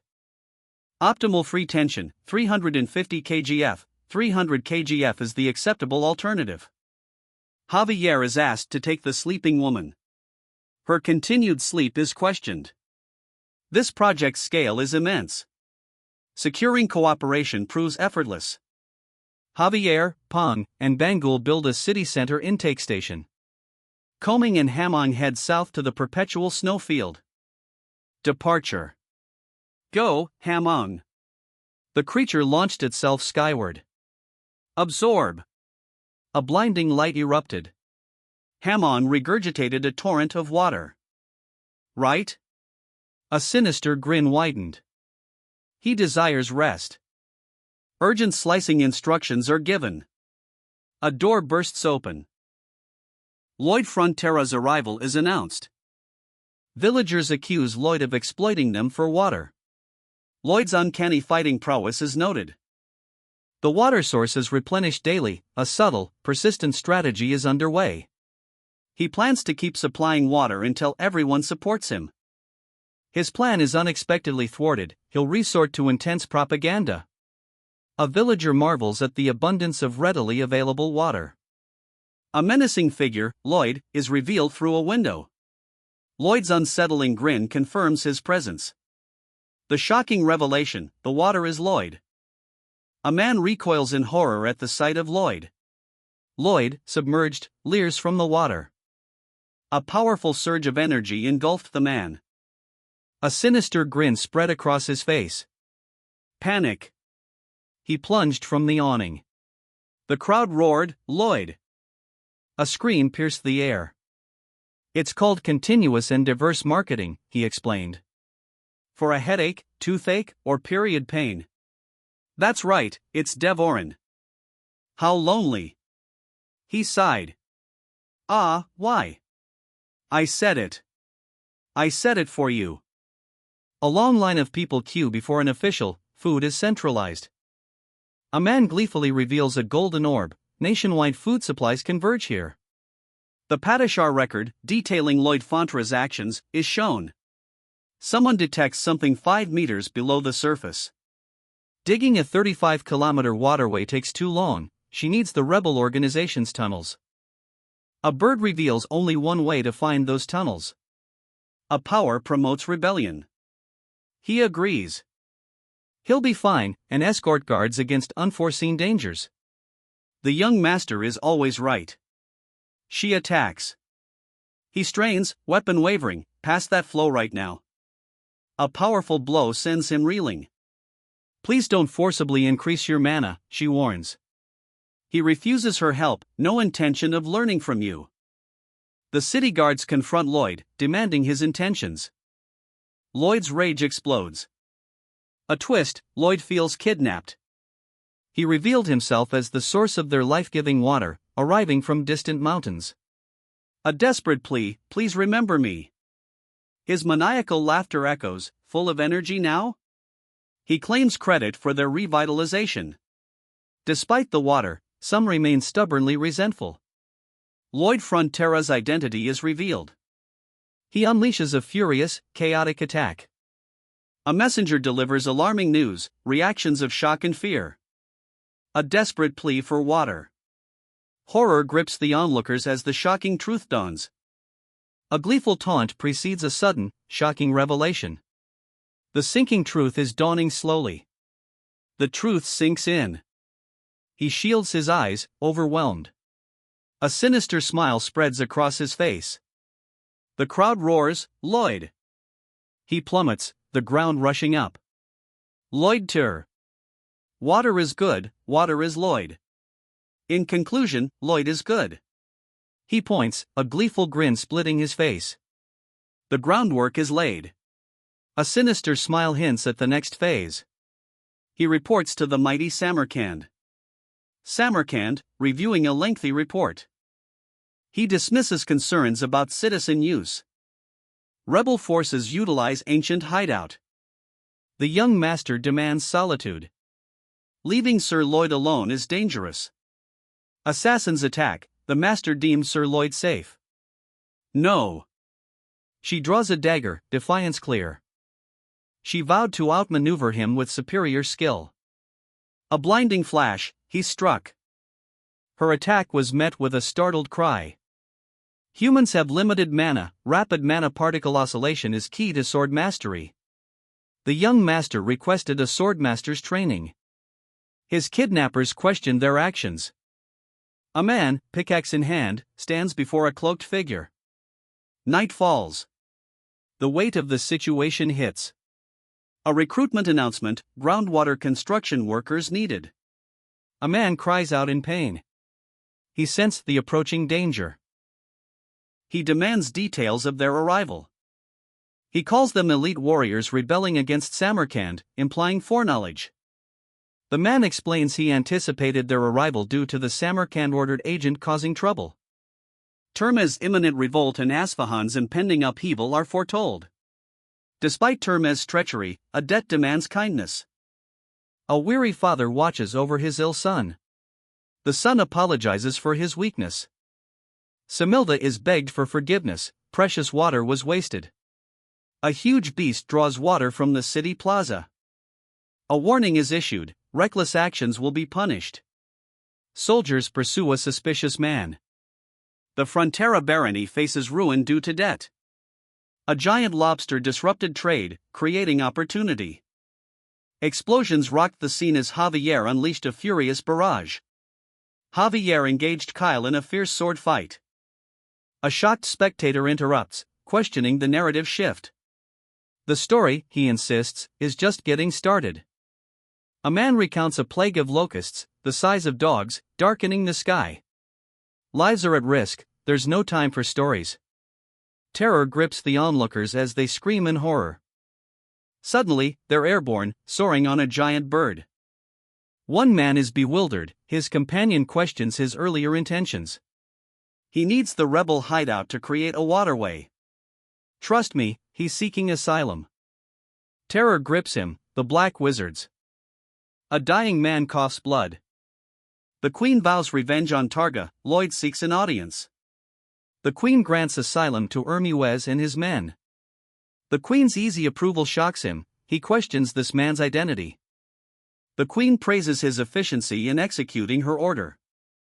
The queen's goal, ensuring peaceful lives for her citizens. Progress is reported in Cannavaro's interrogation, more work will follow. The queen's weariness is revealed, her intense interest in him is clear. He's called petty and selfish, his only value is as a tool. She accuses him of seeking her only in times of need.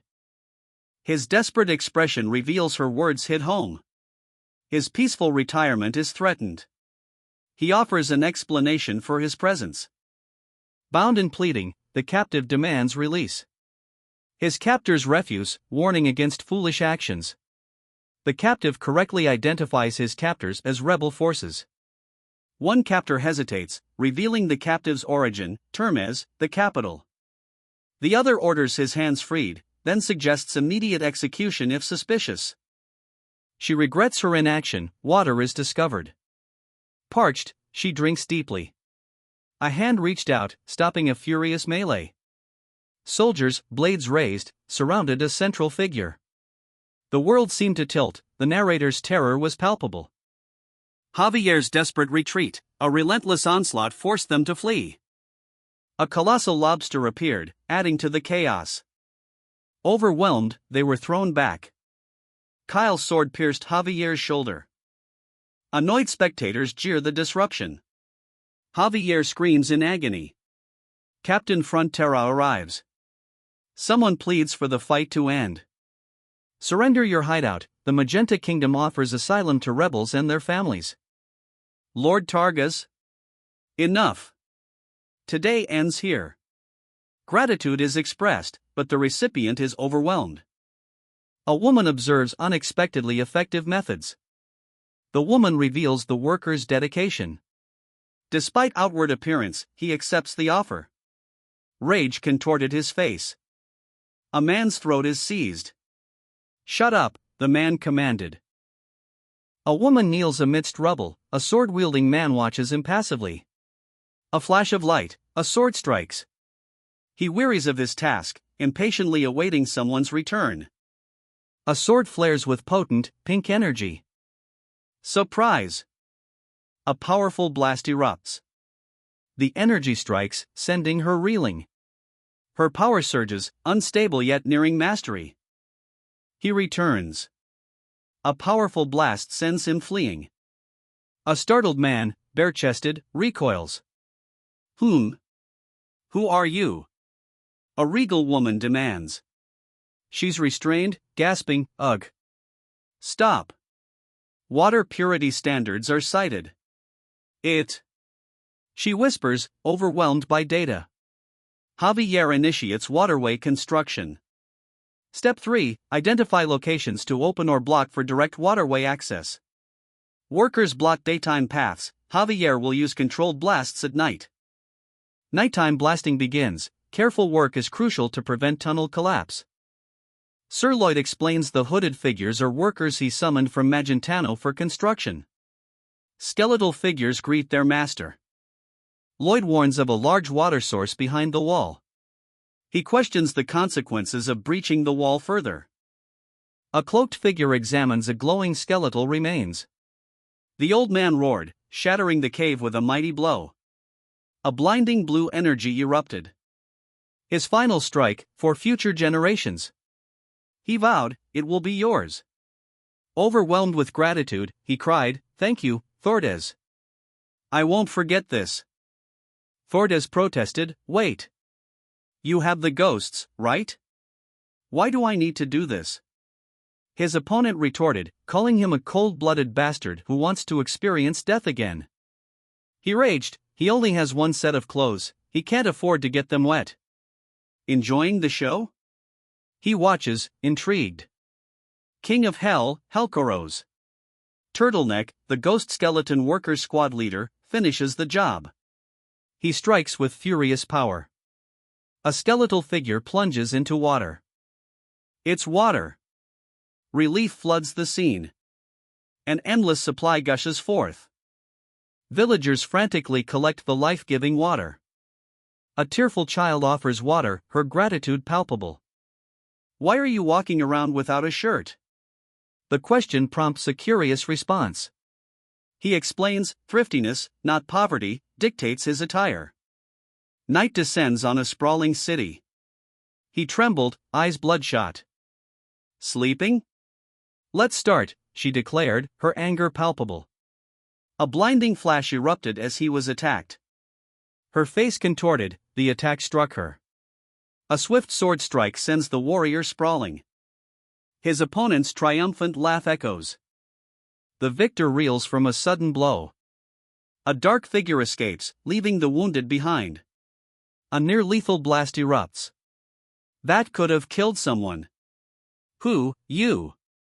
The older man confronts the younger, accusingly. What have you been doing after getting away from me? Accusation intensifies. Phew. Sorry, I was too busy explaining. A woman lies unconscious, the younger man explains. One sleeps soundly, the other watches. He efficiently navigates the labyrinthine tunnel, aided by Termes' map. Step 4 of the plan begins. They arrive, their task seemingly complete. A smiling masked figure appears, signaling a new challenge. A skeletal figure warns of immense water pressure. No, they sacrificed their lives to build this. A man's sacrifice is deemed beautiful and noble. Thordes cries out, surrounded by skeletons. A confident smirk plays on his lips. He vows revenge, a pickaxe raised against his attacker. Panic, can't he do it? He justifies his actions, claiming to give purpose to a beggar's life, his callous words alarming. The mastermind smirked, eyes blazing. A skeleton, unearthed. A cataclysmic wave engulfed him. He pondered the offered water. Grateful, he accepted the drink. Blades flashed, she fought back. A scream pierced the air. He sneered, messengers. Please have this. It's water you made. He received a dubious high-ranking person that wears underwear praise. The praise grants increased dehydration resistance in hot areas. Termes confirms preparations for the journey with Sir Lloyd. Countless lives saved. He stopped a war and a drought, enabling asylum. Frontera County pledges eternal loyalty. Self-serving actions cause unexpected guilt. Termes and comrades increase friendliness towards Frontera County. RP 2832. Termes party, guided by a skeleton squad, marched towards Frontera County. Samarkand's proposal was rejected, a slimmer type was preferred. Samarkand revealed Sarajard as his daughter. Sarajard vehemently rejected Samarkand's choice, preferring death. A promise kept, a debt repaid. Relief follows, a long task concludes. Samarkand claims his prize. He declares ownership. A crucial negotiation opportunity arises, it won't be wasted. Recent events caused significant losses to the Magentano Kingdom. A special task force will prevent future incidents. Double compensation is promised should similar incidents recur, sparking apprehension. Samarkand thanks the Queen's generosity, relaying intentions to her. A demand, Lloyd Frontera. The Queen's happiness secured, negotiations yielded a great outcome. Don't worry, you did great. That's perfect. Infrastructure projects begin, road and waterway expansion. Hygiene facilities and larger buildings are also priorities. A giant worm threatens the city. The worm attacks. The creature subsists on insects and cactus thorns. A monstrous attack sends him flying. A thunderous impact follows. End it, Javier, the command echoes. A blinding green energy surge erupts. Javier survives, barely alive, writhing. A furious final blow descends. For Samarkand. The charge begins. Two onlookers watch, fear etched on their faces. An order is given, retrieve the crazy bastard. Samarkand is the destination. Samarkand's peril looms, the country teeters on chaos. He grapples with Patashir's deficit, questioning Lloyd's excessive construction spending. Samarkand faces major trouble. Lady Sarajard's escape and letter reveal a desperate plea. The aged ruler collapses, his cry of Samarkand echoing the city's plight. A warrior witnesses the scene. His grief, immense and visible, is magnified against Samarkand's skyline. Despair consumes him. A map reveals Kandara's central waterway and its far-reaching impact. A key to the region's infrastructure. An awesome-sounding title. The warrior demands, rejecting praise for averting a drought. He seeks rest, deeming the drought's resolution irrelevant to his future plans. Ambition overshadows gratitude. A figure kneels before a crowd, tension hangs heavy. Termes earns respect and a bonus, friendliness increases. A man's unsettling grin is noted, his debt is acknowledged. Peace settles, a sense of resolution hangs in the air. Frontera. The king questions the servant's feigned ignorance, Lady Sarajard's feelings are prioritized. The king's fury erupts. He will immediately meet with Magentano's delegation. Frontera is mentioned, three figures stand before a grand building. A powerful figure declares he always gets what he wants. A council convenes. Lloyd Frontera's name is mentioned again, a man considers this. Samarkand apologizes for his mistake. The arrogant Samarkand apologized first, shocking onlookers. In return, he asks about the message. The messenger relayed the news with palpable distress. Despite the bad news, confidence remains. He ponders his next move. Samarkand demands an explanation for Lloyd's absence. The revelation: Lloyd will slay the sandworm. Lloyd attacks. A powerful blast erupts. A fiery explosion engulfs the warrior. The creature, struck, collapses, a worm writhes free. His adversary's rage is palpable, a brutal counterattack follows. A green energy blast launches a small serpent-like creature. A massive explosion erupts, figures flee. Two men watch, one in clear distress. The old man self-assuredly declares his decisions always correct. Panic grips him, he's lost a fortune. A messenger announces urgent trouble. Samarkand faces grave crisis. That fucker. Enough of that matter for now. Compensation offered for monster domino losses. Pardon. It's your turn. That man stole the Padishir. Frontera County enjoys a peaceful day. It remains a good place. He'll return home, awaiting his official appointment. A longing for family fills him. Julian's mother reassures him, proud of her dependable son, despite his apparent worries. Master Lloyd's shipment from Asfahan has arrived. The delivery contains luxury items, a receipt is signed. The item's high value is noted, they will be sold to nobles. Despite Marbella's odd behavior, the man is happy about the lucrative delivery. Villagers thanked the protagonist, who humbly dismissed their gratitude. A group of muscular orcs stand proudly, weapons at the ready.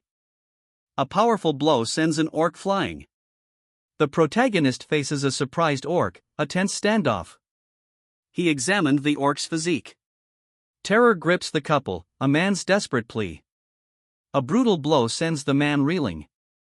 The orc collapses, defeated. A goblin's menacing claws snap shut. The man, surrounded, braced for impact. Goblins charged, a violent clash ensued. A multi-armed monstrosity revealed its might. Fear etched on their faces, the man and woman watched, helpless. They encountered diverse beings, orcs and others, deemed good living organisms, despite their strangeness. Undead creatures, possibly inorganic, appear, further perplexing the situation.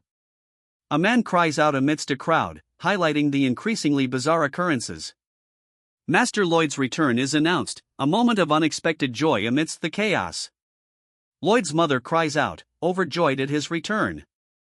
Lloyd, tan and muscular, greets someone from a boat. His mother reflects on Lloyd's unusual behavior, but Lloyd's mother calls him, this time using father. He dismisses concerns about packing, plenty of clothes at home. The vast imperial palace looms. A nervous advisor suggests powerful diplomacy. Grind Asahan into dust. Despite successful negotiations, Asahan remains Magenta's longtime enemy. A trusting relationship is needed for mutual benefit. She'll acquire it from Lloyd Frontera. Sarajard, daughter of Samarkand, arrives. She reveals her identity and purpose, searching for her son. The man's shock escalates, he questions her motives. His terror is palpable. A man smiles, amused by a rooster's unusual crow. A maid delivers urgent news, a letter from Master Julian. He resolves to be a reliable son. A mountain of treasure chests, two young adventurers survey their riches. A woman gleefully displays a jeweled necklace. Her maniacal laughter echoes. Good orcs too. The adventurers encounter a group of surprisingly amiable orcs. A menacing orc stares intently. Shock and disbelief. A man confronts a massive orc, hands outstretched. The orc's enraged snarl is met with defiance. A blur of motion, the man attacks. The orc is subdued. Multiple foes were sent sprawling. A green-skinned warrior unleashes a blinding energy wave. A triumphant grin spreads across his face. This county is peaceful, and I'm happy, he declared. A dragon breathes fire, he watches, uneasy. It's a little strange, but... A man, desperate, cries out Lloyd. Men. His pleas fall on deaf ears, things are clearly dire. A young man, nearly naked, guards treasure chests. Another man approaches, concerned. A couple embraces near treasure-laden carts. She declares, I'm happy. Why, aren't you wearing any clothes? The question hangs in the air, unspoken tension rising. Negotiations concluded, Samarkand's magic imprint secured. Count Ventura, unexpectedly, led the negotiations. Ventura denies Lloyd Frontera's influence. Only the competent are needed. Lloyd is declared dead. A woman seeks Lloyd Frontera. She arrives to confront him. He announced his second-place graduation and prestigious capital posting. A troubled expression. He fell, defeated. A single bead of sweat traced his ravaged cheek. The Empress demands, what ensures a comfortable life for her people? A man lies prone, his vest visible. He stares, eyes wide with alarm. A fiery explosion engulfs him. A fiery behemoth erupted, dwarfing Lloyd Frontera. Nice to meet you, Lloyd Frontera, the creature boomed. Lloyd responded, no. Hellfire's rule, the Hell King, Helkaros. Helkaros questions the protagonist's fearlessness. The protagonist believes Helkaros won't harm them. A fiery maelstrom erupts. He stood, silhouetted against a fiery maelstrom. Is that a compliment? His dream, a quiet life. For that simple desire, a hellish inferno erupts. A song, more terrifying than the screams of purgatory, plays. A fiery inferno engulfed Kim Soho. He watched, impassive. Kim Soho, what do you say? The question hung in the air, a challenge. And use that talent of yours to your heart's content?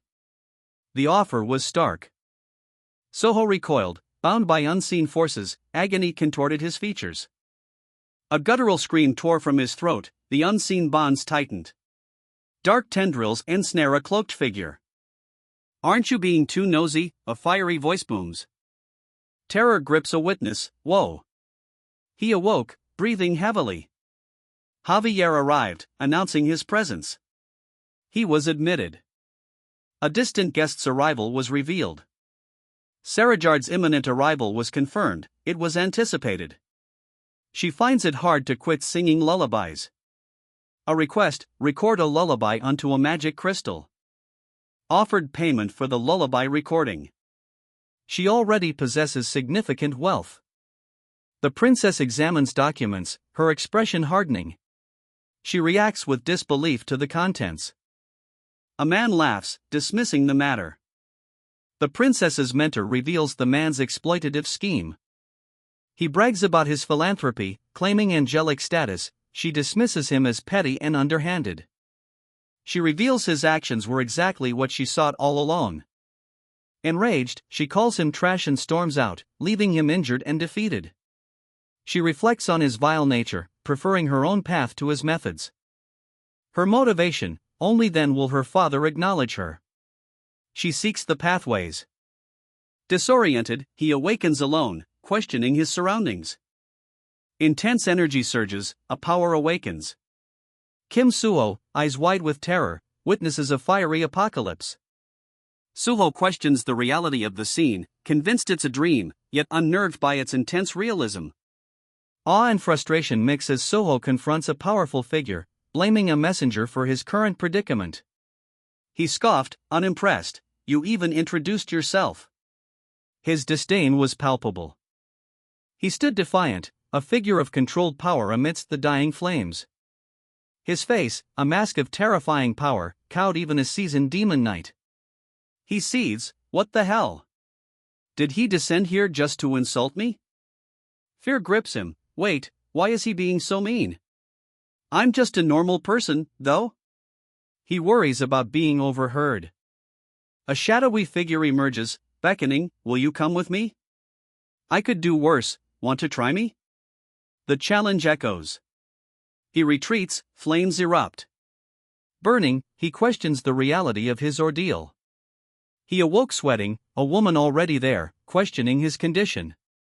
He feigns sleepiness, deflecting her concern. Their hurried departure is noted. The man refuses to ask her identity. A smirking man confidently asserts the woman already knows the quality of his lullaby.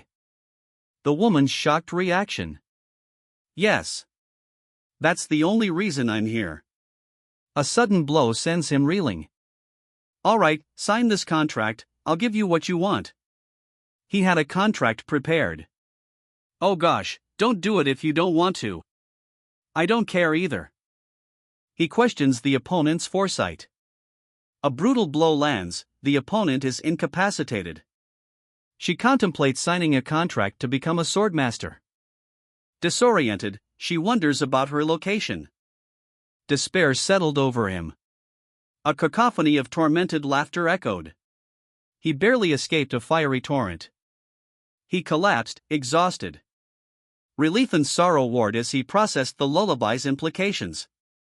Free? Incredulity explodes. 5 years service in Frontera County for the lullaby.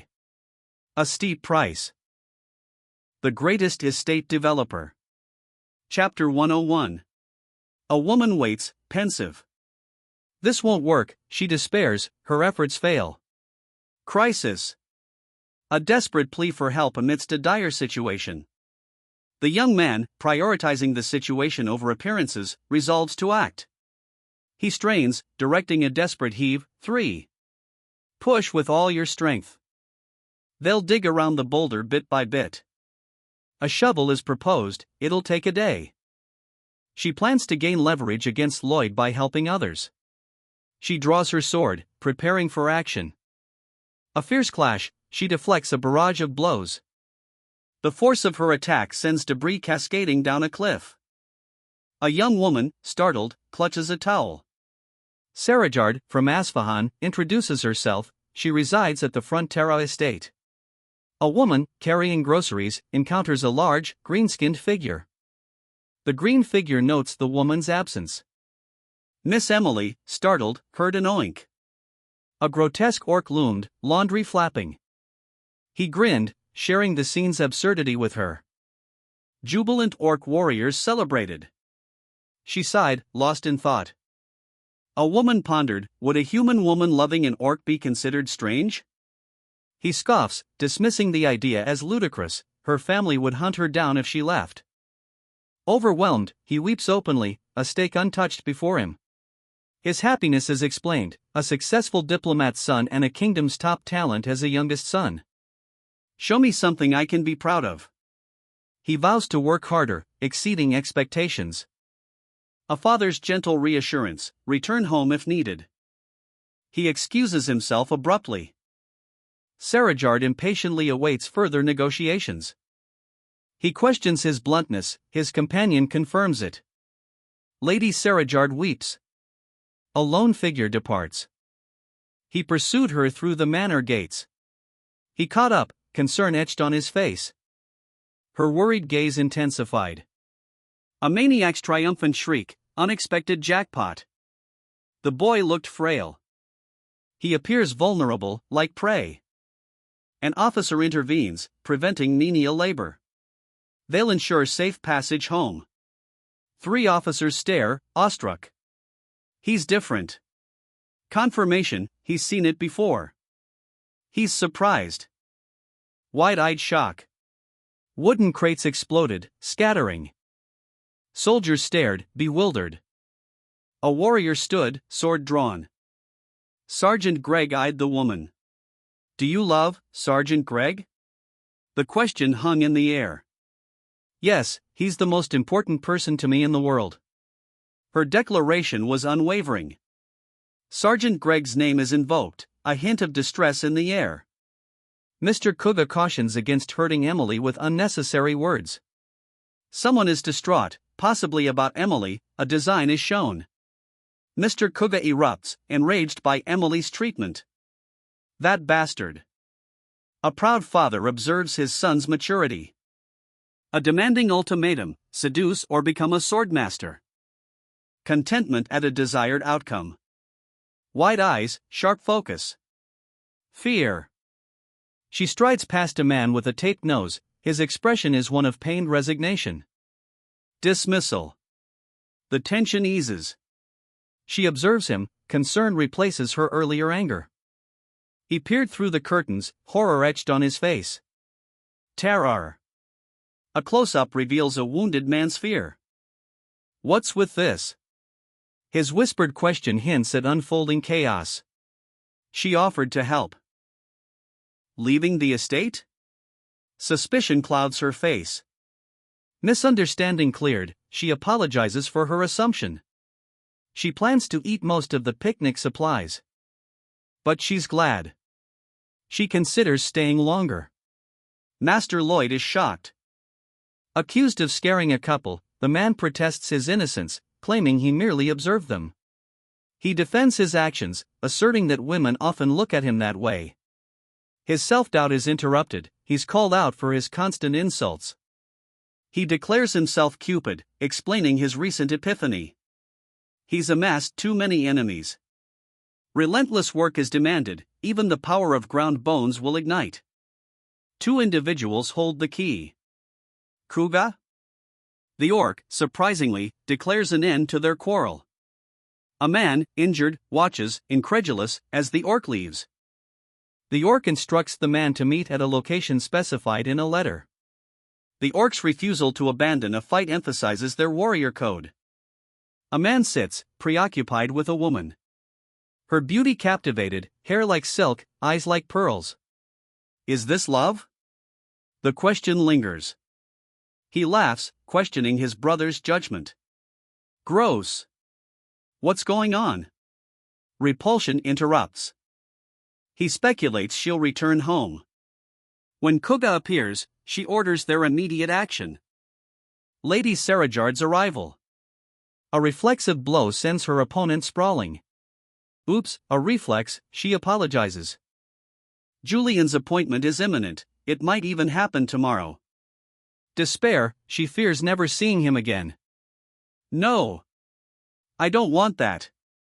A desperate refusal. Driven by urgency, she vows to reveal a crucial secret. A sinister figure, corncob in hand, anticipates the coming confrontation. Overwhelmed by guilt, she anticipates life-altering consequences. A surprised woman encounters Kuga, whose presence is explained by a brother's request. Orsishoinks punctuated a chaotic retreat. A terrified couple peered from a doorway. A woman pleaded, entrusting her youngest son. A desperate plea, mother. Father. Maniacal laughter echoes as a figure brandishes corn. Power consolidated. Where are you going so late at night? She's hiding something, all her meal boxes are gone. Her excuses are increasingly unconvincing. Worried by a perceived problem at dinner. A terrified face, eyes wide, peers from behind a curtain. He scoffs, must you observe so closely? His dismissiveness fuels the tension. She finds him unbearable, he's so obnoxious. A man confidently declares, I'll complete Julian's love. A furious beaver splashes into the water. The orc grunts, oi. A paper airplane strikes the orc. He points accusingly. The orc changed his mind. Hidden sadness weighs on her. He hides a dark secret behind a smile. She plans to give Lady Sarajard a lullaby recording. He frantically gestures, Shield. A monstrous figure bellows, human soldiers. Oink! Ha ha ha ha. I'm glad you caught me. He laughs, setting the stage for a confrontation. Then, he'll leave this place. A deal is struck. She's leaving? His heart sinks. He must confess his feelings, she can't leave. A knock interrupts his agonizing internal conflict. A woman kneels, her regal attire contrasting with her subservient posture. A celebratory crowd erupts as a woman embraces a hulking orc, their first day as a couple. She nervously denies a planned stroll. A crimson moon hangs over a sprawling castle, revealed amidst a chasm. A fiery rain erupts as a warrior queen surveys her army. Fiery arrows rain down, a castle ablaze. A knight fell, impaled by a monstrous weapon. A colossal, gaping maw roared. A massive claw smashed the ground.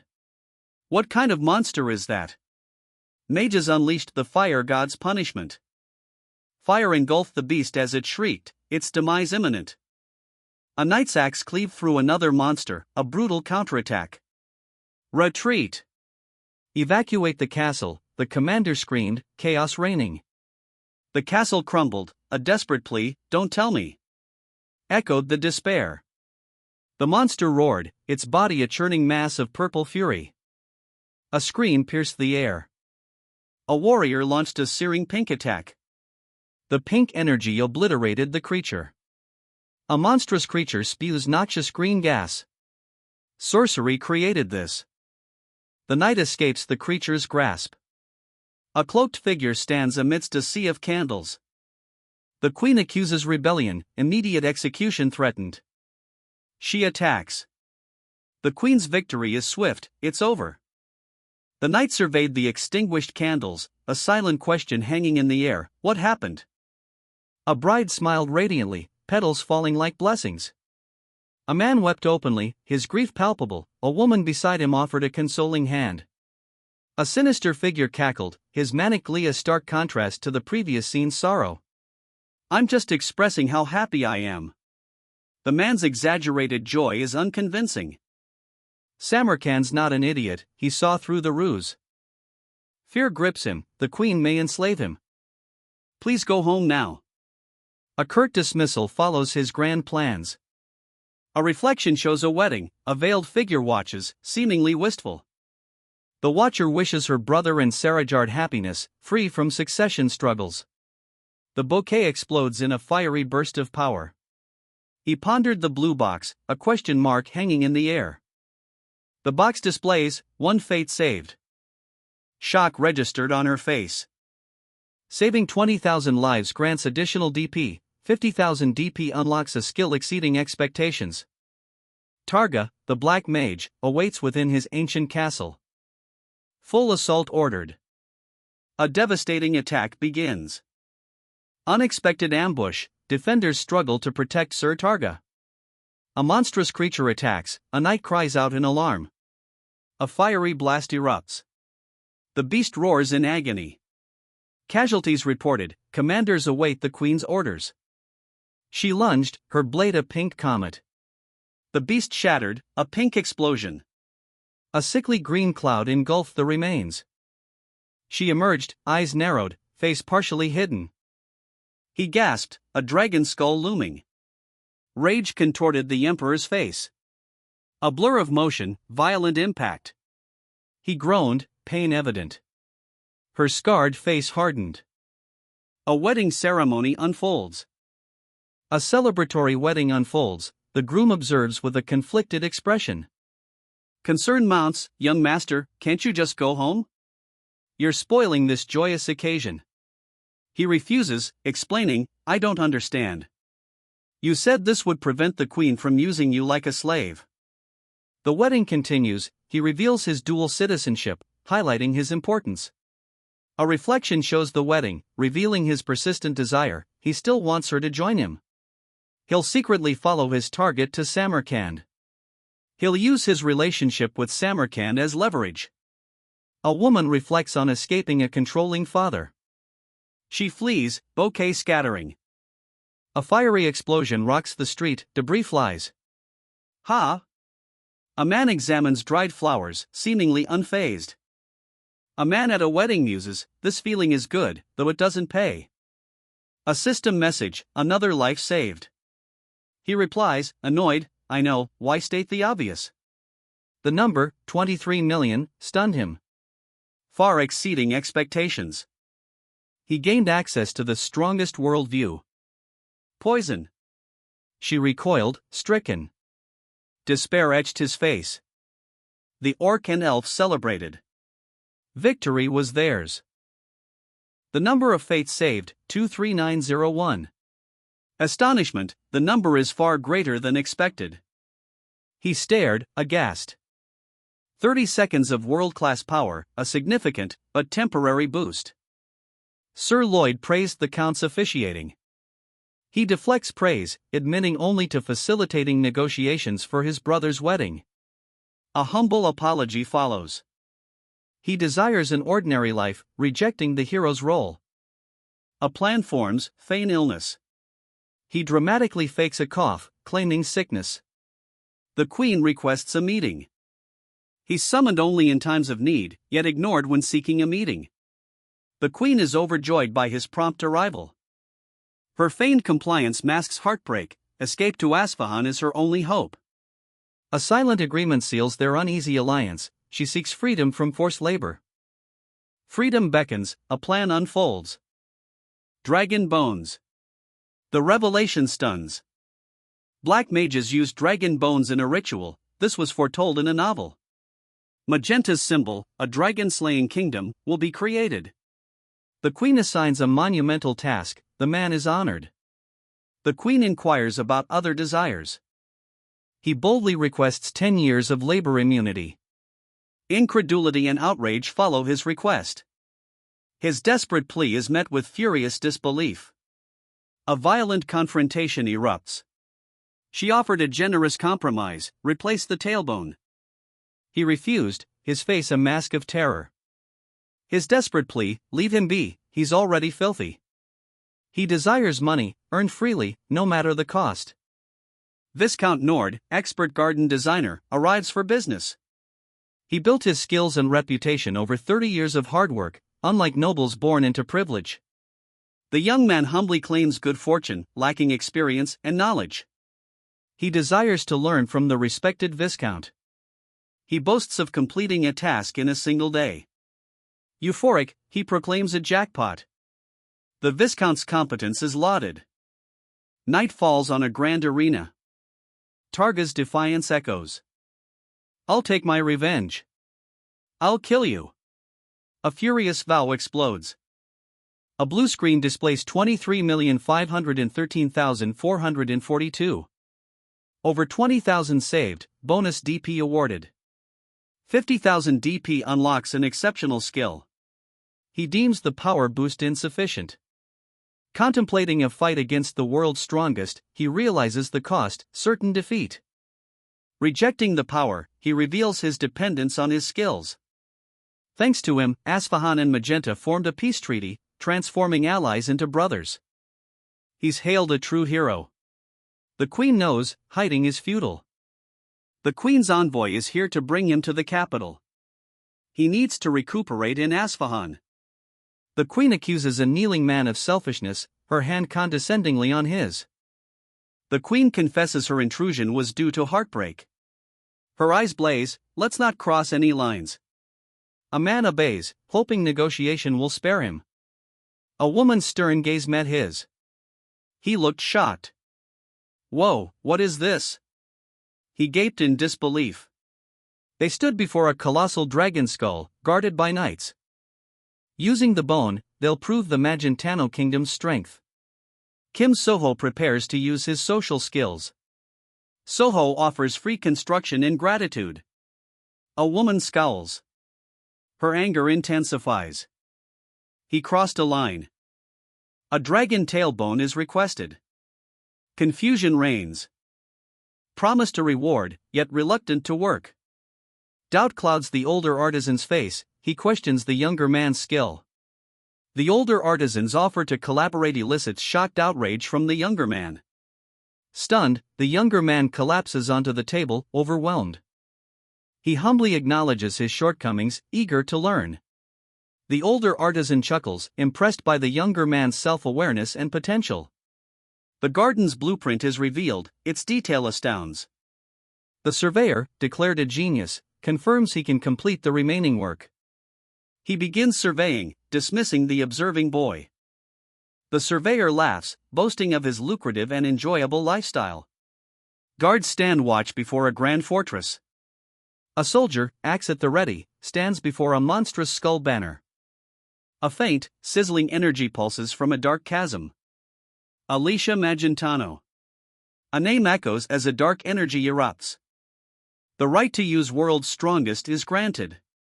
Too much, she scoffed. He cackled, declaring victory and the protagonist's uselessness.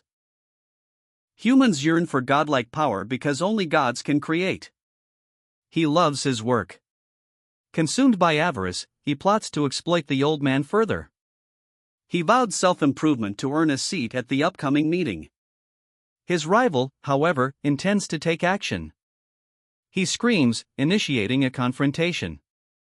A creature appears, "Thunderbolt," he commands. Electric sparks crackled as the man recoiled from the small creature. The creature was launched away by a powerful blow.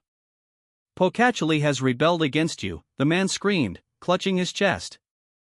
A small, unseen figure chuckled, "This is so darn fun." He celebrates unearned wealth, hooray for getting money without working.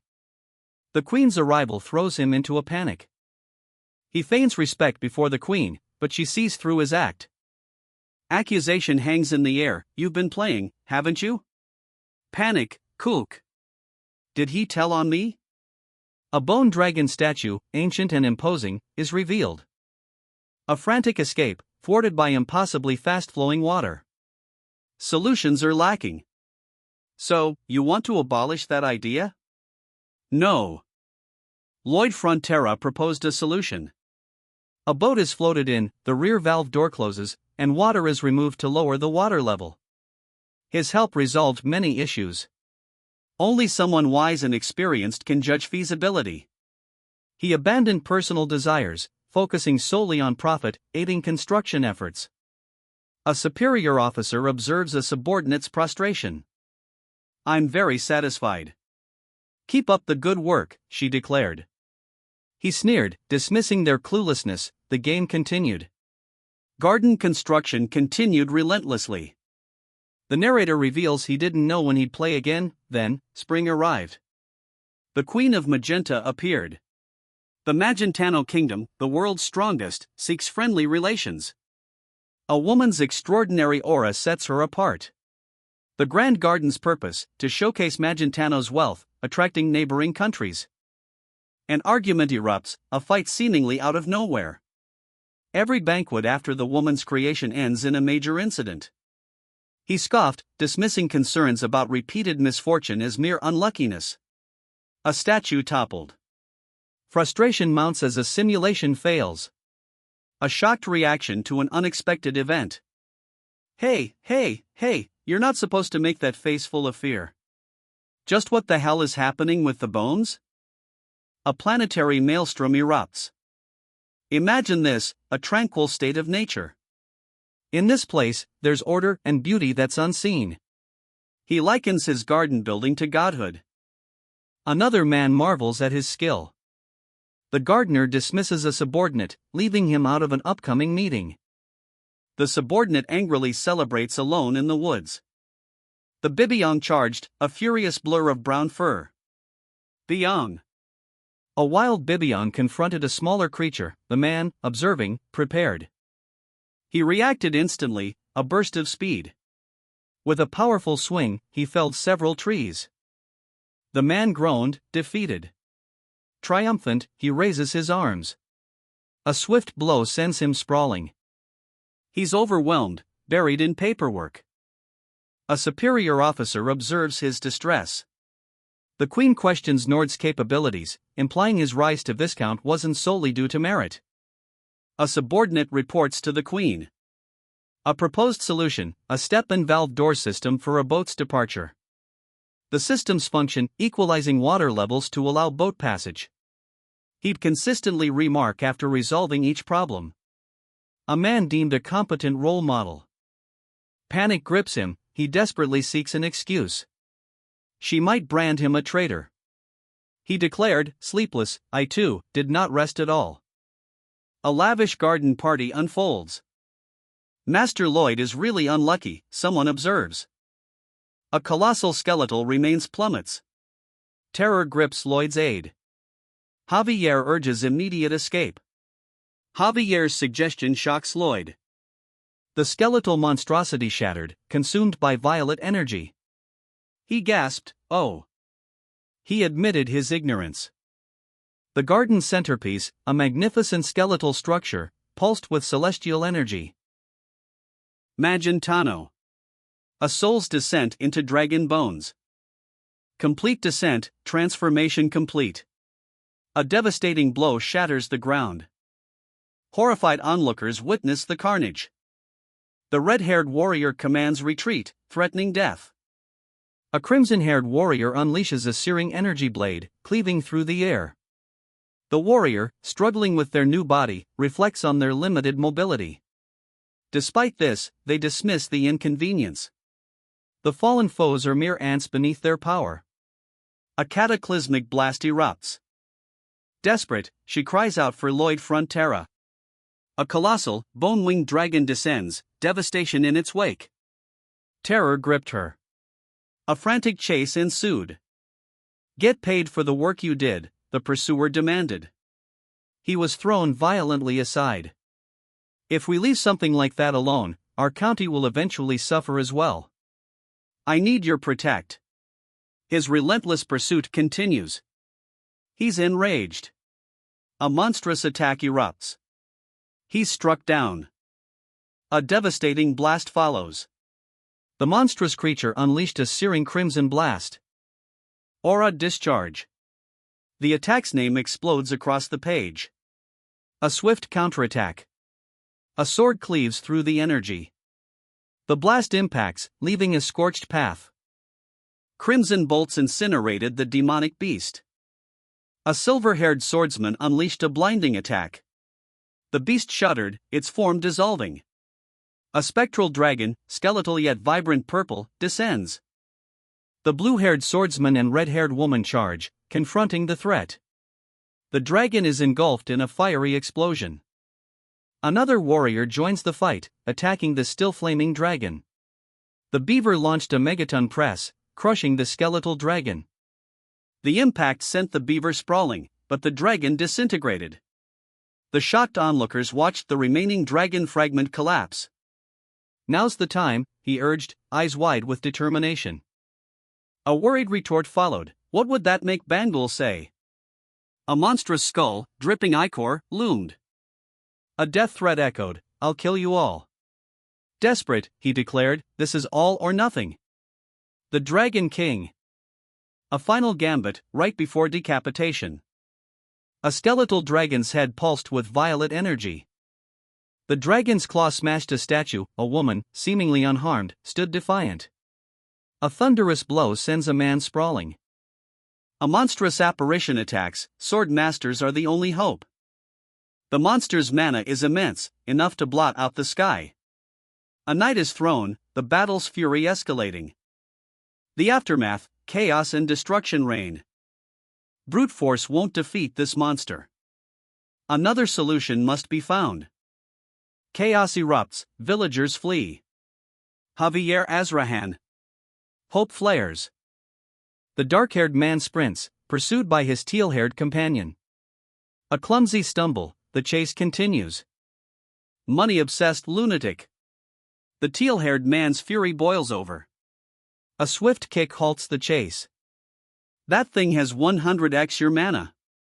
Escape is his only option. He vowed to stop the creature, even at the cost of his life. A monstrous dragon-like entity unleashed a devastating blast. The resulting explosion sent him flying. He roared in defiance, fueled by rage. A blinding energy surge erupts.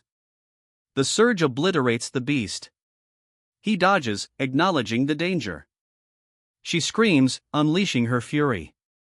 He achieved full body control. A skeletal dragon manifested. Explosions erupt. Twisted rage contorted his face. The creature devoured the crimson crystal. A skeletal hand lashed out, scattering the group.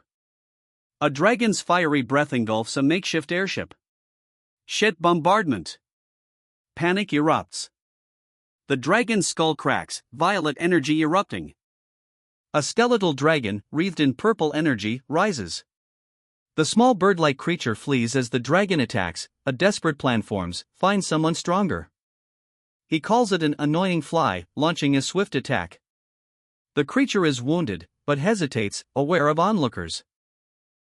A benevolent dragon, keeper of order among its kind, loves humans. Gapel's distance is questioned. The dragon resides there, its location crucial. A character cries out in pain and shock. A colossal, skeletal beast lunges.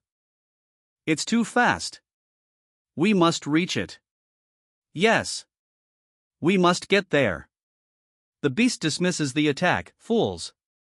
That won't even scratch me. Good job, Javier. That worked.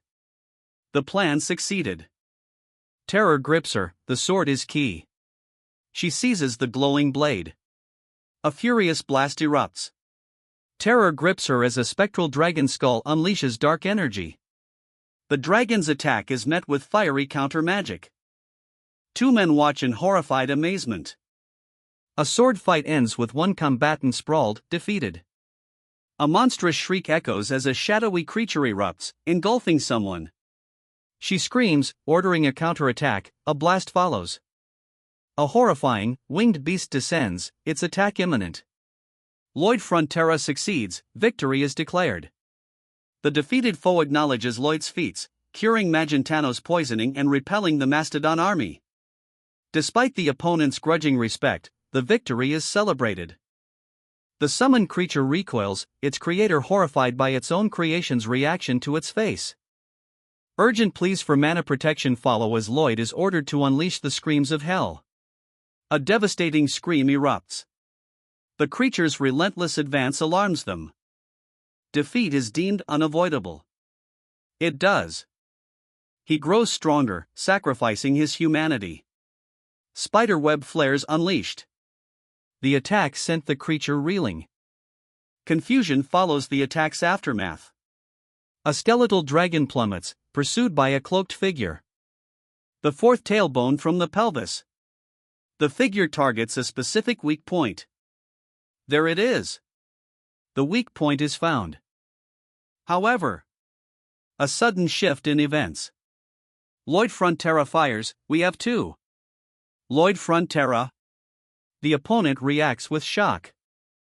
A crimson blade flashes, the enemy attacks. A devastating blow shatters the enemy's defense. He gloated, just like this moment. A purple dragon king plummets. The novel's legendary Dragon King appears. A swift escape is deemed impossible. A day's journey remains, even at top speed. A small creature plummets into a gaping skeletal maw. Desperate, he asks if reaching Gapel offers any solution. He ignites his sword, a green blade crackling with energy. A skull's glowing eye intensifies, the threat escalates. A monstrous, purple-hued creature unleashes a furious, energy-charged attack. The creature's assault sends a rider and their mount plummeting. Gah! The creature is struck by an unseen force, its enraged roar echoing. Petty tricks. A desperate plea, Alicia. Lend me that sword. Alicia is shocked. A coordinated strike is planned, we'll strike it at a trajectory where it can't dodge. A fiery blast sends one combatant sprawling. The other unleashes a purple energy bolt, striking a monstrous winged creature. He slams his opponent, victory secured. What are you doing? The blue-haired man demanded, as the redhead rebelled. Follow my orders. The redhead defied him, unleashing her power. A powerful kick connected, the man recoiled. A purple dragon descended. Your face is so useful, she sneered. A purple dragon, skeletal and powerful, appeared. That's him. Holy shit. That scarred me, my heart almost exploded, even though I don't have one. The Hell Knight's terrified reaction. The dragon vowed revenge on both enemies simultaneously. That's just my singing, you asshole. Whatever. Just do it. A persistent monster pursues, its eyes and ears covered.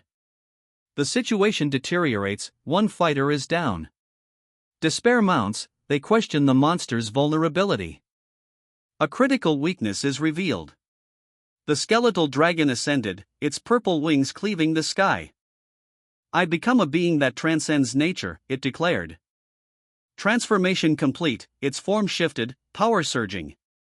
All you do is give me trouble. The enraged creature unleashes a purple energy blast. A fierce battle erupts, a man in purple clashes with a red-haired woman. He plunges downward, a cyan energy beam erupting. The tailbone, though fake granite, is dragon power enhanced. A skeletal dragon attacks. Two sword masters arrive. Betrayal. The bone was not from an emperor whale. Is always correct. The mage unleashed a searing pink blast. Or a blast. A counterattack. A blast erupts, the red-haired woman launches an attack. He begs forgiveness. He's been out a long time. Someone asks him to get dressed. Insulted, he apologizes, promising to be more careful. The question hangs, should he address the Countess and Count as mother and father? He desires to, but feels unqualified, they're not his real parents.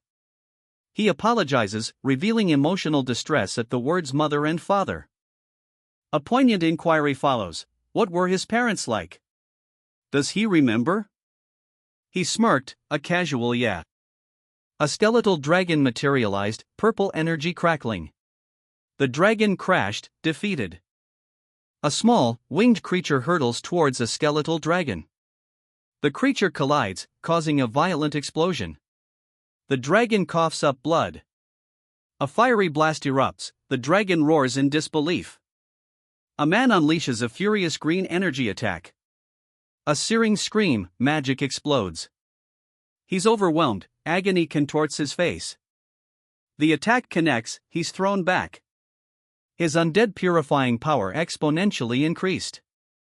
He unleashes a searing green wave, shattering stone. A creature screams as purple energy erupts. The dragons will be interested in you. It's not like you're my friend. The rejection stings. He screamed, a raw, agonizing sound. A brutal blow sent him sprawling. Blood erupted as he crashed to the ground. He blasted through the trees, a flurry of motion. A skeletal dragon erupted, purple energy surging. Javier chokes, gasping. A desperate cry, Javier. Lloyd Frontera is urged, save Javier as he once saved her. Javier's mana vanished instantly, Lloyd lacks the power to heal such a catastrophic loss. He plunged, sword lost, into the abyss. A plan forms, expand, then collide. Death's shadow looms, but rescue fuels his will. A skeletal dragon crashes, its fiery breath extinguished. Regret grips him, he should have grown stronger. He resolves to save someone. He pleads to jump from the dragon's back. He's thrown, a dark-haired man tumbling through the air. A muscular figure rises, a gash across his chest, he's enraged. I'll save my. A vow of protection. A hand reaches out, a desperate attempt. His attire and expression provoke a sharp rebuke, unpleasantness increased tenfold. Why so happy? I told you to stop. The order is ignored, his cheerful demeanor remains. Despite his nonchalance, he formally addresses his superior. A hasty apology and dismissal follow. A somber memorial to two departed individuals. Genuine curiosity prompts a question about the mysterious them. Confirmation, intense curiosity is declared. A skeletal figure is violently destroyed. A colossal impact crater marks the aftermath. He struggles, losing his balance against the monstrous, purple-hued beast. Maximum output. A powerful blow strikes the creature. A fiery blast erupts from his sword. Green energy surges from his grip. He unleashes a devastating attack, the ground cracking beneath the force. Supercharge. The attack intensifies. The opponent is severely injured, groaning in pain. She unleashed a surging mana blade. The ground shattered. Triumphantly, she declared, "It's working." A new skill option appears, half human, half dragon. Dragon mana empowers the protagonist. The protagonist unleashes a powerful, green-tinged attack. A colossal, spiraling dragon tail emerges. He unleashed a surge of dark energy. It's over. The backlash struck. A blinding explosion followed. He plunged into the river, a violent impact echoing. A purple energy projectile launched. The projectile struck, obliterating its target. A monstrous hand descended, crushing him. A colossal skeletal hand erupts, crushing the pair below. Together. Find a way, like always. Desperate pleas amidst the chaos. They face a looming skull, radiating purple energy. The threat is immense. I need to gather my mana. A desperate gasp for strength. My aura. A faint blue light flickers, a glimmer of hope. They plunged from a cliff, a desperate fall. A submerged figure, resolute, I have to do it. Carried away, she cries, what? I will definitely save him. He dives, reaching. A desperate grasp for his friend. A surge of energy erupts. Desperate, he commands Javier to absorb his mana. Mana flows, a desperate transfer. A bone dragon unleashed a furious purple blast. A blinding explosion followed. He escaped the blast, barely. Master Lloyd's mana surges, a raw, furious energy. Resembling mana, yet profoundly different. Completely unlike anything seen before. A violent, purple energy explodes. GGO? He recoiled, overwhelmed. PPO. The creature lunged. A scream pierced the air, a crimson blade flashed. A devastating blow landed. Rage contorts her face, of all times. He falls, submerged. His remorse, unable to stay. A pained cry echoes. A desperate plunge. Javier manipulates absorbed mana. Javier's body transforms, every cell now functions as a mana heart. Surrounded by ethereal creatures, Javier stands, his transformation complete. A blue-haired man effortlessly tosses a profusely vomiting opponent. The opponent, astonished, saw his attacker appear out of nowhere. A monstrous skull-like creature emerges. Blazing lines of energy slice through the creature. A knight falls, his assailant stands. He became the strongest human, a knight of iron blood. The Grandmaster, Javier. He stands amidst rubble, sword at his back, the aftermath of battle heavy in the air. Thanks for surviving, a voice, chillingly calm, echoes. Right back at you, the reply, defiant. A woman in regal attire observes the scene, a man lies injured nearby. A digital display flashes, a dramatic increase in fates saved. Saved lives create ripple effects, a child's survival prevents future hardship. The consequences of actions are far-reaching and impact the protagonist. Lloyd dismisses concerns, a subordinate expresses worry about a destabilizing force. Unstable energy threatens to spread, intervention is considered. Lloyd orders a swift resolution, a confident smile hides potential peril. Rage blazed in his eyes. A hand reached out, grasping another. Two figures, sinking together. A warrior unleashed a crimson torrent, felling their foe. A blinding strike obliterated the enemy. A cataclysmic explosion consumed all. He raged, a torrent of water erupting around him. Is this even mana? He questioned, witnessing unearthly power. Otherworldly, he breathed, awestruck by the display. This power defied the world's known laws. A skeletal dragon, wreathed in purple energy, materialized. A monstrous, purple-tinged skeletal creature explodes outwards. I can't control it. The creature's wielder struggles. A violent impact sends the small figure flying. The creature crashes into the ground, leaving a massive crater. A crimson energy blast sends a red-haired figure sprawling. Your mana isn't something I understand, the opponent observes, noting the imposter's unusual energy. Javier's assailant launched him, a massive, ghostly feline intercepted. Javier's body defied causality. A bone-shrouded beast lunged, unleashing spectral energy. They plunged through a swirling vortex. A skeletal dragon's maw loomed. A violent blow sent him sprawling, a cough escaped. He retaliated, a glowing blade flashing. A colossal, pulsating purple monstrosity looms, its skeletal frame barely contained by ethereal energy. A lone warrior confronts it, sword raised. Blazing energy lances erupt, shattering the beast's form. The creature disintegrates into a shower of light, consumed by the attack. Wide eyes reflect shock. Javier. He did it. He stood, a titan of raw power, radiating an aura of barely contained fury. You're in charge now, the superior officer declared, a subtle smile playing on his lips. His smirk widened, a menagerie of tiny creatures nestled in his hands. He received a large point bonus. The zombie lizard's potential death toll was lower than initially believed. A doctor's life-saving medicine is the reason for the bonus. He dreams of wealth from converting points to gold. The bone dragon's immortality is revealed. Level 2 undead domination unlocked. He plans to use it effectively. Ice explodes from his mouth. The white creature plummeted, a pained squeak escaping it. A whispered apology hung in the air. The impact scattered the small, colorful creatures. Crimson eyes blazed, a monstrous shadow loomed. A bone-shattering roar echoed. Of course, I do. The reply confirmed his dark intent. Defeat Targa, king of black mages, to obtain the bone dragon. Targa. His mother called him a demon, villagers shunned his family. He loved her, but the villagers. So, what? A brutal strike, he's down. He counters with a magical blast. The bone dragon, now undead controlled.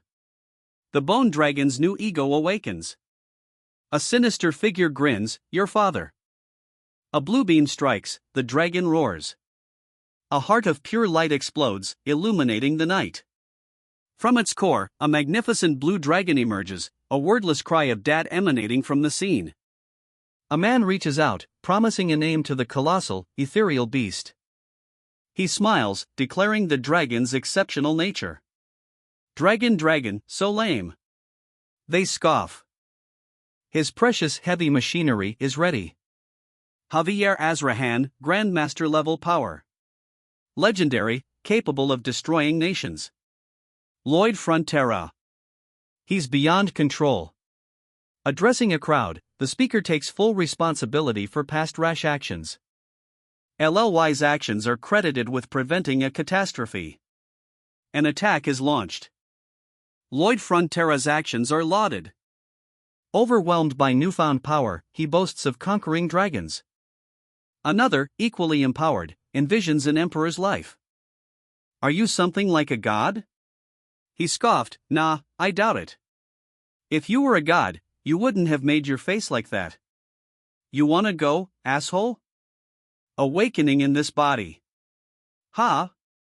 That's it? You believe everything I said? A powerful figure demands, who are you? You just appeared after informing us? He replies, I am Dragon Antiquus, or rather, a message from Antiquus. You're not even surprised? The response, pardon? Is this something to be surprised about? A command, go to hell immediately and rescue Antiquus' true soul. Refusal, I don't want to. Goodbye. Desperately, he pleads for help, offering a Dragon King membership in exchange for his soul's rescue. A sneer, you're good at business. A colossal skeletal dragon disintegrates, leaving only purple energy. A bone dragon roars, its parasitic soul rejecting undead domination. The system prompts, purge the parasitic soul? He transferred his soul before his death. Overwhelmed by an info dump about a 47-year-old black mage, the narrator declares disinterest. A man reveals he's possessed cursed mana since birth. He reveals a woman claimed he ruined her life. The man weeps, burdened by her words. He falls, apparently overcome by the weight of his curse. The parasitic soul is purified. A skeletal beast emerges. Its fate hinges on the words spoken. A skeletal dragon unleashes a torrent of blue energy. Gaslighting fails, the turquoise-haired warrior questions his tactics. You're not anything like a zombie, a cursed existence, the dark-clad man declares, confronting the spectral beast. You'll be young. So lame. Don't belittle natural sciences majors. Yong, a lame name. He boasts of world-destroying power. No casualties resulted from the disaster. The world's most powerful human dreams of a simple life. Rage contorted her face. He dismisses near death as insignificant, survival is all that matters. The interrogation begins. Where's the real Lloyd Frontera? Is he dead? The accused denies intentionally stealing Lloyd Frontera's body. His lie is exposed, a subtle shift in his expression reveals his deception. He senses no mana, it's not alive. I don't feel any mana from him. That's not a living being. The original soul of the bone dragon he defeated. A great dragon's command, Lloyd Frontera, obey.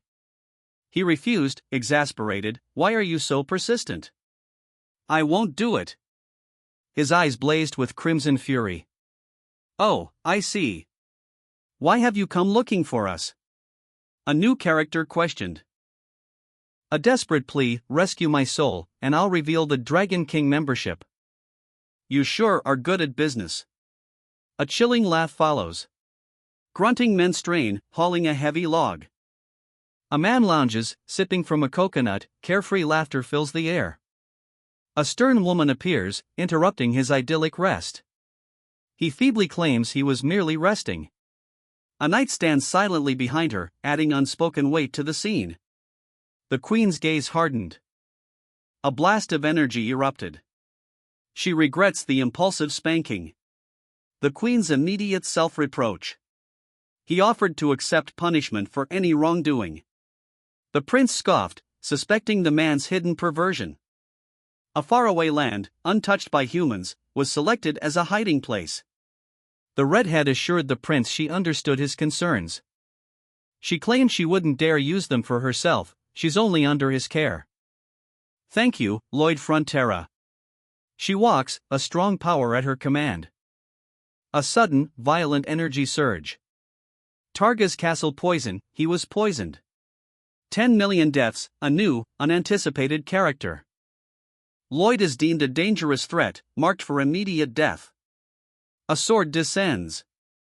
Lloyd's unique heart, similar to a dragon's, sparks curiosity, however, he's not interested in discussing his condition. Dragon King membership offers significant advantages. A crimson blade crackles with power. He craves the promised benefits, yet doubts the claim's truth. Rejected, the protagonist seeks alternative help. He draws his sword, entering a grand hall. Dismissing concerns as oversensitivity. Doubt clouds her mind. A soul vow, broken promises erase the soul. The old mage's face, etched with age and power, held a grim determination. That's all? Javier questioned the escape spell's simplicity. No flashy effects. The mage instructed, clasp hands, chant commandments of time and space, and a gate will open.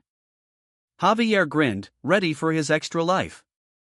Javier, let's go, he declared, eager to begin their journey. A blue energy wave erupts. The blue-haired man defies orders. He's commanded to obey. A swift counterattack begins. An urgent message arrives on a demonic device. Demons react to the message, their shock palpable. A figure plummets, the impact echoing wow. The Great. Seriously. A scene of apparent betrayal unfolds. Let's hear the membership benefits. 5 hours prior, canal restoration efforts underway. Javier is caught off guard. Javier's poor awareness is criticized, a chaotic situation ensues.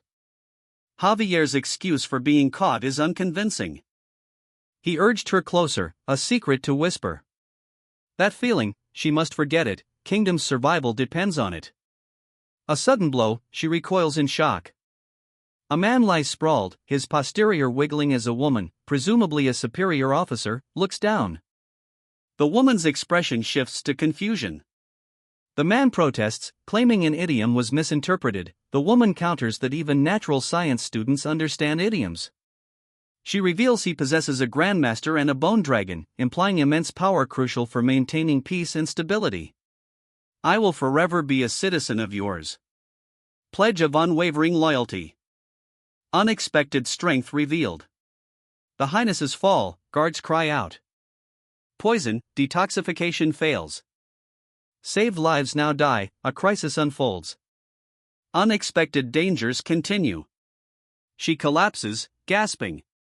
Fear grips her, he'll hunt her. He must die. Kill him first. A furious expression contorts her face. Her life ended, the Hell King took her soul. He needs motivation, but the man only cares about the terms. Nearly infinite riches from the Dragon King are offered, the man is impressed, but wants more. An extra life, reviving instantly upon death, is the final offer. A sword gleams, he accepts. He reveals, I'm a dragon. I don't lie. Javier, sword drawn, confronts an unseen threat. Javier, what's wrong? Concern rises among onlookers. He demands magic to escape hell. The man learns the vow's secret, only dragons know the vow of the soul. He agrees to perform it. He vows his soul's erasure upon failure. To open the gate, visualize a familiar face while chanting. A turquoise energy erupts. It's hell, but should you even ask my opinion? Javier is urged to go. Underpaid, he mutters. They plummet into a fiery chasm. A human-infiltrated hell, demons know of the human's encounter with a Hell Knight. The demons shared thought, the Hell Singer arrives for a concert. The Bone Dragon's hiding place is questioned, its discovery would cause chaos. He grips the sword's hilt. A crimson demon, phone in hand, surveys his demonic horde. A blue blob huffed, fleeing. 2 demons discovered an escaped soul. 1 demon vowed to devour the soul. Terror grips someone as a monstrous creature looms, a desperate plea for salvation echoing. A furious demand for an answer cuts through the fear. Raw, horrified disbelief at the creature's appearance. A demonic figure is violently struck down. The aftermath, a defeated demon lies prostrate, a figure approaches with a shovel. Apologize to the enraged demon.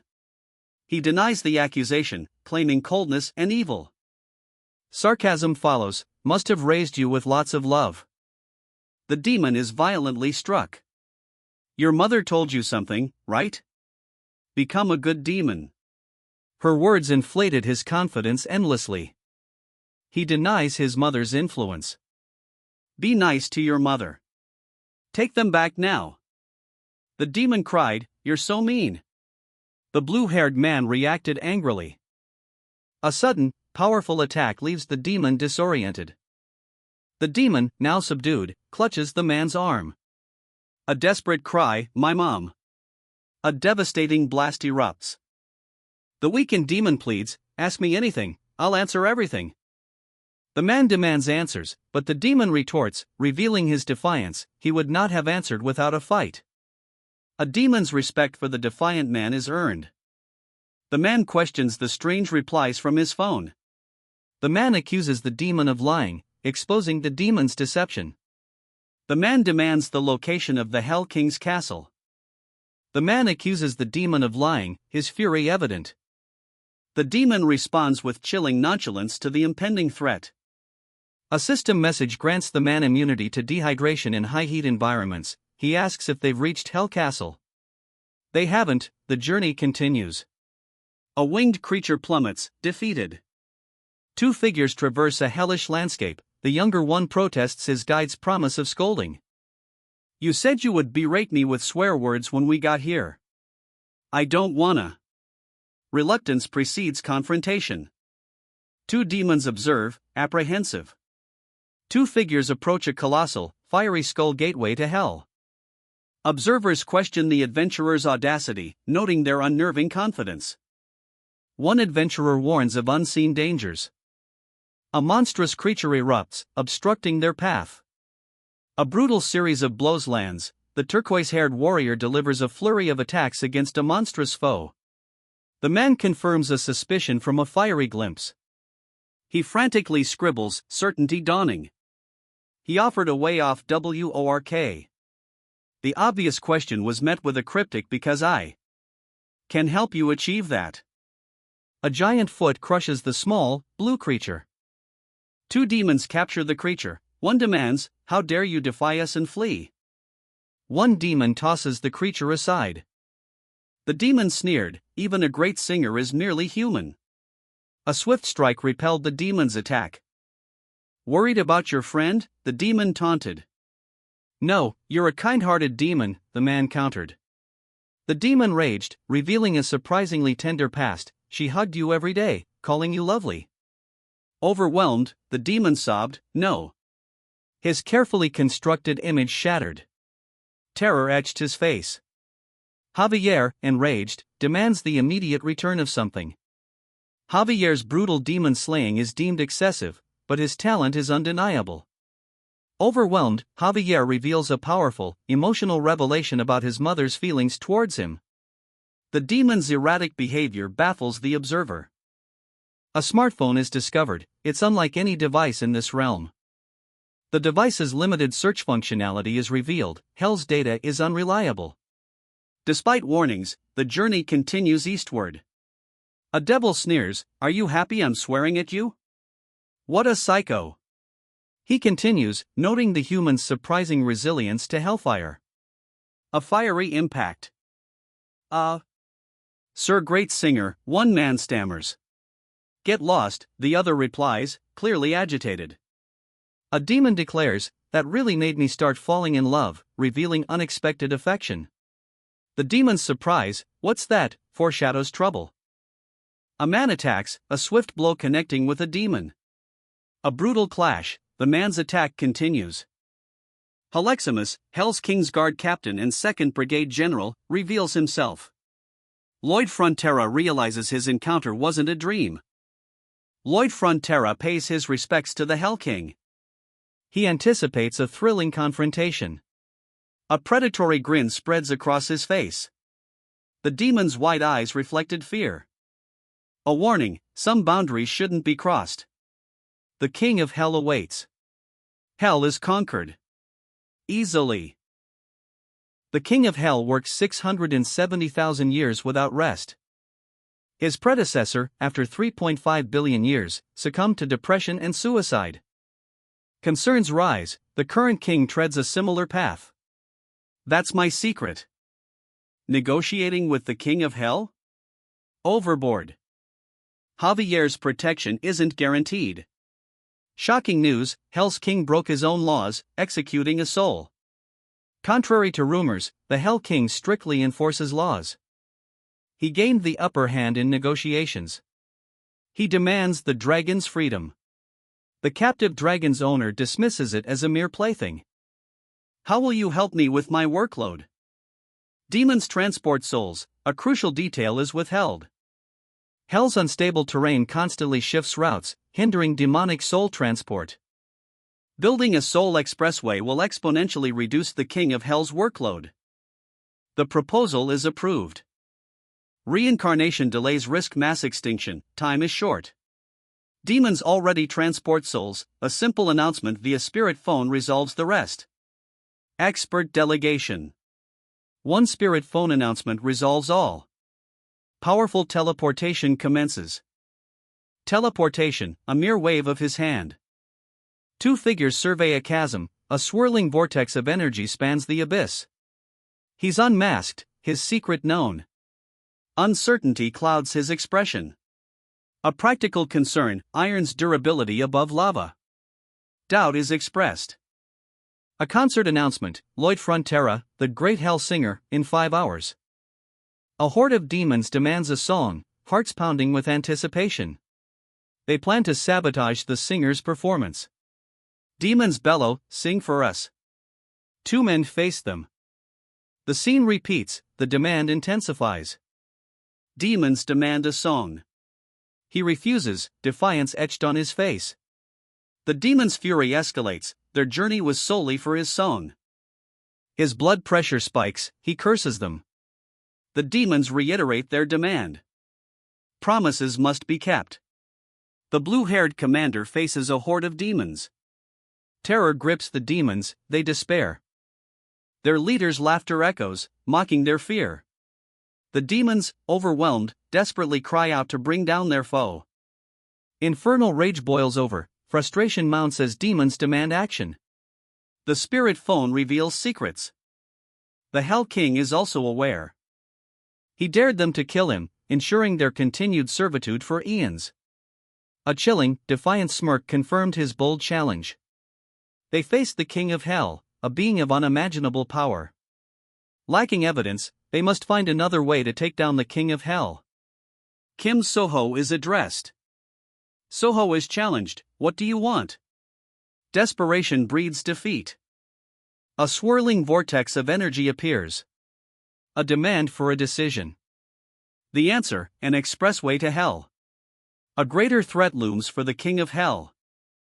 A cataclysmic crumble, Hell's landscape cracks, revealing fiery depths as panicked workers struggle to salvage glowing crystals. The Hell King, perpetually overworked, constantly updates infernal routes. This explains his inability to take breaks.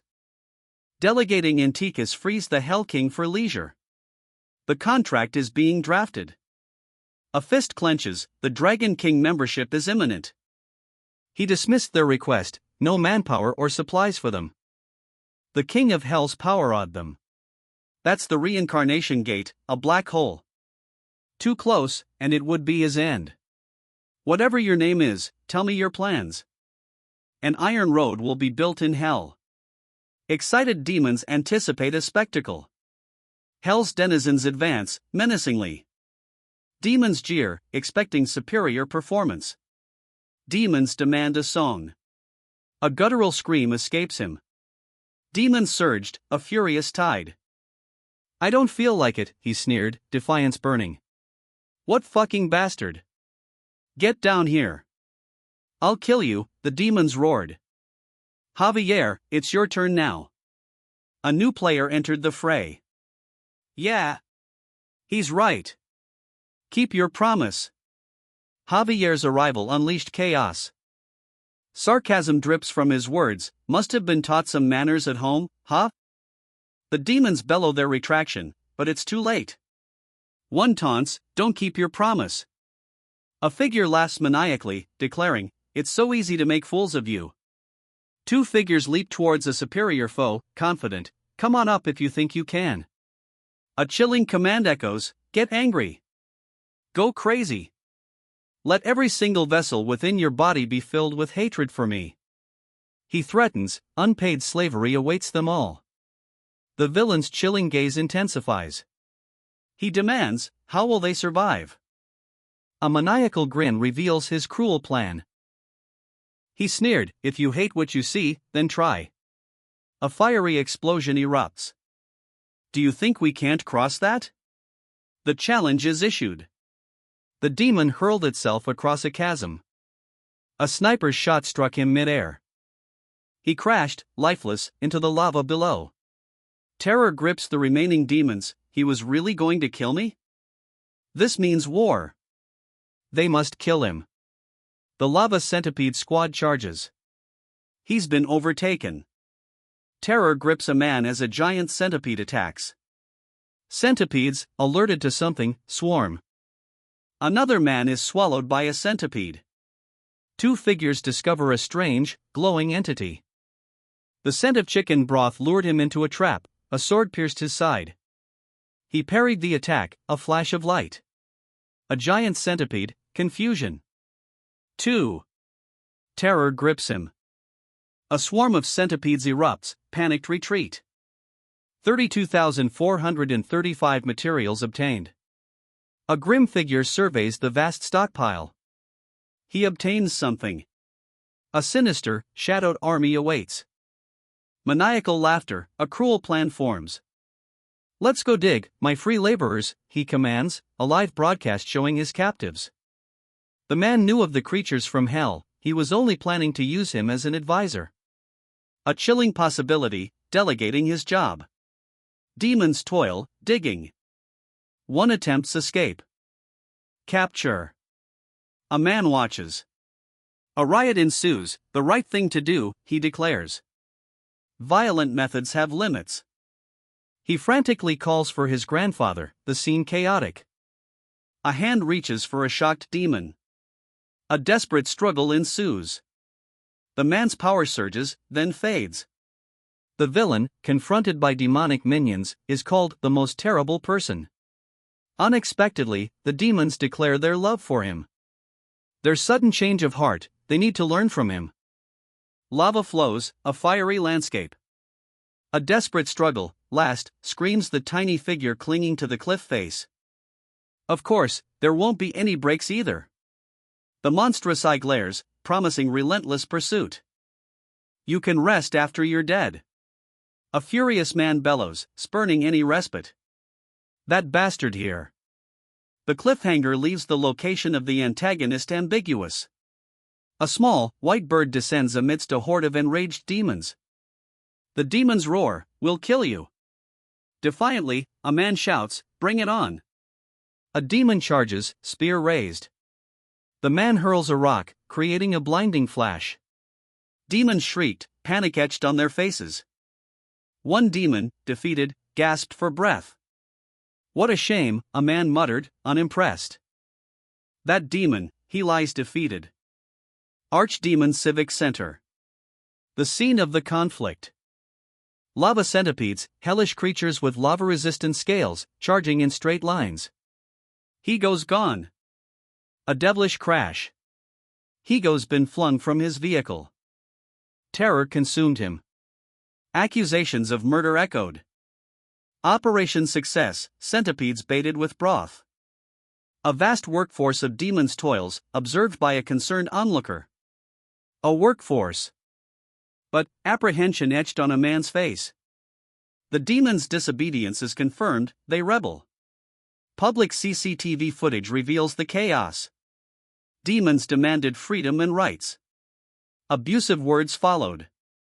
A demon approached, hand outstretched. He clasped the offered hand. "Don't feign weakness. I see your strength. Carry 5 times your current load, you kind bastard." The man's face contorted, he's the demon's role model. He won the demon's hearts. A fiery chasm blows. Demons are attacked, no safety for them. One day, he randomly lost his body. Bodiless, cold, he confronts an unseen assailant. He witnessed impossible power, questioning if it's wizardry or demonic. A crimson vortex explodes, raw power unleashed. Terror grips him, the revelation, a Grim Reaper.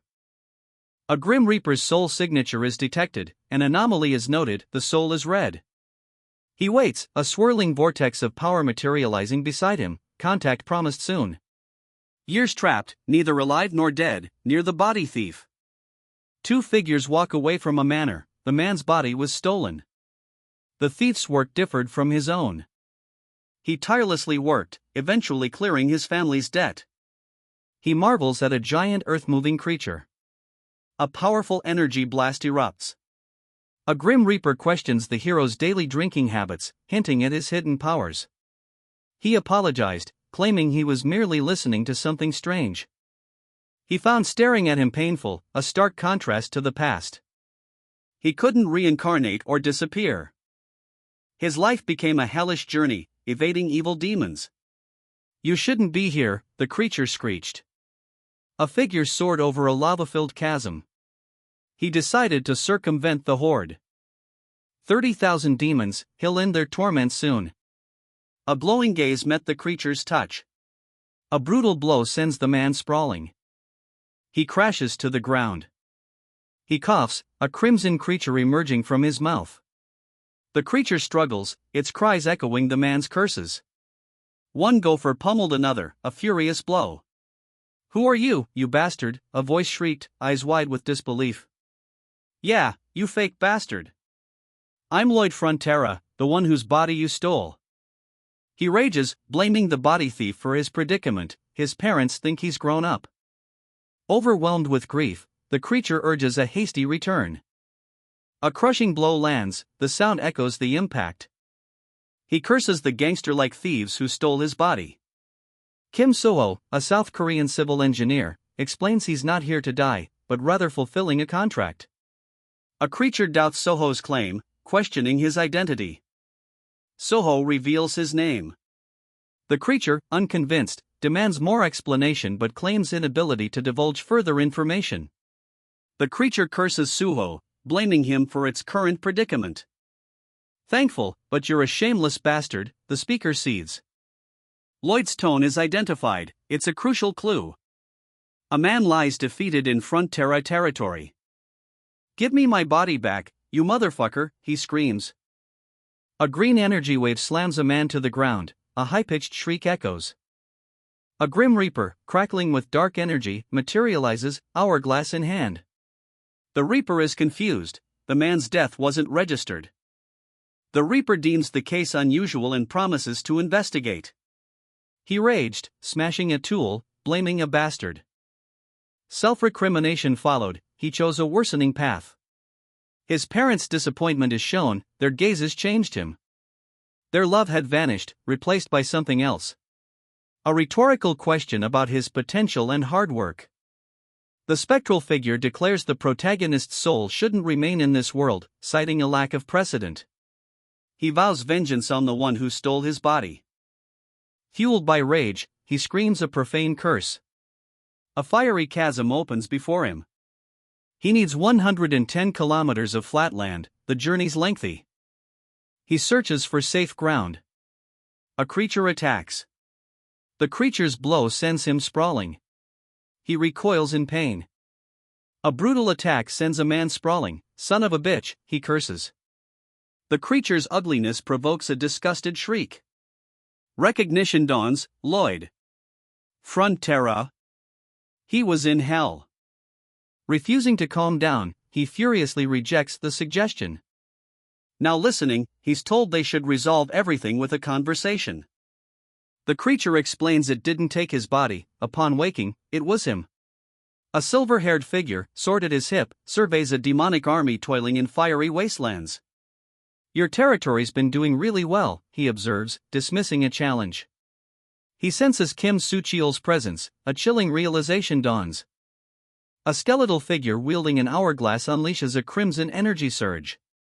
The enigmatic administrator dismissed the creature, signing another document. He blames another for his predicament as a wandering spirit, demanding responsibility. Rejecting further involvement, he declares their paths diverge. Despite pleas, he departs callously, leaving the distraught pair behind. A fiery blow sends the small creature sprawling. Kook. He clutches his head, pain etched on his face. Arg. What do you need me to do to get you to stop whining? You imposter. That's for you to think about. He brandishes a captured, writhing creature. A muffled groan, a blade bites deep. Stay quiet until construction's done. I'll help you then, a voice promises, silencing a captive's desperate pleas. A 110 kilometers construction project begins, fueled by a need to quell the prisoner's cries. Stage 3 commences, pyroclastic rocks form the roadbed. Stage 4 begins. He attacks a giant rabbit in Stage 5. The rabbit is struck. He dismissively declares it's none of his business. The other man acknowledges, the stage continues. He always did a lot.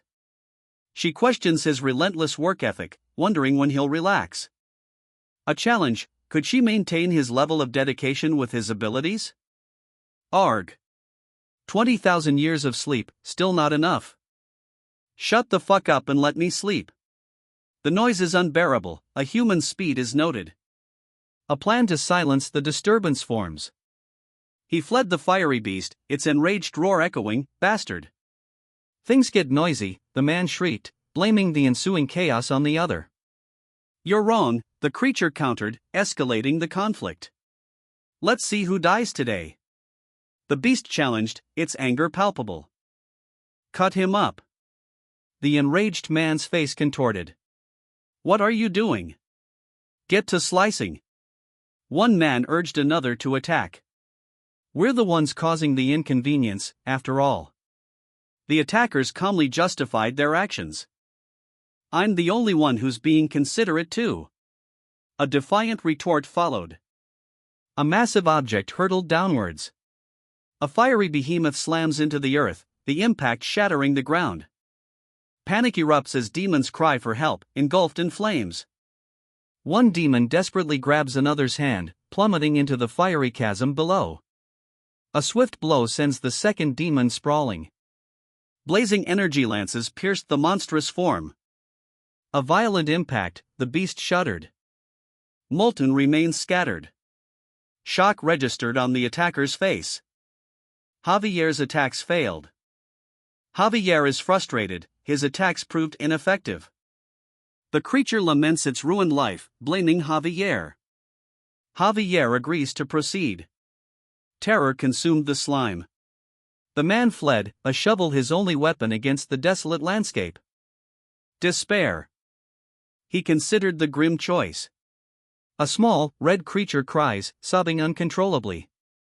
A hand strikes the creature, silencing its wails. The man calls the creature an imposter, he's struck for speaking the truth. He's ordered to keep the creature quiet. Stage 1 complete, onto Stage 2. Rail ties, crafted from centipede legs, are laid. Rails, processed by Javier from centipede shells, are set in place. The makeshift railway, though unsteady and dusty, is finished. Javier is ordered to supervise his subordinates. Concern arises over a worker's overexertion. The Grim Reaper suspects the worker's daily alcohol consumption is linked to superhuman abilities. A voice bellows, "Who's making this racket?" Overwhelmed, a creature cries, "It's too loud. I can't bear it." A volcanic eruption engulfs the landscape. A fiery creature emerges from the chaos. Arg! Why is something always appearing when I'm doing construction? It's the Dunkleos. Run away. It's supposed to be asleep for 10,000 more years. Why is it awake already? He flees, exclaiming, "That fucking selfish bastard is so fucking cool." A monstrous creature screeches, its horrifying form contorted in agony. The man in the brown coat fights back, effortlessly dispatching several demonic foes. The creature bellows, enraged by the attack. The demons are stunned, a human's brazen defiance shocks them. He faces a gigantic, looming threat. The winged warrior stands, a figure of imposing power, as the battered man below stares up, awestruck. He apologizes, acknowledging the inconvenience caused. His rage explodes, he screams his displeasure. Awestruck, the demons whisper, "That was fucking fire." A fiery explosion rocks the landscape, terrified screams fill the air. A colossal, enraged earth golem attacks. A winged figure counterattacks. He soared, wings ablaze, his blade a silver streak against the fiery chaos. "Did you just hit me?" The enemy recoiled, stunned. He's cheap, petty, and mean, a coward who'll flee at the first sign of trouble. Javier. A fiery blast erupts. Javier, eyes blazing, prepares for battle. "Javier, stop it." A desperate plea echoes as magic explodes. He engaged multiple opponents, sparks flying. A blinding attack repelled the creature. A colossal, enraged demon materialized. The warrior, wings unfurled, confronts it. He warns, "Step aside, I won't harm the demons." He explodes, furious at the suggestion. Urgent plea for survival, "Run, he cannot be killed." He observes, running away, resignation. "Take a good look, drunkard," he snarls, rage contorting his face. He boasts of power gained through relentless work, then dismisses further pretense. A glacial beast emerges from the churning sea. He ordered a rendezvous at the north end. A powerful blast erupted. He summoned a guide. Demanding passage, he broke the taboo. It's working. A spectral dragon emerges. The scent of her father is detected. What is that? A rock monster roars in pain. "Ah! Damn it! I'll let you go for now." The monster flees, vowing revenge, "Just you wait and see." A man, sneering, declares, "Sorry, but I don't fight the same enemies twice." He calls out, "Yang Yang, come to me." A blue energy sphere appears. He laughed, "You must be so cold." A bone dragon's icy breath clashed with the fiery beast. "It's so warm." The dragon sighed, melting. Get away, Yang Yang. A desperate cry precedes an attack. A fierce blow explodes in a burst of energy. Rocks shatter, a dragon-like creature is vanquished. He won. Stunned onlookers witness the impossible. Take a good look, drunkard. The victor is challenged. He admits his opponent's strength. Dunkleos, the immortal, reveals himself. Dunkleos, wielding a shovel, stands over a small creature. A guttural expulsion, the creature recoils. Terror grips the man as the orange entity flees. Nope, he's not incredible, the observer declares, unimpressed. A monstrous blow landed, a thunderous HUP, echoing the impact. Enraged, he roared, accusing his opponent of playing with his life. A warrior, wings ablaze, attacks a colossal, pumpkin-like demon. The demon roars in pain as the attack connects. A bodyguard intervenes, warning of danger if the warrior continues. The bodyguard questions the warrior's priorities, challenging the hero's perspective. A searing pain, he cries out, clutching his chest. Surrender is only after all else fails. He stands defiant against a looming, fiery vortex. A glacial dragon bursts forth. A frost dragon shivers, longing for its father. It's cold. When is Dad coming? A warrior strikes a colossal foe. A desperate plea, oh, commandment of time and space. A glowing glyph materializes. A glacial creature emerges. The creature is struck. It recoils, shivering. A vibrant blue energy erupts. Dad! A skeletal dragon roars, engulfed in the blast. Your warm heat pack is running away. The heat pack, now revealed as a large creature, flees. Hug! The creature embraces the fleeing heat pack. A pained cry escapes as a monstrous form is shown. Maniacal laughter echoes as a crimsonite figure revels in destruction. A fiery explosion engulfs the scene. Dunkleos, a hellish powerhouse, is revealed as the victim. He defeated a horrifying monster. Years of relentless work yielded immense power. Self-reflection follows victory. A furious monster roars, attacking. Defeated but defiant, it vows revenge. He frowned, troubled. The creature spat insults, its anger palpable. Accusations fly, betrayal is hinted at. A light flared, something immense emerged. It's refreshing. He feared death. A new title unlocks, Frozen Cold. Complete hypothermia immunity. He gained hypothermia immunity, cold is no longer a threat. Demons hail the protagonist as the world's greatest scumbag, admiring his infamous trait. Their newfound respect stems from his defeat of the powerful Dunkleos. He smirks, amused by their praise. The demons revel in his wicked reputation. He awoke disoriented, muttering, "The gate?" A strong wind whipped around him, he denied responsibility. Demons surged as a powerful gust buffeted him. The demons blame his nasty temper. She's falling for him, despite the demonic horde. He'll begin construction immediately. She anxiously awaits his aid. A cataclysmic explosion erupts. Demolish the mountain. Yongyong's laughter echoes. A fiery rain of boulders descends. A spectral dragon roars, "Hey!"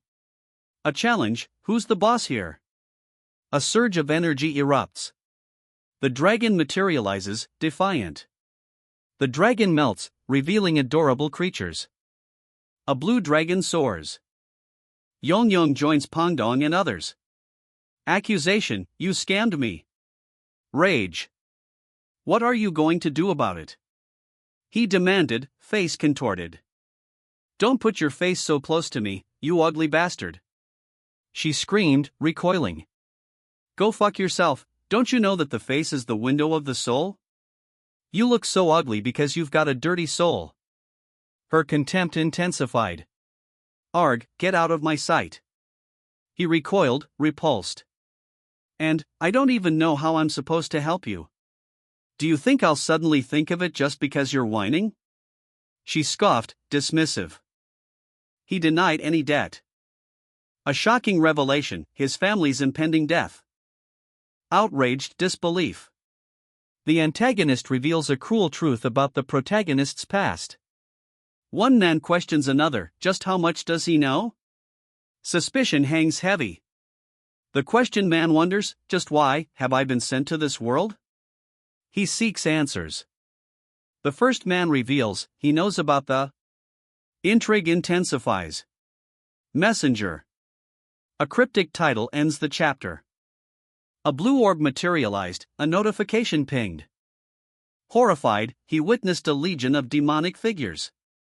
What's this? He gasped. The demons pledged unwavering obedience. A demon reports a problem to a man, who asks, "What is it now?" The gate opened by the man is causing an uncomfortable cold wind from hell. Ecosystem abnormalities and compensation are anticipated. The demon accuses the man of opening a gate that unleashes a literal icy blast. Go and work, you slaves. The overseer's command cracks the air. A demonic horde erupts, fueled by his words. A 2-day delay, the construction is hampered. Yong. Take care of this. A desperate cry precedes a monstrous spectral assault. Blazing energy erupts, the landscape shatters. Yong, flatten the roadbed. The command echoes as the dragon complies. Yong, gather the lava rocks. A new order, urgent and precise. He leaps onto Yong's back, the dragon's immense form fills the sky. A luminous blue dragon rests on a volcanic peak.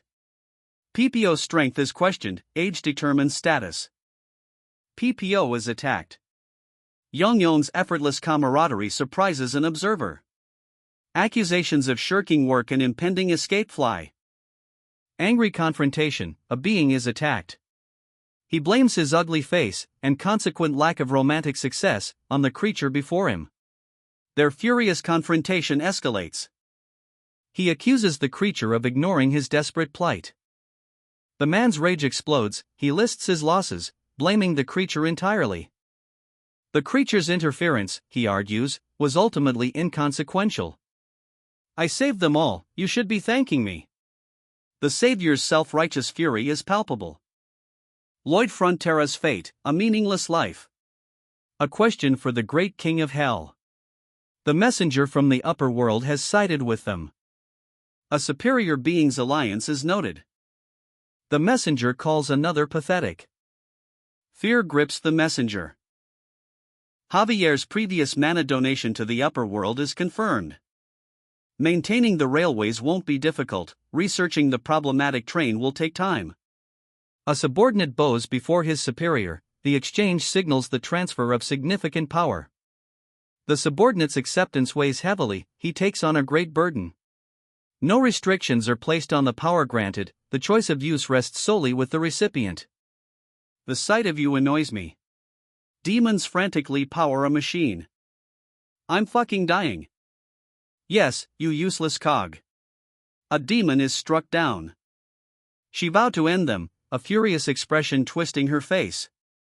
I'll help you rest in peace.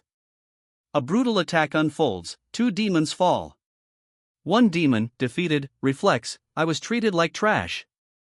He discarded the mask, declaring it a means to purge the filth from his life. The lingering fear of nightmares fueled his action.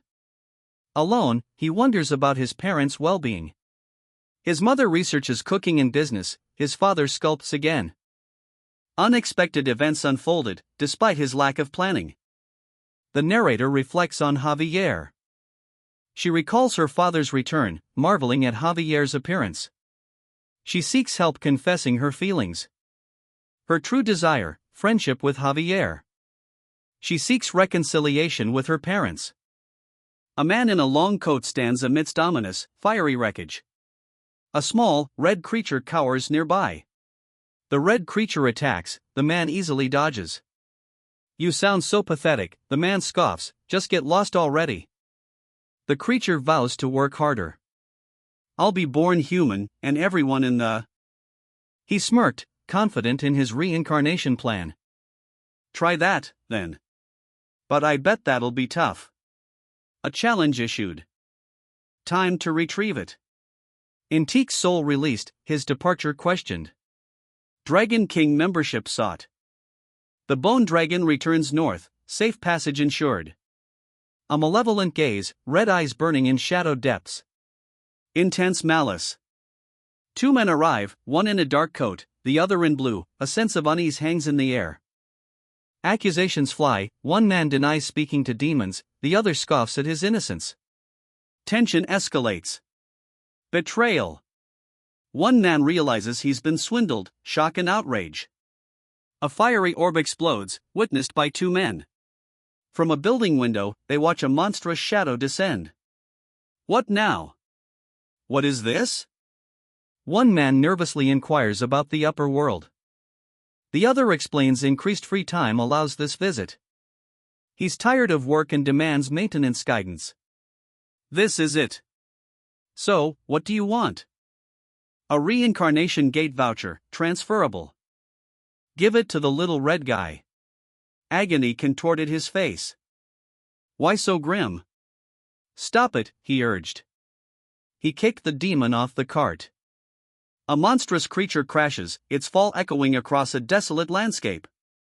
Everyone benefited from Lloyd, a defeated demon states, his words highlighting Lloyd's unseen influence. Don't get things wrong, Fugly, a man snarls, his fury palpable. Explosions rock the scene as the man unleashes a powerful attack.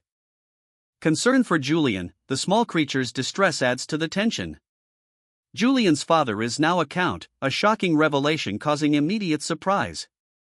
Guilt fuels a confession, past bullying of Julian explained by the title change. A request for apology, focusing on a broken wooden sword, a small act of reconciliation. A colossal void yawns open, swallowing the landscape. A being hopes for human reincarnation. Bastard! Why did you kick me? Rage explodes. He screamed, a primal terror twisting his features. The world will be happy I was born. A declaration of newfound peace. He stared into the abyss. A soft, happy sound echoed. 5 hours elapsed in the human world. My kindness ends here. A snapping sound, an ominous warning. He doesn't want to return to hell. His companion finds his comfort in hell unsettling. He questioned the item's whereabouts. Aren't you holding it already? Why ask? Defiance fueled his words. The youngest Asfahan princess built a home in the capital. A woman, alarmed, questions a strange sight. A monstrous maw opens, revealing terrifying fangs. Why such a strange appearance? Stress-induced baldness. It's not the Dragon King. He questions the creature's presence and message. A right offer is made, the man nods. The old dragon kept his promise. They soared, speed overwhelms the passenger. The bald lion's effortless power alarms his opponent, who realizes the transformation's accelerated ugliness. Ha! Wait. That means. The opponent's realization dawns. True beauty, the lion sneers, while his opponent protests the unfairness of the situation. Two figures journey through ancient ruins, their destination shrouded in mystery. The Iron Knight, the strongest being, is near the end. They stand before a mountain of gold, their quest nearing its climax. It's not impossible. Hope flickered. He flinched, apprehension clear. A sudden flinch, tension mounts. I have pins and needles. A chilling threat. He frowned, clearly annoyed. The man ignores the newcomer, falling asleep on a luxurious couch. The newcomer is furious, his membership claim was ignored. His anger boils over, he resents the man's arrogance. Confusion clouds his gaze. He asks, what's happening? Disorientation sets in. Their pride fueled their fury, he explains their volatile reaction to neglect. He's genuinely pleased, actively seeking favor. Master Lloyd sleeps soundly amidst a pile of gold, oblivious to the approaching figure. Warning issued, Lloyd should avoid recklessness as they move to the next stage. Lloyd spills his drink, a careless act. Someone's indifference to the wealthy and powerful is noted. He's serious. A monstrous shadow looms. The Dragon King? Dragons shapeshift. If that's the Dragon King. Korong. A colossal, lion-like Korong looms over the academy. He recoils in shock. A smaller Korong squeaks, a man looks on. The man questions the creature's cheerful chatter in an unfamiliar language. A massive, shaking creature looms over a grand building. The creature confirms it was sent by the Dragon King. A promise of wealth and a bonus life. It plummets. He explodes, still handsome in this mess? What the hell is that? You're totally cheating. A shadowy bat creature escapes. They approach the Dragon King's lair. Astonishment at the Dragon King's immense wealth. The Dragon King reclines amidst a mountain of gold. One man greedily rushes towards the treasure. He recoiled, a pained expression twisting his face. A cruel smile stretched across his opponent's lips. A pained groan escaped him. His eyes widened in disbelief. A chilling glance revealed his adversary's true nature. He noticed her gaze. He's being robbed. The human applicants were exceptionally strong. A man begins fanning a sweating applicant. The applicant, pleased, receives a reward. He happily drifts off to sleep. Stage 1 complete. The Dragon King's power rivals the King of Hells. He draws water for the King's awakening. A sudden, violent flinch. The Dragon King is accused of disrespect. The King demands recognition. A subordinate pleads for forgiveness, offering himself to the King's wrath. The King's reprimand clearly hurts. The path to riches is painful. He gladly accepts more pain. Overwhelmed by unbelievable wealth. Another finds the scene amusing. Hunger interrupts the spectacle, time to eat. A rich person must never be hungry, he raged. Typical poor man's mindset, scoffed the other.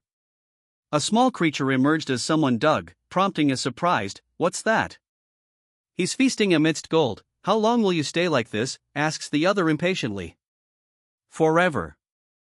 He's capable of it. Return to the duchy eventually. Many things need oversight. Opportunity favors the patient. A child from another world arrived. He married her, though drawn inexplicably to her.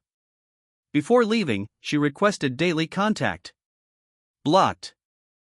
He anticipates her return and subsequent complaints. He worries constantly and longs for her. He panics, she's in a bad mood, and he needs to appease her immediately. He hesitates, teleporting is impossible. A monstrous revelation, he sees something terrifying. He's flung backward by a powerful force. He cackled maniacally. Offered help, despite near death.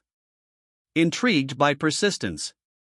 Secretly impressed, questioning the man's uncanny ability to know what he wants. The man contemplates the power of his offer.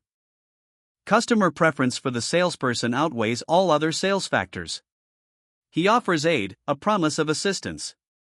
Despite his unpopularity, he understands manipulative behavior, diagnosing the other's issue. He claims to have always mediated his parents' disputes. Doubt clouds her face, she considers trusting him. He proposes a simple yes/no questioning method to conserve her energy. He declares her his second favorite person. A shocked reaction reveals the wife's absence. He calls her husband lazy. The Dragon Queen's absence is due to personal reasons. Her mild temper belies immense wealth. She avoids humiliating tasks, refusing to engage in what she deems undignified housework. He's devising an appeasement strategy, acknowledging his laziness and fear of the Queen's wrath. All your worries can be resolved at once. He offered a solution. He reclined, surrounded by jewels, a confident proposal. A chilling smile, come to the Frontera Duchy. Imbecile. The Dragon Queen's appeasement is thwarted. The king scorns the beggar's mere existence. Bribes are offered, wealth is scorned. A lethal invitation, taken till death. He yelped, jolted from his throne. This place is seriously the best," he exclaimed, uprooting a radish. "Kimchi? My goodness!" His awe was palpable. Surrounded by riches, he devoured kimchi and sashimi with unrestrained glee. He luxuriates amidst treasure, prioritizing Dragon King membership over immediate departure. Awakening, he frantically wonders how much time has passed. He attempts contacting someone, though late. A missed call reveals his contact's furious state. Deep disappointment, even Dragon King membership couldn't guarantee promises kept. Exhaustion. Unrestrained, gleeful mockery. A hopeful expression replaces malice. He declares his death wish, a consequence of the startling revelation. The hidden principle of sales is revealed. A pointed question: does he have a girlfriend? His tearful response speaks volumes. He marvels at his wife's seemingly miraculous recovery, then realizes something's amiss. A witness exclaims at the scene's unbelievable nature. A woman's instructions are revealed: daily contact for his health. Yes. Overwhelmed, he exclaims it's too good to describe. The Dragon King awakened. Panic erupts. Tears stream down his face. A thunderous crash. The Dragon King collapses. The Dragon King's wife exclaims, concerned by his distress. Regis observes the Dragon King's troubled state. Regis mocks the Dragon King's marital woes. Profiling begins. Wide eyes, a look of dawning dread. Worried about recovering from that mistake? Yes. Hurry. Finish restoration by morning. The overseer barked, his face strained. Workers prioritize safety amidst frantic restoration efforts. Exhaustion claims the overseer. Replanning the Southern Territory's delivery. A subordinate reports a problem, the Baron investigates. Viscount Racona can't pay his water bills. He rides off a Frontera knight. His twisted face and the text reveal his chilling mandate to do everything. Accusations of extortion fly, a lawsuit threatened against the corrupt officials. A threat of decapitation precedes the unveiling of a mini construction guideline, a mysterious cube. A bribe is offered, the official collapses, labeled PTSD. Lloyd's return is anxiously awaited. Desperation grips him, he can't hold on. He's thrown from his horse. Master Lloyd is rescued. He's carried away, fleeing. Exhausted, he begs to quit. His resignation is refused. A 3 billion annual salary is offered. He was right. A grim realization dawns. Orcs celebrate. Unexpected allies appear. He doubts his actions could compensate for neglecting her for a month. Accusations of being scammed follow. Daily contact with the Dragon Queen is mandated until her return, demonstrating newfound diligence is key. Come here, show me your neck, a chilling command precedes a magical marking. That's your dragon membership. The man's boastful declaration is met with weary disdain. He's now the richest man on the Laurasia continent. A smug grin confirms his newfound wealth. I have a grandmaster as. A confident declaration hints at powerful backing. He declared himself invincible. Past struggles hindered studies, rations consumed their focus. Poverty bred a universal dream, survival. His actions have inspired countless dreams. I stole your lord's son's body. Beware. He stared, speechless. The saved counter drops by 1. The counter displayed 18,124,297 saved lives. The number dropped to 13,817,201. Then, 4,256,403. A drastic fall.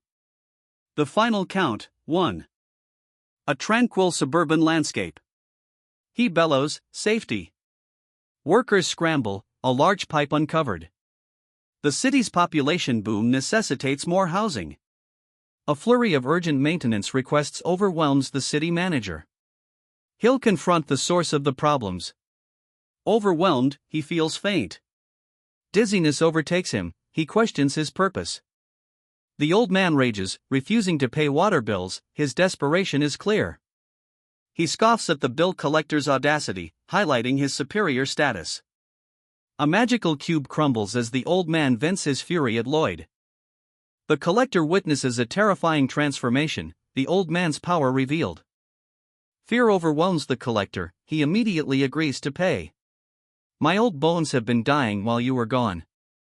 Master Lloyd is back. I've been waiting for you, Master Lloyd. A final plea, listen to my last request. He begs to quit, overwhelmed. Financial compensation is irrelevant, his body can't take it anymore. Lloyd's subordinate screams, revealing this is about more than money. He vowed total dedication. A joyous crowd welcomed him home. Understanding dawned. He declared it his home. He proposes daily calls, referring to his wife as the little kid. A woman flatly refuses. She prioritizes a fresh start over amends. The Dragon King's membership is broached, the king snoring soundly. A crooked magic tattoo, a bonus life. Two figures stride through a palace hallway. Sir Byron's assurance, the Dragon King backs his plans. The Dragon King, now vulnerable, weeps. He fears a life of inaction, vulnerable to any threat. Sir Byron's children left for the capital to study. Greg, a mechanically talented soldier, now studies to create. Others pursue art and music. Kim So-ho. Glad you came to our world, he said. Their relief turned to disgust. One desires lost power. He stares, horrified, at his screen, 0 lives saved. The screen confirms, 0. Confusion. What is this feeling? He smirked, a triumphant glint in his eyes. A celebratory banner hangs. Javier broods at a party. Asked about someone's whereabouts, Javier hesitates. Terror grips him. Urgent news arrives. He's probably. Huffing, he collapses near the city. Stop asking stupid questions, he explodes. A choice presents itself, would you like to see the ending? Reassurance offered, this isn't the future, merely a possible outcome. The past is referenced, the day his DP became 0, a peaceful time now contrasted with current events. He dismissed it, nothing happened at all. 3 years later, he reconsidered. A fiery surge erupted. He rode, 2 others following, amidst a crimson storm. A normal day, a simple ride. A peaceful horseback ride through a sun-dappled forest. A startled squirrel triggers a frantic gallop. Sudden, jarring impact, a desperate cry for help. Safe now, they embrace, the crisis past. Rage consumed him. Incredulity and disbelief. A coffin, eternity's promise broken. Triumphant salvation, 2 now live. He stormed in, rage evident, their failure to attend Julian's funeral deeply disturbed him. The absence was so significant it fueled his fury.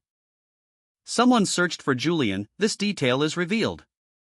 Sarah's desperation, she volunteered for a war, driven mad by grief. One day, she lost an arm. Sir Valilarity died following the Queen's orders. Malika starved to death after refusing food, Celista imprisoned himself. He raged, silencing the narrator. The ending spoiler, his reaction. He frantically searches, yelling for the messenger. Turn this off. A desperate plea, can you stop this? A violent cough precedes a bloody collapse. He surveys the sprawling estate below. A ballroom waltz ends abruptly, he collapses. Despair, am I going to lose everything again? He raged, coat billowing. Do you think I'll let that happen? Defiance. A goblin and a woman dance joyfully at a festival. 2 men search for Lloyd, the festival's honoree, who's absent. An urgent matter arises, 1 man summons the other. The festival's future is uncertain. He stumbled, fleeing. Festivals must continue. Rage consumed him. He demands an answer, you should be seeing this, right? A warning, inaction will have consequences. He reacts violently, a dark aura erupting. The Count and his wife, a question hangs in the air. He danced, a charming smile concealing his true intentions. A panicked escape, his horse reared, throwing him. He fell, terror etched on his face. Terror grips him, a frantic escape. He screams a furious warning. Sarajar's past, teaching swordsmanship. A robbery, he insists. The queen, driven to despair, ended her own life. This, however, only paved the way for her tyrannical reign. Subsequent events unfolded precisely as the novel foretold. Following their departure, Arash died hunting. Knowing the ending changes nothing. He coughed blood. A violent cough racks his body. Portraits of a man and woman, his parents, appeared, their faces etched with worry. I refuse to lose what's mine a second time, he vowed, rage consuming him. 80 CP needed for the ability's third use. A torrent of icy energy erupts. Dragon King, wake up. You must call the Dragon Queen. A sudden, violent attack sends him sprawling. He recoils, astonished. What was that? I've never taken such damage before. The man recovers, a smirk playing on his lips. He mentions the Dragon Queen's swift action. He glared, the unconscious man sprawled on the couch behind him. The Dragon King holds the key to solving supernatural crises. The man fell from the couch. Rage contorted the Dragon King's face. The Dragon King revealed his extra-dimensional origin. The king dismissed him dismissively. The king anticipates the Dragon King's loud, obnoxious voice. He hasn't woken in 10 days. A joking denial. That could actually happen. Answer truthfully, or face consequences. His patience ends, a threat hangs heavy. The truth is far greater than imagined. He kneels before his superior, defeated. Finding a new morning call requires extensive searching. He envisions the arduous journey to a human town. She begs him to stop. He'll abandon his current town and search another. The process will be exhaustive. His rage intensifies. Enough. Please stop. Kim Suo, the boss, acknowledges the higher risk he bears. Confirmation, the device functions like a bowstring. No matter the effort, its shape remains unchanged. The fate restoration phenomenon is introduced. A man despairs, questioning if the phenomenon can be stopped. He's confronted. You've played games before, right? Ah, yes. He angrily asserts that a solution must exist. He declared, defiant, I'm alive. Program or not, I don't care. A legendary jewel, capable of answering any question, is revealed. A powerful punch explodes. No, don't ask. It's in the Merman Kingdom. See ya. Javier is urged to the Merman Kingdom. A monstrous roar, GOH, echoes as a skeletal dragon is blasted. The dragon, engulfed in a torrent of blue energy, plummets. Bibiong. The diminutive beaver-like creature rides the dragon's fiery blue breath. Elsewhere, a man snores soundly. A searing energy erupts from within the man, violently shaking him. Agony contorts his face, he's clearly suffering. He summons help with a single command. The task is complete, the silver-haired man collapses, left to rest. Unstoppable coincidental incidents plague him. He desperately seeks solutions, his wife's anger escalating. His wife's fury is undeniable. Kim Suo, boasting he will tame the Dragon King. The narrator reflects on changing the fates of those around them, turning terrible destinies into good ones. Despite these efforts, people keep facing life-threatening situations, suggesting their original fates persist. Awakening, someone demands an explanation for not being roused. A dismissive response follows. A man's maniacal grin widened, he lunged. Have you gone nuts? You wanna die? The elder man sputtered, terrified. The attack landed, a fiery explosion erupted. He casually threatens annihilation of her family. She acknowledges the implied risk. She demands to know his risk. He reveals his sacrifice, rising from the couch. He searches, frustrated, walking around and looking for someone who wakes up early. His exasperation grows, finding someone, only to discover, shit, he sleeps more than you. A roar of frustration. It's so tiresome. He groans, his exhaustion evident. Huffing, the man collapses onto a chaise lounge, defeated. I win. The altered fates revert, confirmation sought. Resistance futile, return to original form inevitable. It's an unbreakable law. Not even the king of hell or the archangel can change it. The world is a game within a game, a simulation within a simulation, that's what a dimension is. The revelation of a predetermined program doesn't deter him. He vows to save everyone, regardless. He's legendary, spirited even in death. The man focuses intently on the truth jewel. Ask the jewel, it might reveal answers. He hesitates, then steels himself. A final question is posed, despite the rudeness. Skeleton workers will handle morning calls. The Dragon King's heart pounded. The Dragon King dismissed a question. He suspects the Dragon King knows something. He threatened annihilation, a chilling vow to raise the town after dismemberment. One character suggests seeking the Dragon King's aid to reach the Merman Kingdom, the other scoffs at his poor social skills. She already possesses sufficient information regarding the Merman Kingdom. The Merman Kingdom, a hidden underwater city, lies within the most treacherous seas. It's a whaling ship port of call. Whaling ships crowd the harbor. The port bustles with activity, prices are low due to supply influx. Count Cremo, a previous ally, is distraught. He claims responsibility for the city's happiness, a statement met with grim realization. Regret grips a man, his lament, insufficient reward. A knowing smile. More regret, he should have demanded processing fees. Rejected. He spurns the advances of a boisterous admirer. He requests a favor instead. The kingdom possesses a skilled, yet mythomaniacal, ship captain. The situation unfolds surprisingly well.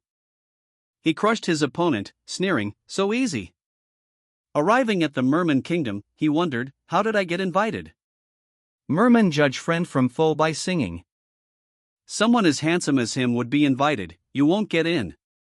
A childhood memory, falling into the sea. Mermen appeared, terrifyingly imposing. Their power was overwhelming, a palpable threat. Panic seized him as the mermen attacked. Mermen perceive not tunes, but raw emotion. Truthful feelings. A joyous wedding unfolds. A ship is requested. A plea for guidance to the Merman Kingdom. The captain dismisses their concerns, it's not whale hunting season. Departure in 10 minutes. Their ship is swallowed by a massive wave. Desperation, the merman felt threatened. Forced smiles masked the sorrow of his people. Mermen surround the ship, an invasion confirmed. He vows to protect his people's happiness. He will protect them. He pleaded, Merman, help me. A wave of ethereal music pulsed. The mermen responded, their eyes glowing. These are. He paused, observing the glowing notes. Arrows pierced the elven women, their bodies sinking in the blood-stained water. A man, dodging a spear, barely escapes impalement. A red-haired elf screams, attack. Fury ignites her. A ship splinters under a volley of arrows, desperate cries to flee echo. Singing with a sincere heart, the old man's words are mocked as arrows rain down. Crazy bastard. The old man explodes in rage. The invasion of the Merman Kingdom. The revelation stuns. Easy for you to say, the blue-haired man retorts, his attack swift. A winged warrior descends, sword drawn. A powerful figure commands, stop the attacks. He points, the winged warrior is targeted. Accursed world, you can die for all I care. He's impossibly dangerous, caution is needed. Arrival at Kremo's Commerce City. I have bowls from Asfahan. A Gigatitan devastated this city, according to the novel. Begging children and homeless filled the streets. The scene sickens him. You're warm at heart. Lloyd, the hero of Cremo, is greeted warmly. Sir Lloyd's return is celebrated, the savior of Cremo is home. Lloyd claims his reasons are valid, but his explanation is unconvincing. He claims a past visit to the Merman Kingdom, others doubt his story. I sang.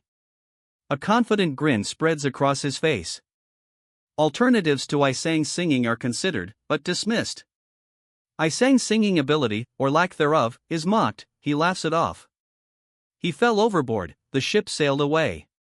Surrounded by enraged mermen, a young man faces a monstrous, enraged mermaid. Remembering his grandfather's advice, he attempts to sing, hoping to prove their peaceful intent. Initially, his singing is met with disapproval, causing him to panic. The mermaid's eyes glow menacingly. Truthful feelings are heard. Money matters less now. Reinforcements arrive. He chose a month-long sea voyage, avoiding the arduous land journey. Over 1,000 of them. He sings, summoning them. Kim So-ho contemplates. Revealed, Kim So-ho's true feelings are exposed, prompting a declaration of war. An army attacks. I told you to sing, not chant curses. The man's frustrated retort echoes as he recoils. Pain contorts his face, the curse backfires. Do something instead of getting on my nerves. A new character intervenes, impatient. He stared, speechless, a storm brewing within. Tears streamed down his face, despair etched deep. Confirmation, yes, that's right. A playful grin. He's bats hit crazy. We're affected by the singer's song. His face stopped the violence caused by the singing. Expressing gratitude for the invitation to the Merman Kingdom. Kim So-ho, a man who makes things happen, anticipates a predictable response. Is he still invited if politely asked? Doubt clouds their faces. His eyes are dry, a subtle shift in demeanor. Please hang in there. A seashell strikes the man, knocking him unconscious. He's dragged underwater. They plunge into the depths. That octopus, fear grips the trio. They'll pay respects to the king. The king awaits, a handsome and an ugly human arrive at the palace. The handsome human must request the truth jewel, his companion, the expert in faces, advises silence. Despite the human's unsettling appearance, the woman laughs, promising no punishment. The woman readily offers to lend the jewel if it exists. Horror grips the man as he witnesses something unexpected. He sought the truth jewel, believing it remained in the Merman Kingdom, a claim the Dragon King made. You're as foolish as you look, she scoffed, dismissing his naivete. The Dragon King withheld crucial information. Rage consumed him, fucking dragon. The guardian octopus, a mythical creature, holds the key. Of course not. What kind of octopus can talk? Doubt clouded his mind. He recoiled, terror etched on his face. The mythical jewel's existence is confirmed, though unseen in generations. A man beseeches the Merman King for aid. He pledges support, his specialty being persistence. They can't help, a major problem requires their attention. The man's presence, however, is deemed awesome. A massive problem hinders assistance. The man inquires about this problem. Hell's heat ravages the North Pole. A gaping hole appears, the woman is shocked. Outrage boils, what a jerk. Such a villain. A bone dragon, witnessed entering and leaving the Hellgate. Lloyd Frontera vows retribution. The villain's shamelessness defies all laws. Javier is tasked with finding the truth jewel. They'll gather information, searching from place to place, simple methods are fastest. The Hellgate looms, Javier's companion expresses doubt, but acknowledges the necessity of their actions. Invited to the Mare Kingdom. He questions the sudden invitation. Is it because of his appearance? He contemplates the reason. Mermaids discern true feelings through song, a crucial piece of lore is revealed. A mermaid dismisses a man's singing, finding his expression more telling. Another character urges immediate action against the man. The mermaid's blatant discrimination is noted, his demeanor shifts drastically. Nah. No one invited you. Disdain laced the words. She resolves to seize control of negotiations. A somber mood hangs heavy, one man's burdened. His struggles are implied, a life shaped by appearance. A necklace grants underwater breathing and protection from pressure and cold, they're off to the merman kingdom. Despite sadness, the protagonist prioritizes finding the truth jewel to protect his territory. The journey underwater begins. Underwater light surprises him. A massive, luminous creature reveals a vast underwater city. It's city-sized. A colossal guardian octopus protects the merman's kingdom.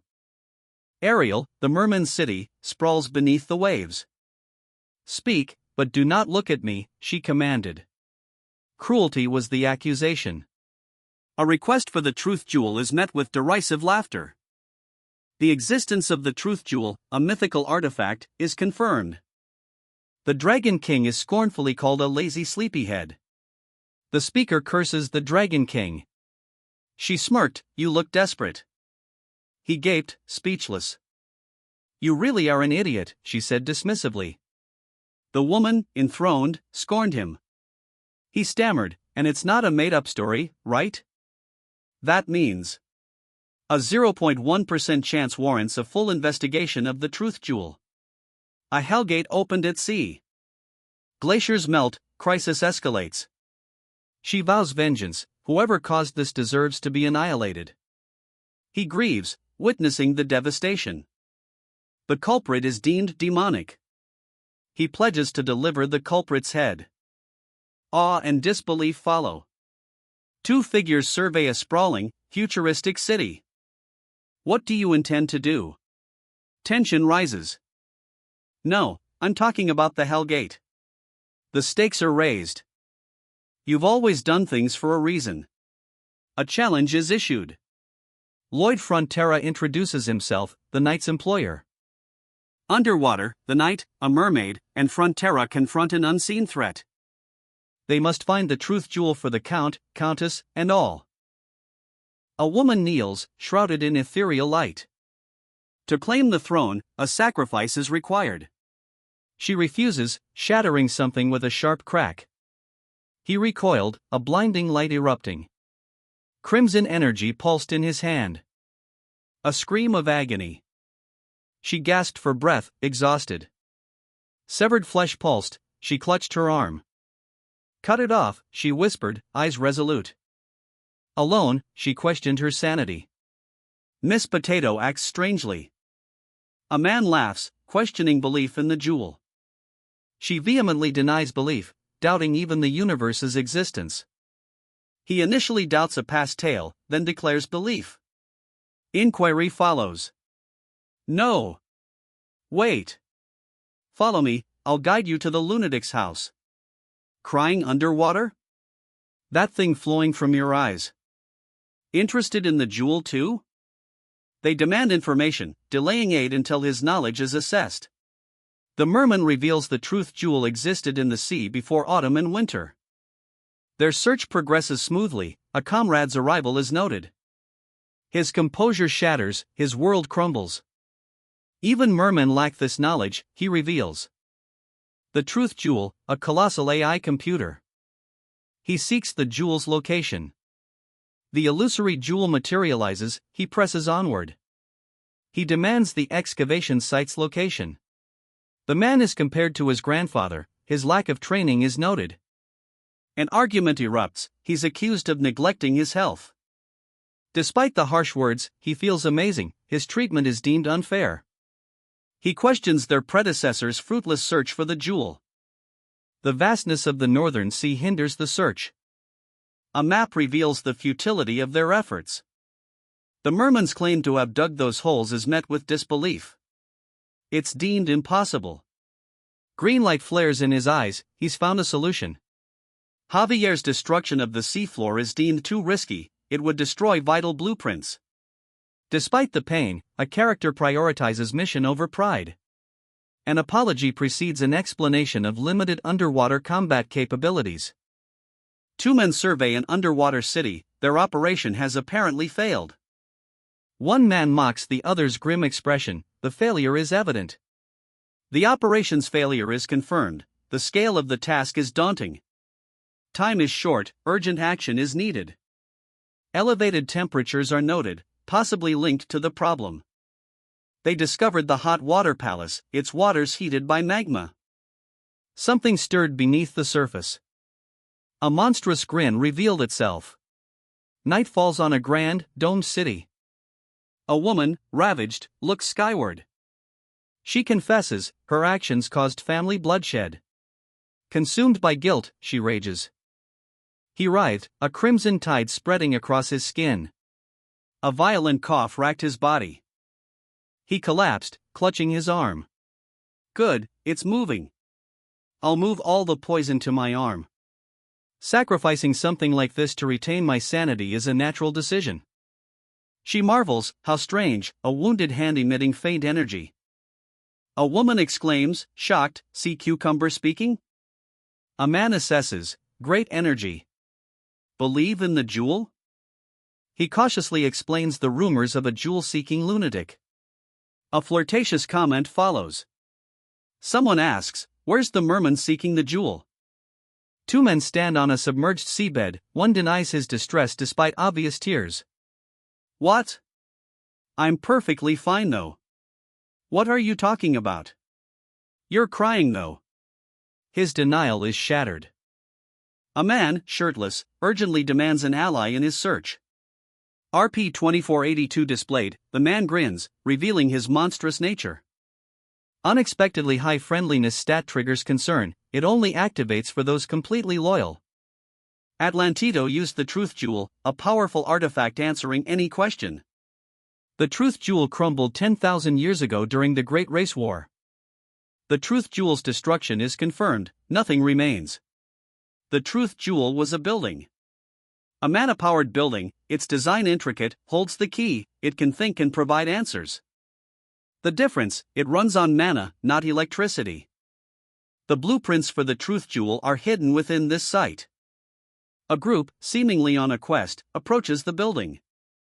The elf snarled, dismissing muscle as irrelevant. Mermen get arthritis, he added pointedly. Hundreds of exploration maps exist. 10,000 years of sediment renders scanning pointless. Podon's team can't work underwater, summoning Yang Yong would trigger war with the mermen. Utilizing the mermen's incredible physiques is proposed as a solution. Bewitching the mermen to become laborers is suggested. The plan's implications become horrifyingly clear, subjugation of the merfolk. Regis seethed, a vengeful gleam in his eyes, revenge time. The men contemplated a lengthy quest. How many years would this even take? A merman's outburst, do you know why mermen get arthritis after 40? I found the solution. A sauna will enslave the merman. But if it crumbles? He earns less than expected. Poor health hinders his work. A chance encounter in the rain. Why so pitiful? An invitation to the bathhouse is extended, met with suspicion. Time for a break, it's implied. The other man's awareness is noted. A free bathhouse visit is offered as a bribe. Your family is rich, so why the part-time job? He works at his mother's bathhouse. He's seen leaving early, contradicting his construction job claim. Accused of being too poor to buy an umbrella. You're an angel. Improved blood circulation. A bandage floats away. He ascends. He fled, pursued. Deep-sea pressure deforms the merfolk. Captured merfolk are named. An indoor bathhouse offers warmth. The plan to build a bathhouse near merman territory faces challenges. Mermen fear overheating. Recently, some mermen succumbed to the warm air, losing consciousness and cooking. The hot spring water's heavy metal content explains the merman's fate. The bathhouse construction begins. The hot water palace solves all problems. Isn't the hot water palace too far from here? Safety is paramount. Mini construction guideline. Obedient compliance feels strange. Shouldn't you be asking questions now? One man demanded, ignoring the other's bewildered what questions? The second man's concerns centered on the truth jewel search, its failure's consequences remained unclear. The first man brusquely ordered the other to gather materials swiftly. One man retches, another collapses before a glowing glyph. The hot water palace, he claims, solves all problems. A reason exists for this assertion. He falls, clutching a large shell.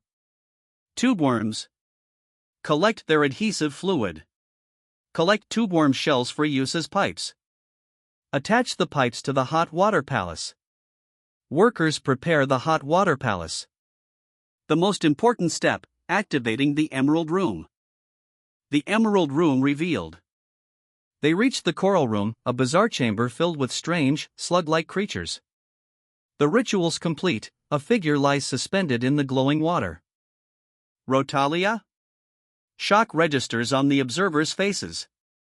One man recoils in horror, refusing payment for this disturbing sight.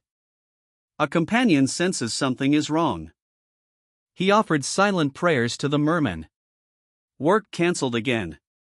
Many reasons exist. Exams are over, should he rest? A sinister smile. Beef. He felt the strain. After all that construction, your body must be aching, right? The taunt stings. A predatory grin. He's not hurting. Stop talking, follow me, he commanded, revealing post-exam work plans. Intense eyes narrowed, suspicion. He collapsed, that place was like heaven. Blissful, floating, a transcendent experience. One with the universe's flow, he smiled, cosmic imagery. Two men stand, one in blue, the other in olive green, a pickaxe visible. The olive green man reveals their plan, countless mermen complain of aches. Their plan is meticulously detailed. The Merman Kingdom Great Fish Harvest Project is unveiled, showing mermen struggling in a net. The olive green man confirms this as the perfect facility for the aching merman. It's a trap to lure more manpower. 3 mermen died investigating. Approaching the hot chimneys is now illegal for mermen. He summons a floor plan. A swirling green vortex opened. The young man, sword drawn, stood poised. The county faces danger, hurry, a voice urged. For real, he confirmed, the urgency evident. He stood, sword at his side, a thoughtful frown etching his features. Instructions, gather materials. A swift kick shattered a rock, revealing strange coral. He observes unusual creatures. They launch a swift, coordinated attack. A torrent of water sweeps him aside. Instructions appear, line pipes, apply finish.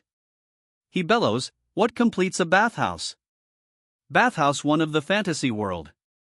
The bathhouse opens, one man questions the need for more money. He denies collecting money. A sinister grin reveals his true intentions. Ouch. He groans, pain etched on his face, this hurts, pretty bad. Under a downpour, he confesses, lacking funds for treatment. A lone seagull glides above the ocean. Something stirs beneath the waves, a dark vortex opens. A massive underwater eruption explodes. Terror seized the bird, its shriek echoed. The warrior smirked, crushing the bird. Triumphant, she plunged beneath the waves. A muscular mermaid rests, sighing, who? She complains of aching shoulders. A man calls her noisy. The mermaid reveals her soul slowly dies while resting, a lifelong consequence of constant exertion. A nearby vendor shouts a free opening event advertisement. Mermaids suffer from joint and muscle pain, unlike the effects of the hot chimney. A crab-costumed man confronts a group of disgruntled merfolk. A mermaid observes the man, noting humans' cunning. She offers free body warm-ups. Another mermaid calls him a scammer. They could use a bathhouse to scam them. A mermaid's ecstatic cry. Free together. It's Free Together Week. He's overjoyed at their return. They transformed, merging into aquatic forms, a joyous cry echoes. Their shared workout is invigorating. Triumphant, they bask in the cheering crowd's energy. A final cheerful message promises daily bathhouse rendezvous. A clash of elemental forces, sun and ice collide. He sits, pensive, before stacks of files. Closed doors, the event concluded. A simple signature secures continued bathhouse access. 12 hours access is deemed sufficient. The fee isn't money, it's labor. Bathhouse use requires half the time and labor. 6 hours of use mandates 3 hours of work. Failure to meet labor requirements results in escalating bans, 10 days, then 30, then permanent revocation. Rage consumed him, "You rotten scumbag." A mermaid scorned the man, "How dare you order us, greater beings, around?" A chilling reminder, "Javier, you remember how you still managed to live without the lullaby before?" The mermaid, enraged, declares the human's arrogance will lead to his downfall. He underestimates their strength. A man examines several gray slabs, muttering to himself. A blinding flash of light erupts. The man's complacency is shattered, the mermaid's attack is imminent. He's cornered, facing monstrous figures. "Give me the registration form," he demands, insulted by the scornful "You rotten scumbag." The form appears, a question hangs, "Have you all decided?" A powerful surge of water erupted. She fell, blonde hair a shimmering river under a vast, pale moon. Triumphant, she smiled, eyes gleaming. Lodita shattered another record, her incredible strength the talk of the underwater realm. Flashbacks reveal Lodita's past glory, once a celebrated beauty, her muscular physique a testament to past training. Muscle strain grips her, the exertion takes its toll. A mysterious figure dismisses her desire for peace, hinting at a troubled future. A powerful mermaid, exhausted from training, questions whether to stop exercising. A man enthusiastically advertises a free bathhouse. Many people enter the bathhouse, free of charge. A skeptical bathhouse patron questions the offer's legitimacy. Another patron dismisses concerns, reassured by the advertiser's appearance. She feigned compliance, murmuring, "I'll just play along." Her face contorted, the charade ended. A mermaid, propelled by unseen force, launched towards an old man. "Old man!" "Bathhouse," she yelled. A man beamed, thanking them for their 5-day visit. "Oh, that's such great news. Just what happened to you?" She reacts with joyful disbelief to his sudden recovery. He expresses overwhelming gratitude. He reveals a hidden, marked object. A watchful eye observes. It's over. The bathhouse operates on a membership system. The elf receives a registration form. Non-members are barred from the bathhouse. Members pay a fixed fee. But instead, 48 hours to complete their labor after using the bathhouse. He's attacked, a violent struggle ensues. The attacker, furious, vows to never return. The victim, defeated, admits defeat. Did your plan fail? The question hung in the air, a challenge. A brutal blow landed, the impact echoed. Humans, the narration revealed, could exist outside the game's reality. He trembled, studying the cryptic text. A chilling smile, excessive, unsettling. Muscular mermaid slumber, bound by heavy stones. A glowing octopus charm pulses faintly. The charm dims, its light fading. Customers 4, 12, and 13, time's up. He vows revenge, ending his bathhouse visits. Lloyd Frontera, site manager, welcomes them. Muscles aching, she seeks relaxation. Completely controlled, the merfolk fight. He vowed to stop the carnage. The cycle must end. Merfolk are trapped. A furious villain observes. Mermen are enslaved. Accusation of complicity with a demon. Denial of coercion. A shocking realization dawns. Stop digging. That square patch of ground. Mermaids attacked, he fended them off with his shovel. He gasped, exhausted. Doubt clouds his mind, what if the search yields nothing? Doubt plagues her, what if she fails? Rotolhua's desperate plea, the blueprint exists. The blueprint's location, magic storage, with a keyhole. The keyhole revealed. He paused, a keyhole identified, but the key missing. He plunged into the water, searching. Confusion grips him as he descends. His eyes widen in alarm. A luminescent orb pulsed within a swirling, teal aquatic depths. He stared, incredulous, could it be? It's inside the creature. Most are away, working for a human visitor. Is this because of me? Find the key. Protect your territory.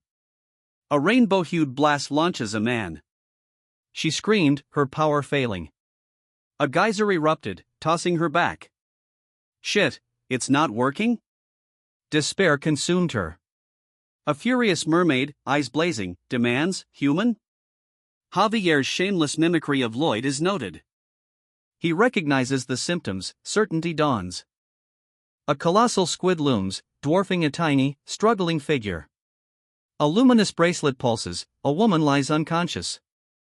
A miniature squid glows within a helmet. He raged, papers clutched, amidst swirling shadows. Tomorrow, excavation site, he promised, weariness etched on his face. Now, start, the command echoed. A mermaid, spear poised, surged through the underwater trench. Lloyd Frontera, bathhouse manager, extends a welcome. A woman, exhausted, collapses. Something's wrong. A defeated mermaid, eyes wide with desperation, gasps, I have to. A man wielding a shovel battles mermaids, desperate struggle ensues. The mermaid's confession, I was an accomplice in selling out my brethren. Horror grips her. Merman's relentless digging, 1 month's work, significantly thinned the ground. Stop. The order echoes as the excavation is halted. He gasped, exertion etched on his face. They reached the Truth Jewel's legendary resting place. Doubt nodded him, was it all just a myth? They'll begin searching for the blueprint. The blueprint's hidden at the Jewel Site Center, according to past records. A keyhole is discovered. Sudden chaos erupts. He rages, the keyhole reveals the key's location. The keyhole will reveal the key's location. He frantically digs. Imminent collapse, evacuation ordered. Sarcasm follows the evacuation order. Confirmation, hidden agenda revealed. He lunged. The mermaid struck. A crushing blow silenced her. She thrashed, engulfed by murky water. Confusion. He reached, a desperate grasp. A desperate gasp, swallowed by the deep. He retched, a guttural sound escaping his throat. Agony racks him, his body screams in pain. A warrior groans, ugh. A powerful blow sends him reeling. Indigestion racks him, he desperately recalls past remedies. My goodness, your indigestion is pretty severe, huh? Wait there. I'll do something that'll help you feel better right away. He approaches to assist. He groans, ugh, then demands, give me your finger. Poke with this. Got it? A knife descends. Come on, I was just joking, he says, a gleaming needle appearing. Your hand. The man is pricked, blood flows. Gosh, look how dark your blood is. He cannot reveal the truth. She suggests watching television for help. She urges him to vomit his feelings, a man stands by, watching. She asks for his trust. She unleashes power. A violent explosion sends him flying. A guttural cry escapes him, agonizing pain contorts his features. He retches, barely audible. The agony intensifies. He recalls a past healing, questioning its efficacy on a colossal octopus. Confidence fills her voice as she assesses his injury, magical healing hands, she claims.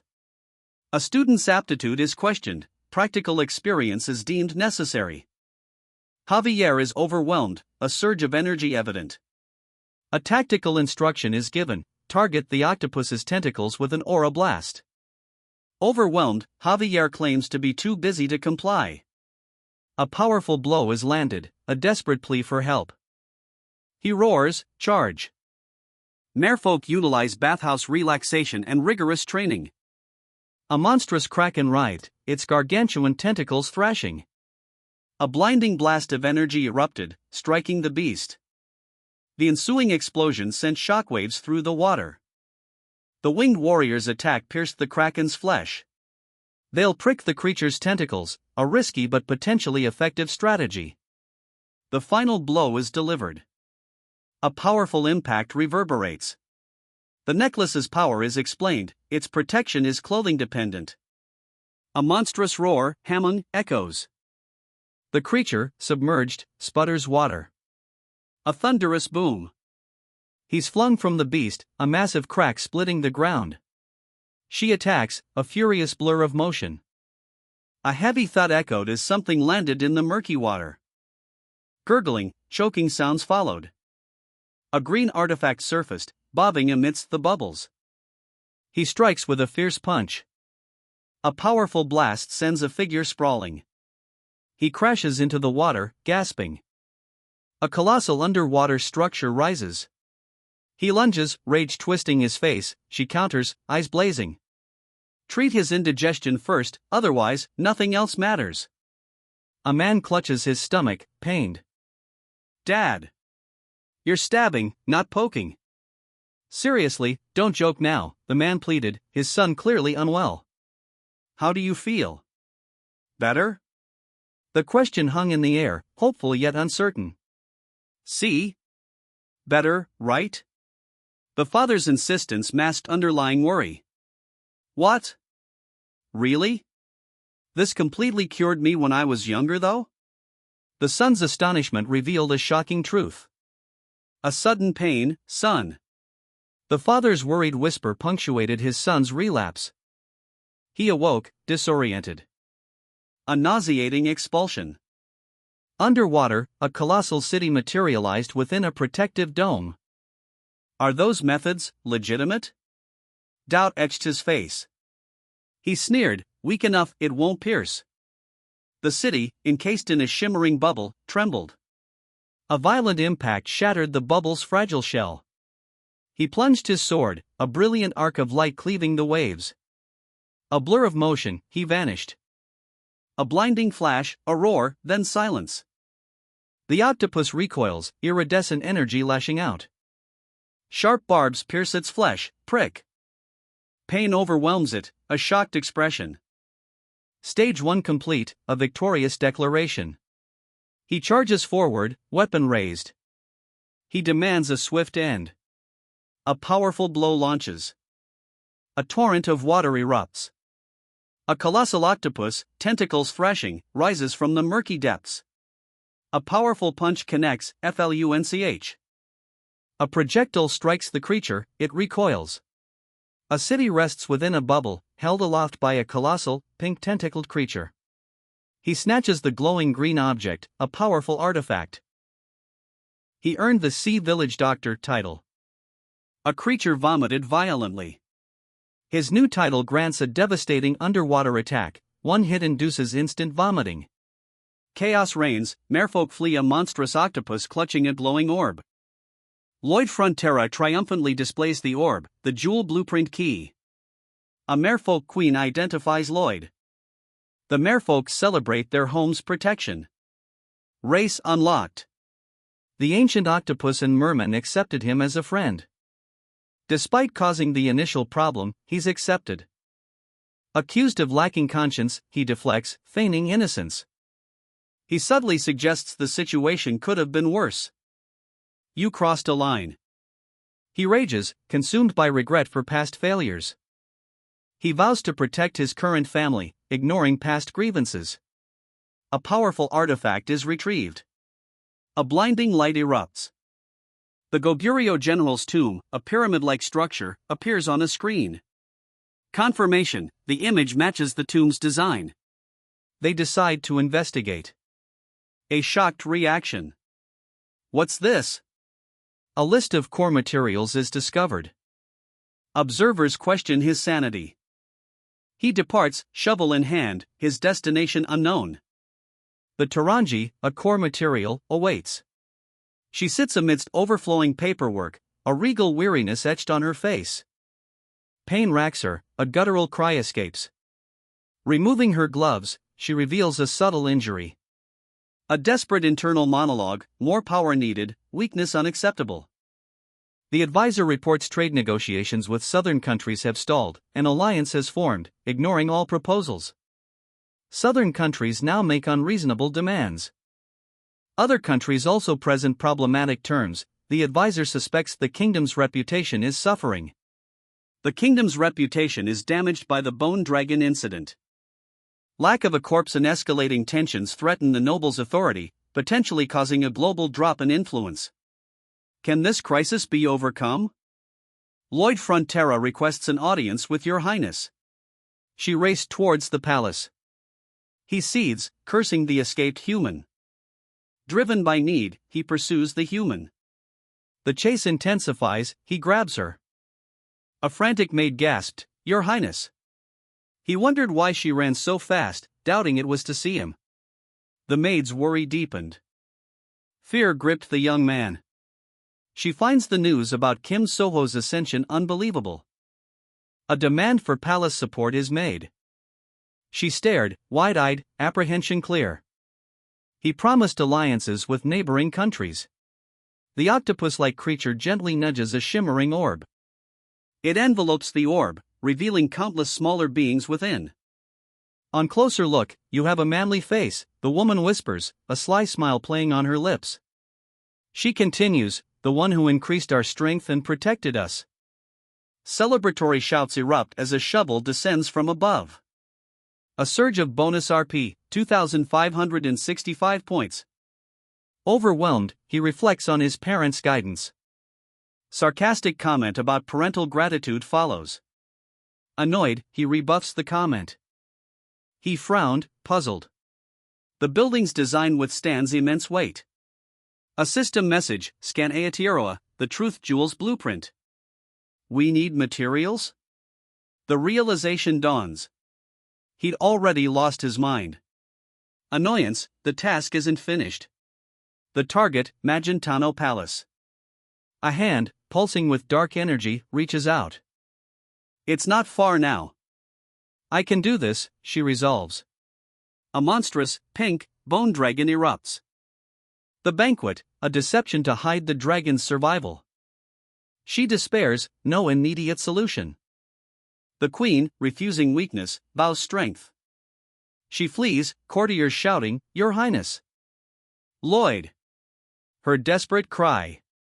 The queen recalls Lloyd, the human that does whatever he wants. Two men kneel before guards in a grand hall. She dismissed their greeting, feigning ignorance.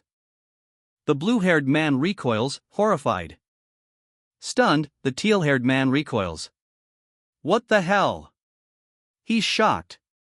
The red-haired woman demands, What do you need from me? Two men kneel before her.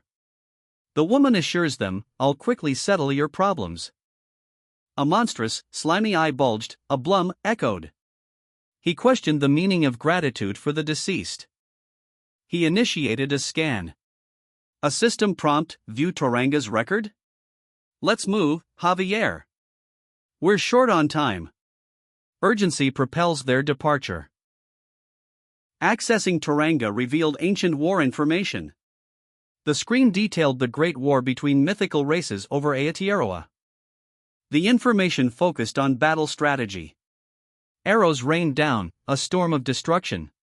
Tree-sized giants leveled the castle walls. A giant, burdened by rubble, retreats.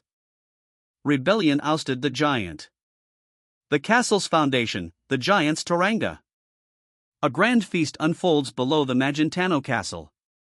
Two men speculate on the queen's thoughts. The queen was humiliated by the bone dragon's attack. Observers scoff at the claim the bone dragon was defeated. Emperor-level skill implied. A roar.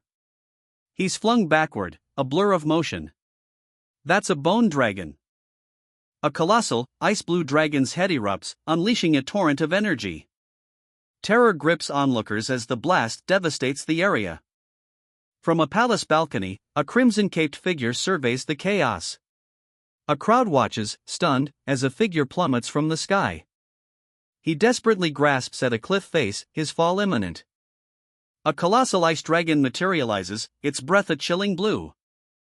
"Tell them to agree to every request," the man orders urgently. A red-haired officer clings precariously to a colossal, ice-like structure. Soldiers prostrate themselves, declaring allegiance to the Queen of Magentano. The officer's superior power is revealed. The bone dragon pledges loyalty to Magentano. He worries, the queen's power is already immense, having destroyed the castle. Javier's stunned reaction to an unseen event.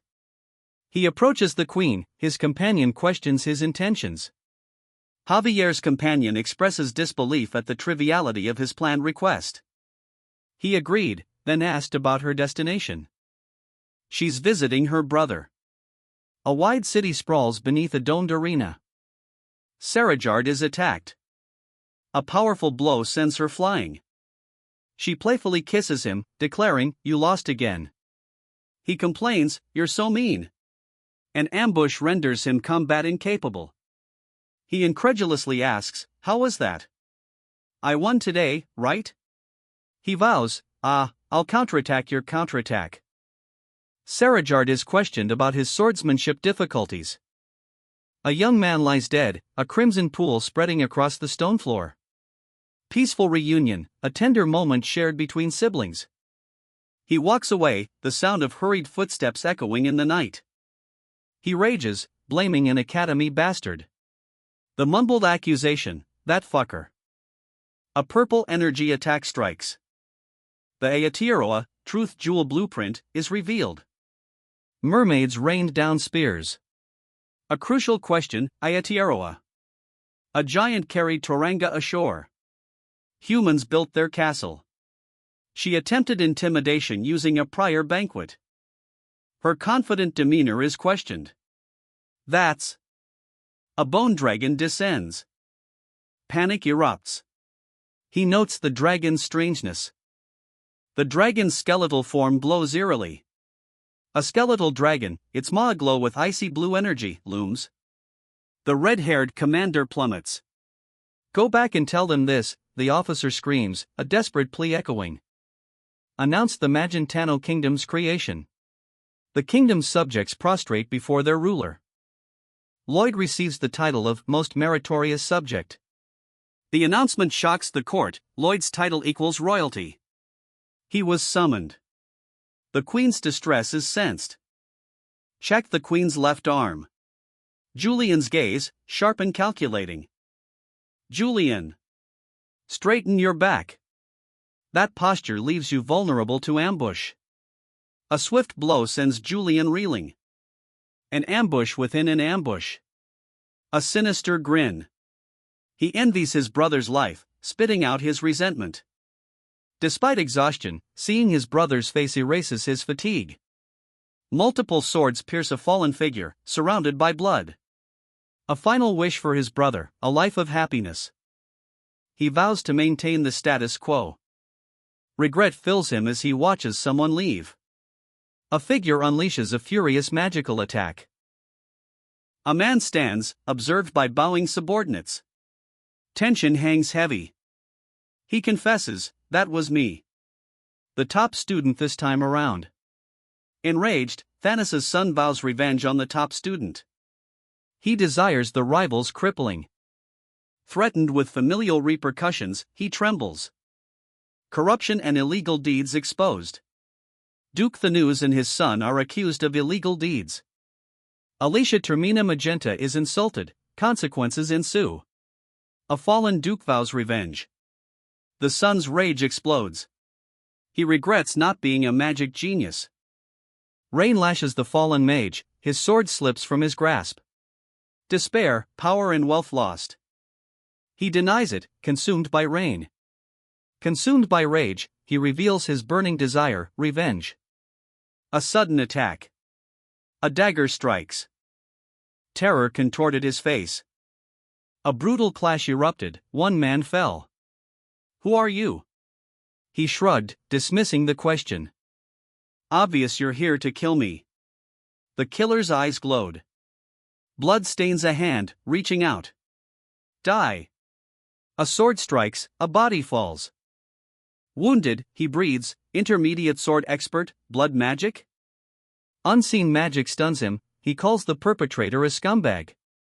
Fury erupts, he denounces the hero's merit, deeming it ridiculous.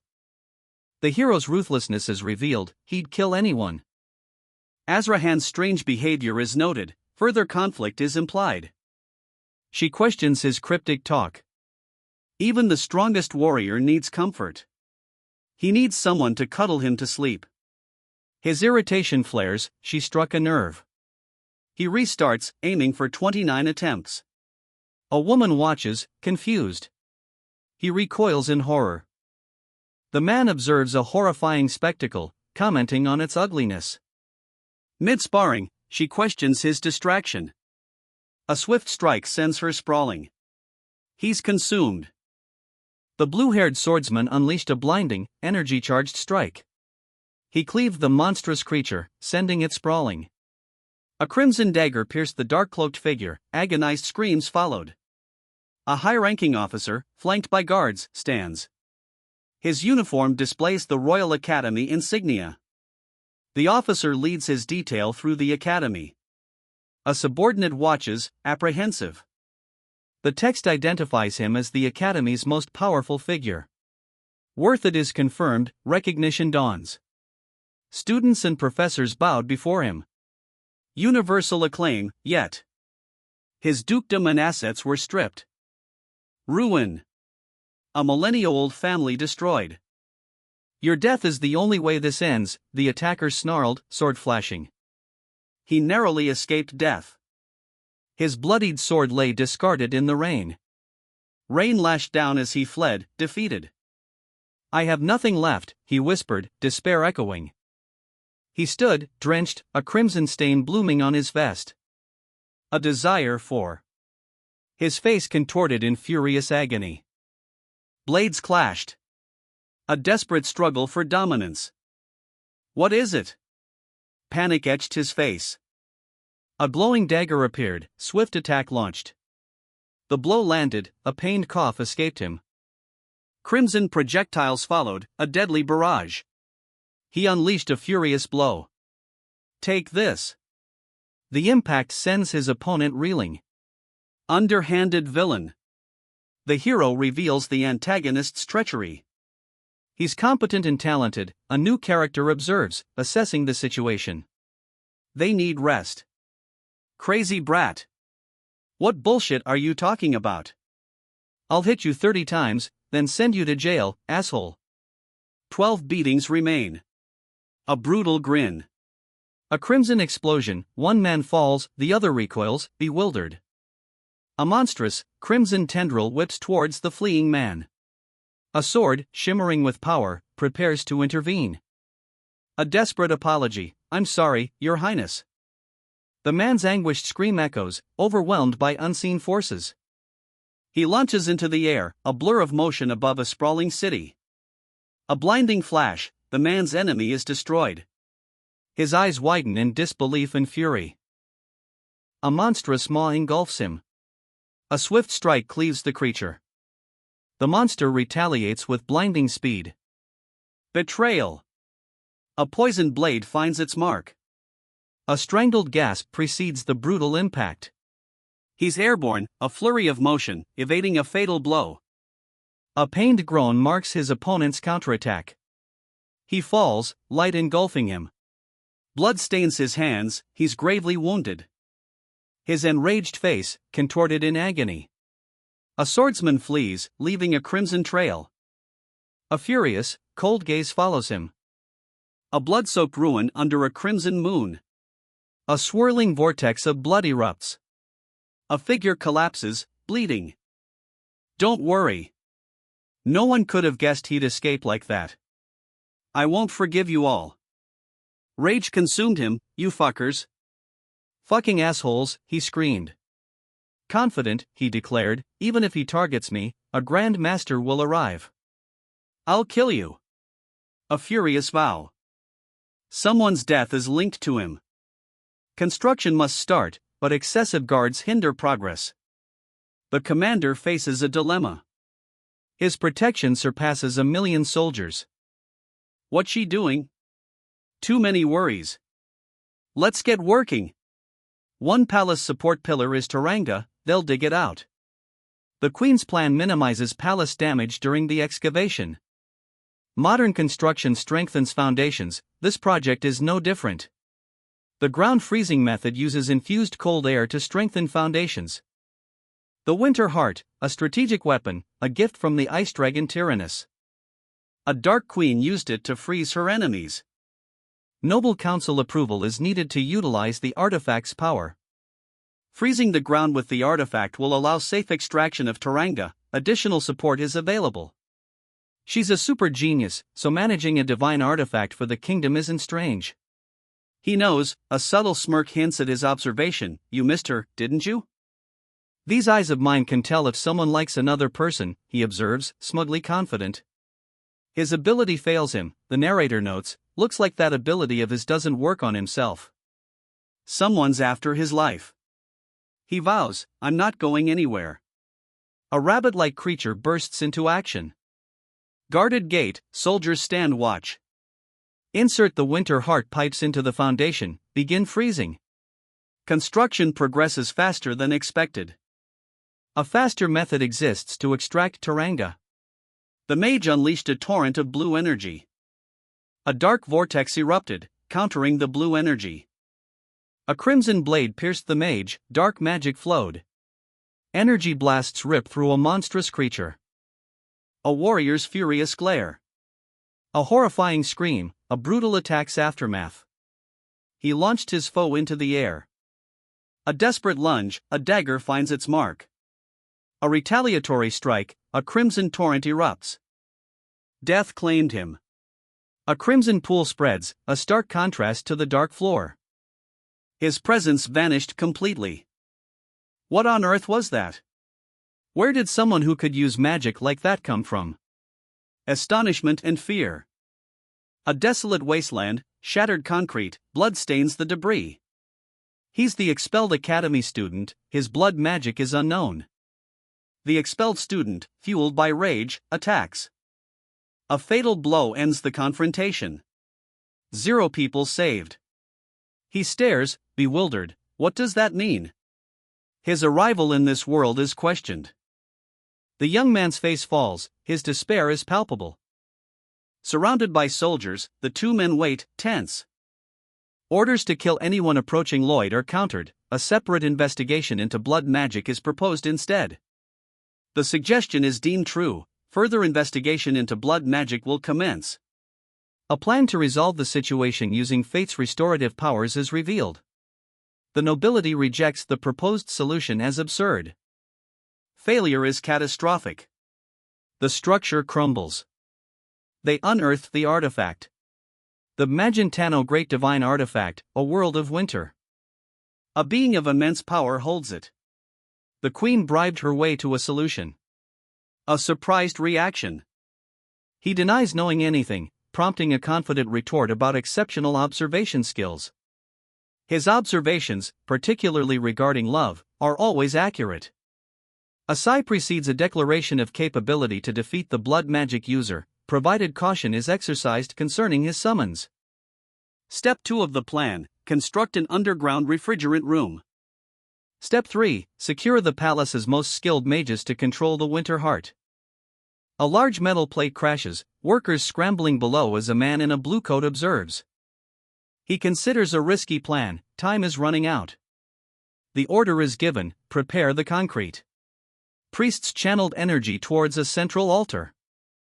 A surge of blue energy erupted. A figure fell, blood splattering. He must secure Turanga immediately. Securing Turanga solves everything, they must hurry. A countryside lord, now inexplicably powerful. Duke Toscano, leader of Magenta's council, identified. Toscano plots the lord's downfall. Rage contorted his face. An assassination attempt is impossible, the king's contributions grow daily, protected by his knight. Worthrod Thanos, the former duke's third son, reveals himself. Worthrod? You've been alive this whole time? If he's acting suspiciously within the palace. More details are requested. A favor is offered. Global exposure threatened. Workers dig a massive pit. Concern masks a man's gratitude. He expresses belated thanks. A cold demand for payment follows. He offers a bribe, a knowing smile playing on his lips. Rejecting the bribe, he vows to return the funds, deeming himself insufficiently wealthy to be accused of corruption. The guards depart. A pulsating, crimson eye materialized. A swift, bloody swipe followed.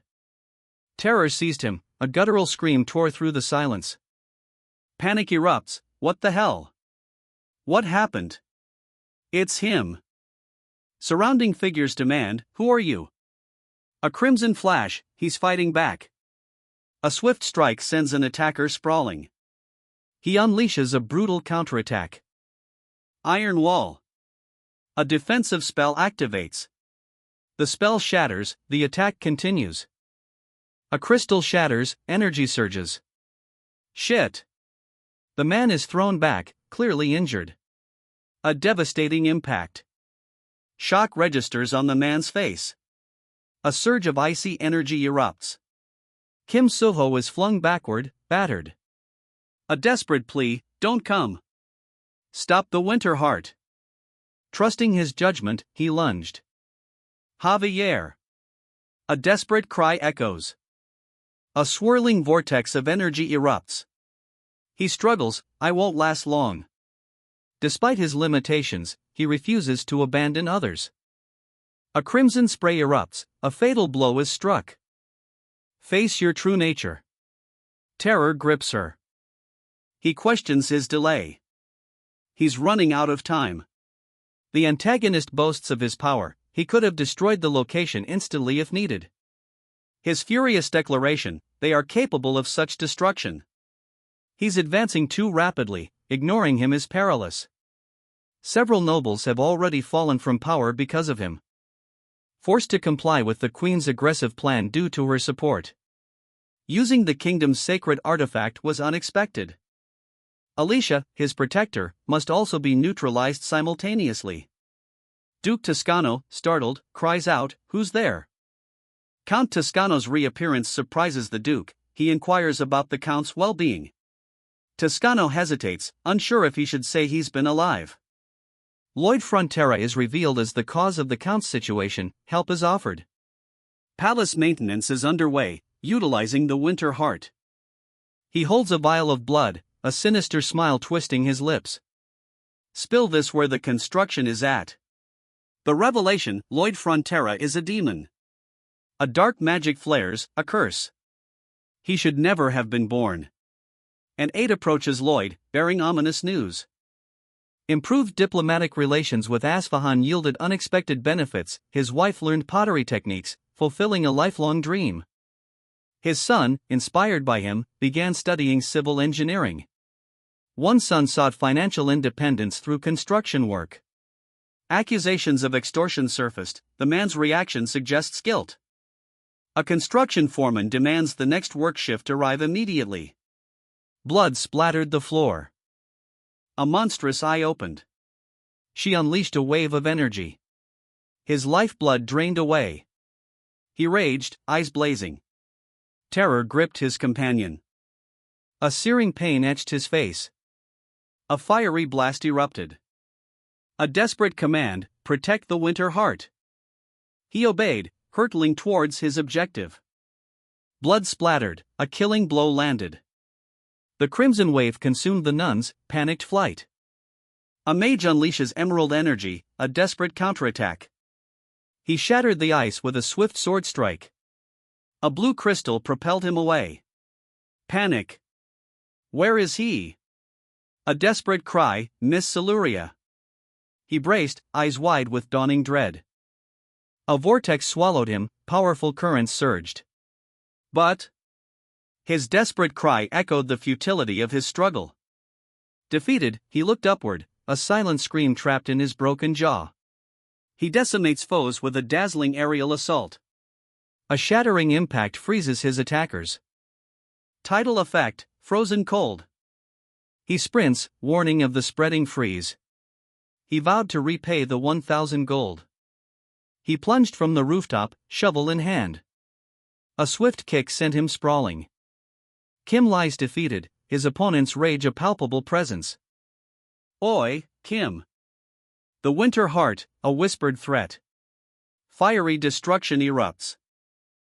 A robed figure unleashes a blizzard. Frozen, a warrior falls. A blinding flash of light erupts. A fiery blast sends combatants sprawling.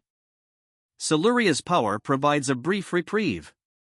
Kim Soho's safety is questioned.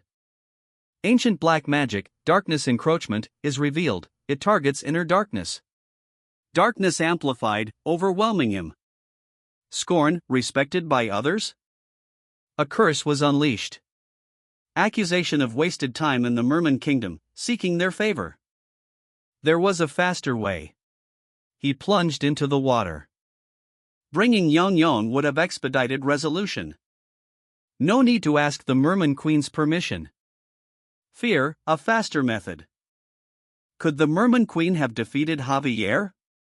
Subjugating the Merman would have taken only a couple of hours. Destroying the castle entirely would have yielded quicker results. Javier could have already completed Aotearoa. He hesitates, fearing civilian casualties. He sneered, dismissing the plight of strangers. Family meant nothing to him. His callous disregard emphasized the chasm between his priorities and others' suffering. Tears streamed, betraying a hidden vulnerability beneath his hardened exterior. He stood over the still water, his reflection a stark contrast to his inner turmoil. He fell, eyes wide with a mixture of fear and resignation. Terror consumed him. Tears streaming, he pleads, "Let's save those we love." He lunges forward, a desperate leap across the chasm. They stand together, facing the immense, pulsating abyss. "It's all right, man," soothes one, embracing the other. One man supported another, his face etched with concern. He rallied, defiant. "Competent, aren't we?" His challenge echoed. He recoiled, terror etched on his face. "Go to hell," he spat, fury replacing fear. His inner turmoil mirrors his outward display of emotion. He realizes the deception is complete. A warrior wonders how much time has elapsed. The ice energy overwhelms. Refusal fuels her desperate fight. She endures the blizzard's fury. He's Duke Thanatos' son, the one behind all this. Shock. He unleashed a blinding, azure wave of energy. A pained groan escaped him as the force slammed him back. Ignite. A fiery counterattack erupted. What's the point of defense? He roared, his assault escalating. A crimson blade sliced through the air, striking his opponent. Berserk rage contorted his face. Don't be ridiculous. Fall into depravity and go berserk. Destroy everything. He fell, a ripple spreading. Terror gripped him. A duel. Blades clashed. If only you hadn't acted like a fool. His rage is palpable. That's the stark difference. The implication hangs heavy. Are you going to lose everything again? The question cuts deep. He slumped, defeated. Crimson water reflected his despair. He stands alone, a lone figure on a crimson expanse, bodies falling into the abyss. A hand reaches out, seeking connection across a chasm of crimson. Terror grips him. It's scary, isn't it? He disagreed, arguing for a less drastic solution. A predatory grin spread across his face. Yeah. A torrent of water engulfs them. One man plunges, the other pursues. Terror grips him as he falls. Rage contorted his face as he was violently pulled. A brutal blow sent him sprawling. 5 minutes, she announced, arriving on the scene. Intense cold repels advancing soldiers. Frostbite threatens. Sir Azrahan is critically wounded by a magical blast.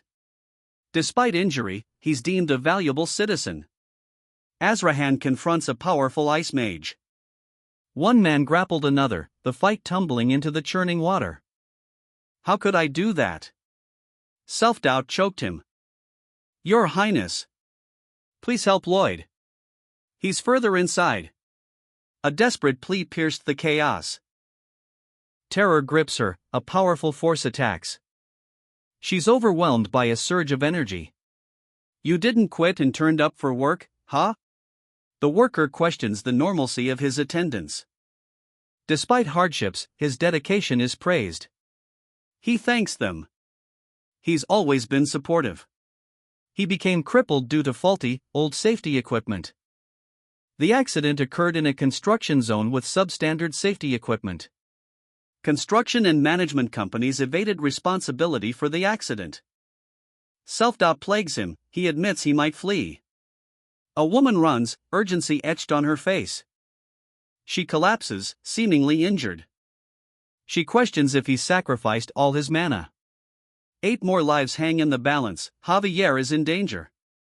She seized him, a desperate plea escaping her lips. Trust in me. A blinding flash erupted. Twin blasts tore through the air. A powerful blast sends a figure flying. Your Highness. Where are you going? Panic. Sir Lloyd collapses, help Sir Lloyd. More blankets. Hypothermia renders him useless. The Queen, a blur of motion, dashed forward. She rescued several captives trapped beneath a wave of ice. A bystander marvels at her swordsmanship. Accused of recklessness, the Queen silences her critic. Her fury is unleashed. He rested, whispering, I'll rest a little now. A blue surge erupted, last person out. No. More people in the chamber, she protested. A colossal blue vortex engulfs the landscape. Panic grips the onlookers as the swirling chaos approaches the academy. A blinding energy blast erupts. Evacuation order issued amidst chaos. Desperate plea, run away. He struck, a stunned silence. Refusal to relinquish what's hers. She unleashes a furious attack. A powerful blast erupts, targeting a domed structure. She stumbled, a torrent of water engulfing her. He counters, summoning a geyser. A woman watched in horror. He froze solid. Fear grips the onlookers. He cradled her, whispering, the winter heart. The winter heart vanished. A figure, ice-encrusted, emerged. A swirling vortex opened. One man grappled another, a desperate struggle amidst swirling water. You're not the type to quit tough jobs, sneered a mocking voice. He's trapped, escape is impossible. The construction workers respected that man. Despite his own hardships, he persevered. Then, no one claimed responsibility. He questions the lack of accountability, witnessing an injured person on a stretcher. He considers his own role in future incidents. His mana depleted, a desperate cry escapes. He collapses, mana surging wildly. A final, agonizing scream. A figure bursts from a swirling vortex, escaping confinement. She's carried aloft, a man shouting, Your Highness. She came out. The woman, now airborne, descends in a torrent of icy energy. Astonishment, how did he last in there? 2 more people arrive as cries erupt, Stop Her Highness. Javier intervenes, hoping to contain the cold energy. A surge of icy energy engulfs them both. A torrent of icy energy erupts, the woman cries out in shock. The woman plummets, a command rings out, intermediate experts and above, move the injured. Lloyd, battered but defiant, braced against a blizzard of icy energy. No. Stop, Lloyd. That energy is fatal. A surge of blue energy erupts, engulfing the landscape. The warrior channels the energy, his form shimmering. The energy subsides, revealing a vast city nestled in the mountains. A colossal arena dominates a sprawling city, nestled amidst snow-capped mountains. Ice shards litter a metallic floor. A large, dark stone rests on an ornate pedestal, emanating a faint glow. Opportunist sees any advantage. The warning came too late, retreat is impossible. He's engulfed by a torrent of energy. Terror grips him, the cold bites deep.